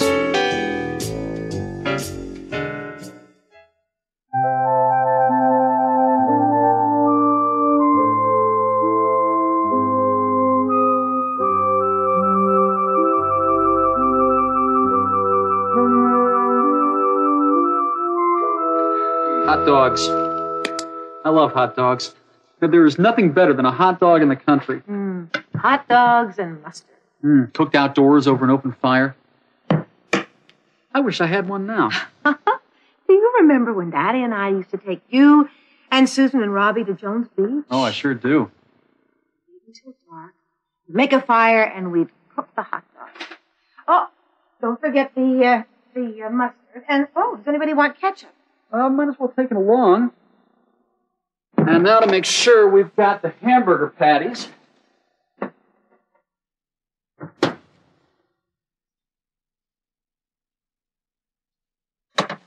have to remember to put them in the bag tomorrow morning before we leave.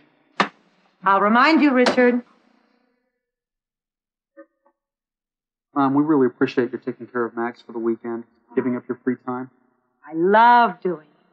Susan and Harry have a sitter for Michelle in the city, and I'm taking care of Max. It's no big deal. I am happy to do it for you. I guess Max is asleep by now. He's not crying anymore. Baby, he's teething. Sleep finally. It was so bad for him. It hurts so much when a baby gets its first teeth. He'll be fine, Marilyn. Well, he wakes up several times during the night, and the pain is so bad. I'm really concerned about going away for the weekend, Ellen, and leaving you with the full responsibility of taking care of Max. Well, especially with his teething. I wish he felt better. Please don't worry, Marilyn. Remember, your father-in-law is a pediatrician. We have a live-in doctor if there's a problem I can't handle. I agree, Marilyn. We really don't have to be overly concerned. I'll go upstairs and stay with him until he falls asleep again. Thanks. Try putting him across your lap on his stomach. He likes that. I'll try it. When are Susan and Harry picking you up, Marilyn? They're coming by at 6 tomorrow morning, so we can get an early start. That's nice, and you'll have a full day in the country. And a full night. Tomorrow night, we'll be camping out in tents. And coming home on Sunday. We'll be heading back late in the afternoon. You're going to have the time of your lives.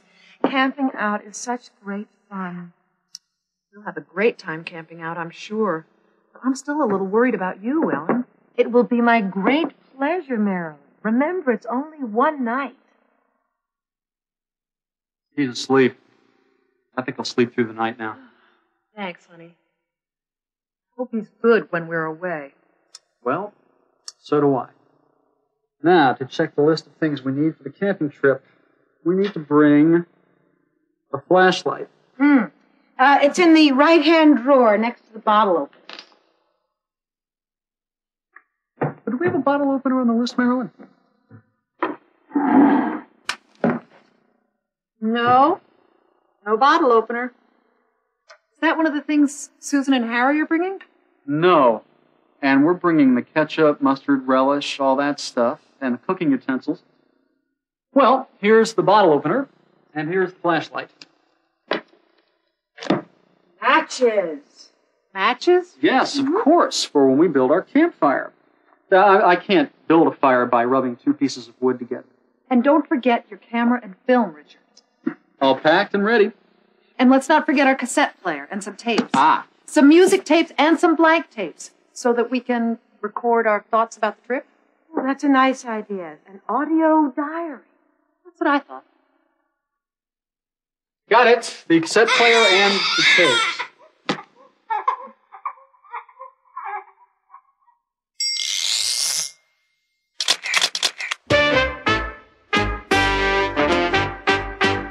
Marilyn and Richard will be away for the weekend. But Marilyn is worried. About Max. I hope he's good when we're away.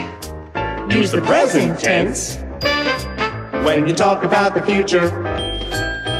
After when.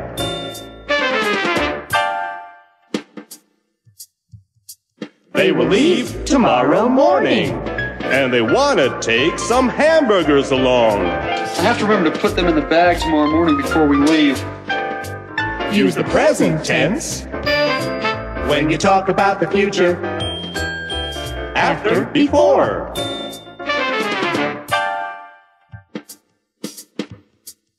Max keeps crying. He doesn't want to sleep. Maybe he will fall asleep again. I'll go upstairs and stay with him until he falls asleep again. Use the present tense when you talk about the future. After, until.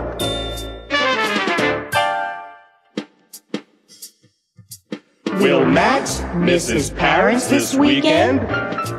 Maybe there will be a problem with him. We have a live-in doctor if there's a problem I can't handle. Use the present tense when you talk about the future.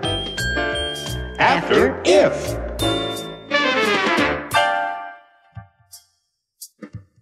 I hope Max goes to sleep after Richard and Marilyn leave. I hope Max goes to sleep as soon as everyone says goodbye.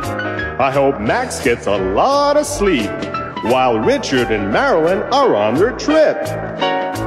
Use the present tense when you talk about the future. After, after. After, as soon as.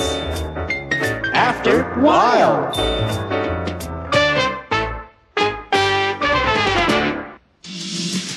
In Act 2, Marilyn, Richard, Harry, and Susan arrive at their campsite. Oh, I love it. Oh, I love it. Harry has been camping before, and he knows what to do. Well, we'll put everything over there. We'll set up our tents over there by the edge of the woods, and we'll be able to make our fire there where it's safe. Later, Marilyn and Richard listen to the sounds of the country. I've been having a hard time keeping my eyes open just listening to it. It's like special music. And Marilyn gets an idea.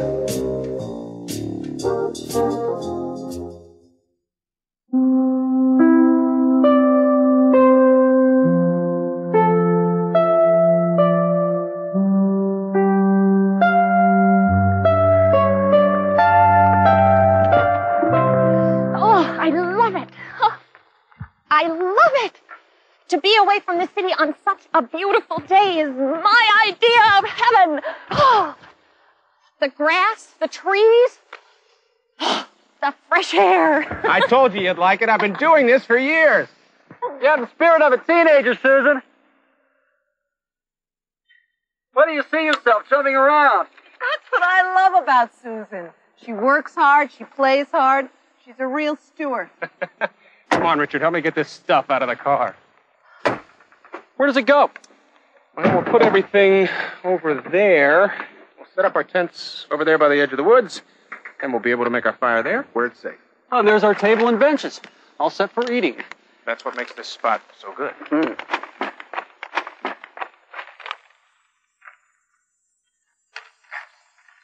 anybody hungry? I am. Just got here.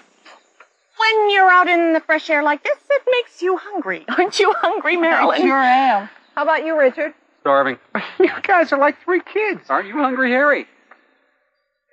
Well, yeah, now that you mention it, I guess I am. I mean, how could a guy not be hungry with all this talk about eating? Where's the bag with the chicken salad sandwiches? Right here, next to the ice packs.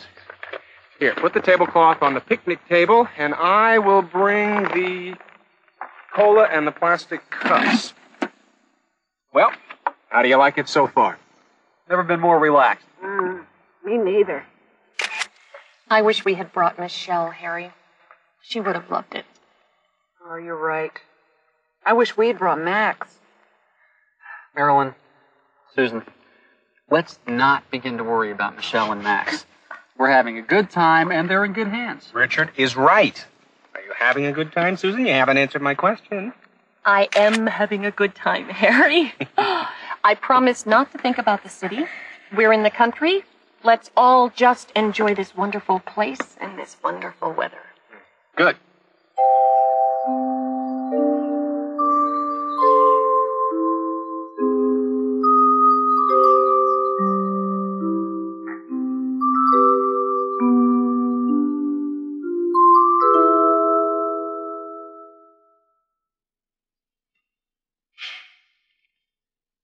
This is heaven, Harry. It was such a great idea to spend the weekend this way. Thanks, Susan. I thought you'd all like it. Like it? I love it. Listen to the sounds of the summer that surround us. It's so calming.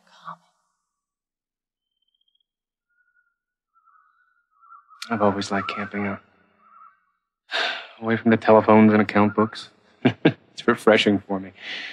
I always go back to the city in a wonderful state of mind. We've only been here for a day, and I've completely forgotten about all my business problems. The office seems so far away. I'm glad you like it, Susan. We'll spend many more weekends like this. And next time we'll bring Michelle.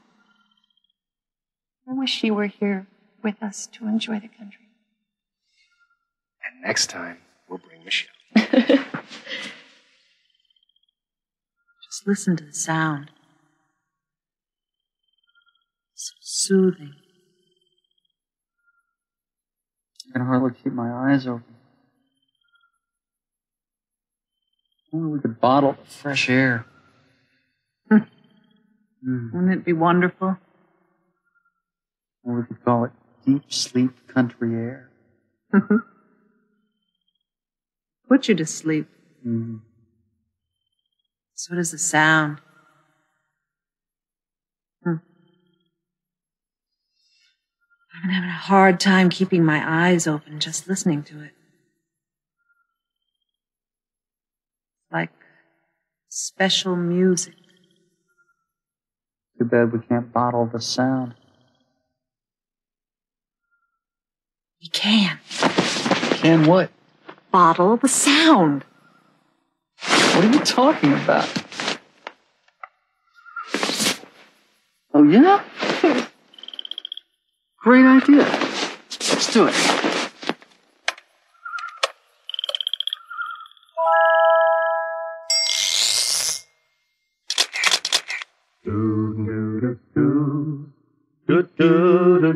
Let's go. Put away your worries. Put away your cares. Let's leave our work behind us. Let's get away somewhere. Let's pack up what we need. Enough for a weekend stay. Let's go on a camping trip, 'cause we all need to get away. We'll bring some hot dogs with us, burgers and ketchup too. Don't forget the mustard, 'cause we're gonna have a barbecue. We'll pitch our tents right by the woods, and we'll enjoy the view. The sights and sounds of the country are waiting for me and you. We'll set up our tents over there by the edge of the woods, and we'll be able to make our fire there where it's safe. We'll cook our dinner every night over an open fire. We'll go fishing on the lake if we can get a boat for hire. And if there's any problem, something we don't know about, park rangers are always there. They'll always help us out. We can walk a hiking trail. There's a lot to see out there. We can pick some flowers. You can wear them in your hair. So pack up your hiking boots, 'cause you have to dress up right. And don't forget a lantern, 'cause it gets real dark at night. There's always something going on. There's plenty for us to do. The sights and sounds of the country are waiting for me and you.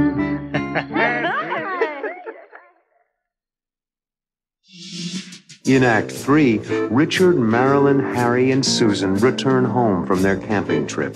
Welcome home, and I do mean welcome home. Richard thinks that something is the matter. Something wrong? And he tries to solve the problem. It works.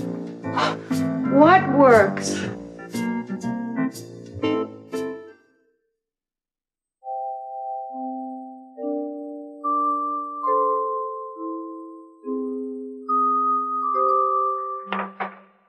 So glad everyone is asleep. I thought Max would be crying and everybody would be awake. What did I tell you? Nothing to worry about. I'm sure everything is fine. My mother knows all there is to know about taking care of babies, I assure you. Let's put some of this stuff away and then take off. We've got a 40-minute drive into the city.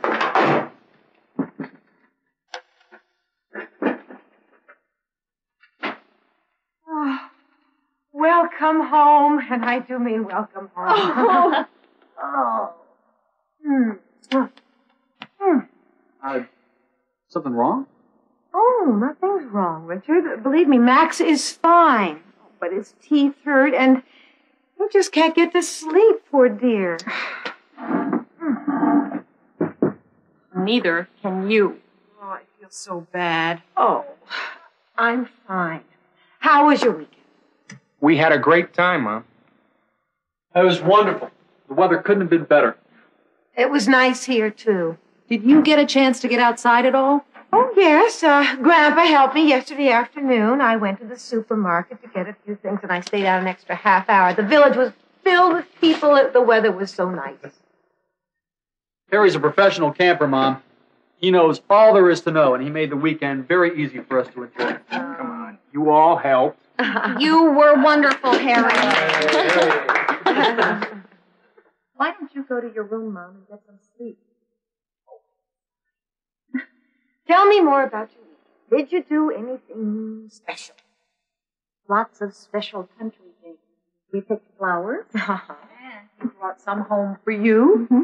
Oh. So nice to be out in the country. They smell wonderful. Everything smelled so special. It would have been great if we had been able to bottle the smells. It'd be a great business if you could do that. Oh. We're home now, Ellen. We'll take care of it. I'll take care of it. See if it works. What's that? A little special country music. Oh, I think we'd better head home. It's getting late and we have a bit of a drive. Well, all your things are inside. There's your sleeping bag. Thanks, Harry. Say goodbye to Richard. We'll call you all tomorrow night. Bye, Mom. Bye-bye. Bye.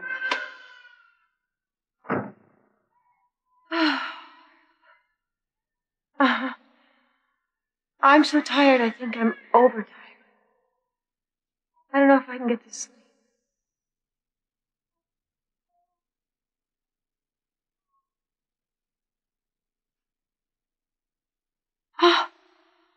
Max has stopped crying. Yes. Works. It works. What works? This.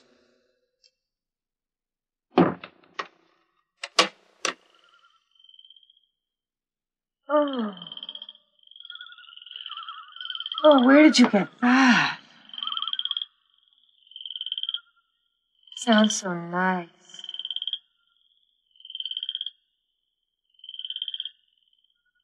I think I'm falling asleep. Like Max did.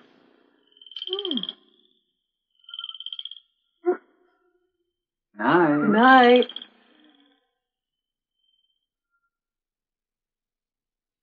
Sounds of the country. The soothing sounds of the country.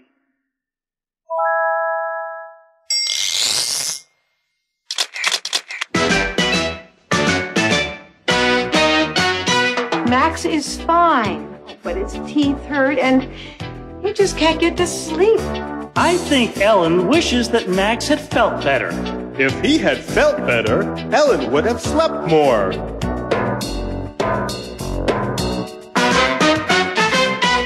Oh, I feel so bad. Uh-oh, I think Marilyn wishes she had taken Max camping. If Marilyn, Max, Ellen, an easier weekend.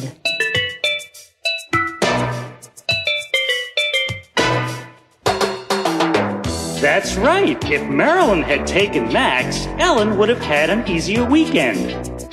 I stayed out an extra half hour. The village was filled with people and the weather was so nice. I bet Ellen wishes that she had stayed in the village a little longer. If she, in the village a little longer, she, so tired.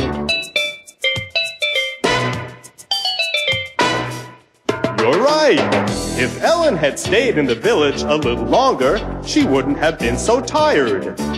Harry's a professional camper, Mom. He knows all there is to know. I'm sure Richard wishes he had gone camping before this weekend. If Richard, before he, what to do? That's right. If Richard had gone camping before, he would have known what to do.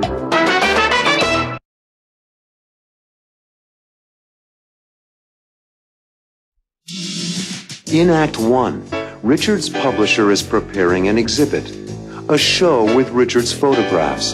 The next thing they'll see is this enlargement with the words Family Album USA. Richard is very nervous. Nervous about the opening tonight? Nervous? Me? No. I'm scared to death. Later, a newspaper critic arrives to review Richard's work. Mitchell, so nice of you to come. Richard, this is Mitchell Johnson. Mitchell is one of the most important syndicated reviewers in the country. Will he like Richard's work?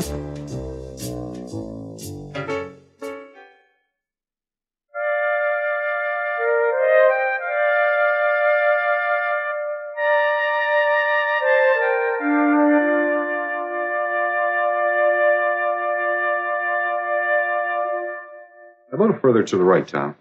Is this okay? Good. What do you think, Richard? I like it there. It's the first thing people will see when they come in. It sets the tone for the whole show. The next thing they'll see is this enlargement with the words Family Album USA. I can't believe this is really happening. You've earned it. Years of work went into these pictures. I know, but it's still a dream come true. Well, remember, we're not sure what the critics are going to write about your show yet. And you never know what the man from the New York Times is going to say about it. Are you worried? I always worry. The reviews of this show are important for the sales of your book. Well, when did we see the reviews? Soon. One of the critics is coming over this morning for a preview. I hope he's in a good mood. So do I. Marilyn and I hope to use money from the sales of this book to buy a new house. The book will be a success, and the show will help promote it. Speaking of promoting the book, do I really have to autograph copies for the guests at the opening? It's common practice. I feel uncomfortable about it. A lot of people come to openings just so they can get the autograph of somebody who may be famous someday. Couldn't we wait until I'm famous? That might be sooner than you think. This one over here, Mr. Carlson? A little further back, Tom. It's too close to the refreshments. No, I think this one belongs in the People at Work section. You may be right. Try it there, Tom. Right. Nervous about the opening tonight? Nervous? Me? No. I'm scared to death. How about guests? How many people will you be bringing? Well, my family, I guess. My wife, Marilyn, my father and mother, my brother, Robbie, my sister and her husband and their daughter, and my grandfather. Is that too many? No such thing as too many at an opening. I hope they like it. Your family or the public? Everybody, but especially my family. They stood by me through all this. I'm sure they'll like it. Harvey, how are you? Mitchell, so nice of you to come. Richard, this is Mitchell Johnson. Mitchell is one of the most important syndicated reviewers in the country. Well, you're the young man who did all this. I'm afraid so. Nice to meet you. Nice to meet you, Mr. Johnson. Mitchell has always encouraged new talent. Well, you mind if I look around and see what it says to me? Be our guest.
does that mean when he goes, mm-hmm, mm-hmm, mm-hmm? It probably means he's clearing his throat. I don't know. I don't care what the critics say, Mr. Stewart. Your work is brilliant. Thank you, Tom.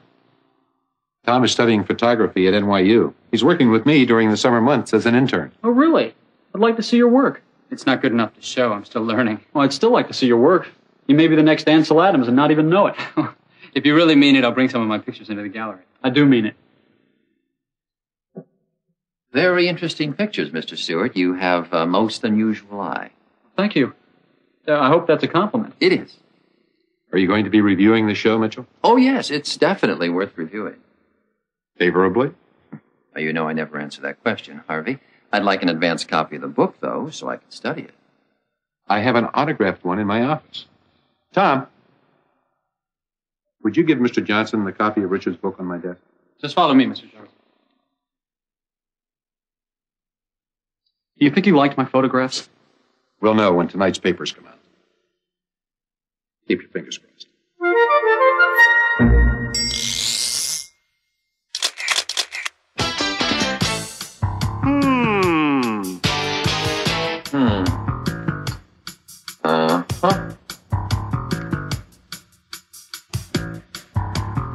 What does that mean? This is a job for all the sounds make sense. If you can hear the difference. Listen! He said, He meant, I'm thinking. Thank you, Pronunciation Man. Now would you like to take a look at a few paintings? Uh-huh. Note the interesting use of line. Can you see the forced perspective in this painting? This is a portrait of the artist's mother. Huh? Aha! Yuck!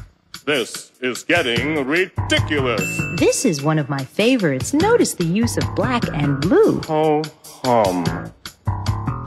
Here's one you'll like. Ooh. This is good. Thank you, Pronunciation Man. That's all we have. Huh?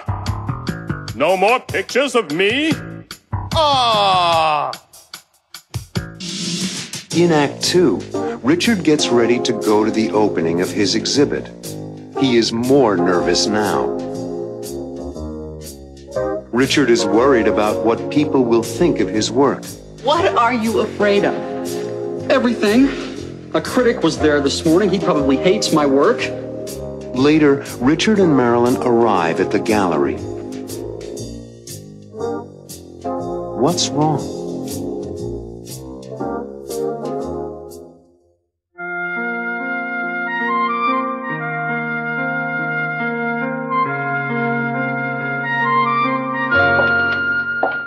Do you like the dress? Oh, I love it. I designed it myself. It's beautiful. Are you ready? We're supposed to be there before the guests arrive. I know. Help me with this tie, will you? Honey, I'm scared to death. But this is what you've been working for all these years. No, I worked to put together a book of photographs. This is show business. Well, it's all part of the same job. Just relax and enjoy it. You're right. I earned this, and I'm going to enjoy it. As soon as I recover from my nervous breakdown. What are you afraid of? Everything. A critic was there this morning. He probably hates my work. I have to sign copies of my book for a lot of people I never met before. My new shoes hurt my feet.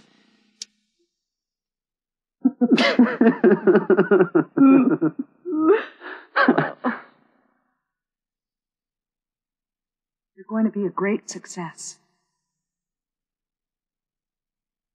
Are you ready? As soon as I get these cufflinks on. Here, let me help. Mom and Dad are already on their way down to the gallery. There. Very attractive. Thank you. Well, I suppose I've run out of excuses. Mm-hmm. Let's go. Oh, 1 minute. Before we go to the gallery, I just want to tell you that I never could have done this book without your help and your love. I appreciate it.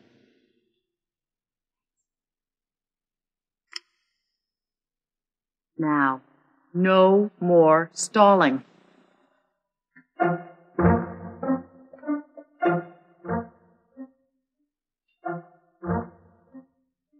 What is it? There's nobody here. Of course not, Richard. Your show doesn't begin until 8:30. Oh. Right. Richard, welcome. Good luck tonight. Oh, thanks. This is my publisher, Harvey Carlson. You've met my wife, Marilyn. Sure. Hi. My mother, Ellen Stewart, Harvey Carlson. It's good to meet you. Nice to meet you. This is my father, Dr. Philip Stewart. Nice to meet you, Mr. Carlson. My Dr. brother, Stewart. Robbie. Hi. Hi.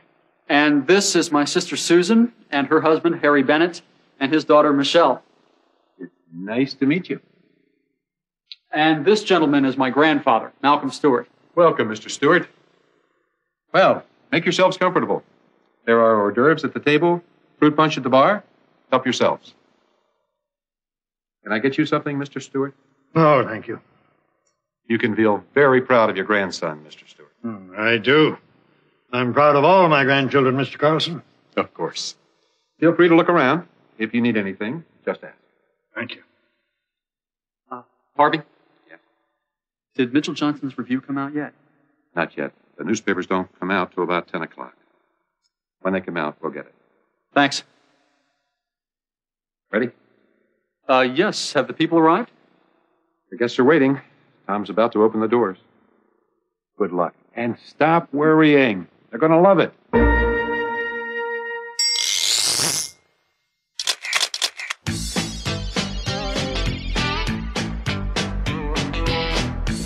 Nervous about the opening tonight? Nervous, me? No.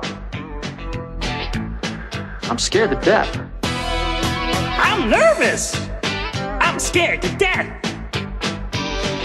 My heart is pounding like a drum and I'm out of breath. Ooh, I'm nervous. I can't think straight. My palms are sweaty, I can't relax, and I just can't concentrate. I've got butterflies in my stomach, and look at my hands. They shake. I try to get to sleep at night, But I lie there wide awake, 'cause I'm nervous. Oh, I'm just a mess. Yeah. My mouth is dry, I can hardly speak, and I can't even get myself dressed. I earned this, and I'm going to enjoy it. As soon as I recover from my nervous breakdown. Ooh, I'm nervous. It's my opening night. I'm weak in the knees, I'm fidgety, and I'm beside myself with fright. I've got butterflies in my stomach, and look at my hands. They shake. I try to get to sleep at night, But I lie there wide awake, 'cause I'm nervous, and it's easy to see. I'm jumpy, I'm jittery, I'm anxious and panicky. Ooh, I'm nervous. Yeah, I'm nervous. In Act 3, Mr. Carlson gives Richard a newspaper. What's this? Read it. But Richard is too nervous to read it. It's a review of Richard's work. Richard Stewart's show at the Carlson Gallery is a collection of photographs from his new book entitled Family Album USA. Later, Mr. Carlson introduces Richard and Marilyn to John O'Neill. Ah, Richard, Marilyn. I want you to meet John O'Neill. Mr. O'Neill is a magazine publisher, and he offers Richard a job. Will he take the job?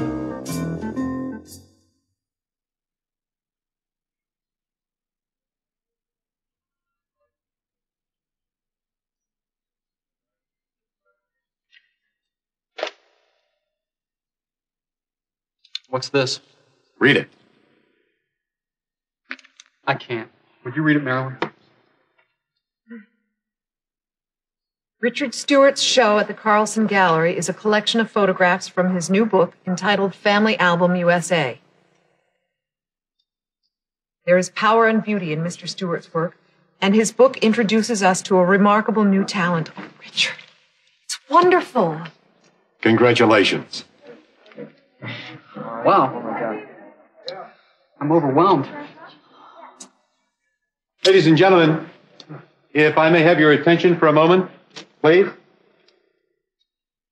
I hope you're all enjoying the exhibition. I know that I am.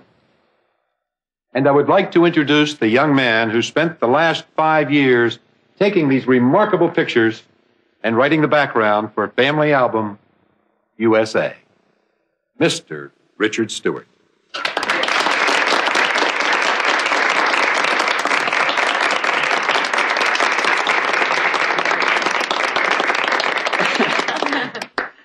Hello. I want to thank all of you for coming here tonight.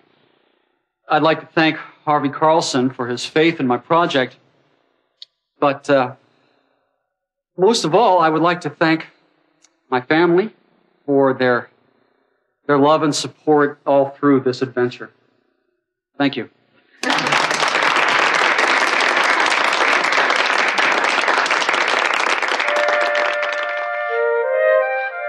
Oh, I'm glad that's over.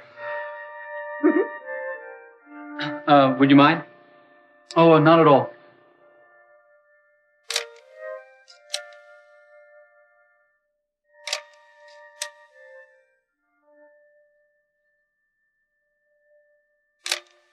Thanks. Our pleasure. Hope it wins a Pulitzer Prize. I'll settle for an A in my photography course.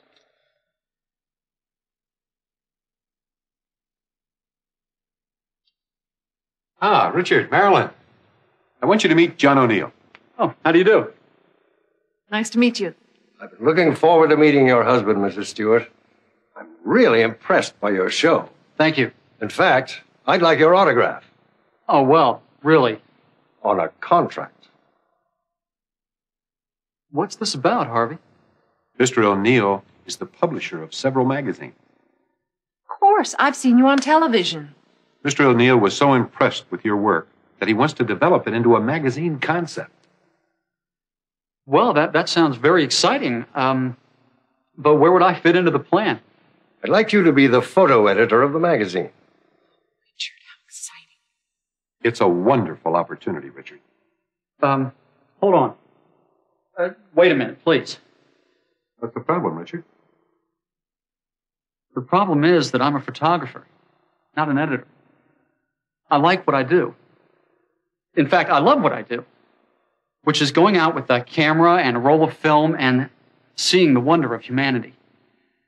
Now, I appreciate your offer, but I've worked so hard on Family Album USA, and I'm giving some thought to a new book on a different subject. I'm flattered, but I enjoy taking pictures, and I want to continue doing that.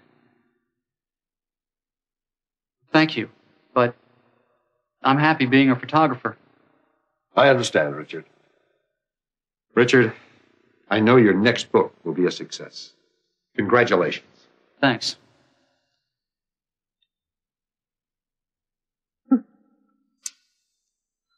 You're a real Stewart.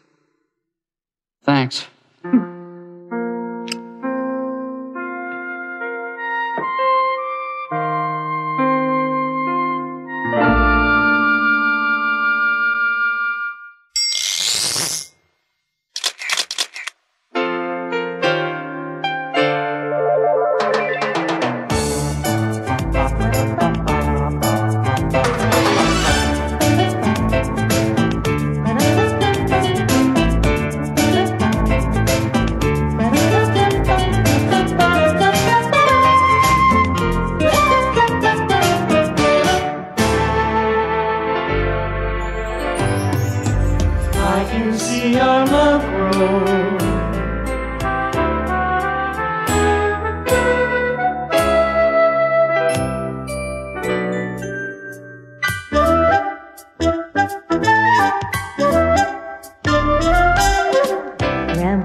loves his family. Grandpa loves his family.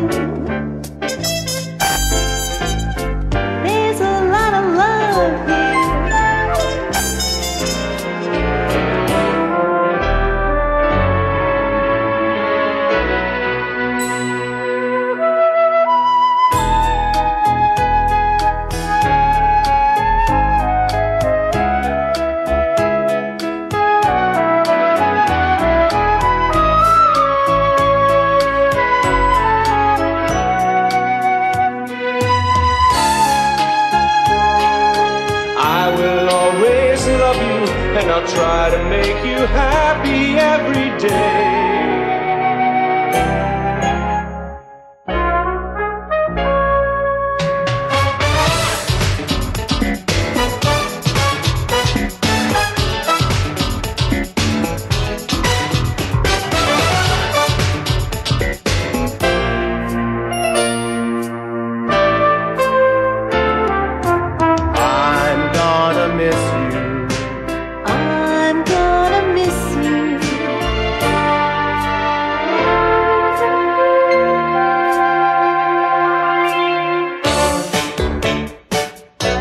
You're gonna be fine.